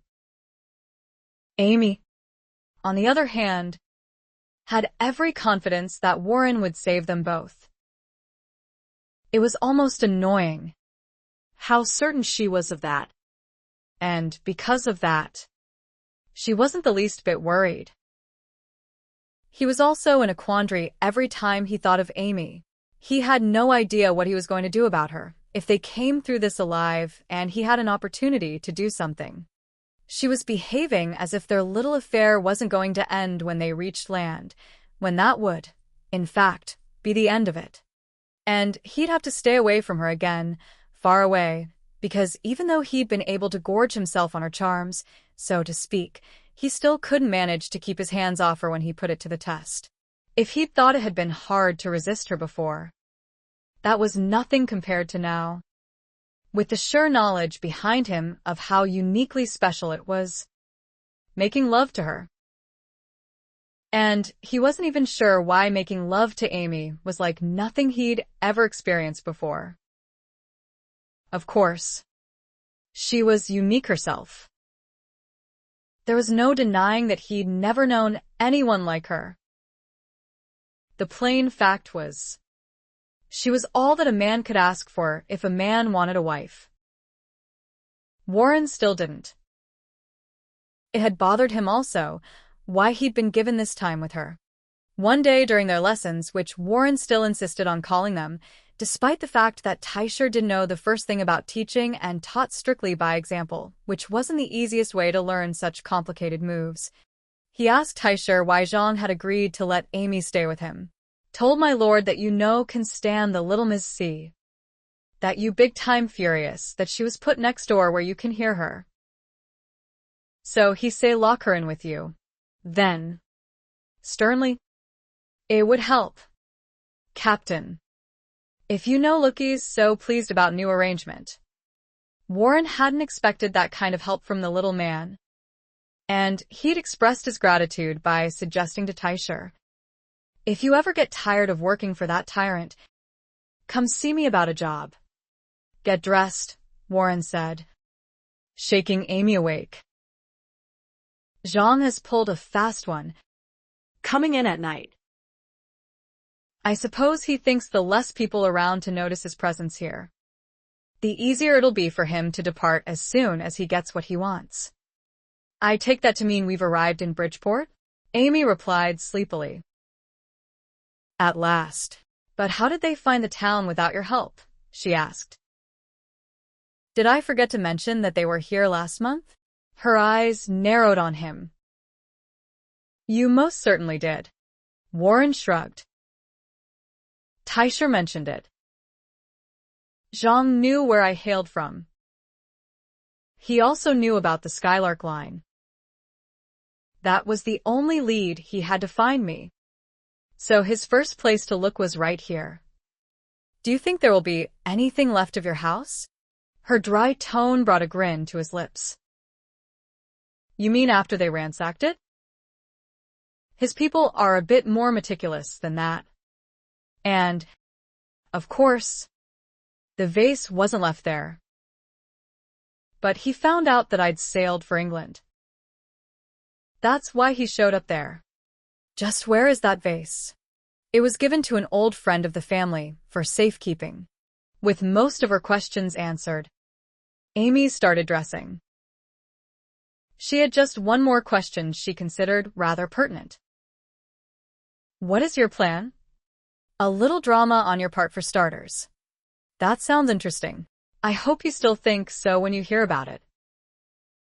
I want you to insist you be allowed to go with me. I would have done so anyway, but I'm going to insist you stay here. Blister it. Warren. Hear me out, damn it. Zhang just loves to disaccommodate me. Whatever I don't want, he's more than willing to see that I get. So he's got to think I don't want you along, getting in the way. But no matter what I say, you have to fight tooth and nail to be allowed to go with me. Now hurry up. I doubt we've got much time. You haven't said what happens if our little drama doesn't work. If it comes to that, I'll have to grudgingly allow your presence. But I don't think that will be necessary. If Zhang stays true to form, he'll insist you have to accompany me. Then what? Then, I still don't know. He expected her to get upset at that point, but she just smiled and said, Don't worry about it. Something will occur to you. They had only a few more minutes before Taisher, quite serious-faced for once, opened the door.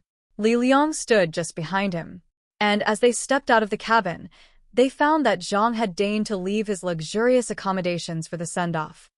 Of course, he undoubtedly assumed it would be the last he would see of Warren, and he'd want to personally savor the revenge he had planned for him.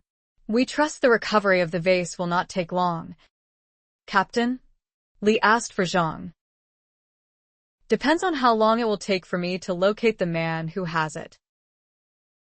Do I go alone? Or with an escort? You will be accompanied. Of course. Americans cannot be trusted. And you Chinese can? That's a laugh, Warren said with sneering contempt. Amy interrupted at that point, before they were both goaded into confessing to their plans. Since trust was supposed to be all that Warren had to count on now, it was too bad of him to admit he didn't have any. Why don't we get on with this? Gentlemen, and reserve the name-calling for some other time? Warren turned her way. We? Where the hell do you think you're going? With you. Of course. Not on your life, he said and turned back to Liang. Enough is enough, and I've had too damn much of her infuriating company. If my sister wouldn't have held it against me, I would have slit that scrawny neck of hers. But we're here now, and I don't have to put up with her any longer. So keep her the hell away from me. Amy supposed he'd said all that for Zhang's benefit, but it still hurt to hear it.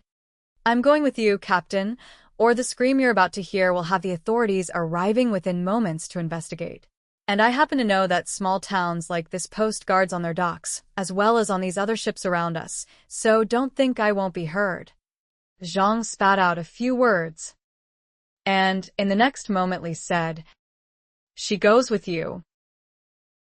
Captain. You will understand that we do not care to draw attention to ourselves. Of course he understood. Since they planned to leave 2 murdered bodies behind, and this ship was not exactly equipped for war or defense. The Chinese wouldn't be safe until they had cleared American waters entirely. With Amy not part of the party, Warren might not have had so many sent along with him, but with her presence, 6 men served as escort, including Li Liang and 2 of Zhang's personal bodyguards. Warren didn't delude himself into thinking he might be able to take them on, even with Taisher's lessons under his belt, which was why he was never so glad in his life to see a Skylark ship in the berth next to theirs, and not just any Skylark ship. She was the Amphitrite, Georgina's own craft, and the situation had just turned entirely in his favor. We're in luck, he said for Li's benefit as he stopped below the gangplank of his sister's ship to call out. Ahoy the Amphitrite! Liang pushed his way to Warren's side to demand. Your friend is on that ship? Could be, Warren replied evasively while he waited for the watch to appear. It took a few tense moments, in which time Liang could have spirited them away. But he didn't. Warren's luck was improving by leaps and bounds. He even knew the man who finally appeared at the rail. "Is that you, Captain Anderson?" "It is indeed, Mr. Cates. We'd heard you was in England. A change of plans has brought me back. Did you notice the ship that just berthed beside you? Couldn't miss her, Captain. If I haven't returned in the next hour and come aboard to join you, blast her out of the water." So mark the time. Mr. Cates. 1 hour exactly. There was only the barest pause before Mr. Cates replied, I. "Captain."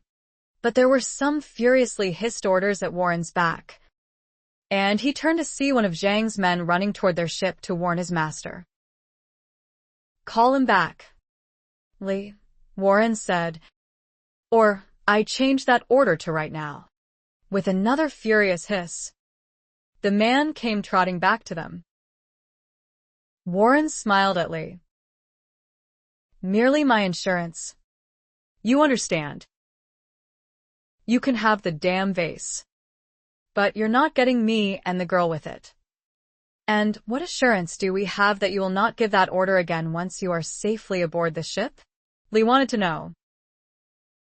"My word will have to do." "Unacceptable. But all you've got." Amy could have kicked Warren. He wasn't giving them any choice but to do something drastic. She told Li, "I happen to know that his pride has been damaged by this whole ordeal, and he is not going to want it known, in his hometown of all places, that he was coerced into coming here against his will. Which will surely come out if he has to explain why he's littered the harbor with dead bodies and a ship's debris. He'll let you leave with the vase, Mr. Liang. You may depend upon it. Now, shall we proceed?" Warren gave her a disgusted look for ruining his own revenge, however brief it would have lasted. Li took her words to heart, however, and indicated they should proceed. Timing was everything now, and since it was less than 20 minutes to Ian McDonald's house on the direct route, Warren took them there indirectly, through a maze of side streets and back alleys. This accounted for an extra 10 minutes and just 30 to return to the dock, which they'd now have a hard time finding their way back to without him, especially if Li had thought to try a mad dash for it, to set sail under the allotted hour. Mac's house wasn't all that far from Warren's. If Amy weren't with him, he might have tried some mad dashing of his own, to elude his escort long enough to get Zhang blown out of the water. It was certainly a thought worth savoring, considering what Zhang had planned for him. But Warren would never take that kind of chance with Amy's life. As it happened, it took another 5 minutes of pounding on Mac's front door before the Scotsman was roused from his bed to answer. "Dinna ye ken what time it is?" were the first disgruntled words out of his mouth, before he even noted who'd disturbed his sleep. "We're aware of the time. Mac. Is that yourself?" Then. "Warren?" Yes. "And I'll explain later. Right now we're in a bit of a rush. So could you fetch that tang vase for me?" Mac glanced at Amy beside him, then at the Chinese men behind him. "As it happens, I put it in the bank. It'd be safer there." "I was thinking," Warren grinned. "As it happens, I was afraid you might have done that, but I can see now that you didn't." "It's all right, Mac. Fetch it for me. You sure you want me to do that, laddie?" Yes. "The damn thing has proved more trouble than it's worth. I'm sending it back to its rightful owner." "And the time, Mac. Do hurry." Mac nodded and moved off down the hallway. They waited in the foyer. The doors were all closed around it. Mac had left only one candle burning to see by, and it was enough to see that Lee was suffering some indecision. It wasn't over yet.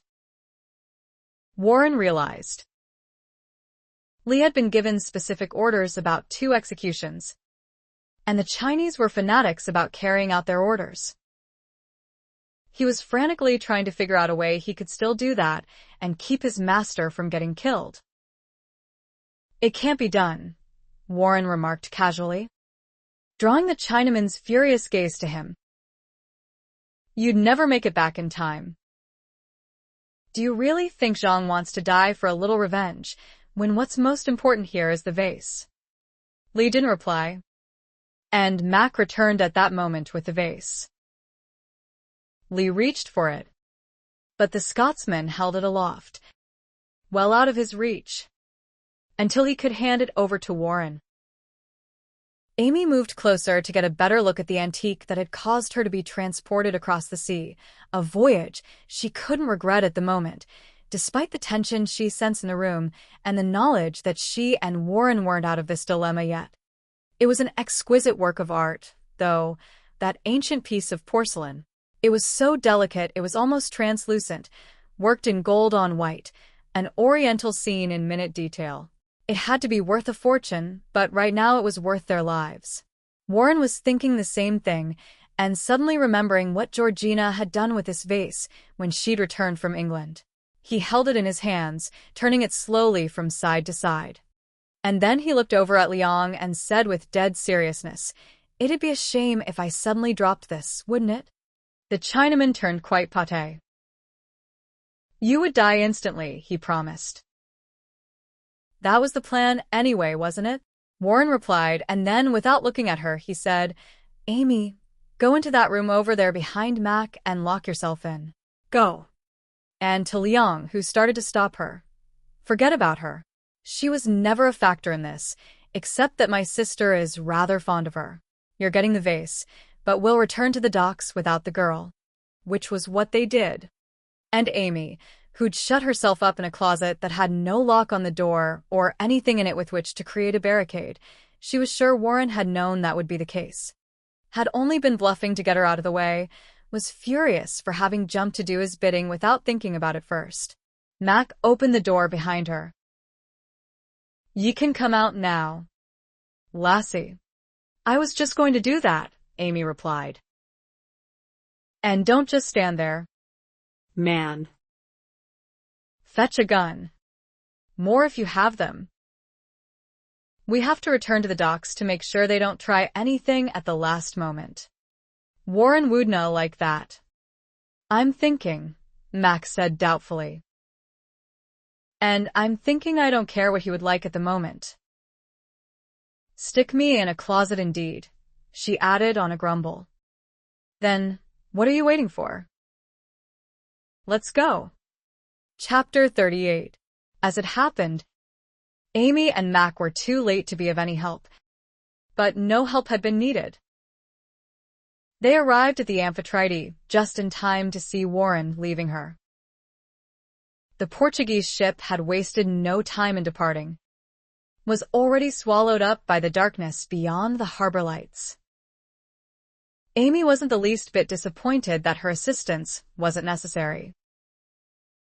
She threw herself straight into Warren's arms to share his relief that it was over. She didn't notice that he didn't return her hug. Over the top of her head, Warren asked Mac, "What's she doing here?" "She's as bossy as your sister." "I dinna mind telling ye," was Mac's surly reply. Amy moved back from Warren to glare indignantly at the red-headed Scotsman. "I most certainly am not. And what if I am?" He could have needed our assistance. And if he did, how would he have got it if we weren't here to give it? Tell me that. Why don't you? Never mind. Mac. All in sight. You don't want to try to understand that. Believe me. And to Amy, he said, Come along, and we'll get you to bed. It's over. Tomorrow we'll find you a ship home. She was mollified only because he'd mentioned bed, and she was under the assumption that she'd still be sharing his. As for finding a ship tomorrow, she'd talk him out of that quickly enough. She'd like to see something of his hometown before they returned to England. As she fell into step beside him, she asked, "So, what happened?" "Lee actually fell for your bluff about shooting them out of the water?" "That was no bluff." "Amy." "Oh," she said, somewhat surprised. "And as long as I retain the vase," Warren continued, "they weren't going to risk trying to take it away from me. We got back here, and I merely asked Mr. Cates if the guns were primed and ready. When he said they were, I tossed the vase to Liang." "Tossed it," she gasped. "You didn't." "I damn well did." And his expression before he caught it almost made this entire incident worthwhile. "I can think of a few other things that have made it worthwhile." "Don't," was all he said to that. He picked up his pace then, so she had a hard time continuing any conversation while trying to keep up with him. Nothing she wasn't familiar with. She wondered at his mood, though. She put it down to anticlimax and the fact that he hadn't gotten anything out of this situation, had in fact lost a priceless antique. He'd gotten her, but she didn't think he'd count that, especially since she'd already been available to him for the asking. At his house, he very briefly introduced her to his housekeeper, who'd had to be roused from bed to get Amy settled. She was shown to Georgina's old room and given some of her nightclothes. There were some old dresses she could try on in the morning. When asked if she wanted something to eat before retiring, Amy said anything would do, as long as it wasn't rice. She didn't bother to explain, especially since a hot bath had been arranged for her, and all she could think about was getting into it. But once she was prepared for bed, she had no thought of climbing into it, at least not alone. She was waiting for Warren to join her, and she had a bloody long wait ahead of her, because he had no intention of doing so. When she finally figured that out for herself, she managed to come up with a few excuses for his absence, but none of them held up to close scrutiny, so she went in search of him. The third bedroom she checked turned out to be his. He wasn't in bed yet either. He was sitting in a chair with a bottle of whiskey cradled in his crossed arms, staring at a cold fireplace. He hadn't heard her enter, and she hesitated to draw attention to herself because it hit home that he really hadn't intended to come to her tonight. She didn't know what to think about that, but she certainly didn't think it was going to be a permanent arrangement. That never entered her mind. She finally said, "Warren," determined to find out what was wrong. He merely turned his head to locate her. "What are you doing in here?" "Looking for you." "Well, now you've found me. Take yourself back to your bed." "It's over, Amy. The unpleasantness is..." "Yes. But we're not." Yes. "We are." "You can't mean that." He shot out of the chair to face her. He didn't sway. Not much was missing from that bottle. He'd been too busy brooding to drink it. "Damn it," he nearly shouted now. "When are you going to stop hoping for something that isn't going to come?" Amy stiffened at the sudden attack. "If you're referring to marriage, I can live without it if you can." "Sure you can," he sneered. "And so can your blasted family." He was right. Of course. She'd never get away with living in sin with him. "Then we'll go on as lovers," she suggested, though it was rather hard to settle for that at the moment. "No one will have to know. Pay attention for once." "Amy," he said slowly. Precisely. "I've had enough of you. Quite enough." I don't need what you have to offer anymore. He was being deliberately cruel, as he'd been many times before. Only this time it infuriated her, and she retaliated by remembering what Jeremy had once told her. "Is that so?" she said as she shrugged out of the robe she was wearing and let it slip to the floor. She heard his sharply indrawn breath with satisfaction. "Then have your last look, Warren Anderson, so you'll remember exactly what you're giving up." She was, of course, quite naked, and he was quite done in by it. He took a step toward her, stumbled, actually, and dropped to his knees in front of her. His arms went around her hips, his face pressed into her belly. His groan was heartfelt. Amy quickly forgot about retribution. Warren quickly forgot his resolutions. There was only the fire that ignited each time they touched. Regrets could be sifted through tomorrow. They were both going to have some, though not, unfortunately, for the reasons they might have expected.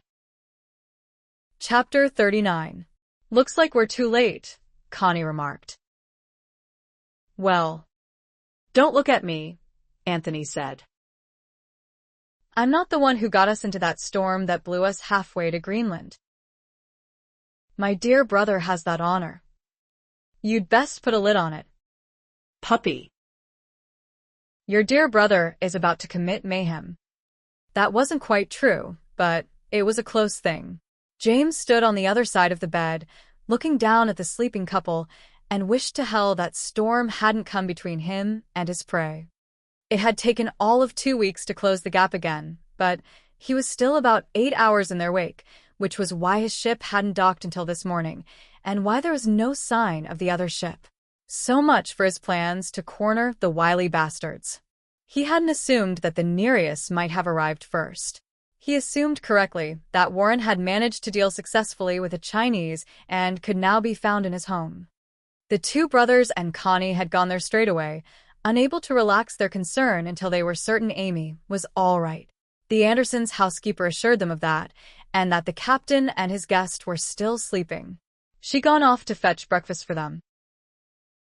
They'd gone straight upstairs to find the missing pair. They hadn't expected to find them together. Now James was beside himself with fury, but well aware that he couldn't very well kill the man for taking Amy's innocence when he himself had done the same to Georgina, Warren's own sister, and got her with child in the bargain. What was infuriating him beyond endurance was that this clinched it. The bounder was going to have to be welcomed into the family now, and not just as a brother-in-law who could be barely tolerated and ignored, if it came down to it, but as James's nephew by marriage. His nephew. Bloody everlasting hell. "We could be generous, I suppose, and assume that they've married," Anthony said. But the suggestion got him two quick, disgusted looks.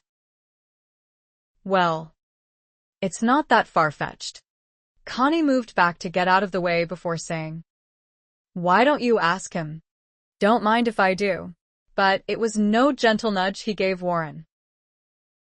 Being closest to him, Anthony leaned over and casually backhanded him to get his attention. He got it fast enough. And with that kind of inducement, Warren woke up swinging. Anthony had already stepped out of the path of damage, but he was the first one Warren saw. "Where the hell did you come from?" "I've got a better one for you, old boy," Anthony replied. "Are you married?" What the hell kind of question? A pertinent one at the moment. Ah. I see you remember now that you're not sleeping alone. So? I haven't married her, Warren bit out. Anthony clucked his tongue. Should have lied. Yank. Or, at least added yet to that statement. Bloody stupid of you not to realize that. Whoever said he was smart? Warren swung about, catching sight of Connie at the foot of the bed, then his brother-in-law, who'd just been heard from. "Christ," he hissed as he dropped back against his pillow. "Tell me I'm dreaming." It was Amy who answered, her shoulder having been nudged by Warren's, enough to finally rouse her. "What?" "We've got company," Warren cut in, his voice dripping disgust.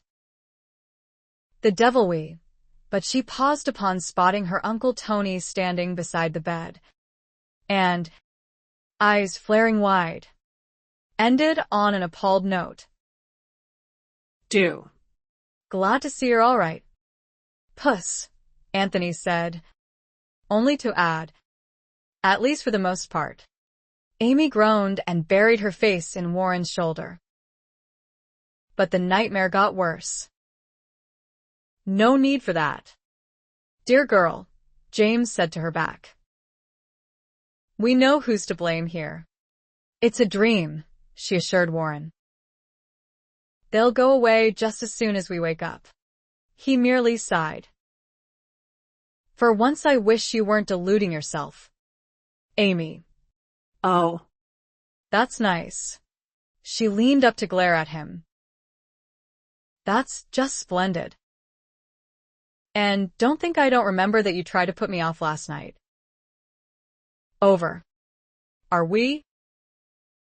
"Who's deluding who?" "Shoulders the blame rather well, don't she?" Anthony remarked.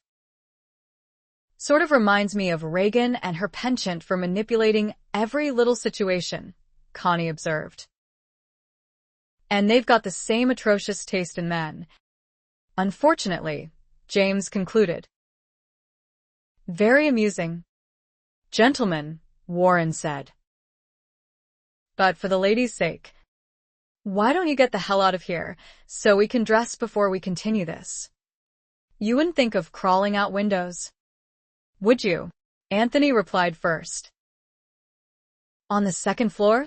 Warren shot back. "I don't care to break my neck." "Thank you. That's rich." "Yank." Anthony chuckled. "Your neck is the least of your worries just now." "That's enough, Tony," James said. And to Warren, he stated with clear meaning, "As I recall, the study was the preferred room for such discussions." "Don't be long." Warren shot off the bed the second the door had closed and began to yank on his clothes. Amy sat up more slowly, holding the sheet to her breasts. The color hadn't left her cheeks yet. She didn't think it ever would. She couldn't have been more mortified if her own parents had found her. Talking about seducing a man was one thing, being caught at it another entirely. She didn't want to face her uncles again. Not ever. She had no choice. "If I didn't know better, I'd think you had planned this," Warren said as he shrugged into his coat. Amy stiffened against the bitter intonations she heard. She couldn't handle one of his attacks now. She really couldn't. "I didn't force you to make love to me last night," she pointed out. "Didn't you?" The accusation cut to the quick, but more, it made her see herself with his eyes. He was absolutely right. She'd remembered what Jeremy had told her, and she'd used it against Warren.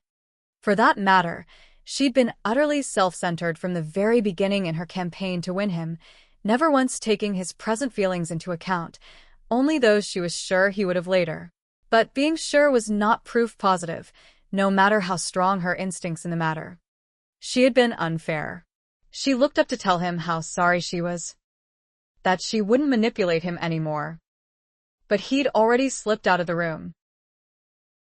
"So this is where they trounced you?" Anthony said to his brother as they walked into the large study downstairs. "Well, there was certainly enough room for it." "Shut up, Tony." But Anthony was never one to take advice unless it suited him. In the same vein, he said, "You must show me the infamous cellar as well while we're here, so I can tell Jack all about it someday. I'm sure she'll be fascinated to hear how her uncle nearly hung her father." James took a step forward. Connie leapt between them, and Warren walked in to ask, "Couldn't wait for me?" The two brothers abruptly turned away from each other. Connie straightened his coat and said agreeably, "Good timing." Yank.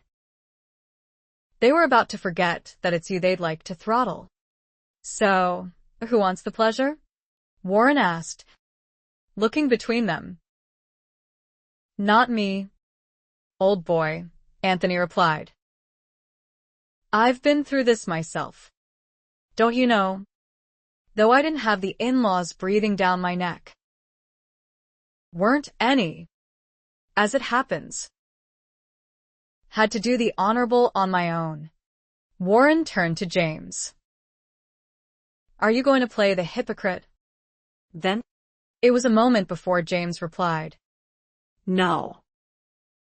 "As long as you set things right, I'll keep my hands off you. And under the circumstances, caught as it were, you don't have a bloody choice. Do you?" Warren was aware of that, which was why he was so furious himself. It was one thing to enjoy Amy's charms if her family never learned about it, but something else again now that they did know about it. "I'll marry her," he gritted out. "But I'm damned if I'll live with her. And I'm damned if I'll take any more interference from you bastards." "Well, good God, man, you don't have to be that accommodating," Anthony said. "We'd have settled for just the marriage part. Do you want to marry me?" Warren swung around to see Amy standing in the doorway. She'd done no more than slip into her very musk dress. Her feet were bare. His fingers had helped to mess that glorious mane of black hair. And the effervescence that was so much a part of her was missing. He was too angry to note the tightening in his chest. Too angry to see that she was braced for his reply. "You already know the answer to that." "I have never once indicated otherwise. Have I?" Amy might have been prepared for that answer, but actually hearing it, after everything they'd shared recently, after last night, the pain was nearly unbearable, swelling in her chest and throat. But he was standing there, angry and as stubborn as ever, and she'd die before she let him know how much he'd just hurt her. "Then that settles that," she said matter-of-factly. "Not bloody likely, dear girl," James told her. "His preferences don't enter into this." "Course they do." "I won't marry him." Incredulous, James demanded, "Do you know what your father's going to say about this?" But Amy merely replied, "I won't marry him until he asks me. There's such a thing as too much stubbornness." "Puss," Anthony said, drawing her attention to him. And James added, "He'll bloody well ask you to marry him." Amy. "I guarantee it. That kind of asking won't count. He has to mean it, and I have to know he means it. I told you before, Uncle James, that I won't have him if he comes forced to the altar." Now. That ends this discussion. I'd like to go home as soon as possible. If one of you will arrange it. She didn't look at Warren again. She simply walked away as quietly as she'd appeared. But the exasperation she'd left behind was palpable, at least for two occupants of the room. "Bloody hell," James snarled. "Well, that lets you off the hook." Yank. This from Anthony with a full dose of disgust. "But it also means you'll stay the hell away from her." or I'll wipe the floor with you myself. Warren wasn't at all worried about that threat, since he had no intention of ever going near Amy again. But he wasn't sure if it was relief he was now feeling, and if not, what the hell was it that was wrenching at his gut and making him want to run after her? Not that he was going to give in to this nameless emotion. To put the question from his mind, he turned to James and asked, "How did you get here so quickly? Anyway, on your ship." Ordinarily, Warren would have exploded upon hearing something like that, but as it happened, he was delighted to have his ship at his disposal just now. He'd moved to her quarters immediately. "You will excuse me, then, gentlemen. Make yourselves welcome in my home. I'm going to the Nereus to see what's left of her." It was a dig that went straight to the heart of James's seamanship. James retaliated by saying, "Not much." Warren didn't take the bait. "You'll understand, under the circumstances, why I'm not going to offer you transport back to England. As if we'd put you and Amy on another ship together," Anthony grumbled. Warren didn't take that bait either. "Then perhaps we won't see each other again." They could all hope. Chapter 40. Warren's brothers had left earlier in the week to return to England with the new manager. If he sailed immediately, there was a chance he could rendezvous with them at sea and thereby avoid returning to England himself to explain. He didn't sail immediately. He found out for himself which other ships would be departing for that part of the world. One was scheduled to leave in 3 days. He expected Amy to be on it. And as long as she and her uncles were leaving that soon, there was really no point in his returning to London at all. They could take care of the explanations to his brothers. The new manager would be installed in the Skylark office. There was nothing else for him to do in London, except to be too close to Amy again for his peace of mind. The last persuaded him to avoid England entirely for a few years, especially since he was already having a hard time staying away from his house while Amy was still in it. He kept having this nagging feeling that he shouldn't have let it end the way it had, that he should have taken the time to explain to her, privately, why he still wouldn't marry her, that it wasn't her, but marriage itself, that he objected to. Of course, she probably knew that, since she knew so much about his background, including his history with Marianne, but it wouldn't have hurt to reiterate why he wouldn't ask her to be his wife. And he couldn't get the last sight of her out of his mind, with that mixture of hurt, defeat, and obstinacy that changed her appearance, made her look older than her 18 years, made him want to comfort her. She'd come to his rescue, refused to have him except on her terms. For that he was grateful, or he should be. But the plain fact was, she'd refused to have him. Christ. He wasn't going to let that bother him. 2. Was he? Warren threw himself into work and socializing with old friends. On the day Amy sailed, he got roaring drunk and spent the next day in bed wishing he hadn't. Then he got on with his life. He moved back into his house, but not into his bedroom, whose last potent memories were too strong to bear. He scheduled a run to the West Indies that would take several months, purchased the cargo, and spent his last evening in town with Mac, who wisely refrained from mentioning any Malorys. On the morning of his departure, he walked to the docks to enjoy the late summer weather, but in his present mood, he found nothing pleasing about it. 5 days had passed since Amy had left town, and it was getting easier not to think of her. That wasn't the truth. He couldn't stop thinking about her, but it would get easier. It had to, because the memories were actually becoming painful. As it happened, that walk through town wasn't uneventful. Turning a corner leading to the docks, Warren saw Marianne, and all the old bitterness welled up to nearly choke him. Dressed in sunny yellow right up to her parasol, she looked every inch a rich man's wife, yet he'd heard of her divorce. He wasn't sure what he thought about it, if anything, because he hadn't spared the time to give it any thought at all. He'd have to pass her to reach the docks. The devil he would. He turned to cross the street, but she'd seen him. He stiffened when she called his name, but he didn't take another step. He waited for her to approach him, making her come to him. Once he would have done her slightest bidding.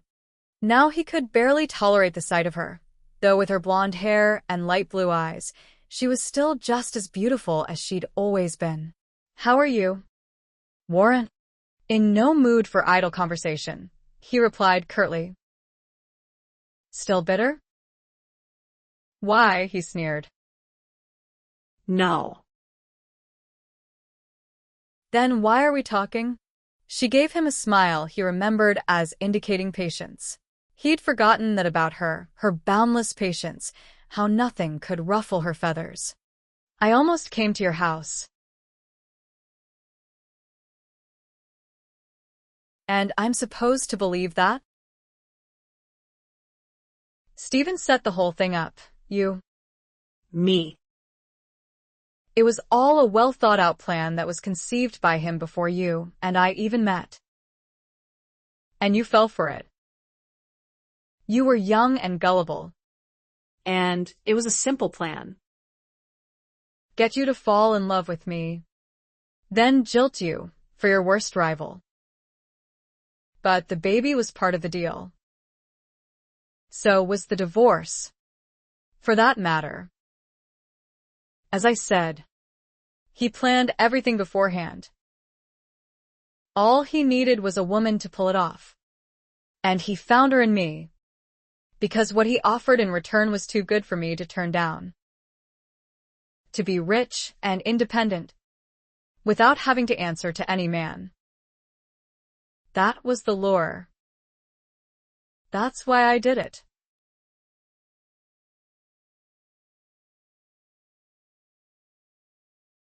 "Whose child was it? Did Stephen kill him?"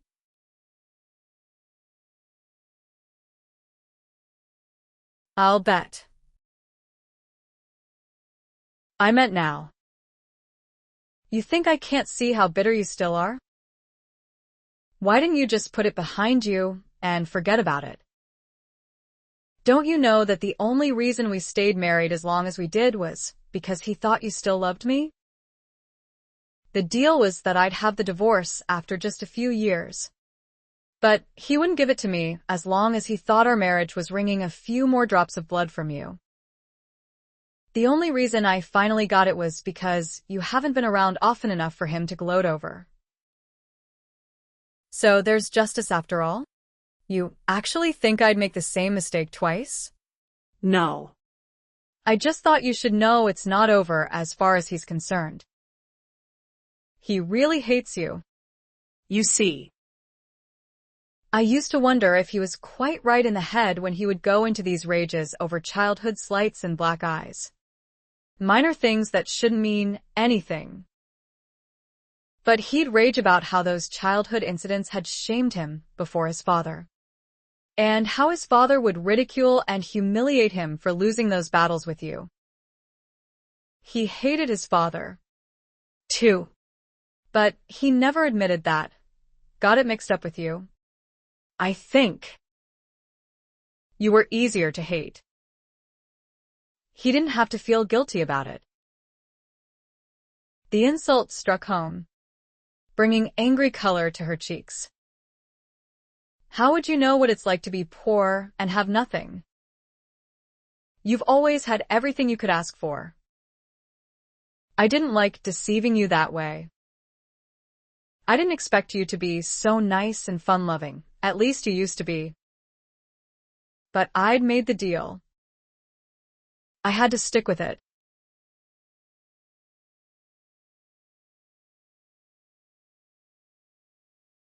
Chapter 41. Georgina didn't wait to be announced and have Amy join her in the parlor.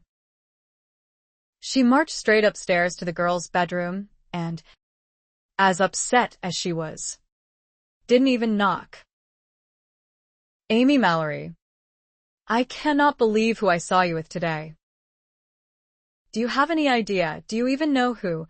How could you possibly go out with that man?" "But don't you know who he is?" "For the time being." "Amy." "Oh. All right, Amy grouched. It's quite simple, actually. Stephen has been paying me attention, courting me, as it were, since we sailed from Bridgeport.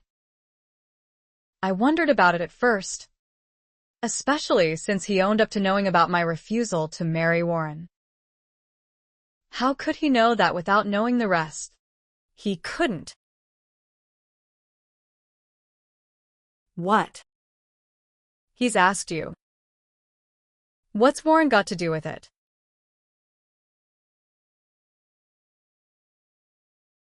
But his little spy. What little spy? One of the housemaids in your brother's house. I caught the girl eavesdropping twice during the few days I was in residence. But I'd say she failed to hear everything that day my uncles arrived. She caught only the worst parts. At least I'm almost positive she didn't hear that Warren really didn't want to marry me. Why? You didn't correct his assumption? But why are you going along with it? For Warren. I beg your pardon?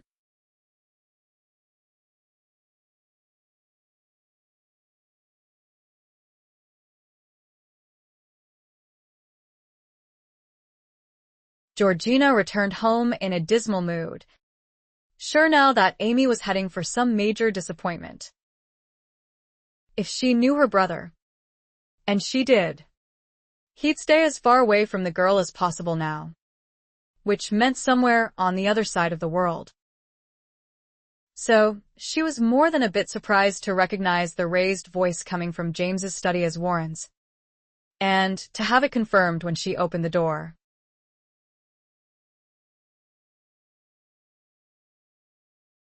Will it?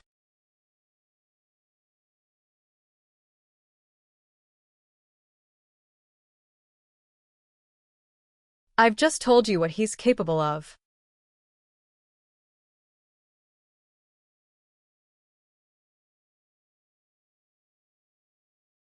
Then why aren't you swearing you're going to kill the son of a bitch?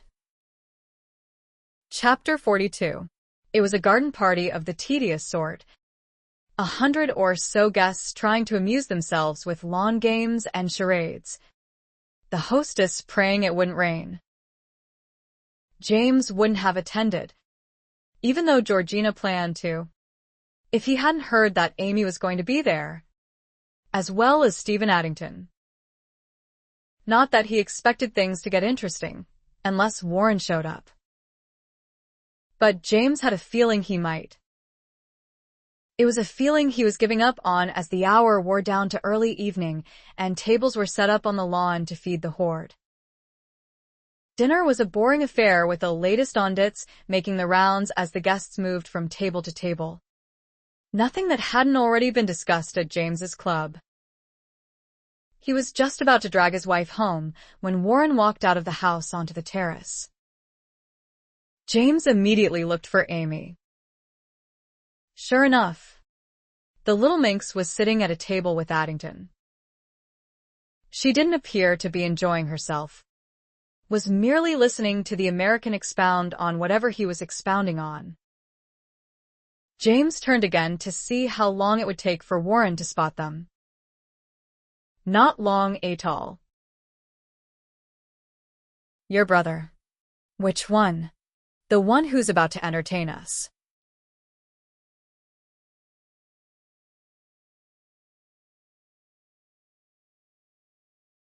Perhaps because he received an anonymous note telling him that Amy and her beau would be. You didn't. He crooked a brow. Not the least impressed with her display of chagrin, and not bothering to admit that he'd already accepted the fact. Deplorable as it was. That Warren had to marry Amy after so thoroughly compromising her. And since the only stumbling block appeared to be Warren's tardiness in asking, James had decided to have some fun in pushing him in that direction, in his own way. James Malory. He had indeed. And Warren didn't bother with hellos, how judos, or even step outsides.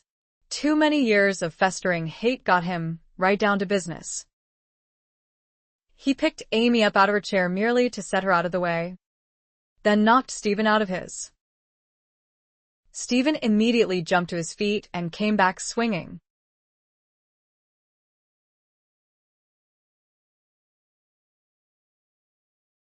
Amy didn't answer, but James detected the secret grin about her lips.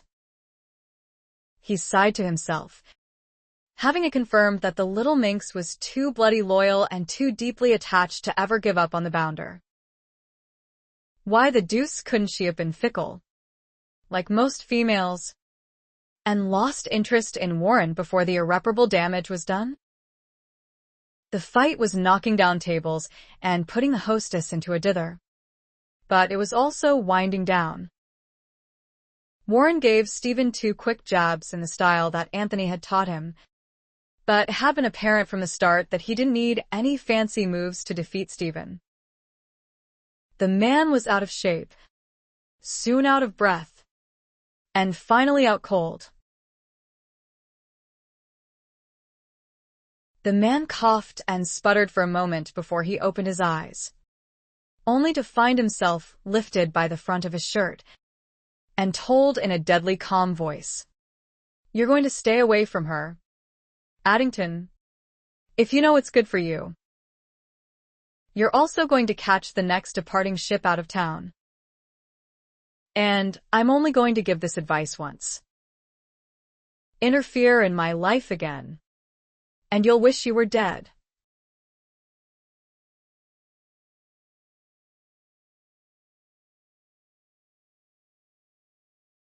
Amy stewed about it all night. Things had worked out just as she'd hoped they might with Addington, up to a point. Warren wasn't supposed to walk away in the end. He was supposed to get down on his knees and beg her to marry him. Well, maybe not that dramatically, but he was at least supposed to declare himself. But no. He hadn't even told her hello.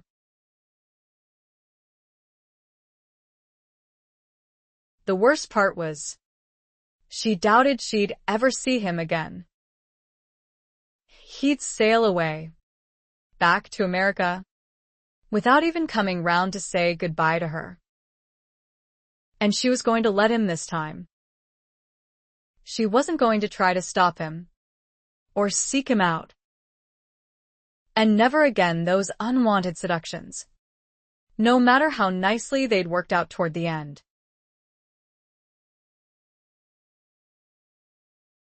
Chapter 43.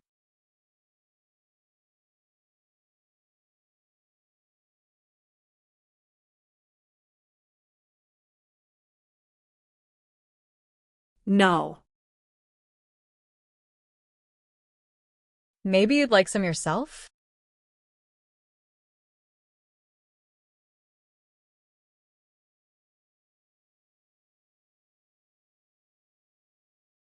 There was no more talk after that.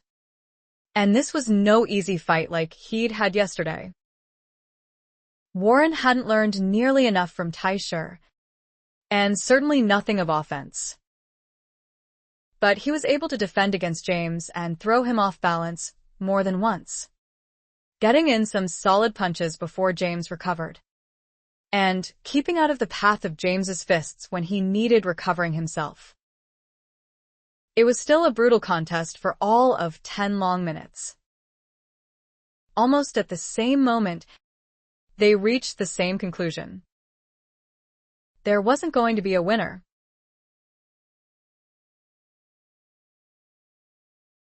My new cabin boy did.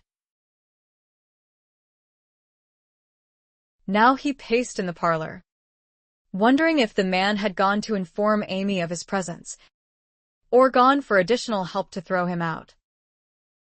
His cheek throbbed, his knuckles burned, his stomach felt like he still had a sledgehammer embedded in it. He hoped to hell James was going to enjoy his black eye and split lip as much. And there he was, good God. She could have sworn Stephen hadn't laid a hand on him yesterday. And having reached her, he shut the door, grabbed her hand, and pulled her toward the sofa.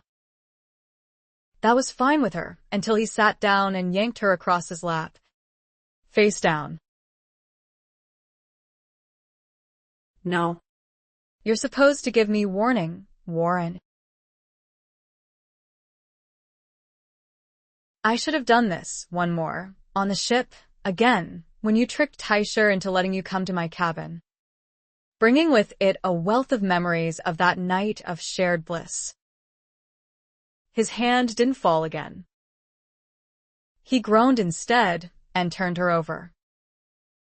Stop that racket, he said gruffly. We both know I didn't hurt you. The noise Amy was making cut off abruptly. She glared at him. You could have. No. I couldn't. The door burst open.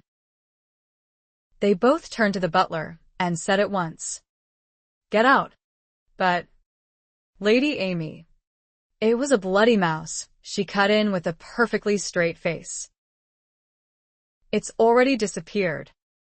But you can see I'm taking no chances. She wiggled her feet up on the sofa to show what precautions she'd taken. And close the door on your way out. Wide-eyed with bemusement, the butler did as ordered. Amy turned back to Warren to find him frowning at her. Do you always lie with such innocence? That's not something you'll ever have to wonder about, since I've sworn that I will always be honest with you. But I don't expect you to believe that. Skeptic that you are. Did you only come to heat my posterior? No. I've come to tell you I'm sailing tomorrow. Arrows through the heart. Cruelly accurate. She moved off his lap. She wished he would have tried to stop her. But he didn't. I figured it would be soon, she said. You are going to try to change my mind? Amy heard the question rather than the statement. Would you like me to? It won't do any good, he insisted. I'm aware of that. I've been deluding myself. And I haven't exactly been fair to you. Not once taking your feelings into account. Rather self-centered of me, wasn't it? That wasn't exactly what he was expecting to hear, and the words had a strange, wrenching effect on him. What are you saying, Amy? That you're giving up? She turned away before she burst into tears. This was really too painful. What choice do I have? He was behind her suddenly, swinging her around, his fingers biting into her shoulders. Damn it. You can't give up on me. What? He hadn't meant to say that. In fact, he couldn't imagine where those words had come from. I didn't mean. Oh. No.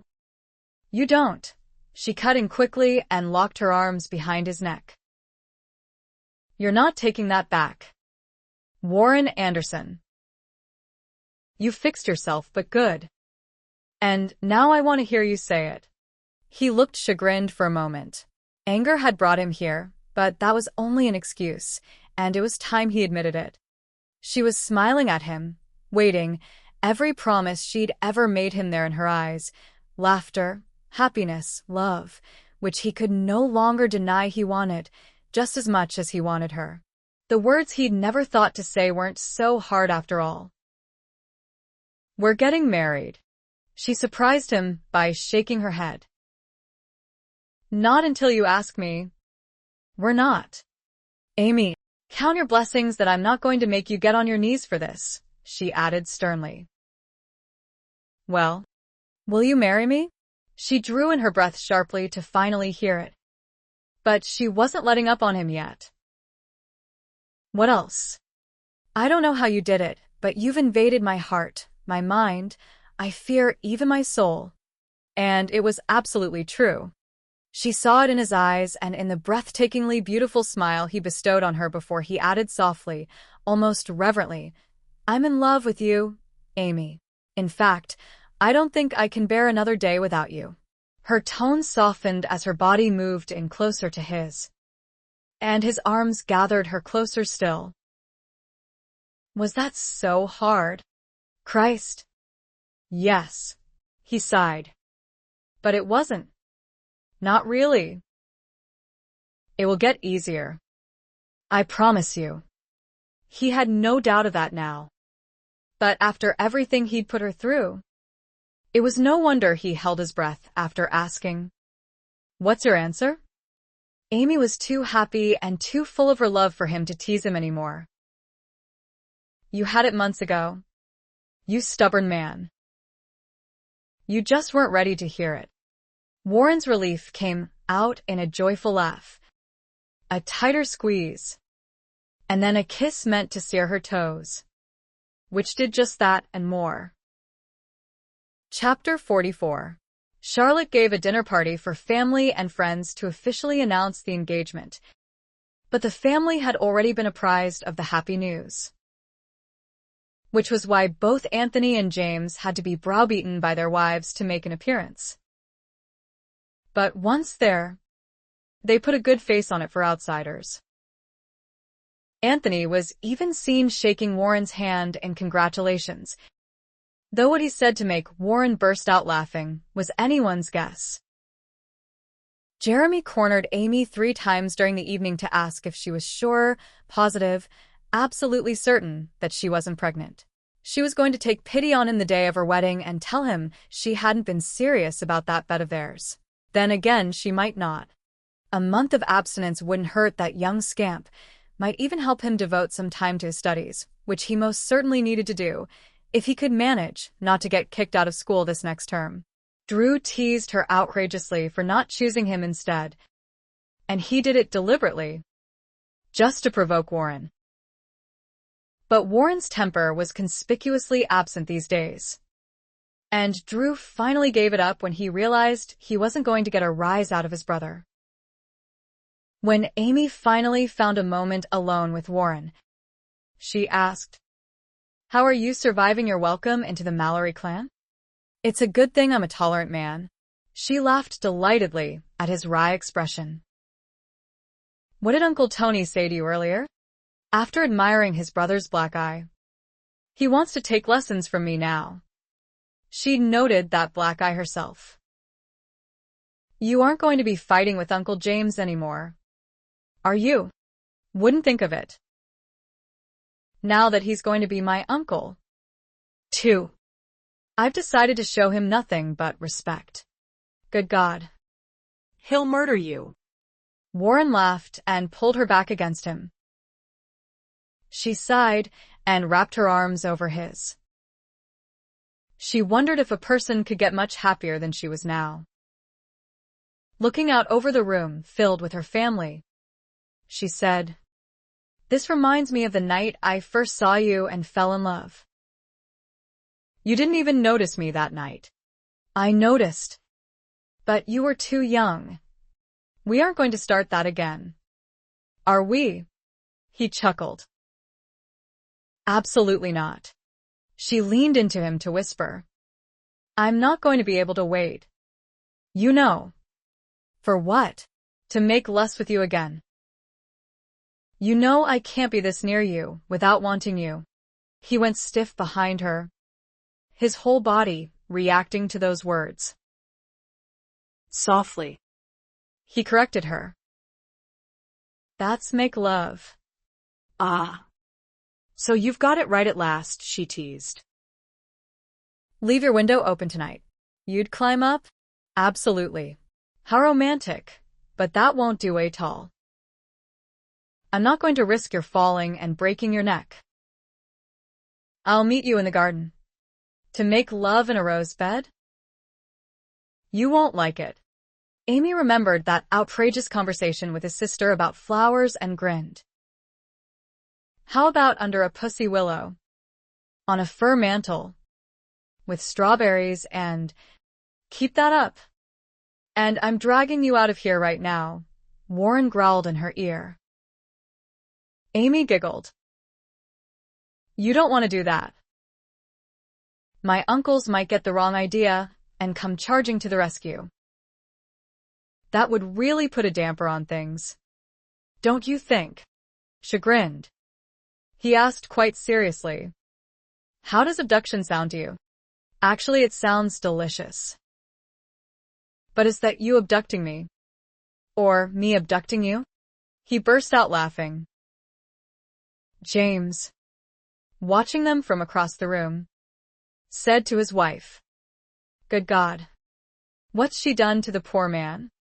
Georgina smiled at the complete change in her brother. He's happy. She said she'd do it. That's disgusting. George. She patted his cheek with a loving hand.